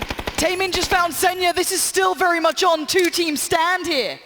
Gen G in recovery mode, Taemin on the hunt, and Na'Vi on the back foot. Bestaloch, he's got the nade in hand. He doesn't know how to stop him. Taemin peeking the ridge, trying to find a shot towards Senya. Getting the flush. Bestaloch peeking over. He gets down one. No, he does finally. Where's the rest? Pio stands, Efta stands. What can they fight with here? It's down to just Pio in a 1v2. Pio now needs to calm himself, still the nerves, steady. Oh, Na'Vi, this is risky. Trying to get 3 alive at this point, I don't blame him. I'd want to take an army with me against this man. Fake smoking on one side, going for the low ground. Rich, I don't want to write him off here. I don't think you can. He's such a beast when it comes to these type of scenarios, but with how many people and how many players Na'Vi have, there is level 3 gear on him, so that's a big advantage. But he can just get hit from so many angles. The only problem is for Na'Vi, if they take this single man time and time again, then he could make something happen. He's got to have seen Bestaloch. I'm almost certain he's had a glimpse. It looks like Pokemon Aldoy knows it as well. I think they've seen each other now. Where is Pio in all of this? Trying to wrap back up on the high ground. This man is being mobile. He's trying to isolate the one player. This is so smart from Pio, but can he do it? I think Senya's aware, but can he handle it? No! Pio finds one. Now he has to do the magic. It's to isolate another 1v1. Can he do it? Pokemon Aldoy on the push. Don't go one by one, please. Do not feed the beast. Pio awaits. He's looking for the next. He's tagged up now. He's not looking so likely. A tag comes back. He wants to do the damage. He's 3'd up. He's geared up. He's ready to go. But Na'Vi says no. We've been looking for that Russian magic and finally Na'Vi strike. Gen G once again does not go down without a damn good fight. They knock out FaZe, who was hot on their heels. And while Na'Vi are currently kings of the mountain from this match, Gen G, there just doesn't seem to be any way to stop them. Na'Vi can be proud of that. They needed that. That gets them back looking like the team who can. Good positioning on rotations coming in from the north, working their way down. But in my eyes, Gen G have suddenly gone from being the team who looked very good, who deserved first place after day one, to being somewhat of a myth. This is going to go down in history if they keep this performance up.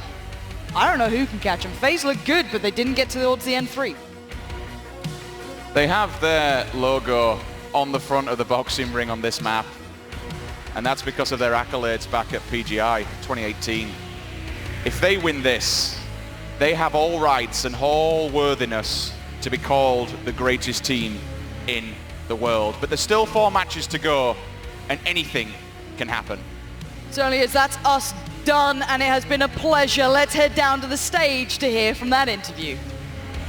Thank you guys so much. Down here with Senya and Na'Vi, you guys had an incredible game here. You were fighting from behind at certain points, but then you took control of that match. How did you do it? У вас была очень хорошая игра, вы были на 10-м месте, то есть вы были в самом конце, и в этой игре вы взяли в свои руки, взяли себя в свои руки и контролировали всю игру. Как у вас это получилось? Немножко напрокал круг, немножко, не знаю, удачи и правильные действия. Правильно перемещались, правильно закрывали людей, и все. A little bit of luck, a little bit of right rotation, and good teamwork. That's all we need. Now, part of that teamwork is making the right call-outs there. Up in the northwest, you had a lot of options for who to engage with. How did you decide how to rotate out of that position? Когда вы были наверху карты, у вас было много вариантов, с кем вступить в драку. Как вы решали, с кем лучше воевать? Со всеми, по очереди. Well, we just fight them all, one by one. You just take whatever comes at you, you mow that down, and you move right on to the chicken dinner. Now, taking a look at the leaderboard, we're talking about work cut out for you as far as the rest of the matches today. How are you guys going to do it? Как вы собираетесь дальше подниматься по рангу? Ну, вы видели сейчас игру? Вот примерно так же. Well, we're gonna do the same thing we did in the last game. You promise me that? Обещаешь? Yep. All right, good luck to you, man. I'll let you get back to your team, and I'll let you guys get back to the analysts as we take on more PUBG.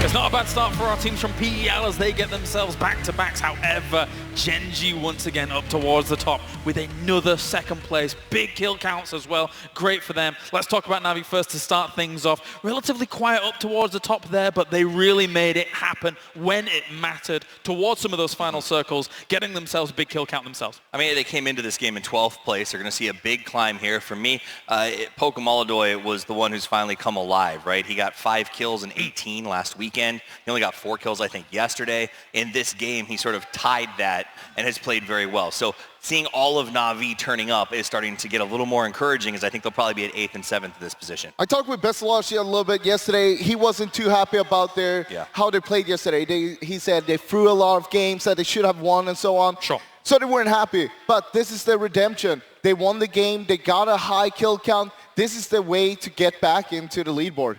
What I really love from this is also how coherent they are about the settings, how the whole map plays out. They knew that this next circle was going to most likely go north. They were in a really good position, and they really capitalized on that. So I'm happy to see them step up here.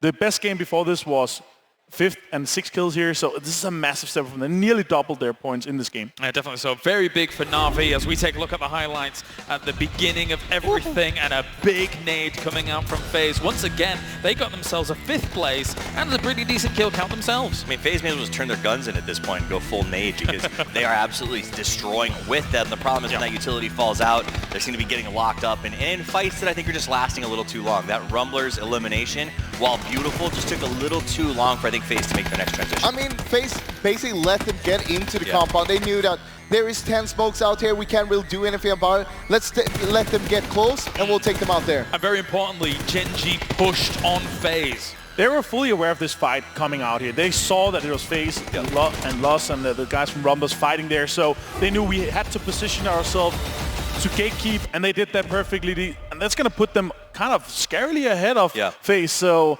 see how that's going to go next games. I mean, that's the reality, right? Na'Vi won this one, but at the end of the day, Gen.G, I think, really won this one because it put them far ahead. When we got to that last 4 teams, they were all teams that are sort of mid-bracket or below. So anything after that point is just sort of good news for Gen.G. And I think we're going to see them pull even farther ahead to a point where it is becoming really difficult to catch up.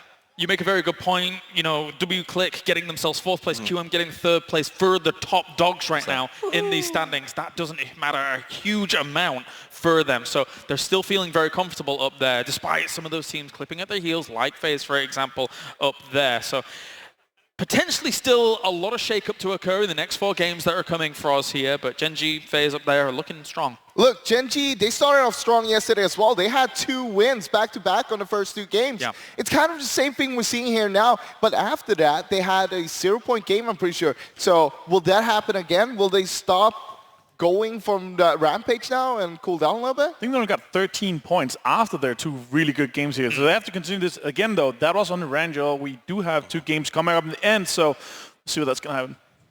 I mean, I think that it is one more. We got that one more Miramar, a little more time to put some points on the board. Sandhawk is just around the corner, and, you know, everybody's kind of eyeballing that to see where that sort of, does it spread points, or do we see someone just soak them up like last time? Yeah.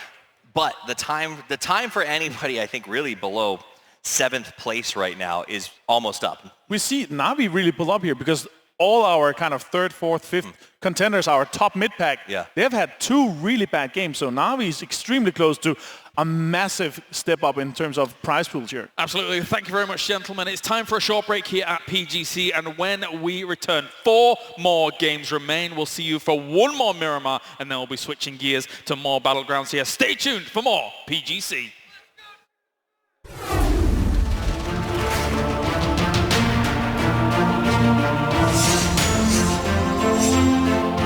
Exclusive Black Equalizer brightens dark scenes without overexposing bright areas. Color Vibrance allows for more realistic and vibrant colors. It also provides the convenience to tune colors in-game, making you see the change instantly.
sees him through the door. Oh, goodbye! Say hello to the shotgun. Wait, he holds the angle. 2 more shells ready to go, locked and loaded. Smoke still standing. Can GX recover? They can't enter anymore. They know that is a big resounding no. Shut the door, get out. This is my compound. Peeking around carefully. Another fall! GX being decimated and the flush from Joy. 686. He's gone for the flank one. He's completely just. They're looking at the spikes and they're sending him after the sniper. That's amazing. If they take that out, that's their cover completely gone. The UMP! If any time it's now, if any range, it's there. The pressure is just mounting onto 4 AM despite their high ground advantage. There it is. TSM are cutting them down 1 by 1, and only 1 angry man remains. Now are about to be some angry men because TSM surely now will claim match 3. Gustav knocked down though. Maybe there's still a twist left in this tail for match 3. Xiaolu, 24 health. He's got all 3 members right in front of him. He'll get the knock down onto Michael. Is there any more still to come? This would be disastrous for TSM. They get the win.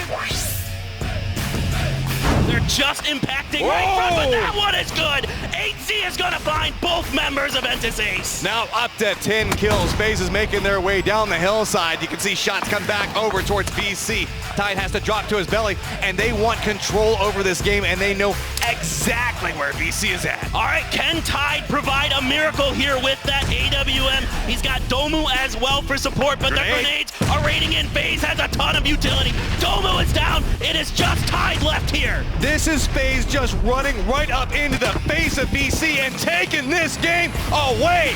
12 kills coming up for FaZe. Behind you have the hills. It's going to be rough to get across there. I would expect a few teams to make a hard pull-up on that. It will be difficult. Speaking of hard pull-ups, Milan's gone. Tempo Storm are just feeding the Giants here. There's another one as well. Tempo, what are you doing? Why are you just driving into death's embrace? Easy, slowly creeping up onto this. Are we going to see an angle back over from Molodoy as it's getting very, very hazardous? One solid grenade could land on top of QM and just destroy them, and it's going to be exactly what happens.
오늘 컨디션은 굿합니다. 화이팅! 준비한 대로 제대로 해보겠습니다. 엔토스포스 화이팅! 진짜 화이팅!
하지 말고 좀 마무리하면 좋을 것 같아요. 화이팅!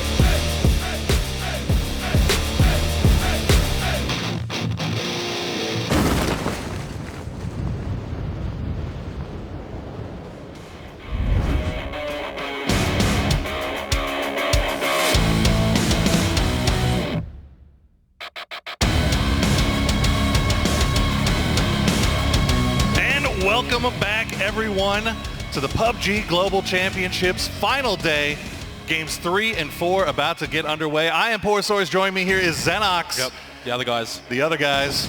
But we're here to bring you one last game of Miramar before we head over to Sandhawk and then finish things up on Erangel. So far today, EU dominance with first and second place, but unfortunately for everybody else, Gen G still just clapping people, getting all the points in the world. Fortunately, we're the guys that saw them yesterday, Gen G, That's get true. basically nothing at all from the 2 games that we saw in games 3 and 4. And for really the rest of the day on day 1, Gen G only capitalized on the first 2 games. Will we in fact maybe see a repeat here on day number 2? Of course, Gen G second.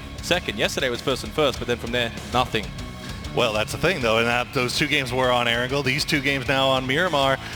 Will they be able to keep this same magic going? Is it a we come in and we're so ready to play and we come out swinging the way they wake up out of bed, or is it a map thing? I don't know. I mean, it's left to be found out here. I think for Gen G, it's the fact that they're so far in front now, the pressure starts to mount a little bit again, right? Whereas before, everyone was closing in on them, and I think you almost relieve the pressure in a sense, because now you actually have to work harder and harder to get that gap again. Look, we'll see. FaZe right now are certainly their major contestants going into the rest of the day. 4 AM maybe, and those inside of the top 3 or 4. But as the analyst desk was saying, I think if you're below 7, your day's almost done, just about. But now going into the games 3 and 4, if you're not picking up points here, the last 2 games is going to be literally impossible for you to finish first place. So far, though, Na'Vi, FaZe have been able to pick up the first 2 wins today. Will we see EU continue to take home the wins? Yeah, and that's the big question, right? If you've got any magic left in the tank, any hope at making a run for that big first place prize money, now is the time to strike. VC Gaming have not had a great day so far. They've been thereabouts though, and it's better than some. And I think for VC as a whole, actually for most of PGC, whether it's the group stage, whether it was the semi-finals, they've just been in the middle of the pack. Of course, they were the team that fell down to the elimination stage at one point, right? And ended up actually winning that elimination stage, and now obviously making their way all the way to Oakland. But moving forward, we've of course got Genesis. There's still a chance, still a hope as well, Pyro, for North America. It needs to be now though, doesn't it? This is now heading into game 3, final game on Miramar. If it doesn't happen here, and it goes for a lot of teams, I don't see it happening at all. Well, yeah, and Genesis has been showing a lot of promise in these Miramar games. They're keeping guys up late. They're getting involved in fights. They're winning the fights that they take. It's just they've been chasing circles so bad and finding themselves in bad position and just having a really rough time getting to that late game. But we'll see if they can turn things around here on the last game. Profi looks like he's ready to go. Turning things around. It's not just for Genesis though, it's obviously for a lot of teams. And what about FaZe though? Obviously, they have started well today. Unfortunately though, they've been starting well when Gen G has also been capitalizing, meaning they haven't quite been able to overtake them for that first place. FaZe Sunday's a thing as we go over to TSM, sort of the other EU team, who unfortunately haven't been able to continue to keep up with the top 2. They're like many teams around that top 6 or 7. Well, again, it's another example of a team that's being able to get to the late game, have 4 up, but then they're finding themselves with so few kills. Well, it's game 1. Yeah, it's just rough and tough sledding for everybody. I mean, this is the most difficult lobby we've ever seen in the history of competitive PUBG. So, nothing is going to come easy. There is FaZe Clan, of course. FaZe Sunday, I'm a believer, especially after last weekend's heroics. And what they've shown from us in the first 2 games is that they have definitely arrived. Can they keep that momentum going? And the other thing to note as well is, if we look at the first 2 games from what we saw, both FaZe Clan and Gen G performing extremely well. At some point, one has to give way. At some point, we are going to see one of these 2 teams falter. And the question is, who's going to be able to pounce? If Gen G go out here with 0 points, can FaZe capitalize? And then maybe, just maybe, come in for first place. Match 3 underway. The final game of Miramar for the PGC Grand Finals is finally here. Will it be FaZe continuing? Gen G? Maybe another second place could be on the cards. And if they do, and with the kills they've been getting, it's going to make it so tough for anybody to catch them at that point. Absolutely. We got the easy plane here. Nice plane coming from that northeast to the southwest. You can hear the fans are starting to go crazy in here. They want to see FaZe make a comeback. They want to see if Gen G can win it. They want to see if 4 AM can manage to pull something out of their hat. What do you want to see, Poro, from this game? What do I want to see? I want to see multiple teams going into these final 2 games, all with a shot at winning that big first place prize. I think we obviously want that, the spread of points, but right now it seems like it's going to be top heavy. I'd love to see the contest between Gen G and FaZe this game, going toe-to-toe points through kills, and then maybe the grand finale, maybe seeing them duke it out for first place towards the end. Wouldn't that be exciting? We'll see how it plays out. So we look at Na'Vi, best to watch. And for a lot of other teams, though, I think you've also got to understand it's not just also for first place. As crucial as first place is, you've got such a difference in the prize pool structure from, like, say, 5th compared to 15th. And that's still well and truly up for grabs for a lot of teams in terms of climbing, say, for example, out of the bottom 4 or bottom 6 and trying to get to around 5th place, for example. Yeah, and that's one thing to remember. Obviously, as we see our circle pop, we are going off to the west yet again.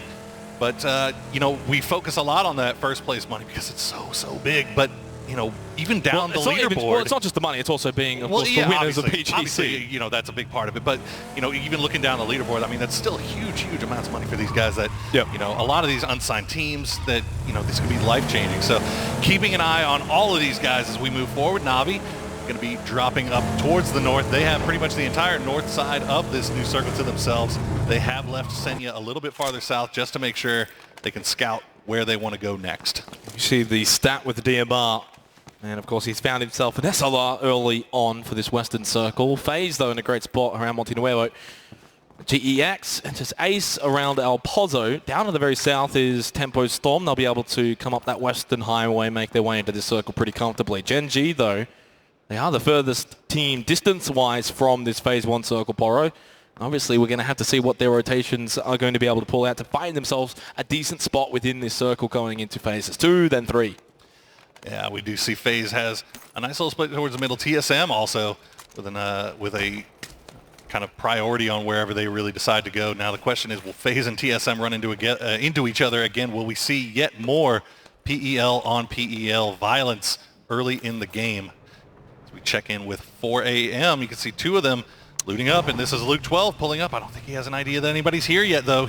He actually, you see Purdy and Alo having nice little side angles here, so this might be a push. They say it's Lacienda.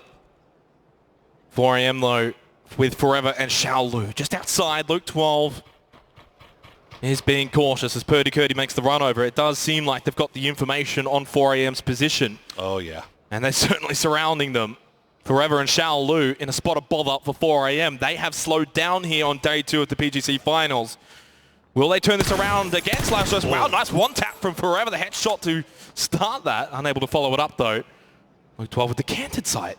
We haven't seen that a lot. Forever, the nade, trying to get that over the rock towards Alo. He's already low health, half.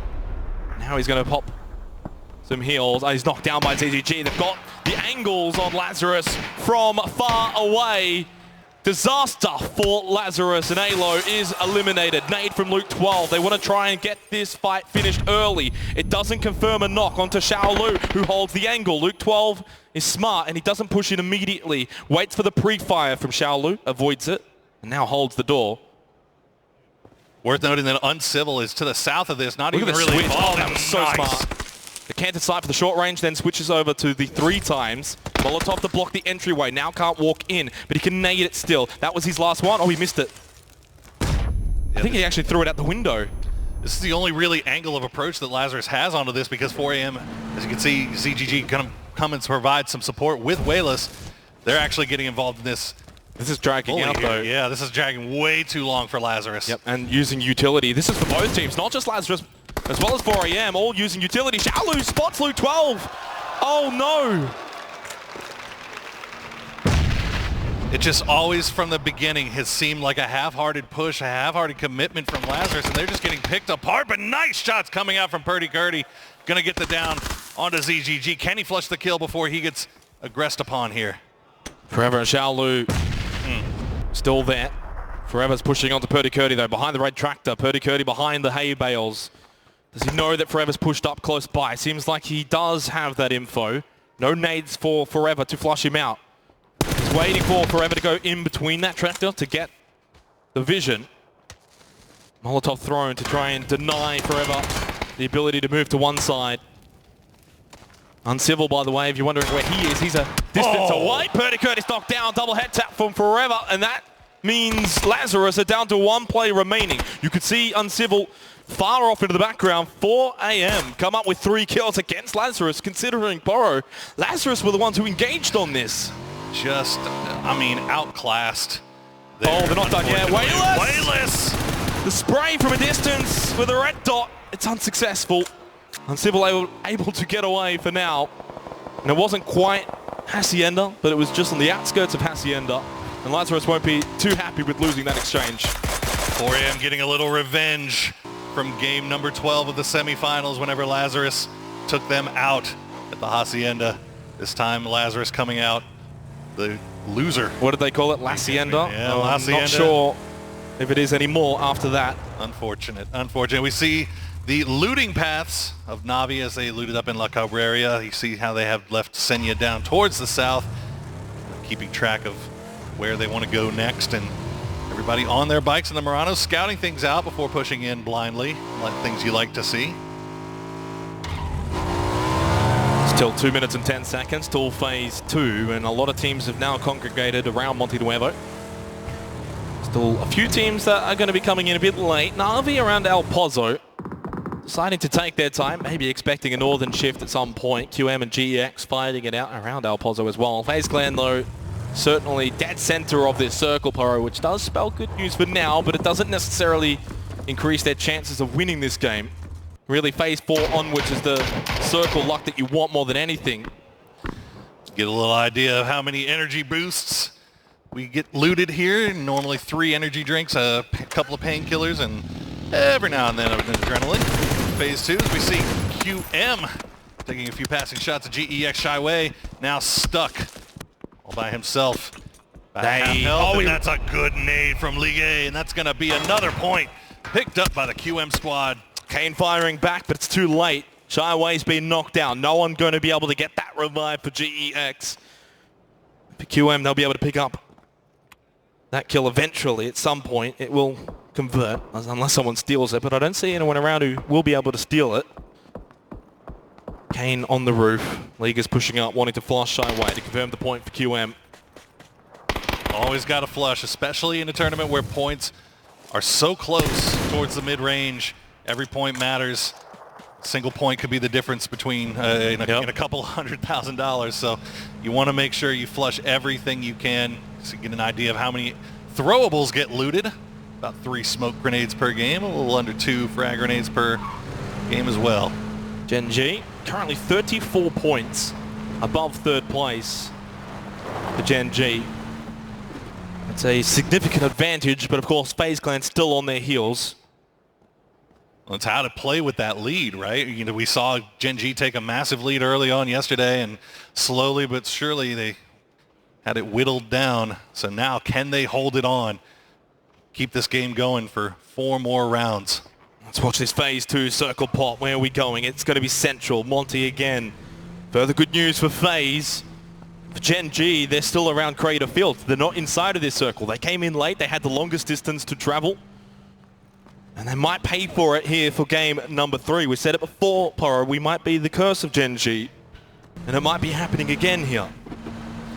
See the T1 squad all in vehicles right now, trying to find somewhere that they can play from towards the southern side of Monte Nuevo, but they're taking lots of passing fire from Rumblers, from Tempo Storm. A number of other teams here on the south side. Genesis holding down a 2-2 split in the south side of Monte Nuevo, also gatekeeping a little bit here. Decent open warehouse to play from for Rumblers. No real danger around them though, which means they're not going to be able to find kills too comfortably. 10 minutes in, 16 teams still up, 59 alive. We've only lost a couple, mostly Lazarus players. Just want to point out that Uncivil has actually made it to Monte Nuevo at the crossroads. He's going to be able to bail straight into that city. That's going to be able to help him stay alive for Lazarus. Fuzface looks like he might have stepped out to scout out a little bit. QM finding a spot. Good shot coming out from Mexi, going to make easy duck back. FaZe have pushed up to the north side of this circle, running a 3-1 split. Yeah, they do have an Etsy left behind at a single compound on the road just north of Monte Nuevo. Blue's going to start to make its way in. Gen G have just gone past El Pozo. W Click kind of close by to Enter's Force on the very south side of this circle.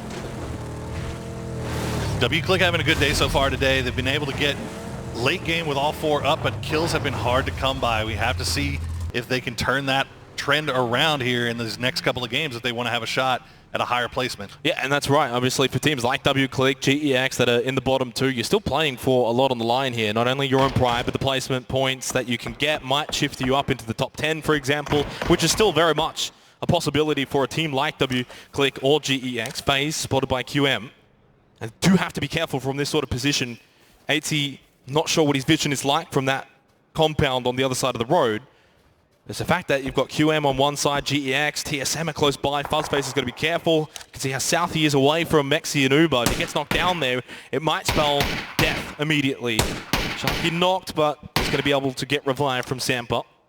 The good thing for FaZe with this split, though, they have so much information about where everyone is around them here on the north side of Monte Nuevo. If the circle does cut up this way, they can have a good idea of where everybody might be trying to go here. As we see GEX actually running into some trouble here in rotation. Rory going to pick up the kill that Iroh knocked. Yeah, and that's Sophia, who is actually around that sort of FaZe position, and that's how quick you can be spotted and flushed potentially on Miramar. You never know if you're safe, as Rumblers find WClick pushing up close. 2-2 split. They've kept Silzen and Harold at the old position of WClick. 20 seconds till phase 3. Slow start for match 3, but it's bound to pick up soon, especially if we can get a hard shift. If it goes north or south, south would be disastrous for FaZe and Gen G, but if it goes north, both of them can actually have a really solid time alive in this game. Typically here on phase 3, we do see things have been going a little bit more hard shifted, but today, not so much. We're going to land right on top of Monte Nuevo. You can see who's absolutely dead center as well, like right on that crosshair. Uncivil staying alive for right now. Hopefully he can manage to snake out a few more placement points for the boys.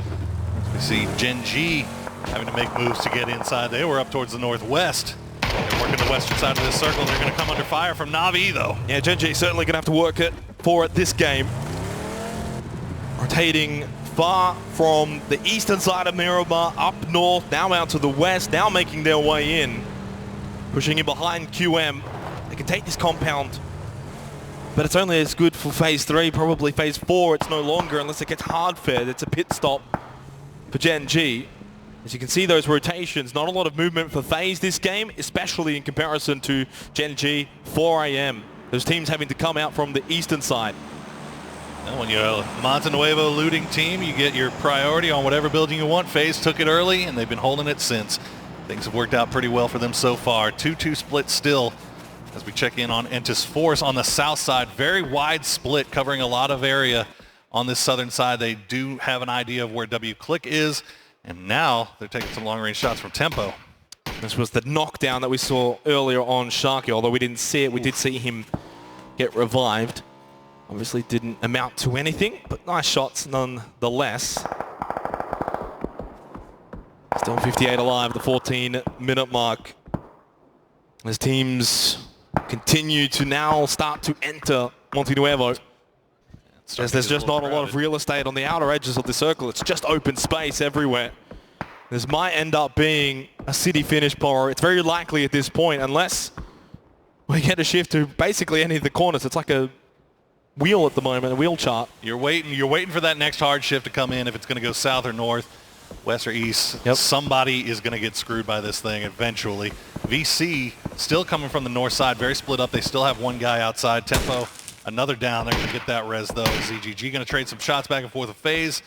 They are currently right next to each other in this northern edge. 4 AM holding a compound, while Mexi and Uba just kind of overseeing everything here. And it was interesting seeing ZGG at the back taking those shots, usually the frontline man at the front of the action and playing those risky positions that we usually see him in, and quite usually he's successful.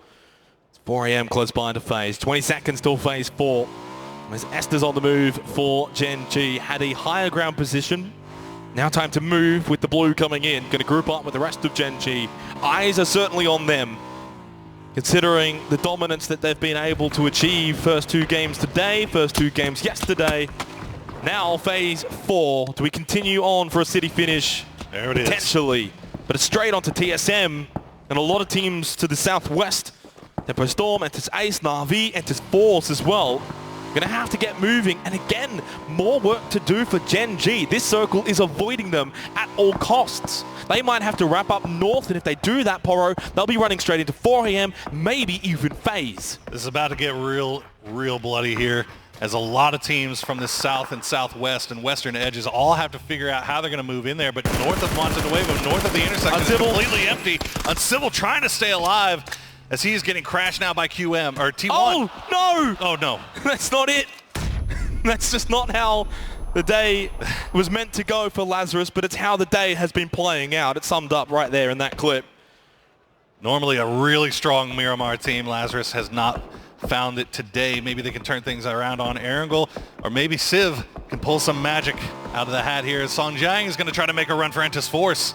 Yeah, by himself as well. WClick might have an opportunity to get a spray, maybe find a knockdown. He starts to divert back, returning towards Kale. Wants the reinforcement. A nice 2-2 split for WClick in this game out of the eastern side. A lot of dead space in front of them, but they'll be able to hold off teams like we see from Entus Force trying to push over and wrap to the east. It's Montenuevo where we're going to see a lot of the action take place from phase 4 onwards. Aduzi's got to run up and some Joy knockdown. Joy from the car!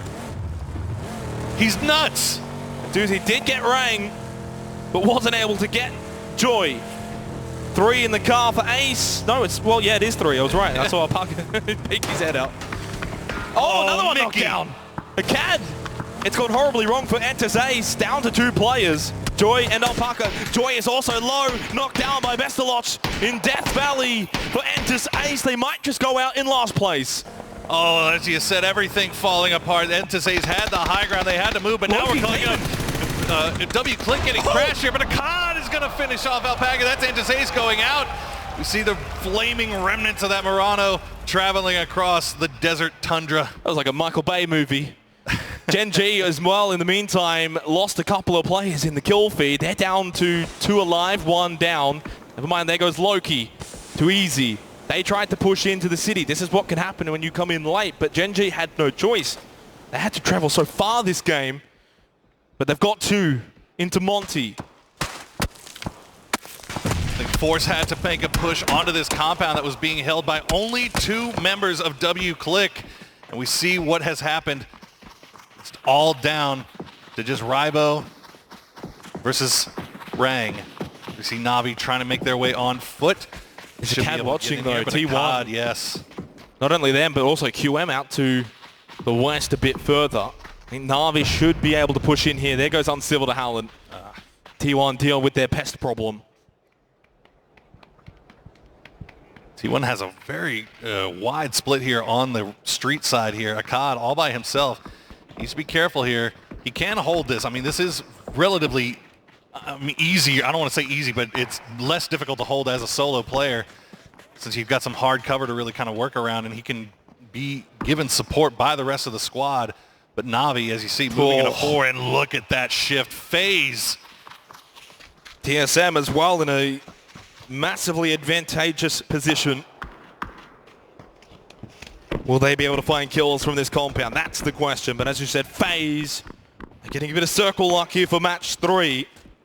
And look at Gen G. They have to make their way Gen through G are in trouble. They are in trouble. Esther's knocked down by H-Win. PO remains. He can go for the revive if he chooses to, if he feels like it's safe. They've 0 already kills, lost 2. 0 points so far. Of course, though, still, the other piece of the bite, FaZe will need to capitalize. Yes, which is going to be very difficult to do while you're out in the middle of the fields outside of it. I mean, you could hope for that maybe they can pick up a few kills of the people that make their way out of Montenuevo, but you got to feel like most of those kills are going to be picked up by the teams inside as they make their way out. 20-minute mark has established. For reference, in the last game at the 20-minute mark, we had 26 alive. We've got 47 in this game. Ooh, Jeff Locker, quick with the trigger, and takes down Aduzi. Navi with 2 kills, but down to 3. Pokémon, nice double tap onto Akkad, trying to peek out. And shots back, but lands the headshot onto Bestaloch. Navi are struggling here, pushing in. They need to push, continuing, regardless if they get shot at, because that blue zone's right on their back. And that's why they need to take this fight with T1 however they want to. PO knocked down as well. The pressure continuing on Gen G. The nades from Na'Vi towards T1. Hallen's pushed further back. Esther does manage to get the heal up, and you see the blue is right on his back. He's got to find some way to get in here, but that's going to be huge if Gen G goes down early. W-Click finally getting eliminated by Doya as Tempo and Rumblers are fighting off to the east. Senior outside, Jeff Blocker spraying. Oh, gets the headshot onto Pokemon. 4 kills now for T1, make it 5. And they're going to make it 6 as well, as Bestaloch is all that remains for Na'Vi. This has been an unsuccessful push in. Trying to fall back, but there's only so far that you can go back, Bestaloch. Heals behind the wall. And we'll have to now probably try and wrap around the west and try and push maybe towards QM. There goes Eliminator. There goes Gen G. 93 points. And again, Poro, for whatever reason, they just cannot make it happen in matches 3 and 4, apparently. We'll see how they go, of course, on Sandhawk. As OG and Entis Force will follow them, so will Tempo Storm. Ada holds the angle. They still expect Na'Vi's Bestaloch to push here, but he's not. Holding in the blue for now as he continues to heal. Look at the amount of players inside of Monte Nuevo. You can't even see Genesis on your screen, but they're there as well. Let's go to phase number 6. Phase 6 for FaZe Clan? Not quite. Easy. But TSM still in with that compound. All right, what can they do? Who can pick up points off of what's left coming out of Monte Nuevo? We can also, it's worth looking at 4 a.m. Still 3 strong on that north side, but they've got to push down and get inside that compound where TSM is, because there is nothing else around that area. They have to find some way to get into this. And 4 a.m. I've got the high ground. I've only got 3. Of course, their kills coming in the early game against Lazarus. You just send it in now and try and take on TSM. GYY with a nade. Primed and ready to throw towards a cat. A second one came in behind him. That will do. That was Liga's nade. They got the job done for QM. Now got to deal with Jeff Blocker and Ada remaining for T1. QM pushing up. They're being aggressive as they sweep the city. Jeff Blocker holds the angle. He could only get one. Liga dealt with the rest of T1. QM waking up now in game number 3. They've got 8 kills, and they still have 3 up. They should be able to get all these reses off. You say that, but now as soon as you get those revives, now you've got to cross the road. Now you've got to push over to GEX. Genesis have to do the same as well. Bestaloch still alive for Na'Vi, holding on. Kane spots Nerf. He gets him through the window. Genesis only with 1 kill. They needed to make the mad dash across the road. They've done that, but the lost Nerf. Now Provy's knocked down by Bestaloch. Na'Vi's player is still alive. You cannot forget about him. And now Genesis are down to just K-Mine and H-Win. And look at Space just lights up the kill feed. Yeah, look at the kill feed. FaZe has absolutely decimated 4 a.m. as they try to make a push towards the center of the circle. They pick up a bunch of kills. QM still alive, though, still pushing in. They've run into GEX, but GEX Leo's not having any of it. GYY holding on the outside of the wall. Easy went for the inside. K-Mine still up. Kane, last one now for GEX. Nade towards Easy, trying to get it over the wall. No. Oh, he gets it onto Easy. He made it. Perfectly placed. Perfectly timed from Kane. Now gets the first aid kit off. He's done well. Oh, unfortunately spotted by K-Mine. Now we're down to the final 8 teams for match 3. Genesis down to 2, but they're finding kills here, putting pressure onto QM. FaZe have sent 2 down from the compound that they were in. They've sent 8C and I believe that's Uba to come and try to pick up kills off of this. Everybody coming out of Monte Nuevo. This could be huge for them. K-Mine found the double kill with a nade. Now they've made it across the road, but how much further can Genesis make it? They're inside of the circle for now for phase 6, but in 20 seconds time, phase 7 will most likely take Genesis safe haven out of the circle. Microfry holds on for Rumblers as well, down to the southeast. On the eastern side, VC, up north, TSM, and of course, out west is FaZe. In the center of all this is 4 a.m.'s Forever. Does he get the feed for phase number 7? It's south towards Genesis. Oh, a hope and a lifeline potentially for the North American team. So what is the play for FaZe here? What is the play for TSM and VC? There's only, I mean, it's such a dead, empty area. You can see Forever has built a compound out there for himself with the cars that 4 a.m. had. That's looking like a pretty good spot to crash. And you could also stay on the edge and try and catch those coming into the circle. There's the tracking of how Forever was able to get to this sort of position. Genesis crossing the road as well. What they had to do to get over here. FaZe is, well, like a scribble because they haven't really moved at all.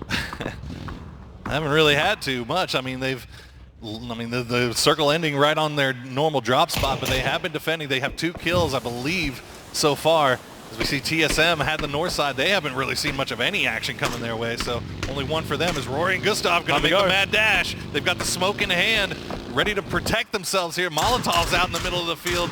H-Win's going to pick up Michael.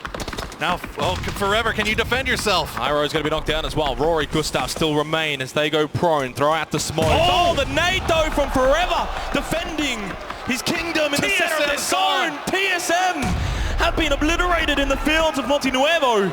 And FaZe Clan are starting to push out. They're starting to find kills and reduce that gap against Gen G on the overall rankings. Uber with a knockdown onto VC. 4 kills, but Mexi's been knocked down from K-Mine, and he's going to get the flush. Genesis waking up here with 2 alive from the last house available on Monte Nuevo. 7 kills for themselves. VC, 2 down. They're trying so hard to stay alive, but how much longer can they last? Will they go for the revives? Forever's got a grenade. Domu wants to heal up. You said Forever has the nade. He primed it. Has he thrown it? We haven't quite seen.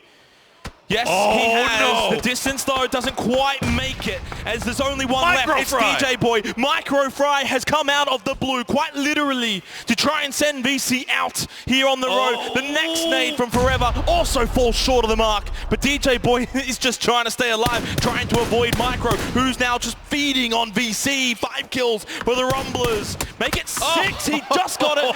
H-Win, though, picks up the kill. 4 teams remain. Forever, again, fed. He's the solo. So is DJ Boy. It's the numbers advantage that FaZe has still got here. They've got 3, Genesis with 2, and then the solo players for the 2 Chinese teams. Forever has been doing such work from this centralized location. Nobody has been able to push onto him. He's got the fort, as we see. How does FaZe push this? They can. 8C is going to go down. 80 knocked down for Forever. Stolen by H-Win though for Genesis. 9 kills now, and he's not done yet. Spots Uber peeking above the ridge line. And now they're scared to push forward. But in 10 seconds time, they've got no choice, Poro. They need to make the dash into the next circle for FaZe 8. Genesis don't even have to move from H-Win's position as they pile on the fuzz pressure. K-Mine knocks it down. Fuzz FaZe. They've done well in terms of kills, but not enough. I think they needed more from this sort of game. K-Mine is on another level right now for Genesis. Genesis picking the exact right time to wake up. This is their map. This is where they get the most points. And this is how they're doing it this time. Uba trying to make the run. Who's going to get the kill? It's going to be Win. Oh my goodness. Genesis have moved up into the top 5. They can potentially move up into 4th, maybe even 3rd with a win. But Forever doing a decent job for 4 AM. You've got to give him credit. But DJ Boy might have his death wish on a nade. 2 kills for VC. It's not going to be a 3rd just yet. Somehow holds on. I don't know, but he does. First aid kit. DJ Boy throws another one. This one should be the one. No, it's not. You give Forever a chance and he might take it. He throws the nade in the wrong area. He gets Forever. Forever's insane. 4 kills now from a solo position. Now in a 1 versus 2 with the rampaging Genesis. K-Mine and H-Win. Do they find the win for North America? We had written them off after their unsuccessful push. They only had Forever left. He's managed to stay alive and keep collecting kill points, keep collecting placement points for 4 AM. They could make a huge push towards Gen G. Forever does have the best position though. He's closest to the center for phase 9. So K-Mine and H-Win need to push towards Forever. He doesn't necessarily have to move at all. He's got a tiny, tiny little ridge here as well. He's safe for now. K-Mine is close. It's time for H-Win to move. Oh, Genesis has to play this so carefully. In hand. Genesis, is this the... oh, no, it's not. Way too far. Not even close. 2 more, though. Do you throw them blindly, or do you wait for some sort of information? Now Forever gets up. He wants to take the fight early. Never mind. Goes prone again. Didn't find the vision that he was looking for. Genesis, 5 kills from H-Win. 6 for K-Mine. Win did not spot his head whenever he peeked up there just briefly. They don't know where he is. They've got to be careful about how they approach this because this could be really easy transition. They really don't. They don't have the information. 3 Molotovs for Forever, but no smokes, no nades. H-Win, final one. You can see they've got no idea how close he is. Oh, he they're wants lined to get up. to the bush. If he can get it, it'll be a quick transfer because they're so close to each other. Forever with the 2 times. And a prayer, he spots H-Win, he gets his spray, get K-Mine as well, get behind the tree, K-Mine lands attack, but it's not enough, it's only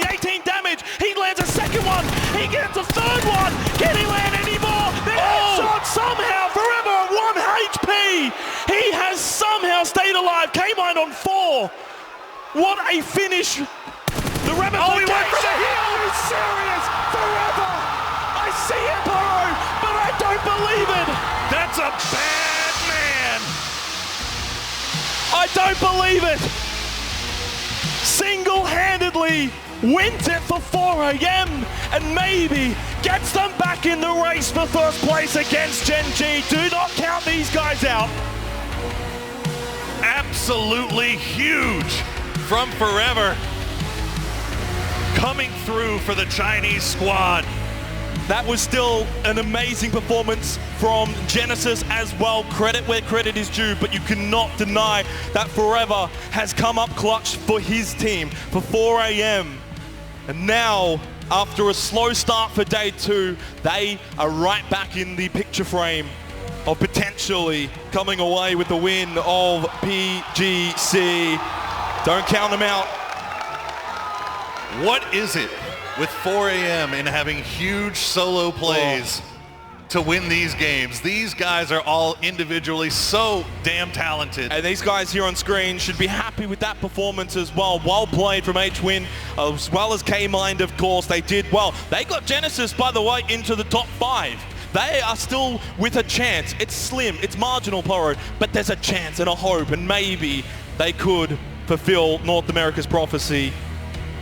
K-Mine doing a good job of keeping the spirits of everybody up. You can see him putting the arm on the shoulder. But we're going to take it down to Seltzer. We're in interview with our winning squad. Thank you guys so much. You know, I had to talk to Forever after that finish. Forever, what was going through your mind as you were a snake in the grass against 2 opponents from Genesis? 那个嘴在传的时候，有2个队友的时候，你的想法呢？因为我往左边拉，我把包脱了，往左边拉的时候，他们没有发现我的位置，但是我已经知道他们的位置了，所以说我觉得我不是优势，不是劣势，好吧。Oh, I already knew where they were at. They didn't know where I was at, so I wasn't that nervous. You weren't nervous at all? Was there ever a moment during that you doubted your ability to win? 你没有紧张吗？你没有怀疑你的能力吗？我觉得这个比赛我打得挺好的，好不好？不怀疑自己的能力。No, I wasn't. I trusted in myself. Now, we've seen some very impressive PUBG from 4 AM, but I gotta know, where does this confidence come from? 你的那个自豪感是从哪里来的？什么？你的自豪感哪里来的？因为花快开了，好吧？再说一遍。因为花快开了。Because he trusted in himself and he was excited. So you've got trust in yourself, your team has trust in each other, and you have this incredible fan base who has come so far to support you all, so I gotta give you an opportunity to say something to them. 你有很厉害的你们的粉丝，你跟你们粉丝要说什么？谢谢大家一直以来对 4AM 的支持，谢谢大家。Thank you for coming to support 4 AM. Thank you. Well, thank you so much for your insights, but the day is not over yet, so stay in your seats because we got lots more to go.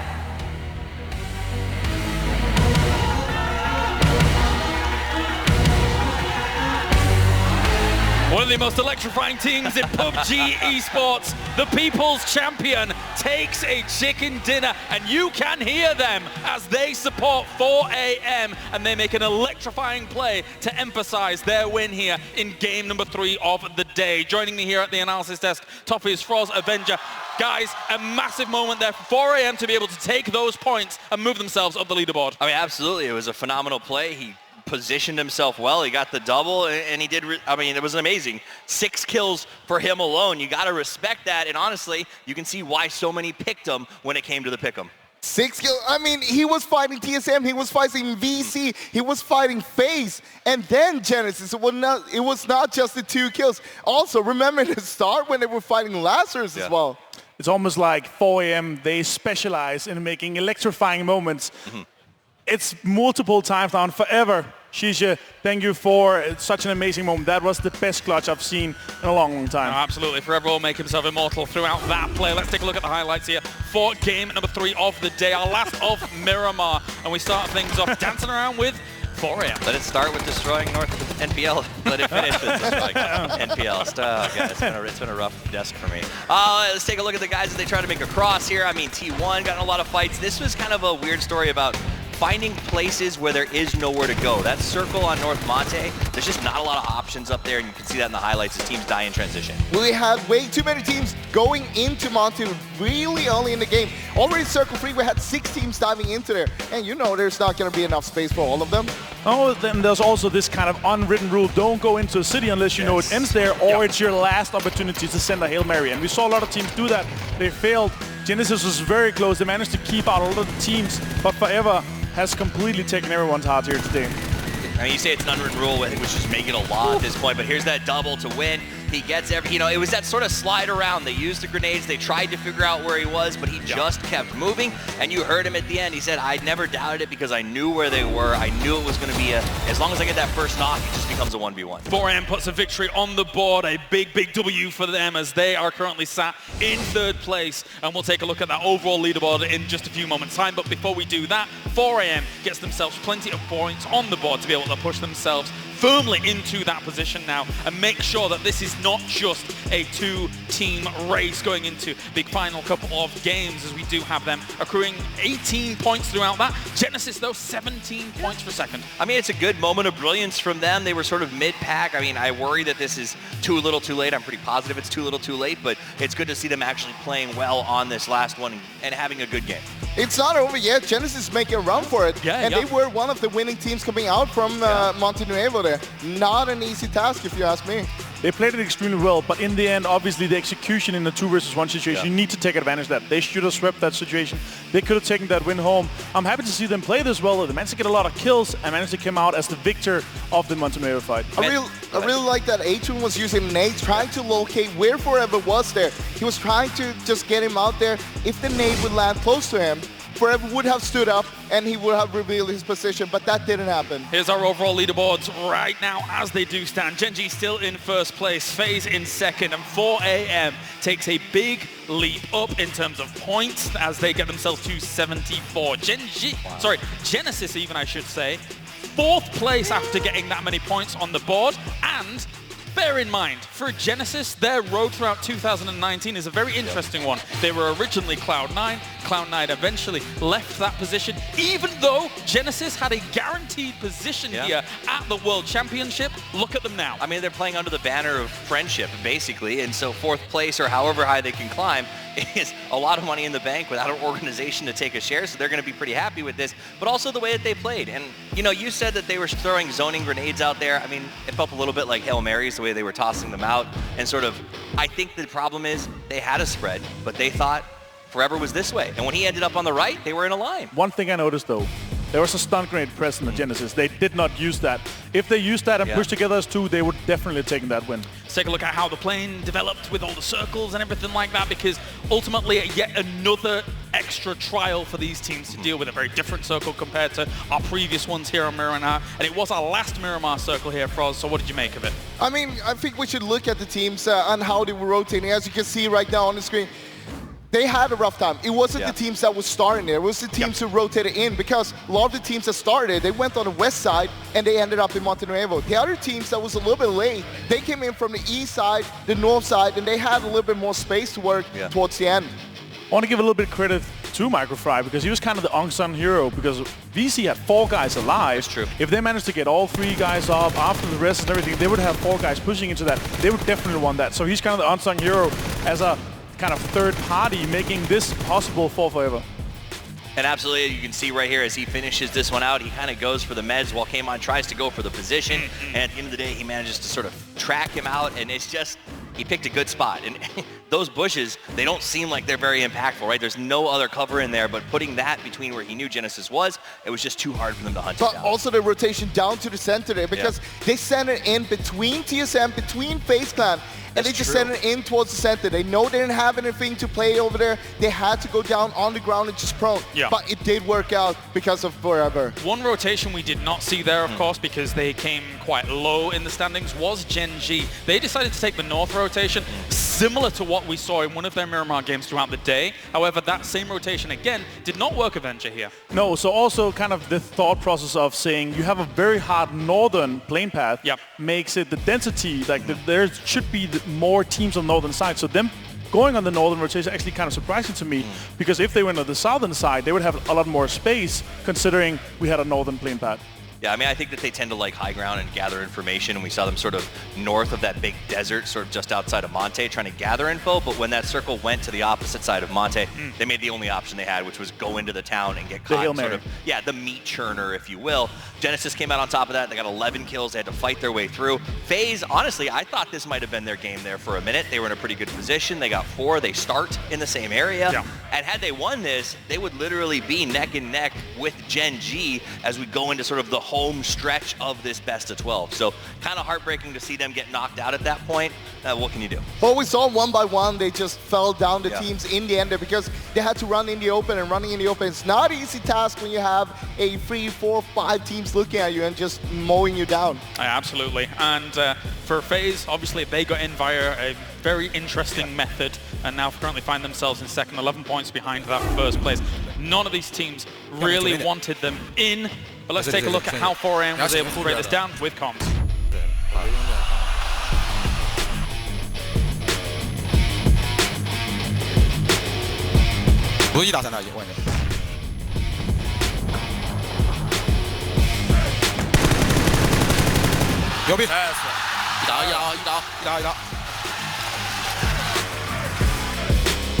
扔个王左没扔个闪，顶反扑去吧。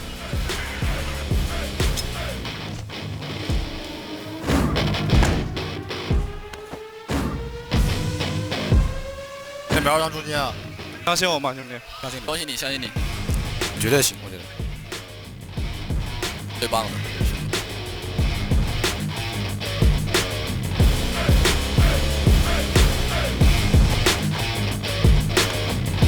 有可能拉左右很远啊，左边可能拉得很远，你没有视野的。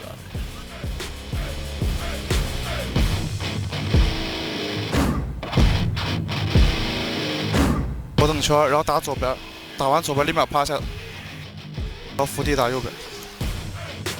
太大车，太大车。这雷好像右前方丢出来的。看一个没有？看没有？没有。应该错吧？就165那个坑里面。包丢了吗？3级包。那个斜坡 pick 不行吗？非得爬出来，这样不太好了。没关系，没关系。看没？他没看到你。另外一个人在右边，兄弟，打完这个人直接打右边的。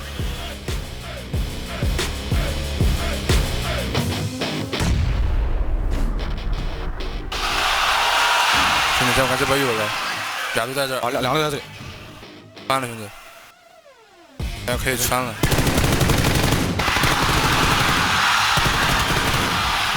火，有火！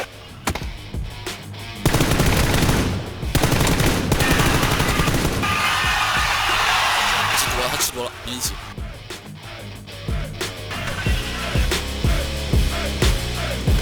这边。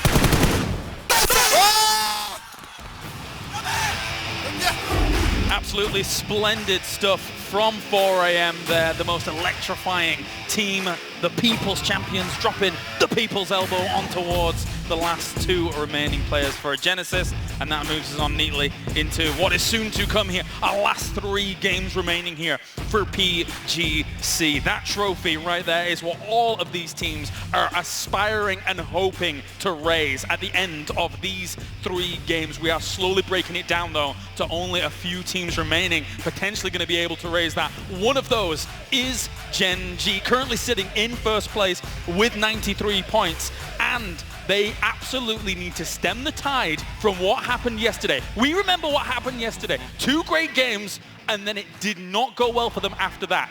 this last game, number 3, was not their way. What is interesting to me as well is that they didn't have a good game on Sanhok as well. So if they cannot kind of move that momentum, if they have a bad game on Sanhok, then they really need to step up their game on the last 2 maps, which will be Erangel. I mean, I thought it would take about 2 games for them to sort of fall out of that leadership position. Sure. Obviously, I was incorrect there, though I do stand by. If FaZe had played that one out, it could have been different. And FaZe is doing everything they can to catch up, and now 4 AM is right back in the mix. So what we've got is 3 regions throwing haymakers and making sure that it's going to, I think, come down to probably those last 2 games in terms of they've got to lock Gen G up, and I don't see them getting too far ahead of Sanhok. I want to point out one thing that we saw there during the end of the last game there. Forever, he threw a flashbang and then started running as soon as the flashbang popped, because he was trying to disguise his sound of his footstep if someone was there. That's just how smart they are, and that's why they are so good. Yeah, it was absolutely fantastic to watch. One of the teams here that's kind of sitting mid-pack right now is Entus Ace with 53 points. Still technically, when it comes to that middle pack, if they have 3 fantastic games, they still have the potential of being able to cause massive, massive upsets. I said at the start of today that I'm worried that too much depends on Mickey and his sort of 50% frag performance. He's been dying in these rotations. We've seen him go down a few times, getting picked off on scouts, and that's costing him. It's very obvious in the games when Mickey is not up that they can't keep up. 3 games, 3 points, and 316 places, guys. That is not good enough on a Championship Sunday. Well, it actually has been pretty catastrophic, as you're mentioning, because originally they were in the top 4, basically, and they have fallen down 4 places because of that. So it has gone anything but their way here. As we take a look at Entus Force now, and they've had a little bit better of a time, but not by much. Yesterday, they was one of the most consistent teams. Except for the last game, they were playing splendidly. Today, not so good. All right, well, thank you very much, gentlemen. It's time now. Our 1 map of Sanhok here for the day is about to begin. Let's head over to the commentators team for all of the action. It's game number 4 of the day.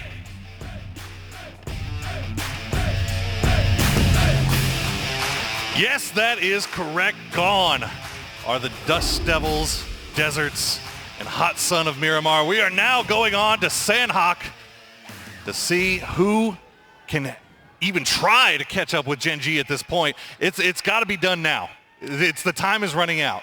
The time is now, and strike while the iron is hot, which is the fact that Gen G picked up 0 points in that last game. Yes. 11-point differential for FaZe. It's 19 points for 4 AM, 35 for Genesis, and 36 for Entus Force. That's the top 5 at the moment. Sanhok yesterday, there was pretty much nothing for Gen G. It was either 1 or 0 points.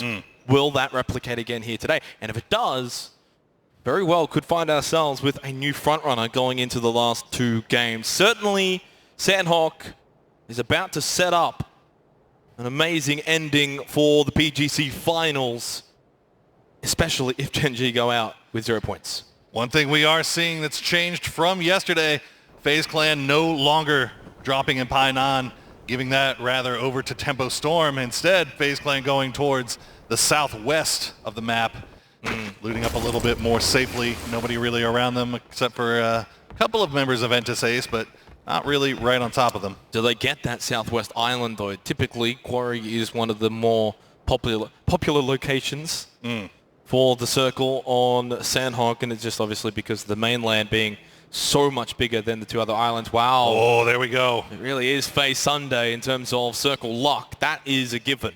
How they play it out here, though, is of course the other question. They only got 8 points from the last game. I think it's fair to say many thought they would have got more from it, considering they barely moved.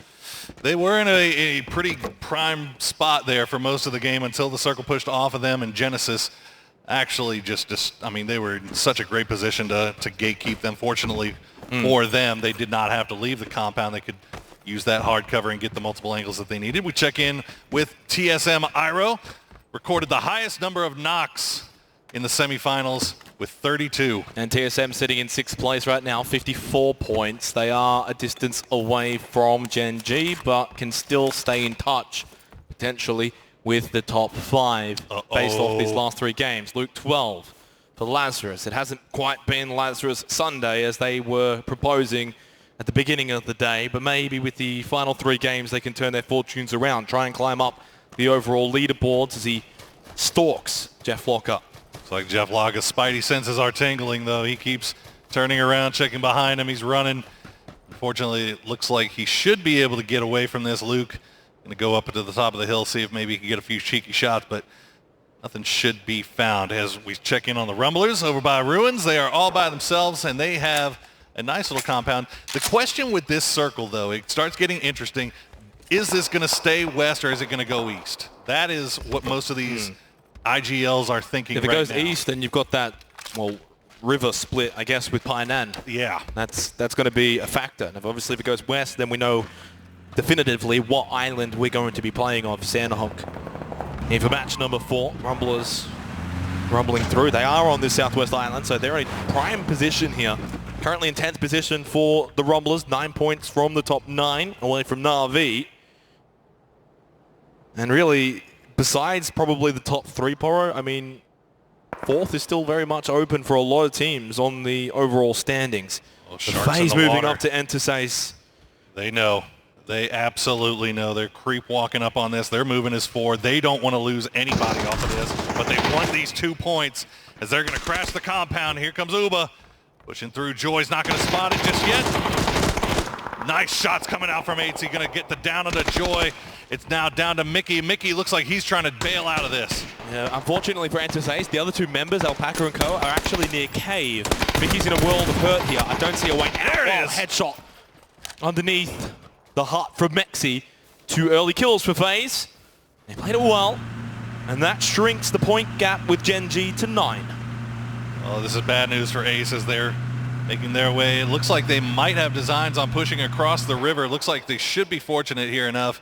It's 4 a.m. Not going to spot them out in time. Now, we were taking stock of this leaderboard. We had the top 3 with 93, 82, and 74 points, but then we have a log jam between 4th and 9th of teams with over 50 points. I think we were thinking that maybe if they can put something together here on Sandhawk, they could be in the conversation as well. And definitely behind the scenes here, we thought that if Gen G could continue on match 3, match 4, racking up huge amounts of points, this whole thing could have been over by match 4, but that's not going to be the case now. Definitely going into the last 2 games, they will be the deciding games. Yes. That is now a given. As always, so much hinging on the performance of Gen G. Can they keep rallying from their bad performance in the last game and Genesis maybe turn crossing things around here? Genesis, yeah, crossing the river here. Looks like they should be pretty safe. One of the safer areas to actually cross over. Smart from Genesis pushing out a boot camp. Obviously, they're not going to want to push down to Painan or any further than that.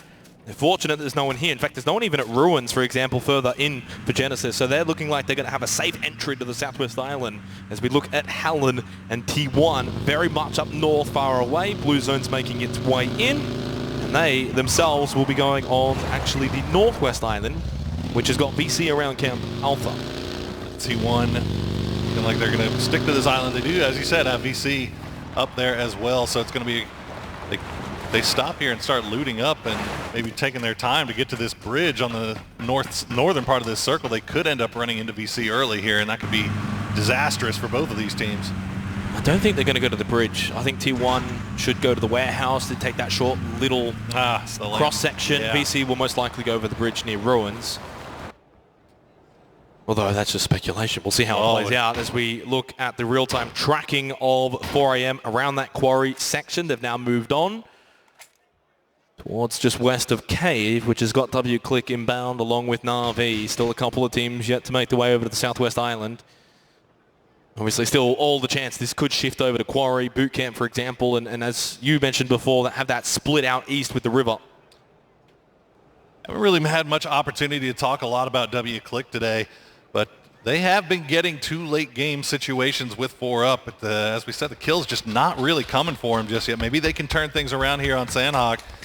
Currently in 15th place, GEX just behind them in 16th by 3 points.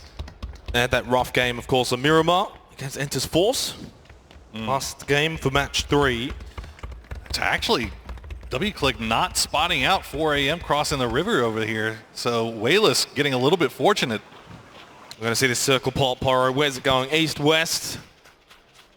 Anybody's guess right now. We got a couple, most teams thinking it's going to go west, and it is still 50-50 on the south kind of Camp Charlie, Painan area. 4 a.m. pretty much as dead center as you get, and it looks like they're actually sending one back, and they're going to do a 2-2 split on both sides of the river here. That's a lot of unplayable area because of the water, the river down south near Bantai and Camp Charlie. We're seeing TSM push down south just below FaZe. Get a little idea of what the most used weapon comps are on Sandhawk. M4 and the QBU by far. Very unsurprising by Although far. I'm surprised the leader there. QBZ is as low as it is. Maluk gonna what a shot, Maluk. Land that shot. That's why you see the QBU. And speaking of Tempo Storm, they're actually pretty much center for the circle. And 4 a.m. have actually made that 2-2 split over the river. Oh, Lazarus. Sophia with the knockdown of the Waylo. Continuing forward, it's going to be uncivil. For how much longer, though? Makes it past. Luke 12 coming in very late. Purdy Curdy's actually going straight into QM. Looking at the map, I wouldn't be surprised. Yep, look, there it is. Purdy Curdy got a skid spot out now. What can Uncivil do? He's got half health. No, only 10 bandages on him. So a little bit of a rough looting situation early here for Lazarus. It appears Luke 12 just going to stay over the top, maybe give a little bit of oversight. This is just continuing to be an unfortunate day for Lazarus, a team that many thought would be the best team for North America here for the PGC Grand Finals. Unfortunately, that hasn't been the case whatsoever. Well, GEX definitely looking to turn things around. Oh, spotted. Luke 12 on to shine away. And his shots actually jumped over the wall in one motion. Wow. Uncivil spotted and finished off by Kane, and Lazarus down to Luke 12. Only the Australian remains. Once again, Lazarus finds himself in a spot where they have to keep one alive as long as possible. This time, it's going to be Luke's turn. How late can he make it here on Sandhawk? Was he Gen G? They are just making their way.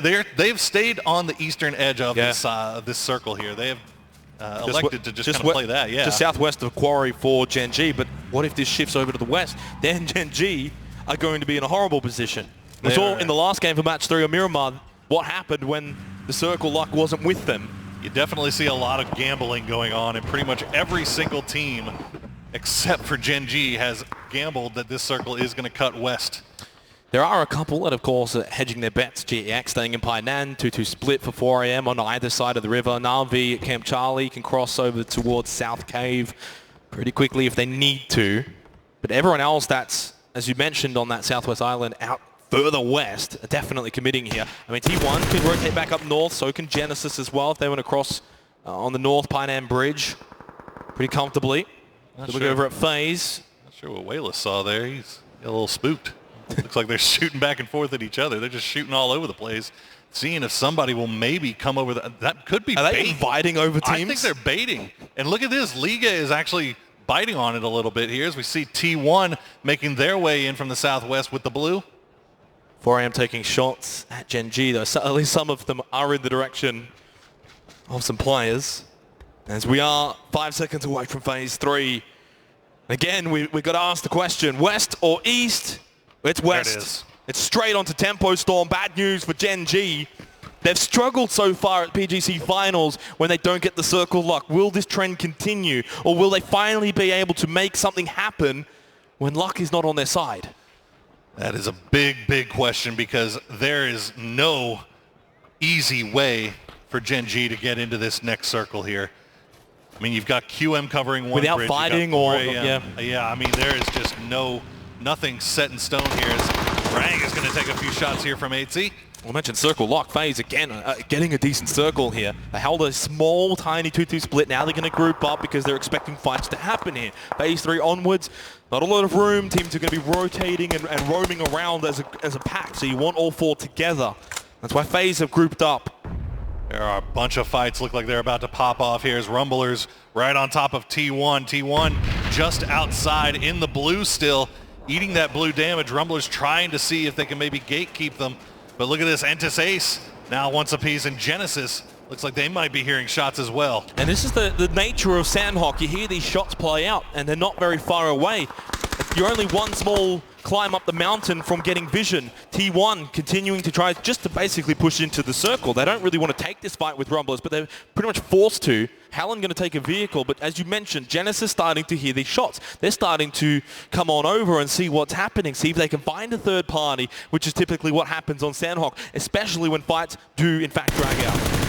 W Click in a lot of trouble right now. They split themselves into 2-2, but somehow 4AM managed to get in between the 2-2 split here. Silzen and Rybo in a world of hurt as 4AM is focused fully down on top of them. Forever out to the left, Wayless low. Rybo holds this rock position further as he forces Silzen back behind him, maybe as an anchor. Oh, even into the smoke from Forever, continuing on from the Miramar game for 4AM. Certainly feels like they are the crowd favorites right now. Yeah, Silzen looks like he's just going to try to run away from this, but little does he know, Tempo Storm in the compound just above him. So that's going to be one picked up once they find him in the smoke here. 40 seconds. And look at this, T1. Rumblers taking out T1. Made from Loss HD, confirming that TSM. Gustav gets a doozy. Na'Vi down towards Camp Charlie. W-Click are around the area, and so will be Gen G soon enough. You can see in the mini-map, that's going to be Pio making his way in. Expecting Gen G to get involved, potentially with TSM, maybe even Na'Vi. As this progresses, they're still in the blue though. This is still not an ideal rotation, but it's going to be the only rotation they could make without basically running directly into 4AM. Yeah, we asked how they were going to get in there. They decided to cut north down to the peninsula by Cave, and look at FaZe get the circle again. Everybody wanted to talk about Gen G getting circle favor, circle luck. Today, it's FaZe Sunday, baby. Well, I guess when it's your day, you get the circle luck. It's your day after all. Still a lot to do though. It's not a given. Sometimes you get these feeds on these compounds and you actually can't get kills from it. So sometimes it's detrimental, especially on Sandhawk. When you're roaming around, you can find a lot of kills from roaming. And generally, if you're winning those fights, you're going to end up in the top placing anyway. We'll see how it plays out. Gen G still low. You can see in the bottom left. They are losing health because 3 members are still in the blue. They don't want to push in too early and run into Na'Vi. Pio is at least giving them information because he's already in the next circle. You can see behind Na'Vi now for Gen G. Eyes are definitely needing to be on them as our front runners in first place right now. Yeah, Pio was definitely in there serving as a scout. And look at this Genesis and Rumblers still fighting. Look at this Genesis all over the place. Once again, FaZe, they got brand new shoes, man. Brand new shoes, unused. No. Harold spotted by Pio. Oh, Loki, Taman have both been knocked out in the blue. They've been spotted by W-Click and Na'Vi. This is exactly what I mentioned before. We really are, in fact, the Gen G curse, Poro. They might get nothing again from this game, especially if Pio gets spotted here. One still in the blue. That's Esther. Pio close by to Na'Vi. Loki dies to the blue. 4AM here in the shots, moving south towards Na'Vi. W-Click have still got Silzen close by. He might be the wrench here, the spanner for 4AM, and Luke 12 behind 4AM as well. One down already, and that's going to be another one as Silzen's coming alive. He gets the down and the flush onto Wayless, but no, he's going to get picked off. And that's going to be 4AM with, I believe, 2 up, 1 down. Yeah, Luke 12 actually getting the kill onto Forever. And QM is pushing this as well. They're going to find out Luke 12. That's going to be Lazarus out in 14th. QM keeping the push alive, though. Esther knocked down to the blue. Pio is the last one alive for Gen G, but they did find some points at least. Only 2. It's not really that much. No, never mind. They actually haven't found anything here. Oh no. This is disaster though for 4AM. What? From the late game heroics in the last one. ZGG cannot make it happen from the blue. 4AM eliminated in 13th position. All right, FaZe Clan, what can you do? You've gotten the circle, you've gotten the center. Now you need to get the points, get the kills, start to climb. 3 kills for Gen G, so they did actually get some points here. It's not a lot, but 3 kills for FaZe Clan still keeps it at that 11-point gap. Pio as well doesn't really have that many people around him, but he's spotted out of the field. It's actually FaZe as well who spots him behind the tree temporarily. Mexi with a 6 times on the SLR needs to land these. One more, gets behind the rock. Not only gets behind the rock, but it's inside the circle for Pio because we went out east on 3 HP. What may be the ramifications be from that? Spam those ones in the chat. I know you'll love to do it anytime a player stays barely alive. We haven't even touched on Tempo Storm. They've had a compound in the northeast of this circle for quite some time. They haven't had to play out of it just yet. As we see, PO is going to stay alive. He is in circle. He's just going to lie prone and wait to make the next move. Genesis did go out, by the way, in that chaotic moment that was, of course, generally Sandhawk in a nutshell. We have a replay of that Rumblers The Lost T1 HD fight. nade, I believe. Yes, it is. The double nade onto T1. 7 kills for Rumblers. Yep. We talked about those teams. They're into the top 10 now. That needed to have a big performance on Sandhawk if they want to be in the conversation. Rumblers, I think, was just on the outside of that group. But this is what I also meant before with FaZe. Everyone else is killing each other, roaming and rotating out on the outer edges, meaning that there's not many teams left for FaZe Clan to actually pick apart here in this game. They've only got 3 kills. PO and Gen G have got 3 kills, and they're still alive as well here into the final 8 teams, as now the placement points are distributed. We're going to see Waldo knocked down. Microfry throws the nade towards Indigo. Is it too far, or is it right on him? It needed to hit that tree. It did go too far, but the knockdown comes from Microfry. Kale moves up to the tree. Oh, he doesn't get the knockdown. 1 HP. Rain gets involved, but enters Ace as the solo player. Song Jang, the last one alive for Force, the sister teams. Both colliding onto Rumblers. As Song Jang, though, wants to send Rang packing, says thanks for the help, but we don't need it. The nade is good, but it doesn't get the elimination. Los HG and Cherry Poppin' still alive. Los going to try to cook that grenade a little bit more. They know exactly where he is. Is it going to be enough? It's well cooked. He gets him down to very, very low health, but again, not enough to get the down. Last nade for Rang, underarm. Oh, that was so close. Lost HD gets on the right side of the tree. Rang healing up. Song Jang still alive as well for Enters Force, which right now he's not involved. It's all about Rang and Enters Ace. You can see the circle again feeding right on top of FaZe. If they don't win this game, it's a throw. Song Jang actually going for the res while all this goes down, and that's going to be Cherry Poppins going down. Rang is causing so much problems. Los is taken down to next to nothing here, and Tempo Storm starting to push out to come get these kills. They've come out of their cave and they're hunting whatever they can find up north, whether it's Enters Force, Ace, or Rumblers. They do not care. Tempo Storm need kills here. The nade from Song Jang explodes mid-air, sends Enters Ace out in 8th. But now Tempo Storm get involved. Nade. Oh, it's perfect. Oh, bounce. Doesn't somehow get the knockdown onto Kale, but it's a decent job. Forces him to heal. Sharky spots Song Jang at the rock, who got the elimination onto Zempa prior to that. There goes PO. Finally, 7th for Gen G. Now it's time for FaZe Clan to start to catch up. Potentially by the end of this game, they might be in first. The nades ringing down onto Enters Force. Song Jang remains, still holds the rock. It's the high ground as well. Uses it to his advantage on the last player alive for Tempo Storm with the blue moving back. There's no way forward. Oh, no. Tempo go out in 6th. Song Jang and Enters Force continue to move forward. But for how much longer can they survive? And I should mention, Lost HD is still alive for Rumblers. Tempo just got decimated. I mean, that is a fight that they wanted. They wanted the 3rd, 4th party that fight, and they came up and they just got absolutely rocked. Song Jang still alive for Enters Force, and this is big for them as they are one of those teams. You can see them in 4th place. Okay, well. I saw where you were going with that, I guess. But hey, VC still alive with 4. TSM have 4 up, and FaZe just keeps getting the circle over and over again. Still a lot of work to do, though, for FaZe Clan. Yes. Because they've done no work at the moment. VC, 4 alive. TSM, 4 alive. Lost HD is going to get spotted here and eventually finished off. Unless FaZe can help him tied. There's the nade. There we go. 4v4 v4 remains. You can see the total rankings to the top left. FaZe, if they win this game, they'll go in first. Provided they get the kills. Yeah. I mean, this could be huge for TSM, though. I mean, they're sitting on 62 points in 5th place. They could jump up and be in the conversation here for this top 3. They could be. Especially now that we're about to switch maps and finish out the day on Erangel. That could be big news for them. I do feel like if you are going into the last 2 games, you want to be within at least 30 points. Absolutely. Rory with the nade towards DJ Boy and VC. It's going to fall short. VC have got a slightly higher ground position elevation on this mountain. FaZe, though, are not getting involved. If VC and TSM basically eat each other up. There might not be that many points for FaZe to actually get kill-wise, but if they come out too early, then they could be sandwiched between both VC and TSM. It now begins at these huts. VC push up. ATZ's trying to cover Fuzz Face. They swarm into the buildings. Summer, immediate knockdown with the Fuzz Face. They've only got 3 kills. This is not enough points from FaZe. We saw it in the last game. They only ended up with 8 points in total on Miramar. Is it about to happen again here on Sanhok? No, Uber, he's too good. Headshot knockdown onto Gustav. Working the rooftops there, keeping TSM honest. He's going to find Iro as well, and Uba is coming alive.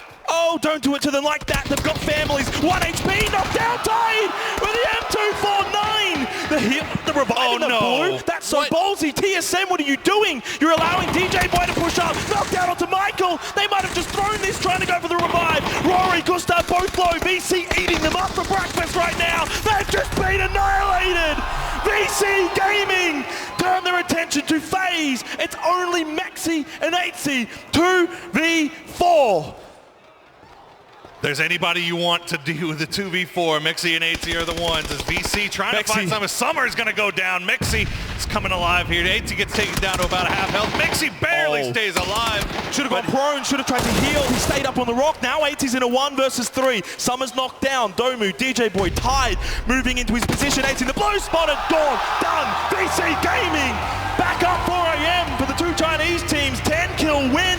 And again, FaZe not good enough. China still has something to say here today in these last 2 games, back-to-back wins from 4 AM and from VC Gaming. And Gen G sees their lead slowly slipping away. We have so much riding on these last 2 games, and it is so close. I said it at the start of the game, Poro, if I need to remind you. Sometimes you get fed. Yes, but sometimes you cannot get kills from that fed position. We just saw it with FaZe. We almost saw it pretty much in the same on Miramar in the last game. In saying that, you've got to do better there. Only 3 kills.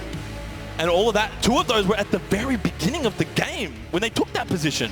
It was a rough spot for FaZe to be in. I mean, you have the compound, the circle keeps falling on you. You can't really push around it once it gets late game because you just expose yourself to so much. So, I mean, there's really nothing much that FaZe could do from there. It's not like they could have, you know, I mean, tempo, you saw them eventually What they needed to do was win the fight at the end. When you have the utilities from not being in fights, the other teams have been roaming, they have been fighting, they've used their smokes, they've used their nades.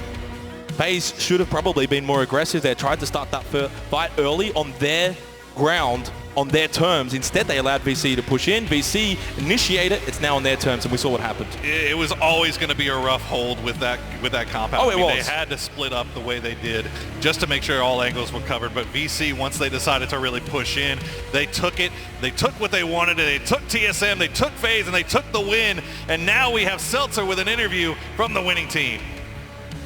Thank you guys so much. So many times this weekend we've seen VC come this close to the chicken dinner, but this time you slam dunked it. So what was the difference in this game? 你们每次都快要吃鸡了，可是终于今天吃到鸡，现在感想如何？挺开心的吧，追了点分。We're very happy and we got lots of points. Happiness was the difference. Well, I'm glad to see you guys feeling lucky after that match. Going up against FaZe, not everyone is so successful. So what was going through your mind in those final minutes? Because 2 alive from FaZe is still very scary. FaZe 是一个蛮难打的一个队，可是你们剩2个的时候，他们剩2个的时候，你们还是把他打败了。你现在感想如何？4打2都打不过，那我们还打什么？4-2 is definitely a success. Hey, there's a lot of confidence in numbers like that, but there are some numbers that do give us pause. We are getting very close to the end of the tournament. How do you see VC finishing? 我们快要结束了，所以你觉得 VC 会打得怎么样？尽全力吧，中国队加油 ！We're gonna do our best. China is going to win. Fantastic. I'm going to let you get back to your team. And ladies and gentlemen, do stay in your seats because we have the culmination of our tournament coming up very soon. Back to you guys.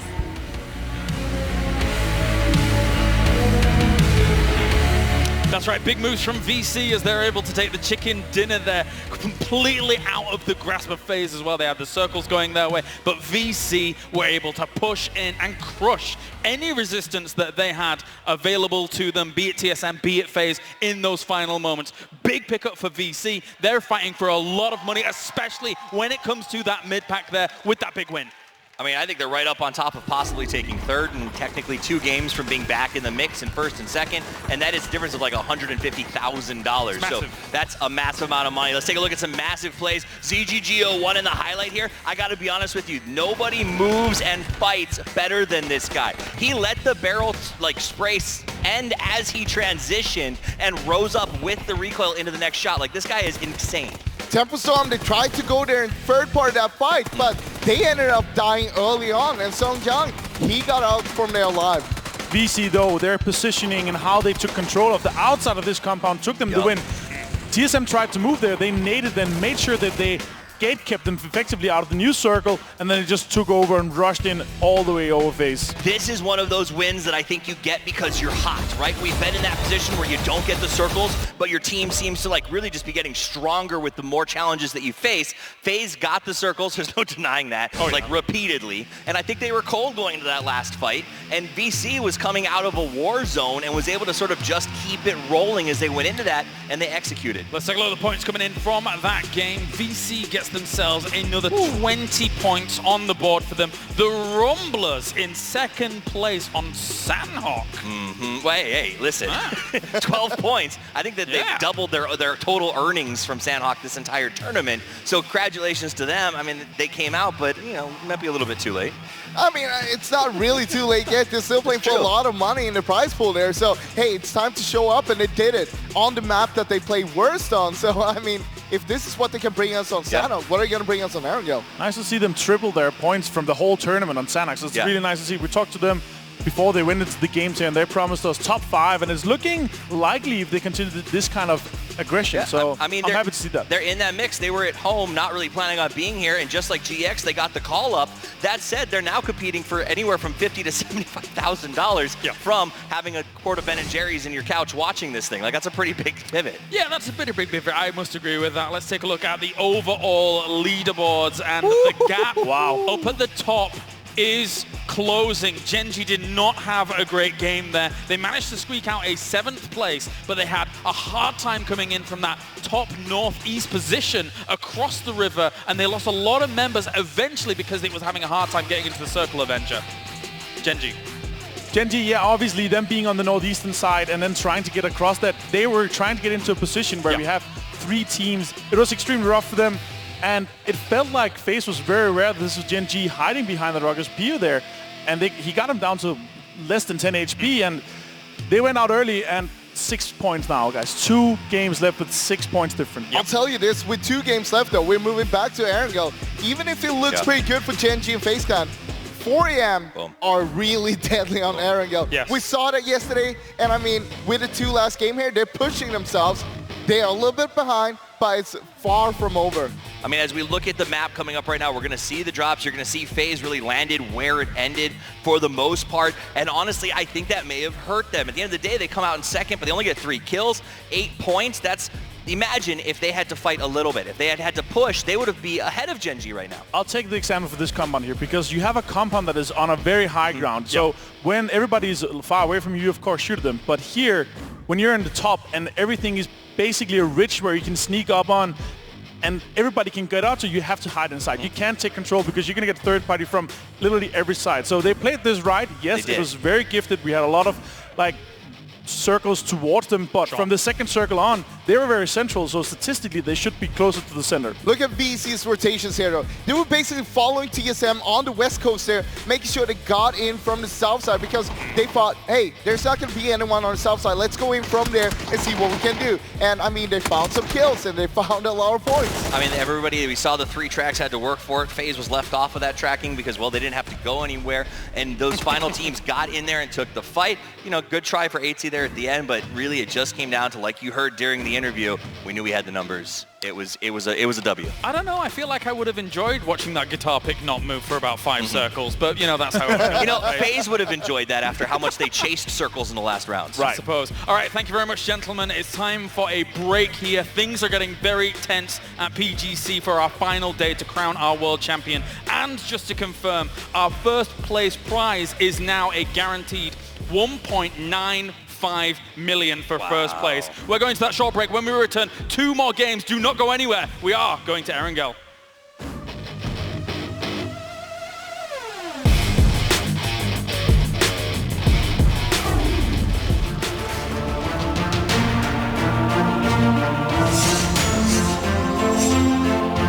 Exclusive black equalizer brightens dark scenes without overexposing bright areas. Color vibrance allows for more realistic and vibrant colors. It also provides the convenience to tune colors in-game, making you see the change instantly.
Sees it through the door. Goodbye!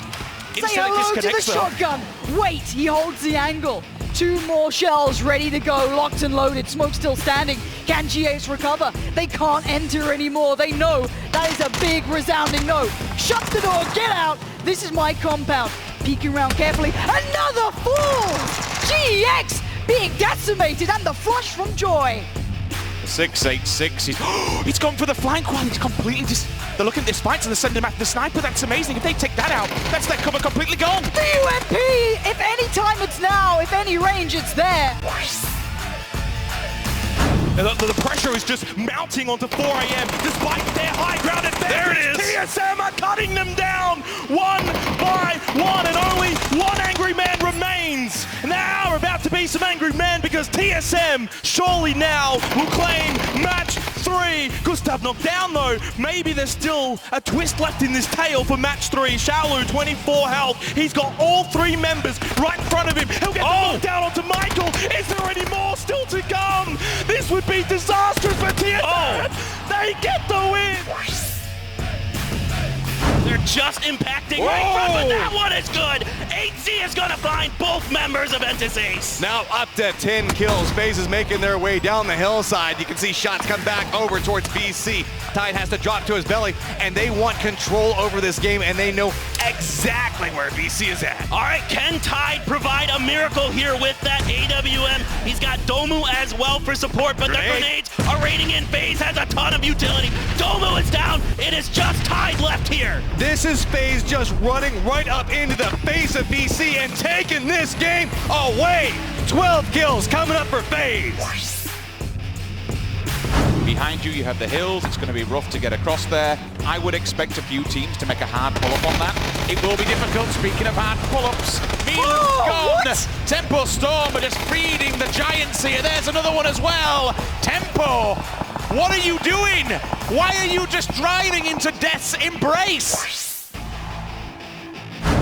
Easy slowly creeping up onto this. Are we going to see an angle back over for Molodoy as it's getting very, very hazardous. One solid grenade could land on top of QM and just destroy them, and it's going to be exactly what happens.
now led to this moment. So now, here we are, moving into the pinnacle of the PGC with 2 rounds remaining. My name is Match. I'm joined by Paper Thin. We're going to be taking you through these last 2 rounds. And man, we've got a beautiful setup to look forward to. from all across the globe. The teams are now here in the final moments, and it looks like there are a few front runners that we're going to be keeping our eyes very closely on as we shift over to Erangel Matchroom. This has been one heck of a day, but it's getting pretty top heavy up there. I mean, we're starting to see some separation come out. There's still a couple of chances for these guys that are not in these top 4 or 5 positions. Maybe they could have a huge showing, but it's got to be big. It's got to be now. And this is what it all comes down to. We've seen sweat, tears, so much determination lead to this point. This is whenever you have to clutch up and show what you're made of. And this is where you need your superstars to come up big. So far, we have been seeing that. It's been Pio for Gen G. 20 kills in 10 games. Anybody who pays any attention to competitive PUBG knows that averaging 2 kills a game is really damn good. Now, just behind him is Forever from 4AM, who has been an absolute monster for them and has kept them in things today. He has 19. That clutch save where he was just, it was one against the world there at the end of it, and somehow Forever just managed to survive through the whole thing. Gen G, these are your guys. You've been talking about them for so long now. They're stepping up. This is the team that you've been looking forward to. So what do we need to keep our eyes on today? Pio. You need to keep your eye on Pio. If he can stay alive, if he can guide his team properly into these late game situations. They do excellent when they're given a circle. They spread out. They're able to control a lot of territory. We saw them come into a circle a bit late, making a long rotation in the first game on Miramar today and make it work with some really aggressive play. If they are outside of the circle, they need to be aggressive.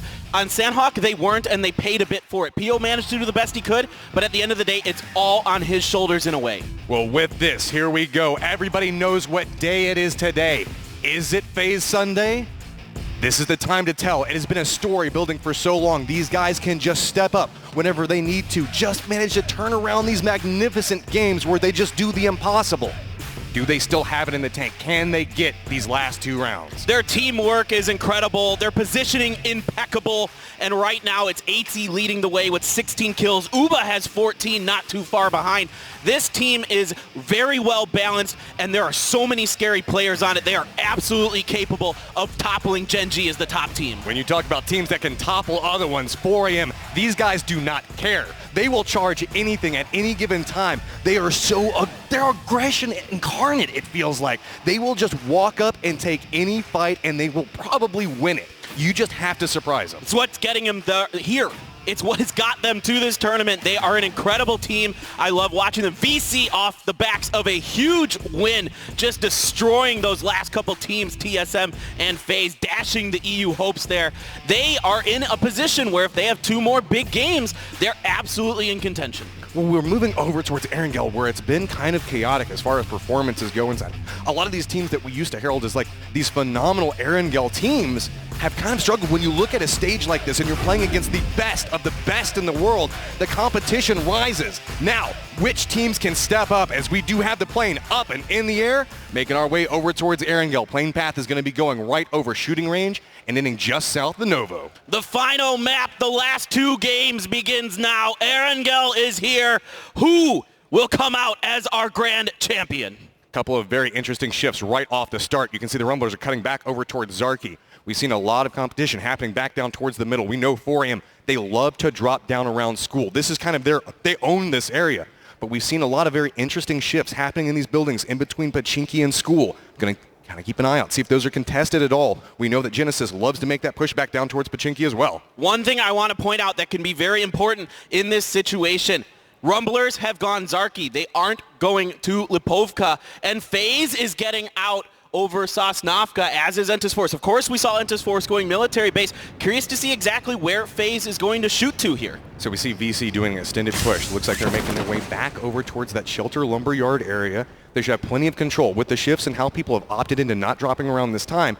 FaZe, they actually dropped out over military base to realize, hey, nobody's going back over towards like Milta Power. Now starting to make the push back over there, but that's just going to open up all of this terrain for VC. They're going to have plenty of space to loot. I think this is just FaZe playing it safe, making sure no one is trying to hot drop them. Circle is going to be dead center. So a potentially fair circle depending on how it goes, because sometimes that river will cut things off for a while. Look at this 2-2 split coming up from Lazarus. We have 2 over in Yasnaya, 1 in Saverny, and then one west of Severny. These guys are trying to claim a lot of territory up towards the northern part of the circle. Well, I tell you what, we'll see if they can make that work. Entus Ace has a member up there as well, but they're splitting out around the ruins and the Sunken City, which has kind of been their home in these finals for Entus Ace, but today has been not their day. It was a thing I was worried about going in today about Entus Ace. They came through on that one-day 6-game tournament. They played very, very well throughout the group stages and the semis, but finally I think the pressure has caught up with them. There is just so much pressure in playing in an event like this. We've had several weeks of competition where you just constantly have to mentally rebound. We talk about the decision-making process being such a big factor of PUBG.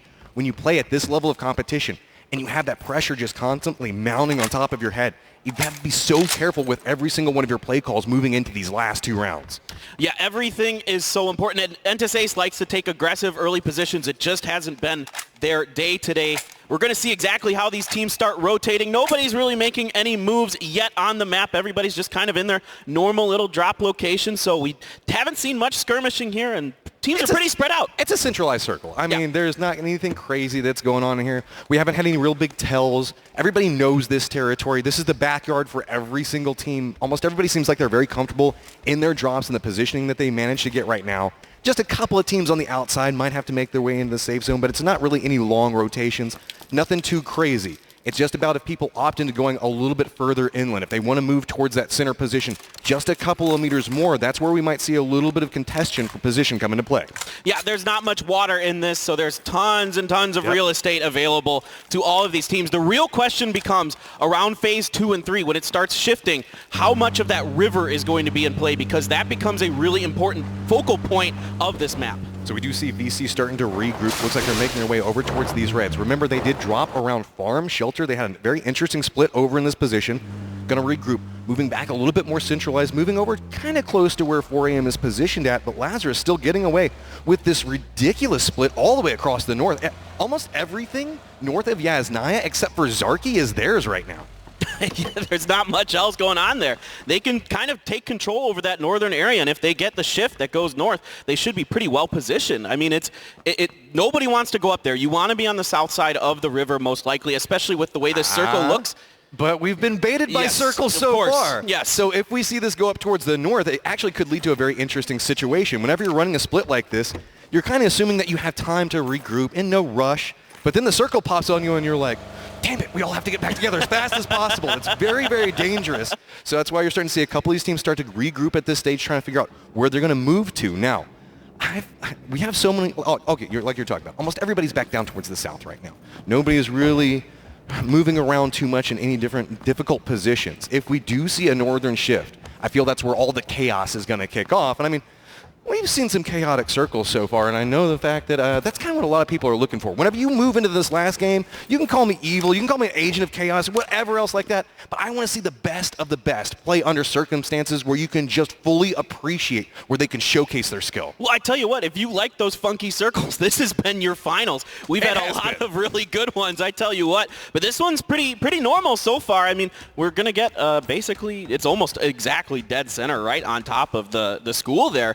And you can see some teams are going to be starting to make their way in. FaZe eventually will start rolling. They got to this location a little bit late because they dropped over Sosnovka Island, so they're going to make sure they get fully looted up, and there's not much distance for them to travel, not much distance for any team to travel. The only thing I'm maybe a little bit curious about is if anybody's going to gatekeep Enter's force on the military baseline. I kind of doubt it. Like, it doesn't really seem worthwhile at this point. If you're new to watching PUBG, something to note right now, you can see a couple of these teams were early in their rotation factor. Usually if you're an early rotator, that means that you're trying to opt for a center position, so that way you can get control mathematically of the best location, so that way you don't have to move in the later circles. If you're a later rotator, that means the fact that you have no problems in just trying to get into a position, maybe get a couple of kills on the edge, but instead just try to carve a path inside the circle and really try to get information playing the edge first. FaZe, often known for doing very long rotations, trying to scout out everything before they make that first push into the second circle.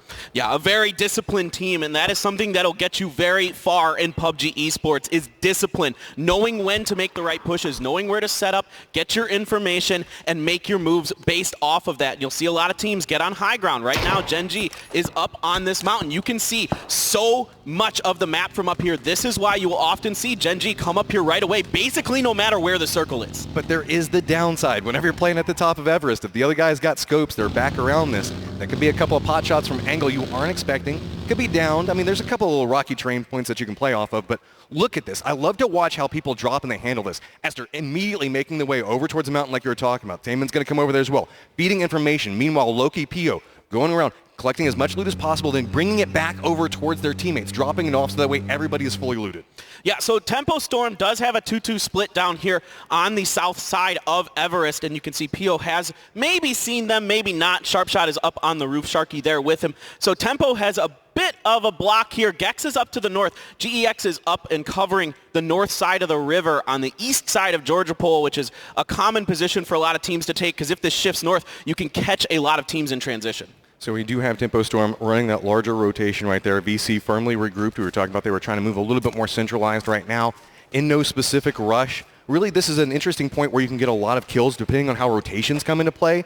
But with everybody playing so quiet, I mean, everybody's just trying to get information. And the problem is there hasn't been a kill yet. And when this starts happening, nobody's taking shots. It's all about angles, trying to see if you can catch somebody out. And that's exactly what GEX is trying to do. The shots go back over towards Loki. Loki's going to be able to get away from Sophia, but it looks like there could be another trap as Leo's just right down the line, and several other people might be able to take the shots back over towards Loki's vehicle's already on fire, and there we go! That's got to be first blood of the round.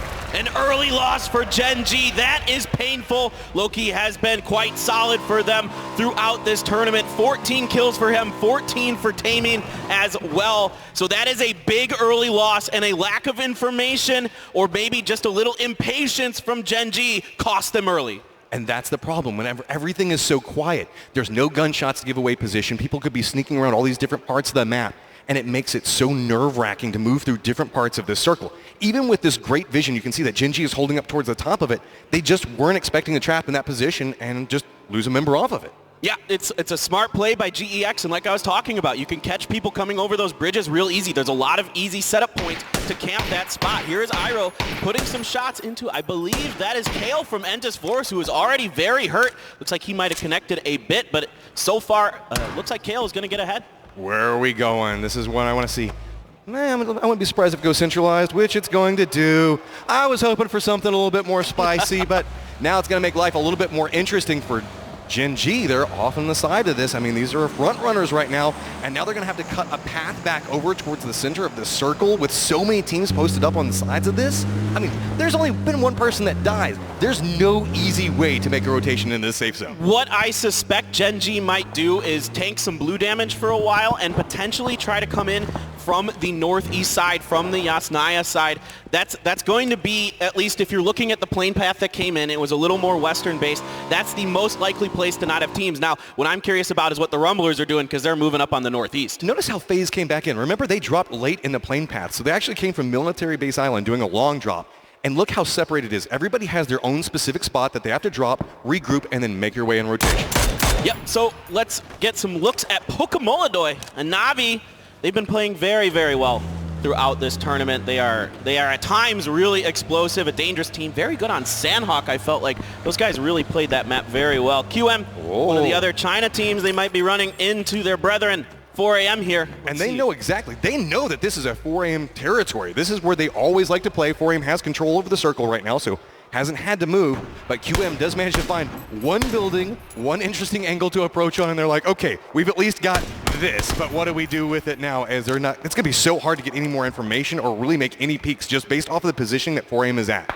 Yeah, I want to see how 4 a.m. plays this. They've got a 2-2 split across the school and the apartments. Will they call in for reinforcements, or are they just going to kind of have a standoff here? You can see Gen G making their rotation around the north like I thought they might try, but they've got Lazarus and the Rumblers with a similar idea. Well, this one's already faring better than the last one, not losing anybody inside this rotation. So with a very large northern rotation like this, the teams that did opt into the north, like you were talking about, Rumblers and specifically Lazarus, might be able to catch him out. So with this, you have to be very, very cautious on it. You can see how far away from the circle Gen G is right now, making this rotation out. Exactly as you called it, no rush to really get in circle. But that's going to be 8C going down early to Microfry. That's going to be trouble for FaZe. They are 6 points out of first and lose a member, but Gen G's already lost one as well. Yeah, this is that's been a big storyline that I've been really keen on during these finals, is actually the Rumblers versus FaZe. Early on yesterday, the Rumblers kept running into FaZe, a lot of times because they dropped Lepolka, FaZe was dropping Mil to power, so they were running into each other on rotations, and Rumblers was getting the best of them. I don't know, Paper, it feels like we've moved into the last 2 rounds of a game before where we were having to talk about a team with Uba on it and a team with Pio on it and how it was breaking down and who's losing members because it just became so dangerous. Oh, no, GX, that's not the way you want to do this. But it's all right. He's alive, guys. He made it out. He'll be fine. He just rub some dirt on it. He'll be okay. No problem. It's asserting dominance towards your teammates. Look, I'm the shot caller now.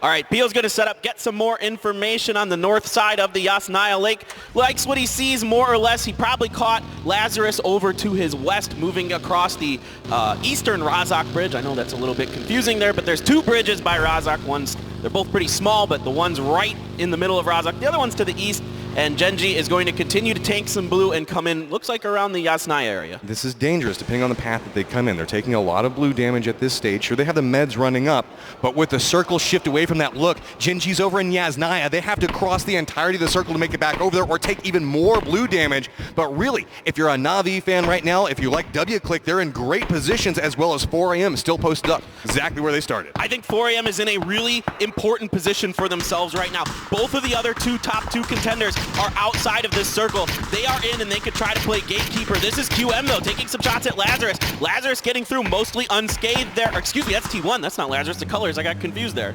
So we have T1 making a cut back over towards the top of Potato Mountain. There is a team that's situated up on the top of it, and it's going to be W-Click. So we're going to have to see how T1 decides to make this rotation. There's outside shots kind of forcing them to funnel into this position, but I think they managed to find a dip that's got a little bit of cover to play around. Meanwhile, FaZe really just trying to find some easy approach into this, but it's going to be a little bit hazardous. You can see that they have Force right next to him. TSM already waiting along this path. You have to be so cautious of making this. Instead, FaZe is going to hop out, see if maybe they can get a shot back over towards it, but narrowly misses on it. T1 decides that they're just going to crash right back over next to where Navi's at. There's already 2 members of T1 down. Make that 3. There's just Jeff Locke left, and there's so many shots coming from outside angles. There's nowhere easy for him to go. He's just huddled down inside these vehicles. I mean, he gets the first aid off, and only Akkad is left to be res, but it's going to be near impossible to get to him. The vehicle blows up behind him, and finally he's taken out by Rybo. That will be T1 out in 16th place. Navi's just sitting there like, what just happened outside this? Everything was happening. That was all third party going on. There was a couple of grenades being thrown out. You can see a doozy did get 1 kill, but it was just sheer chaos as they were waiting for somebody to approach, and they just got cut to pieces before they can even make it to the door. FaZe is forced off just a little bit maybe to the east of TSM here. Another interesting setup that Genji is going to have to face in front of them is a long split from VC. VC is doing a very long 1-1-1-1 split in like a 45-degree angle across the circle. They control a lot of that situation over there, and I would suspect that's kind of where Genji is thinking about going, but it's going to be very tough to get through that. Genji's been rotating for a little while. You can kind of see based off the lines moving across the map. They're slowly making their way back on approach into Rush as of right now, but it looks like they might just be opting into a direct approach, but has to be very cautious. We already know that QM's posted up in the exact same spot as 4AM. This is a firing squad, just waiting to light up anybody that comes by, and PO is going to be the front runner for it. You can see a couple of shots did come back over as GX is eliminated, so now we're going to have to see. PO realizes, okay, that might be a little bit too hot. They have to have done their homework and know that 4AM loves to be in this spot, and that's a little risky. This is so precarious for Genji. PO is in the Doom Buggy. This is one of the worst vehicles to be in this situation. It blows up pretty easily. It's pretty easy to get some shots in through the front of it. You're tanking blue damage. This is what I was talking about. This is what I thought Genji might think about doing, and they might be forced to do because of this blue. Summer does have an angle back over towards it, taking the shots back over towards PO. A little bit of damage coming through. Got to be a lot coming back over towards Genji. Summer does go, gets the connecting shots onto one of them. That's another member of Genji down. So with this, Genji does manage to cross through one team, but there's several other teams posted up. Rumblers is looking back over towards them. Could this be the opening that everybody is looking for? Are we going to see the team at the top finally go down early? It's going to be a peak battle back and forth, and Microprice got the angle, and there you go. Genji is out. Disaster for the Korean team that is on top. It is a combination of VC and the Rumblers who tear them apart. Could not find anywhere to go in this circle. circle, everything was already taken. FaZe, the door is open for you. This is your opportunity if you can claim it. Forium has a chance to have a big game as well. They've got a ton of circle favor going over towards them. WClick is still holding the top of this hillside. Ace is going to lose one, maybe even more, trying to get that UAZ just across the hill. All right, Rang and another member of Entis Ace coming down this hill. Looks like Mickey is with him. We got to see a nifty little drive-by. Ooh, Alpaca in there. So 3 in that UAZ. We got to see a little nifty drive-by by Joy earlier today, but he is already down for Entis Ace. That was like the most casual drive-by here. Look, I'm going to look over here, take a couple of shots, and that's going to be it. Well, Navi is doing some work on the Genesis right now. This is OG and Entis Force. Still an outside shot for them. They're going to absolutely have to just go crazy these last couple games. They have any hope at all. Coming into today, it looked like they could have a shot, but these first 4 games have not been theirs, and this is a battle for these compounds on the east side of Pachinki between Navi and Genesis. So we have VC in rotation, trying to cut a path, get into a gatekeeping position in front of QM. A couple of shots coming from the side of them. It's going to be Rumblers. They love to fight across the edge of the circle. They just like to take shots at anything that moves around them. They spot this out, and they're actually starting to push back this direction. So if we see a fight happen between VC and QM, Rumblers could opt into third party and just sneaking up right back behind them. I would expect nothing less of the Rumblers. They're already getting it kicked off. It is going to be Microfry who finds Duma with the first knock, so that is 3 for VC. This might be the go time for QM as well. They are desperate for some points. Everybody is playing for this massive prize pool. The higher you can get, the more money you are going to make. So every kill, every point counts. There is nowhere for VC to go. They've got 1 member up. They're caught between 2 very violent teams right now. You can see Tide's just trying to find an angle. There's nothing that he can do. It's all about this pathing that we can see from Rumblers back behind it. The grenade's going to roll out. Is it going to be enough? Narrowly makes it around the tree, but there's no cover. VC is out as well. VC is dusted, and after a great Sandhawk game, they are not able to duplicate their success. Now there's the battle popping off between these guys, the Rumblers and QM. There is one knocked. Liga is down. You see Wu Fang over there, easy up, and Navi, they are still in this battle now. And it looks like H-Win's going to get the finish onto a doozy, but Genesis was taken out. For Angry Men gets light signs back over towards WClick there and trying to see if they can get any angles for it. WClick through, looks like they're going for some shots. Stops for just a second. ZGG just annihilates him. Now you can see the opening starting to come up towards the top of this. 4AM running a very, well, I wouldn't say too separated split right now, just making their way up the hillside, but off to the side of this, Lazarus also thinking making a similar approach back over towards it as Rumblers still looking back over towards QM. Love the Rumblers. They are just suffocating QM right now. Just keeping Wu Fang completely blocked in, knowing that he's going to have to start moving because that blue is right on his butt. Tempo is pushing up, tries to make their way back over towards Navi, but nice hold back on this angle for it, just jumping around the bathtub, trying to buy a little bit more space. But it's going to be Sharp Shot, go for the peek back over towards it. Navi tries to hold it together, but they're going to go down in 11. A nice push here by Tempo Storm is going to give them control over that western edge compound. They've got Lazarus to their north, and down here on their south is Entis Force, who is doing a good job containing their sister team. Rang, the last member up for Entis Ace. See, it's just a pressure cooker. It was so quiet for so long. There's just nowhere left for all of these teams to survive at, and now it's just a matter of cutting a path through this game to make it towards the center to try to survive. You can see Uba is down right now, looking back over towards TSM, but 4 Angry Men now has their sights set back over towards Lazarus. They have the upper hand. They have the angles back down towards it. Grenades are starting to roll back over towards Lazarus, but Lazarus somehow managing to fight, hold an angle on it, but it's going to be Tempo Storm with that side flank onto it. They might be able to take a couple of shots back into this and completely undo Lazarus. I want to see WClick potentially get involved in this. They need points desperately as well. They're on top of Potato Mountain. A good grenade from Forever is going to find Uncivil. Purdy Curdy crouched behind this rock, trying to get a heal off. Uncivil's going to crawl over to him to try to get the res as well. Forever is going to launch some more explosives into that area. Gotta be so cautious off that. It's gonna roll back down the hill, so every little bit of space is so problematic. The res does come back for Uncivil right now, but Purdy steps out, instantly gets dropped by Sharky. Remember, Tempo Storm has an angle on this as well, and there you go, Lazarus is out in 8. Sandwiched between Tempo Storm, their NA brethren, of course the running joke, NA on NA, but 4AM was definitely a big part of that as well. Now over to FaZe, they have 0 kills and only Fuzzface left now. Mexi is very hurt. We're gonna go for the res. This is of course a much needed healthy member for them, and Fuzzface throwing some smoke grenades down, but TSM is keeping their eyes posted on this. This is very dangerous. Anytime you throw down one of the smokes at this stage of the game with this many people alive, it's a giant flag just saying, hey, look over here. There's a potential kill you can get. As you can see, everybody on TSM looks back over that direction. Fuzzface is trying to go for this res, takes a little bit of damage, but the rock is going to provide a little bit of cover. The spray just nearly going over their heads. They're going to have to be so cautious when they complete the res because they might just pop right up into a headshot. There's just enough of a rock left there. I feel like TSM should try to push on that and give themselves a chance, but for now, they think they can get it done with just their snipers. Here's 4AM swinging around the north side of WClick. Already one member knocked for WClick. Silzen is going to be finished off by Sharp Shot from Tempo Storm. That's never a place you want to be. Just huddled up next to a tree and watch your friend die right next to you just as body collapses against you. That means that you know you have absolutely no cover. But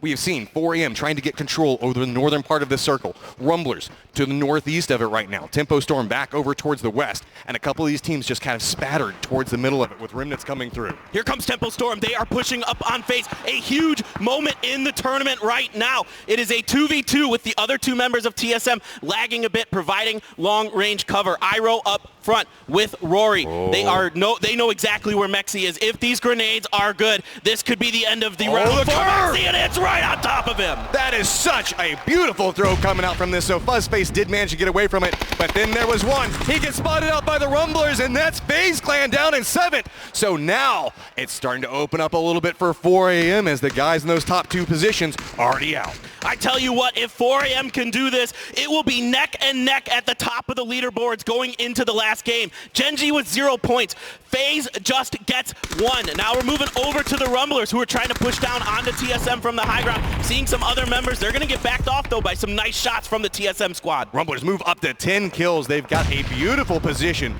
Great sightlines back down towards TSM. Meanwhile, Force is trying to get more control over the angles. Caught up in a lot of fights with multiple teams just trying to get to some form of cover. Kale narrowly manages to make it, but there are so many teams surrounding him. Keep in mind, there is still WClick up at the top of this hill looking back down towards it. 4 Angry Men. It's kind of like one of these King of the Hill situations where everybody's just trying to make their way up towards the top of it, and it's just death the whole way. And there's just Harold by his lonesome up there. A good grenade from Lost is going to finish off Rory. The smoke was down, but it was not enough to give him the cover he needed. Of course, those grenades so good. And now we're seeing Kale get into Tempo Storm as well as Indigo, but 4AM is up on the hill, and they can see the 2 members of Entis Force that are firing down on the Tempo.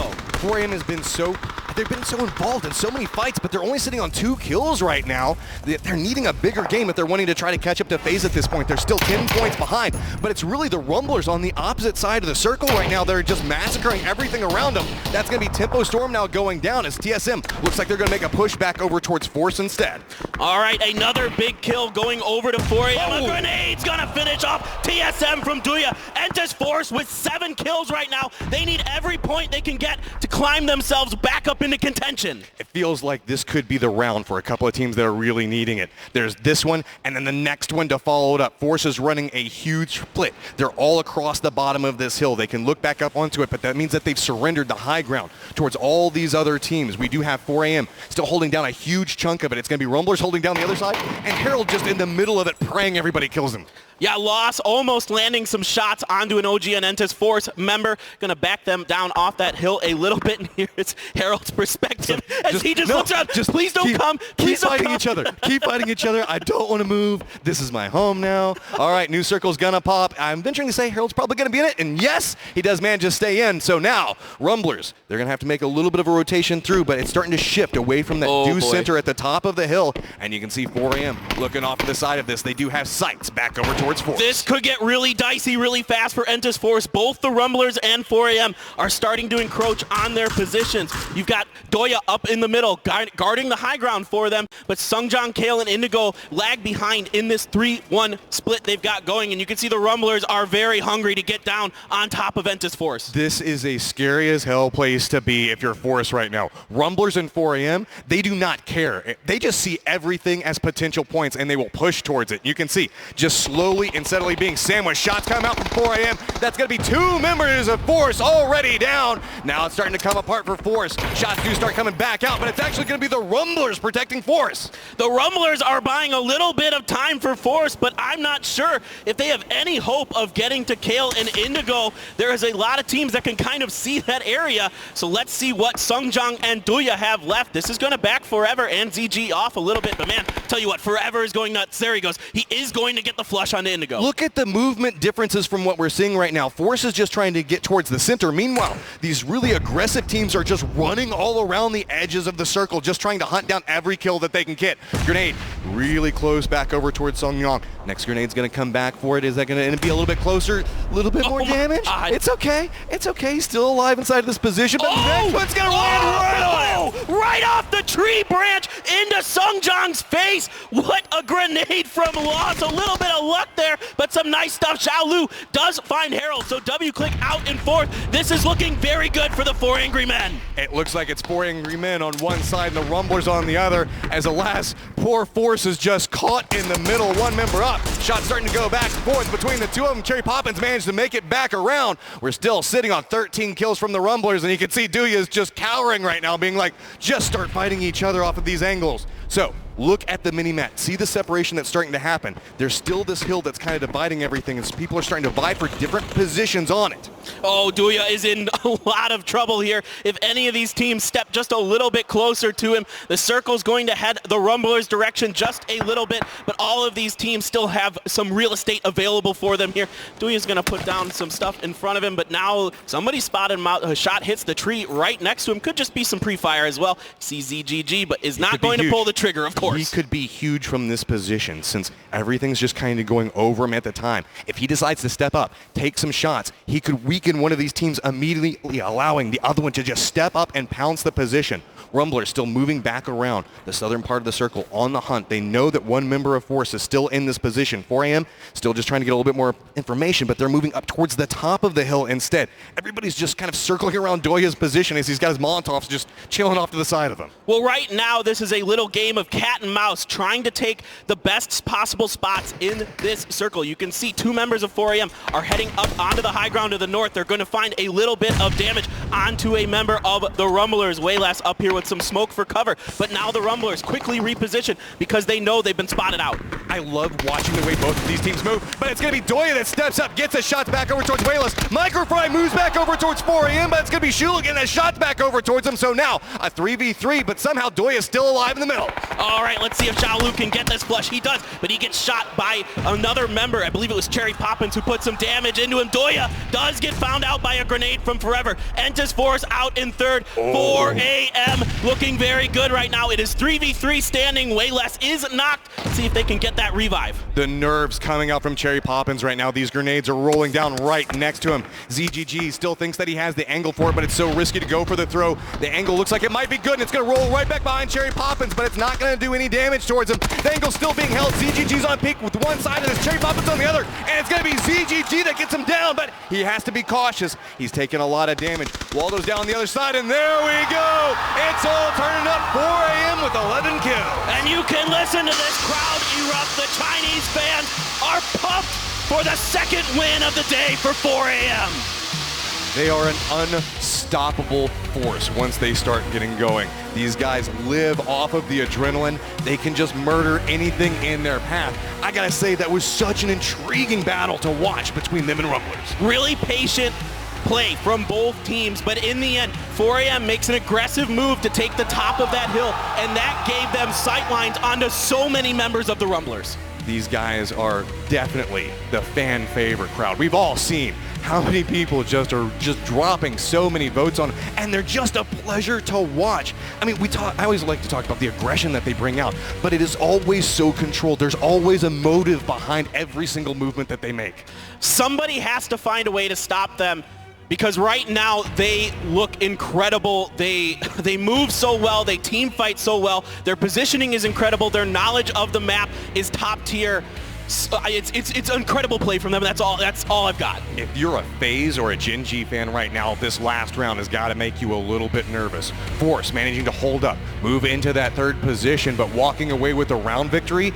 4 AM, you don't want these guys to start charging up moving into the last game.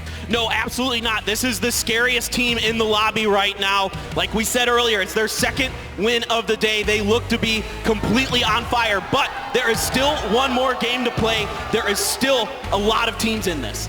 So much is still on the line moving into this last round. start to feel like we're going to see, I don't know, a little bit of separation happening in the leaderboard, but instead it's just going to start getting more compacted as we move into this last round. But let's hear it from the 4 angry men themselves. Seltzer, take it away.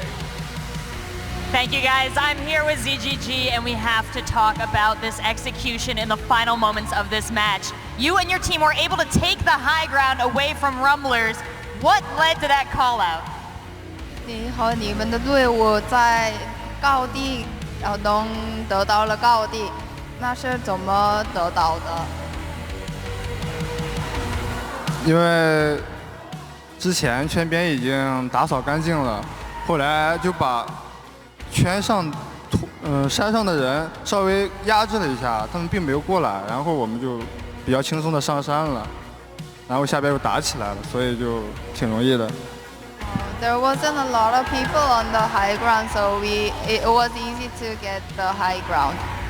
Great, so you guys moved right in there. That puts you in a perfect position to clinch the match. But moving forward, you started this match in 3rd place.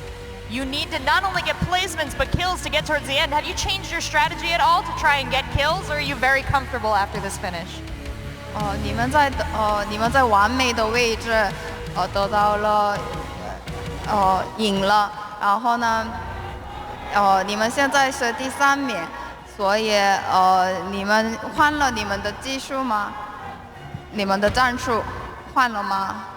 没有，这个就是我们在自家作战一样，那个就是我们4楼出来，这边是我们比较熟悉的，挺好打的。We didn't change our strategy. We just used our comfortable strategy that we used before. Well, it must be a comfortable strategy for you getting kills because you have over 50 kills here in the PGC this weekend and throughout. So I want to know what makes you so good at clicking heads. 你现在有50淘汰以上，为什么你在这个特别好的？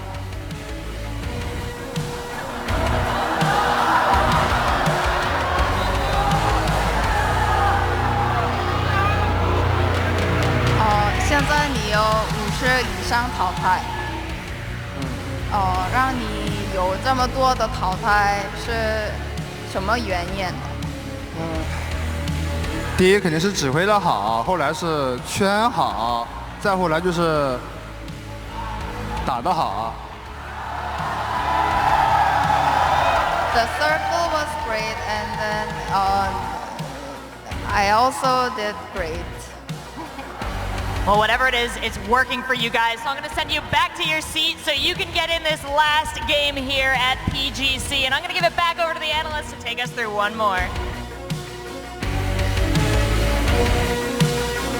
It wouldn't be a world championship in PUBG if it wasn't for China showing up and making this a very, very close contest here towards the very end. The People's Champion gets another victory on the board for day number 2, and they make it very close indeed. A huge game by 4am. First place, 11 kills, massive points on the board, and it's all going to come down to the last game. Toffees, Froz, Avenger, that was a great display by 4am. Oh my goodness, 4am played out of their minds. They managed to somehow get that high ground advantage on the Rumblers, who, by the way, were an absolute wrecking ball during this match with 14 kills, and 4am has just been putting the pedal to the metal, no looking back. I mean, it just looks great when you watch them, how they rotate, how they move.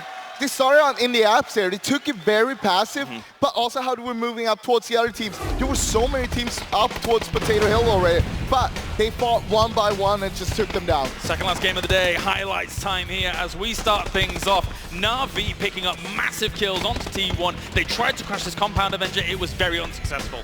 This compound ended up being an absolute slaughterhouse. I didn't expect it to be that. Na'Vi's managed to survive for a long time. Tempo then managed to crash them, and there's a lot of third party. There's a lot of so much map awareness and so much micro plays that really made this match one of a kind. I mean, as we get to the end of these highlights, you're going to notice that FaZe is not in it and Gen.G is not in it. And I think they played too defensive, too passive. They left the door open for 4am to slip in and try to steal this away from them. And as we get to the final breakdown here, you can see them doing it. ZGG01, just a masterclass and getting that peek and getting the kills, and Rumblers, they just didn't stand a chance once that high ground was taken over. 4AM with another victory under their belt here for the last day of the tournament. Let's look at those points coming in, of course, as we do have 4AM at the very, very top there, getting themselves a big chunk of points to be able to propel them up the board. Once again, the Rumblers getting big points on the board here to try and propel them up the ladder. You know, we talked earlier, I was like, man, they're playing for like $60,000. I don't think so. I think they're playing for like possibly top 4 at this point, and we're talking 6 figures. Like,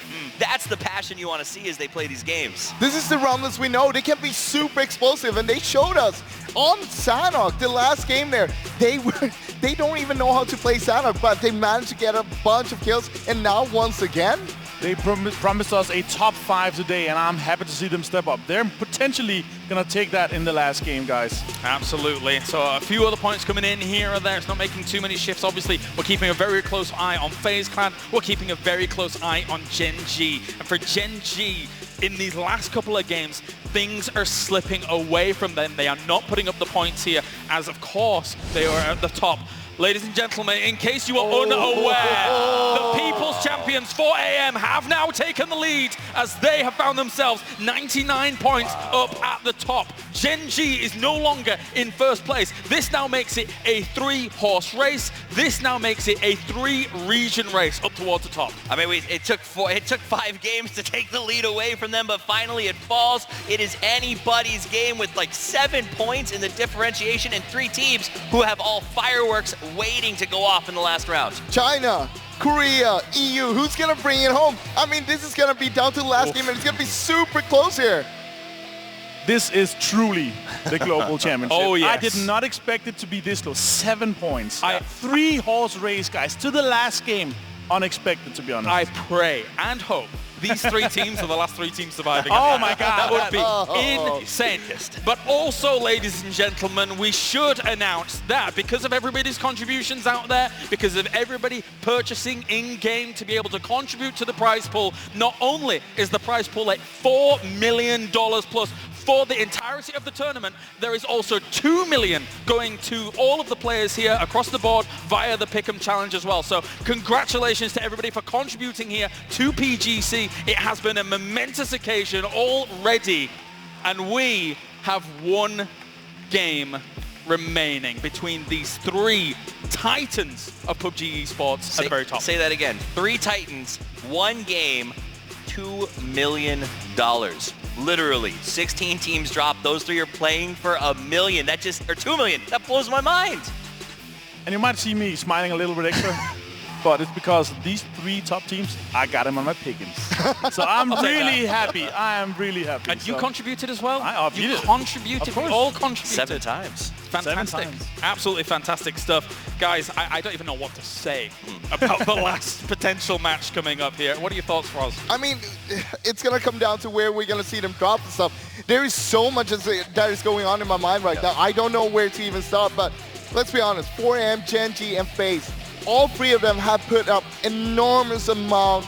And I mean, the game they've been playing, it's just phenomenal. They've left blood, they've left sweat on the battlefield, but there's a big difference in these 3 teams for me. FaZe and Gen G both tend to default to these long, outside, meandering rotations very defensively. 4AM doesn't care. They smash into the middle, they take out whoever they have to. So if 4AM plays their game and doesn't get knocked out in those first 2 or 3 circles, then I think FaZe and Gen G have to be very stressed out. Let's take a look at how things did develop when it came to rotations and the drops. One thing that really did stick out, whilst probably not shown here, is that Gen G's rotation was very, very wide. They were once again trying to find a way in where it was very difficult. Actually, is that Gen G there?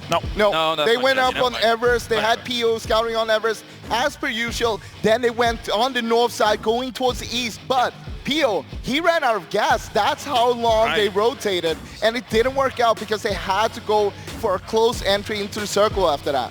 Oh, they managed to find a gas can last game because I want to see them fully gassed up for this match, guys. Absolutely. Hopefully, these 3 teams, as you said, if we get a dream scenario, a 3-way, 4v4 fight, that would be absolutely fantastic for me. I'll tell you this, so far in the finals, we have 3 teams that have won 2 games each. Those teams are 4AM, Gen G, and FaZe. No, I mean, like I said, if they're not gassed up for the 2 million potential, I don't know what else to say. Gen G, though, like I said, they've been playing too passive. They won those early games. They started strong just like yesterday, and it's like they put on cruise control and then never accelerated back up to full speed, and that's why I'm frustrated with them. I need to see them turn off that speed restrictor, go all out and say this is for everything, because even if you don't win, you're still walking home with, what, almost $1 million? So come on, let's go. It sounds like you're describing 4AM to me. Never putting the feet out of the gas. They just keep on going, keep on rumbling everyone. You got to go fast, man. From VC in 5th all the way down to Na'Vi in 9th as well, there's only 15 points. If any of these teams have a great game, they could potentially take home an additional 6 figures because our prize pool is now that big. Yeah, it's very, very tense for a lot of these teams across the board here to try and find themselves the placement that they need. Toughies? I mean, I think it comes down to the stories of these 3 teams, right? We've got FaZe, who they didn't make it to PGI. They missed it by 1 shot. Depressing for me. We got 4AM. Ooh, you saw the pick'ems. I mean, I don't care how this goes for them. They're still taking home a crazy amount of cash. And then, of course, we've got the last team in there, Gen G, who is just great. They're coming out of the PKL. They're a dream come true. I can't wait to see which one comes out on top. For both days, though, they have been sprinters, not marathon runners. And now, at this final hurdle here, Gen G is going to have to be able to try and jump it. And when it's a lobby quite like this Avenger, sometimes those hurdles can be very, very difficult to get over. It's going to be extremely hard. And also because we have other teams that are kind of playing without any fear now. They have nothing to lose. They can be very dangerous because they will literally just run at you full force. And if we have a team like FaZe, like Gen G, that are playing a bit more passive, they will most likely lose a fight with 4 guys just running at you. You can't go passive now. I mean, now's the time to go aggressive, super aggressive, to be honest. You don't want to be passive. If you go passive, you see what happened to Gen G in the last game? That's exactly what's going to happen to you. I mean, PO's buggy has been a metaphor for their day, basically, in that context. And they need to step it up. They need to make those plays, and I think that that's what they can do. They've proved last year that they're the best third-person perspective team in the world. Now it's time to prove you're the best first. Let's listen in with 4AM, the People's Champions. 对对，现在对，没错没错。死，还有 M。我地下有2个人，我在救人，我在救人。别急。啊，有人在坡底了，有人在坡底，有人在这个位置。一把雷剑。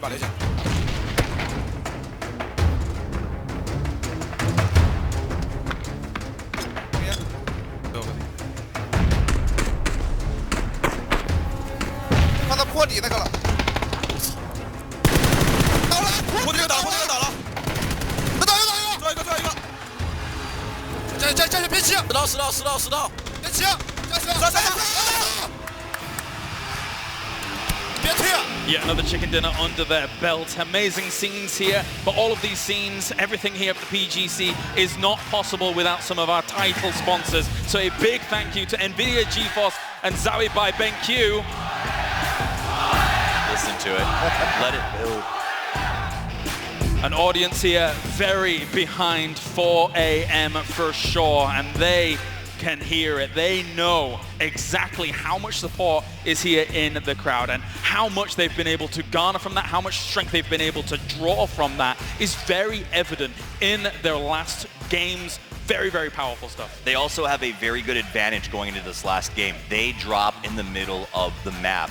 Both FaZe and Gen G are a little bit dependent on hoping that it's not an east or west circle because that one might knock one of them out into a really tough rotation. 4AM, doesn't matter where it goes, they have the same chance of getting there. So I think that's a little bit could go into play. When we see that first circle pop, who has the advantage?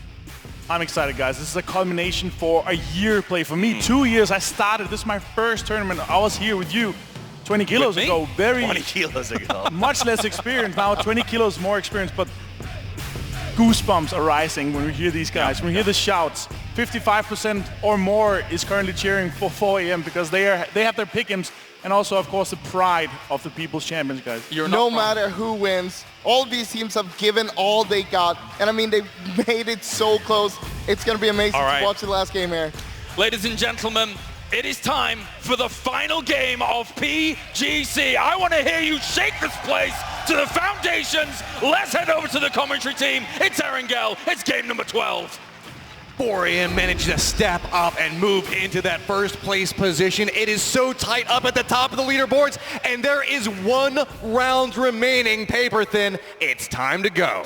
The pride of EU, the pride of Korea, and the pride of China on the line right now. 4 a.m. 99 points, Gen G 97, FaZe 92. These are your 3 front runners, and this is going to be an amazing finish, Matrim. This is what you want from a PUBG event, for it to come down to the very tail end of it, for this last round to decide everything. There is so much on the line. It's just like Avenger and the rest of the desk was talking about. We start off over here at IEM Oakland so long ago, and now back in this arena to culminate a full year of esports for PUBG.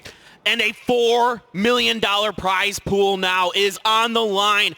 And that is a lot in part to the fans, the passionate fans that love this game. We love you guys. You're the best. TSM dropping back off towards the north, as well as Force. These guys are back. They've been back and forth towards the top of the leaderboards, and they're going to be kind of next to each other. It looks like they were potentially going over towards Severny, but instead TSM is going to have to shift away from this. 4 a.m., they're getting their comfort pick. They're just landing right around school. They're going to have QM moving off towards the north of them. We've seen that these guys tend to like to hang out around each other, but it's starting to get messy back towards the north. As you can see, TSM now having to move off. There's not a lot of loot around there, and now we're going back down around Quarry. This is incredible. The move here by FaZe to drop on the western side of this could potentially pay off. Now we're getting some early action with Lazarus as Entis Force is trying to control Severny. Entis Force here has a very, very outside shot. I will throw it out there, 79 points. They're 20 points outside of first, but it's going to take some crazy luck for those top 3 teams, and then one of the best rounds I've ever seen from them. I just got really excited. I was hoping that we'd see another VSS kill. I don't know. It only happens in the early game, but whatever happens, it always makes me happy. But we have a lot of teams that are not inside this safe zone, so a couple of dangerous rotations could come into play. We have a lot of water also eating up a ton of space on this, so a lot of these teams are kind of jockeying for different positions, and I do have to point out, we also have Gen G that's just towards the north. They love to drop around South George, and they're going to have a ton of control over that area. All right, I'm really curious to see how 4AM is going to maneuver in this. Are they going to make an early aggressive rotation? Are they going to play it a little bit more patient, wait and try to play some edge? Because FaZe and Gen G already in the circle a bit, but both of them are kind of on the outskirts of where it potentially could end up. You hit on a very interesting note. Whenever you move into that top position, sometimes this thought happens in your head where you're like, okay, we just need to keep it now.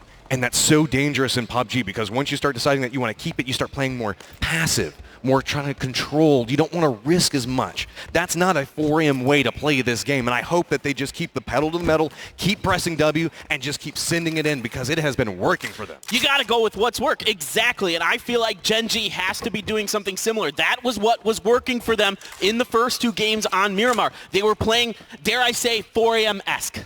Oh, 100%. And let's also talk about the fact that we got to see Rumblers and 4AM in a fight at the end. I've been wanting to see that for a while now. I just love to see both those teams the way they scrap. But Gen G, again, right on the edge of this circle. They're towards the north of it, but might see a couple of rotations. This tends to be a very popular spot whenever you see a circle like this. A couple of teams will opt into playing around Everest. We know that Gen G is very prone to move into that position, but there's also Hospital, a lot of buildings around those locations, and you can see FaZe, due to plane path, way over towards the other side of the map than where they normally drop that. Yeah, and I don't think any other team is going to potentially know exactly that this is FaZe. Maybe there was a scrim result where they had to drop here one time. Not exactly sure, but for now, they're just going to be looting up on that western edge. VC is making their way down. Tempo Storm is collecting on the east side of FaZe, north of Quarry here. Gen G moved up to the mountain like we've been talking about. They love to do that. Now they're making their way down, making an early rotation for themselves as well.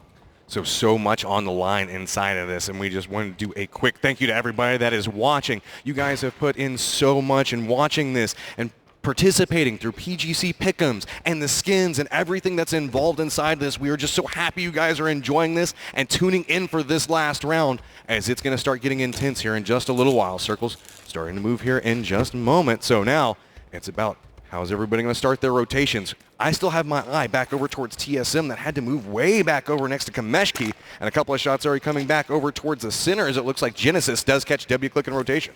Yep, Genesis moving southwest of Pachinki are finding W-Click, making their way across the southern part. Now we got a Brent battle breaking coming out between Entes Ace. Rang is down. Sharpshot was already down as well. Rang with that micro Uzi, but he is going to get found out. Here comes Alfaka. He finds a Zanpa. Mickey on the right-hand side out-duels me, Luke. So with this, Mickey's now starting to get controlled back towards the center of this. Sharky's just had to make an exodus out of this position. He's just got to leave his teammates behind. As you can see that Ace has managed to take control over this position. They do lose one. Joy's in the process of bleeding out, but with this, they should be able to rotate back over there and get the res, depending on how these rotations go. You said you wanted to see how 4AM's going to rotate. It's just straight through the middle of it, as now FaZe starting to bump into a couple of teams rotating as well. FaZe is just out in the middle of the road. VC's got an angle. There's already one down. A lot of damage is going back over towards Mixie. So now you can see he's just trying to spin back around over it. This is just a fight in the middle of the road. No, Mixie is down as well. VC surrounds FaZe and gets 2 of them out the gate. A huge loss for our EU team here. Fuzz, FaZe, and Uba, the only 2 left, and that is going to keep them pinned in that compound more west of all of this fighting. How did that fight even start off towards the beginning of it? It looks like they just bumped into each other and decided to go for a fight back towards it, and it ends up taking a lot of damage back over towards FaZe. So FaZe losing too early. They can still potentially scrap it together, but 4AM coming in with that aggression that we know that they love to do. Look at the sight lines. They're picking these buildings where they can go for these shots at, and 4AM going to take a quick look at their looting. And if you were looking in the bottom right-hand corner, you might have just been able to catch who the team next to them is. It's Gen G right next to 4AM. Will those 2 teams rumble? I don't expect it to happen for a while. We're still very early, but potentially there could be a fight that breaks out there. Maybe if one gets a knock on the other, they might just try to knock each other out. PO is in that dip just to the side of this, and it's going to be WClick taking a couple of shots off of it. So that's going to potentially pin them back over. PO's just trying to get a little bit more information back over towards it. Now it's just a matter of playing with information, paying attention to the kill feed, knowing who's around you is very important. And woo, ZGG just hops in the UAZ, pushing it back over, and we've seen that back over on this angle is where that ace fight was happening just a second ago. Yeah, you can see 4AM is splitting up a bit, trying to cover as much territory as they can in the center of this circle. Give themselves easier rotations, easier ability to group up into their fights. They've got Pio out there. They've got They're setting traps. They're setting traps right now. They're moving over these UAZs into different positions, trying to use it for cover, but Pio does spot out one of them. Gets a couple of shots, not going to connect off of it. So with this, Genji's going to retreat back a little bit. There's not reinforcements coming up from Pio. It's a little risky, so instead, going to hop in a vehicle, make his way back over towards his teammates. Wise move by Pio here. He got some damage in. Time to get out, regroup. No knocks came through for that, so he doesn't know exactly who he was shooting at there.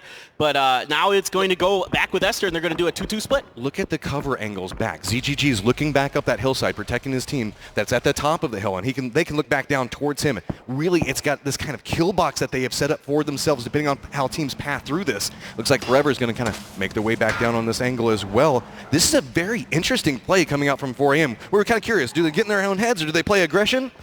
Aggressive seems to win. Aggressive is the way they absolutely should go. We're definitely going to be keeping our eyes on them. Entis Forest is making a long southern rotation. Sungjong is way ahead of Indigo and Duya along this road. In fact, Sungjong is down by the ferry pier. Oh, and the Rumblers, they have been taken out in the back by GEX after a fantastic second to last round. The Rumblers will be our first team to drop here in our final game. So with this, their points are now locked, and they're just going to have to watch the leaderboard and how people collect points around them. They're presently in 6th.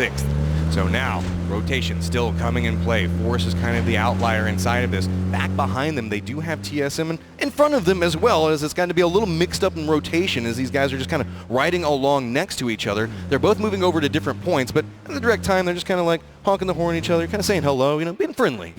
Well, both of them had to make very, very long rotations because of where they dropped in the north. Now the all-important Phase 2 circle about to reveal itself, and it will go. Oh, my God. No way. Okay, this is going to get messy fast off of this. So VC with that aggression back over towards Phase early is going to be rewarded with that coastline. There's a ton of teams that are stacked over next to that quarry location, but fields aren't even inside this circle. That is absolutely nuts. It's just going to be a race to try to find some cover in this circle. There's more water than not in this circle, but Genji, 4AM, and the last 2 surviving members of FaZe all in this circle so far. So for now, they can rest on their laurels, try to get some members, get some other teams in transition. You can see here, Fuzzface lands a couple shots on the Joy, but isn't able to get a knock out of it. It's still just buying space. There's just the 2 of them right now. They need to hit the shots to try to force people to move away from from them. These late rotating teams that we were talking about a second ago with Force and TSM, they have so far to move inside of this, but on the opposite side of that, Gen G have carved out a nice little position that they can play from and maybe find a couple of kills on rotation. I'm kind of wondering if there might be a battle that breaks out between Force and Navi on the south side. Force is cutting across. Oh, Sharky is going to get a knock onto ZGG. Now remember, Tempo Storm got very beat up. Sharky is the last member. Silzen's got an angle on this as well. He is putting some damage into them. Can 4AM survive this? There is nowhere for them to go. You can see it's just bullets raining down on top of them. Somehow Forever is still alive. He's got a little bit of a divot to play in. Two different teams shooting back over towards 4AM right now, and it's just constantly raining death and destruction. And 4AM, they're going to have another member knocked. This is disaster for 4AM. Forever tried to get out there quickly, but he is knocked as well, and he will be taken down by Silzen. Another team in our top 3 is 2 members less. So now 4AM sitting on 2, FaZe on 2, Gen G in a good position right now, still all 4 members up, but all the violence is happening away from them right now. They haven't been able to net a lot of kills in this position. They only need a few at this point, but 4AM, FaZe, we know these teams can be so scrappy. They can somehow salvage what looks to be disaster and turn it around. Don't count these guys out yet. Absolutely not counting either team out. We saw what Forever could do on his own on Miramar, and no way I'm counting FaZe out either. Those 2 members, they're scrappy. They'll find a way in. You can see GYY putting some shots onto Lazarus. There's a bit of damage done to Luke, but he's able to get back inside the house. So Lazarus, they do have control towards the center of the circle right now. Can kind of gatekeep out QM. They have a little bit of a foothold inside the safe zone. QM's just trying to get a little bit of more of a feel of what's happening around them. Back down towards the south of this, we do have GEX that's managed to make it inside the safe zone around this. But really, it's just about how QM is going to opt into playing this. With so much water inside of this circle, there's not a lot of clean paths to make it down here. So you can see a lot of these teams are struggling, going, okay, what's the safest route whenever there's 48 people alive in this small position? Right. There's actually quite a few compounds to work with over here, surprisingly. So there's a lot of room for these teams to maneuver right now. But as this circle tightens up, now most likely it's going to move away from the water. So there's going to be kind of about the same situation going forward, most likely. So with this, we need to kind of note where the shift could come out. It's about 13 seconds away from revealing itself. It's going to move away from the coastline here in just a bit. It's going to be QM and Lazarus just taking a couple of shots back towards each other, but the position that FaZe is playing right now could be extremely powerful depending on how we see these circles shift away. And there you go. It's just going to move up a little bit closer towards the coast. Nothing crazy right now, but a lot of these teams already firmly cemented as QM does have one of their members get knocked. All right, the battle rages on between Lazarus and QM. There is a grenade coming over. You can see these are the 2 members. The tire is out on that Dacia for 4AM on the very eastern part of the circle. So this makes it even more difficult for them to get where they want to go. They still have a UAZ and a buggy, it looks like, but like we saw in the last round, the buggy's not the ideal vehicle. Oh, well, it looks like they just decide, let's just do up inside of this, both of us, so that way we've got one guy on the back taking the shots. It is going to be very hazardous to make this push back over. It feels like they just want to send it back towards the center. Live how you die right now. These guys are just charging in. They know exactly where they want to go, and they're going to commit towards it. They have their buggy slip off to the side. It's fine. It's righted up, but it's going to slow them down. The shots are going to come through from Tempo Storm, but not connect. The push continues from 4AM. They're going to run back over next to FaZe Clan. A couple of shots going to go through, and I think 4AM is just going to find this little bit of a dip up towards the top and try to sell it. Oh! That's one more down off of this. Wayless is the last one alive. Mickey has the angle for it. The shots are coming through, but somehow Wayless manages to dodge the first one. His ankle's a bird. 4AM is out.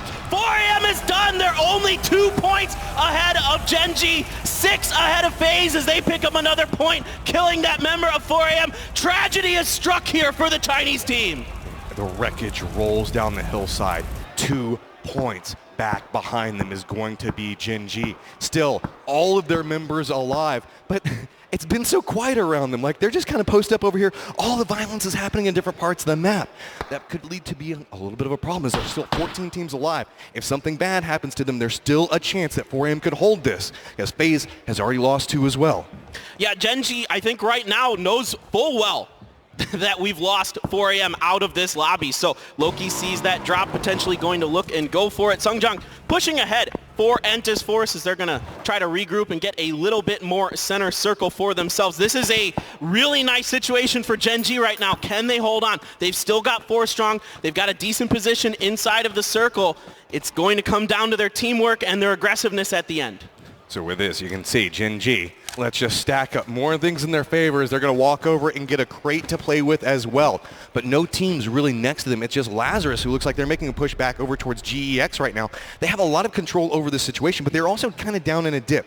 They can play along these little bit of ridges, take a couple of pot shots at what goes on around them, but also not a lot of information that they can gather off of this position. Right, exactly correct. Because of all the hills here, there isn't a lot of sight lines for them to utilize. This is a team that likes to get up high, find the angles, get the information, but right now they're going to be playing without it for a bit, relying on their visual and sound cues that they have, which isn't going to be a ton. Now, yeah, there's a flat field out there, but nobody's really going to be going on it. As you can see, Lazarus just bypassing it. Circle heads directly south. So with this, Gen G not inside the circle. They're going to have to figure out how they want to make their push back over towards it. Navi, TSM, Force, all back down towards the south of the circle right now. It's all about how Gen G tries to move this. If they go a little bit too risky, we could see already 4AM has felt that detriment on what can happen to you, but Gen G tends to be a little bit more controlled. Here comes the start of the rotation, starting to send one of the members out. You can see a couple on foot, trying to gather a little bit more information right now off of it, but so much of the circle already kind of controlled at this point and becomes very, very hazardous. Yeah, there is some room to maneuver up there, and Sharky is going to push up towards FaZe. So Sharky's already played a bit of a spoiler for 4AM. Is he going to do it to FaZe Clan as well? This guy is the lone ranger right now for NA. He's trying to put some hurt on some of these other regions. So with this, Gen G starts to make their push back over towards the circle. They can hear the fight off to the side. It's going to be GEX and Lazarus getting caught up in a little bit of a skirmish. Pio hops out, immediately looks that direction, trying to see if there's anything that they can pick up, any angles that they can find. GEX is trying to retreat off of the situation right now as it looks like Lazarus has an angle back over towards them, but there's no clean sight lines for Gen G to play with. Well, right now they're just going to try to set up a contain. That battle is going to have to resolve itself one way or another between Lazarus and GEX. Now moving over to T1, they're pretty well and out of it, but there is a potential big battle between Entis Force and them that could erupt here. Entis Force needs all the kills in the world and a chicken dinner. Now 4AM is already out, and neither FaZe nor Gen G has done anything, so the door is open for them, Matrim. See the point that Lazarus is playing off right now, taking a couple of shots back over towards GEX. Meanwhile, Gen G is just praying that the fight starts to move over to a different side, seeing if they can try to get anything out of this. This is a very aggressive position coming out of them. They've got their vehicles along the slope of this, just trying to see if they can get any shots, connect with anything to get any downs. FaZe also still on the hunt. Remember, they're right up there towards the top of this. There is still a chance for FaZe to come away. If they manage to walk away with some kills or a first place position, they can make their way up towards the top of the leaderboard. 4AM already locked in position, and it looks like Lazarus on the motorcycle starting to send it. Might have a side flank off to the side of Gen G. All right, Gen G is set up inside of this little divot by the road using a couple buggies as protection potentially. Loki has got that level 3 gear for himself, just trying to find some kind of angle, but nobody's really exposing themselves because all of this battle is pretty much taking part on the north side of this, on the other side of these buildings. But now somebody's going to poke their head over. Pio's putting some shots in. They are not able to get any knocks. This is start to be a little frustrating for Gen G. They know that they need points right now. Finally going to connect with a couple of shots, but they're not even going to get credit for it. Look, it's just going over towards GEX right now. Purdy Curdy's also finding himself getting caught on an outside angle as well. So Lazarus starting to fall apart to the side of this, and Gen G made a commitment to playing off this position to try to find kills off of it and finds nothing. Yeah, Fuzzface looking at TSM's eye roll. Oh, Pio is able to get one kill onto Purdy Curdy, so that is one more point for Gen G. They're going to get another one here. That's 3. They are now ahead of 4AM. Looking back over towards this, you can see Loki starting to make a little bit more of a push back with the buggy. They're comfortable inside their position. Luke 12 down below them just inside the shack. Pio starting to feel a little bit more comfortable, but notice Tide is starting to move off across that field. I don't think that Pio spotted him out off this. The new circle pops. It's going to shift back over towards FaZe and Entis Force right now, but Gen G is going to have to move yet again. Yeah, and this is going to be a really interesting fight that Gen G has coming up. First of all, they want to deal with Luke 12 here. Then they've got the other Korean team, Entis Ace, up ahead. You can see Luke 12 is stuck inside of the shack. VC has a bit of an angle, and once again, a member of VC popping off with an AWM up there, so they're getting themselves some nice little equipment to work with. Luke 12 is going to wait this out as long as he possibly can. Only one way in or out of those shacks. Look at the differences in playstyle from what we've seen. Gen G right now is playing so controlled. They know exactly where Lazarus' last member is, instead going to opt into rotating around. But this is going to put them in the path of FaZe. It looks like they've opted to make the push back over right next to FaZe's complex. There's only 2 members of FaZe posted up. The full push did not come through. We didn't see the send it, but just on the other side of this little bit of a ridge, you can see that's where FaZe is sitting in wait. This could be the tournament right here. If Gen G can bust FaZe out of here, they could potentially put themselves in the winning position, assuming something completely nutty doesn't happen from Entis Force or somebody else. You see Luke 12 leaving, but I tell you what, Matchroom, this is getting really intense. Pay attention to the kill feed. The moment that we see FaZe get a down off of this position, you might just see Gen G rise up and run to those buildings, knowing the fact that there's the potential for them to get the win off of it. So now, Gen G still holding that angle off to the side of it. They are now in first place, but it's FaZe that's just nipping on the heels back behind them. They're just a couple 100 meters apart right now, as TSM also has a little bit of an oversight position to the side of them. All right, Gen G's got to be careful. Entis Ace is rolling up along the north side. Gen G is repositioning to try to block this flank. They know that the team in the building in front of them probably isn't going to be leaving, so they got to make this fight work. That is a really nice grenade. Almost takes down Mickey, but Pio is also going to find joy. It is Pio once again popping off for Gen G. Magnificent awareness coming off of that. They knew where the threat was approaching from and instantly destroys it. Ace was thinking about making the push off to the side of that. Mickey's now down in cover. He had a potential point where he could push from, and now Pio is starting to feel it. You can see he's starting to step up, try to make his push off to the side of it. Mickey's still playing inside this dip. They know exactly where he is, and now they just got to spot which hump of grass is he behind, as I don't think that they know exactly with it, and now gonna have to step back. This could be bad for Gen G, depending on when Ace decides to take the shot. Gonna spot him out. The spray's gonna go through, but Pio's down.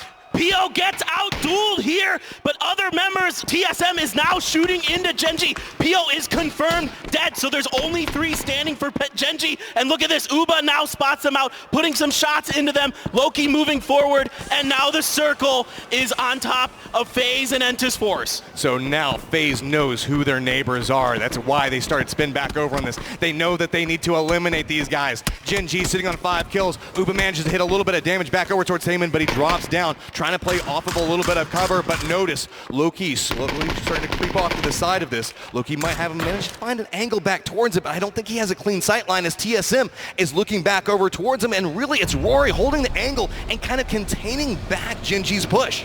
All right, Loki is going to relocate. He doesn't like this situation, and I don't blame him, but look at this. TSM is hungry. They know that there's only 2 members of FaZe. Taemin's out in the open. Uba is popping some shots into him, and he is going to get the knock on a Taemin. But at what cost? TSM is running right up back behind him. Uba does manage to get the shots back over towards it. Fuzzface manages to get it down onto another member of TSM. They're spinning back around on this. Now starting to hold back the approach coming out from TSM. As you can see, off to the side of it, it's going to be Michael and Iroh up towards the top.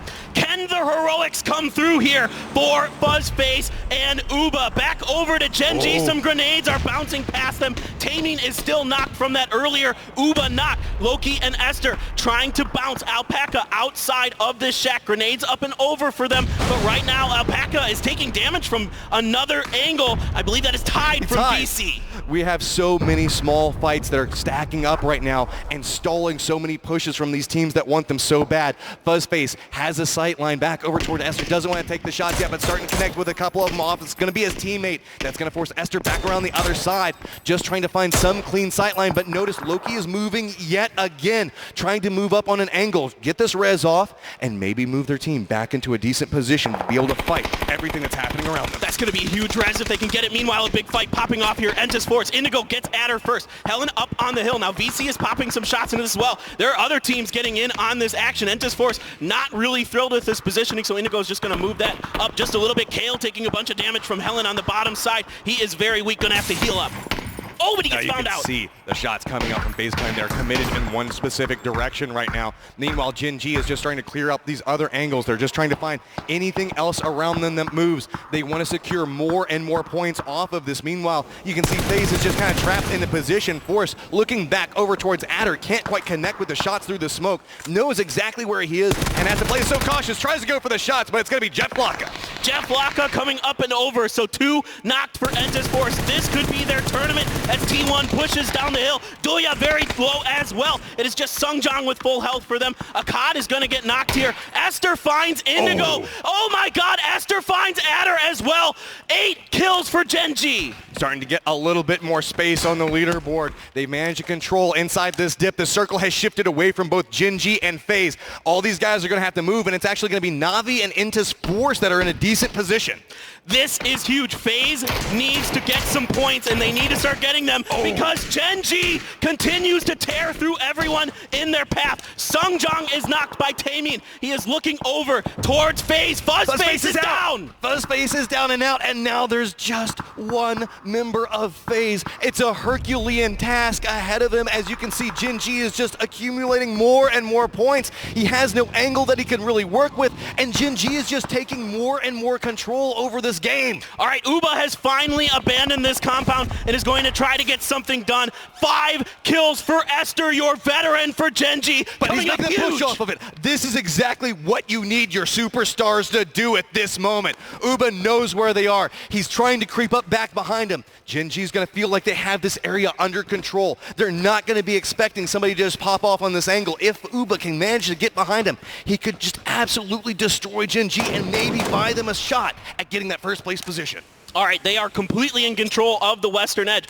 Somehow, some way, Sungjong is back up. Doya does find him, but Loki, I believe Solomon is going to get the knock. Now can he get the finish onto Doya and get 2 more points for Gen G, separating themselves even farther. But ooh, Esther is going to get found by that SLR from Doya. Gen G just feels so strong off of it, and look, the hunt is still on from Uba. He's paying attention. He knows they've lost one. Looks back over. He could have angle. Connects with a couple of shots. That's one of the members from Gen G down. Can he connect over with another one? He has to be careful as TSM is still back behind him, and now he's given away his position. So now we have a 1v1 with the guys that are all in the top 4. It's going to take a miracle from Uba to get this done. He does find another kill, so you can see there on the left-hand side. 99 for FaZe. Oh, Gen G is down. So it is going to take Uba with a win and at least 1 more kill to get this done. Can he do it? Oh no, he's done. FaZe goes down, and it's gonna be from Na'Vi off to the side of it. Now it is just Force. Doya hiding down off of this angle. There's no way that he can get any more off of this, is there? He's got to have the angle off of this. 3 different people all seem to know exactly where he is. He's gonna opt. They're thinking about the grenade, gonna bounce it back up. Na'Vi steps away from it. Doya still just trying to hold the angle, trying to see if maybe he can sneak around, find some different position. The grenade's gonna bounce right next to him, but Doya is now gonna get a little bit more information. Grenade goes off to the side, not gonna connect with anyone now, and it's just about trying to figure out exactly where Doya is. The step up comes through, and it's gonna be Na'Vi taking the round. But the real story here is your 2019 PGC champions, Gen G! These guys have stepped up when it mattered. That was one hell of a game to close us out, as it was just so back and forth towards the tail end of it. It was, you can see so many teams just trying their hearts out, but at the end, it's gonna be Gen G that stands on top. PO kicking things off for Gen G. He gets found out, then the other 3 members get it going. Loki with that huge pickup on that crate, taking advantage of that MK14, picking up some big kills. Esther as well with a ton for himself. What a final performance for this Korean team. Gen G, these guys fought their way up through this. They had a little bit of a rough start at different points, but now they stand here full, content, glorious as they've managed to win this, and they are the PGC champions!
Gen G. They are your winners from South Korea, and they are taking home more than $2 million thanks to the incredible PUBG community. So now you've got your trophy, you've got your flag. It is time to give you our medals. And presenting these medals, we have Chang-Han Kim, our CEO of PUBG Corporation, to distribute your gold medals.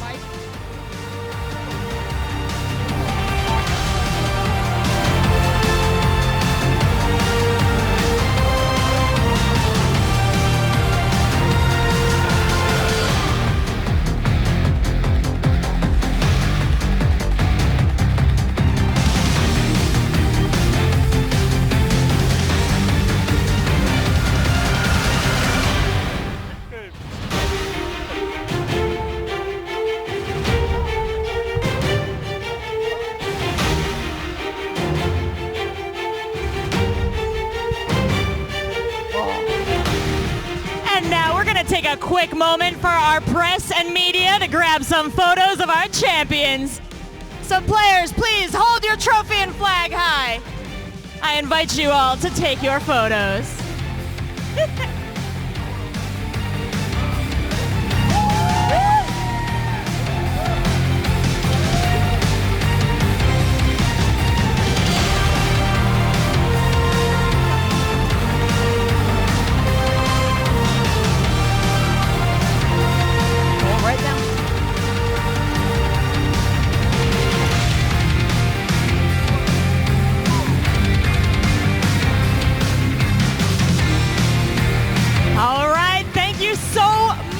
Congratulations to our team, and thank you once again to Chang-Han Kim. I appreciate it. And now let's have a few words with our winning team. First and foremost, I would love to know what your experience has been like in the PGC as part of Genji. 젠지로서 그 PGC에서의 경험이 어떠했는지 한번 말씀해 주실 수 있나요? 팀 젠지로서 PGC에서의 경험이 어땠는지 한번 말씀해 주실 수 있나요? 일단 지금 많이 믿기지가 않네요. 많이 믿기지가 않아요. It's an unbelievable moment right now.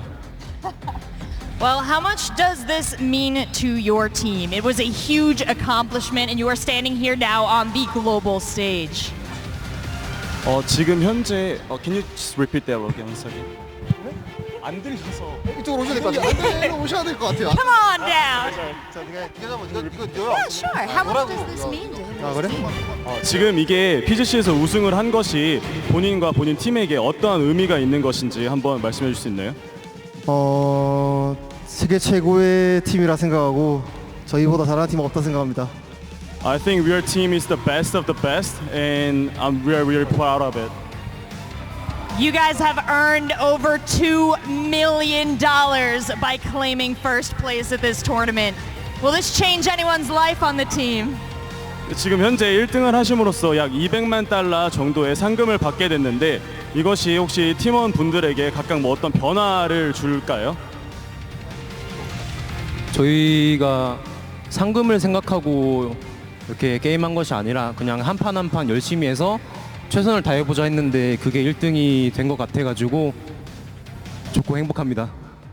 We didn't actually aim to play for the final prize. We actually tried to put our best effort for each round, and I think that has become the momentum to what has become like the winner of this PGC. Fantastic. I love to hear it's not about money, it's about pride and showing that you are the best. Now you stand here as our champions of the PUBG Global Championship. So how would you like to address the greater PUBG community as their champions? 그럼 현재 이제 PGC의 챔피언이 되셨는데 챔피언으로서 여기 보고 계신 관람객들에게 한마디 해주실 수 있다면은 여기 오클랜드에 지금 저희 팬분이 뭐 몇 분이나 있는지는 잘 모르겠거든요. 몇 분이나 있는지는 잘 모르겠는데 저희가 이제 젠지로 또는 계속 꾸준히 이어가서 여기 관객수 전부가 저희 젠지 팬이 될 수 있도록 열심히 노력하도록 하겠습니다.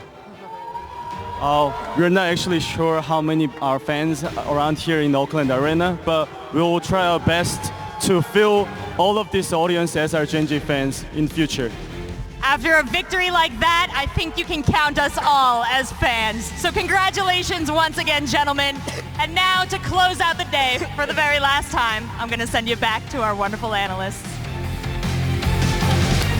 It's a legacy that is etched with absolute excellence. They chiseled into the PUBG Esports tablet absolute gold, and that is the flag that they fly here. Gen G is your PGC champions. An unbelievable feat from them at the final game, coming down to every confident and calculated move. They were able to take the championship in phenomenal flying colors. I mean, it came down to a win, basically. 10 points, put them up on top. They started this tournament with a bang, and they ended it that way. Phenomenal play, and a big shout out to Loki, the only player who won. He was the world champion in third-person perspective before that format left competitive play, and now he is the world champion in first person. So I think that deserves a little bit of love. They started off the finals with getting themselves 2 chicken dinners.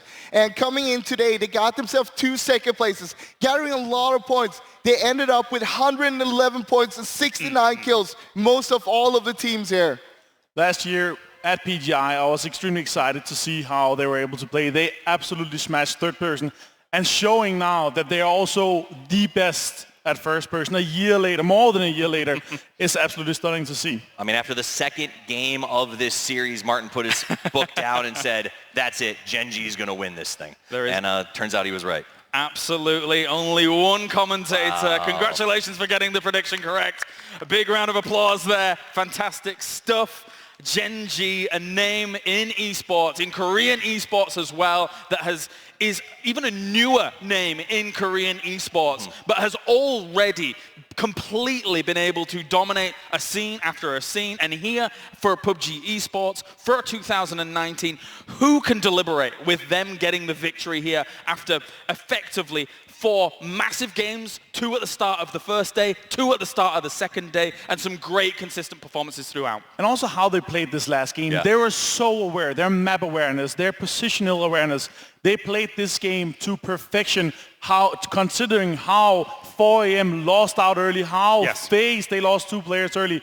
They managed to play this to perfection. I mean, the story of their victory comes down to the kill counts on that last match. They stepped on the gas. 4 AM finished with 0. FaZe finishes with 4. But Gen G pulls the trigger, says, we're not going to play comfortable, and they take home a 10 to make sure that this is their big day. And you've got to respect that kind of passion and aggression. The best thing about it, it was so tense in that final game, with Circles favoring a little bit of FaZe Clan, with 4 AM going out very early, and unfortunately for them, losing out on that first place position. But FaZe Clan getting themselves the kills. We'll talk about that in a moment. We're still on Gen G here for a second. 111 points. Fantastic stuff by them. Fully deserving of the championship. Esther got himself 16 kills in total during the finals. 5 of those during the last game here. He's the support, but he shows that even a support player can do a lot of impact here.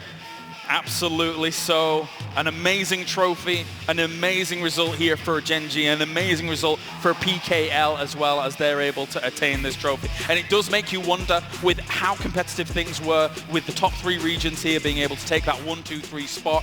2020 presents a fantastic opportunity for all of these teams. Of course, Uber with those final kills as well, got himself an extra $300,000 effectively. But ladies and gentlemen, thank you very much around the world. That is it here for PGC. Thank you to everyone tuning in everywhere. Thank you to everybody here in the audience as well. You've been fantastic. That is PGC 2019 concluded. A big congratulations to Gen G, our PGC Global Champions.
style.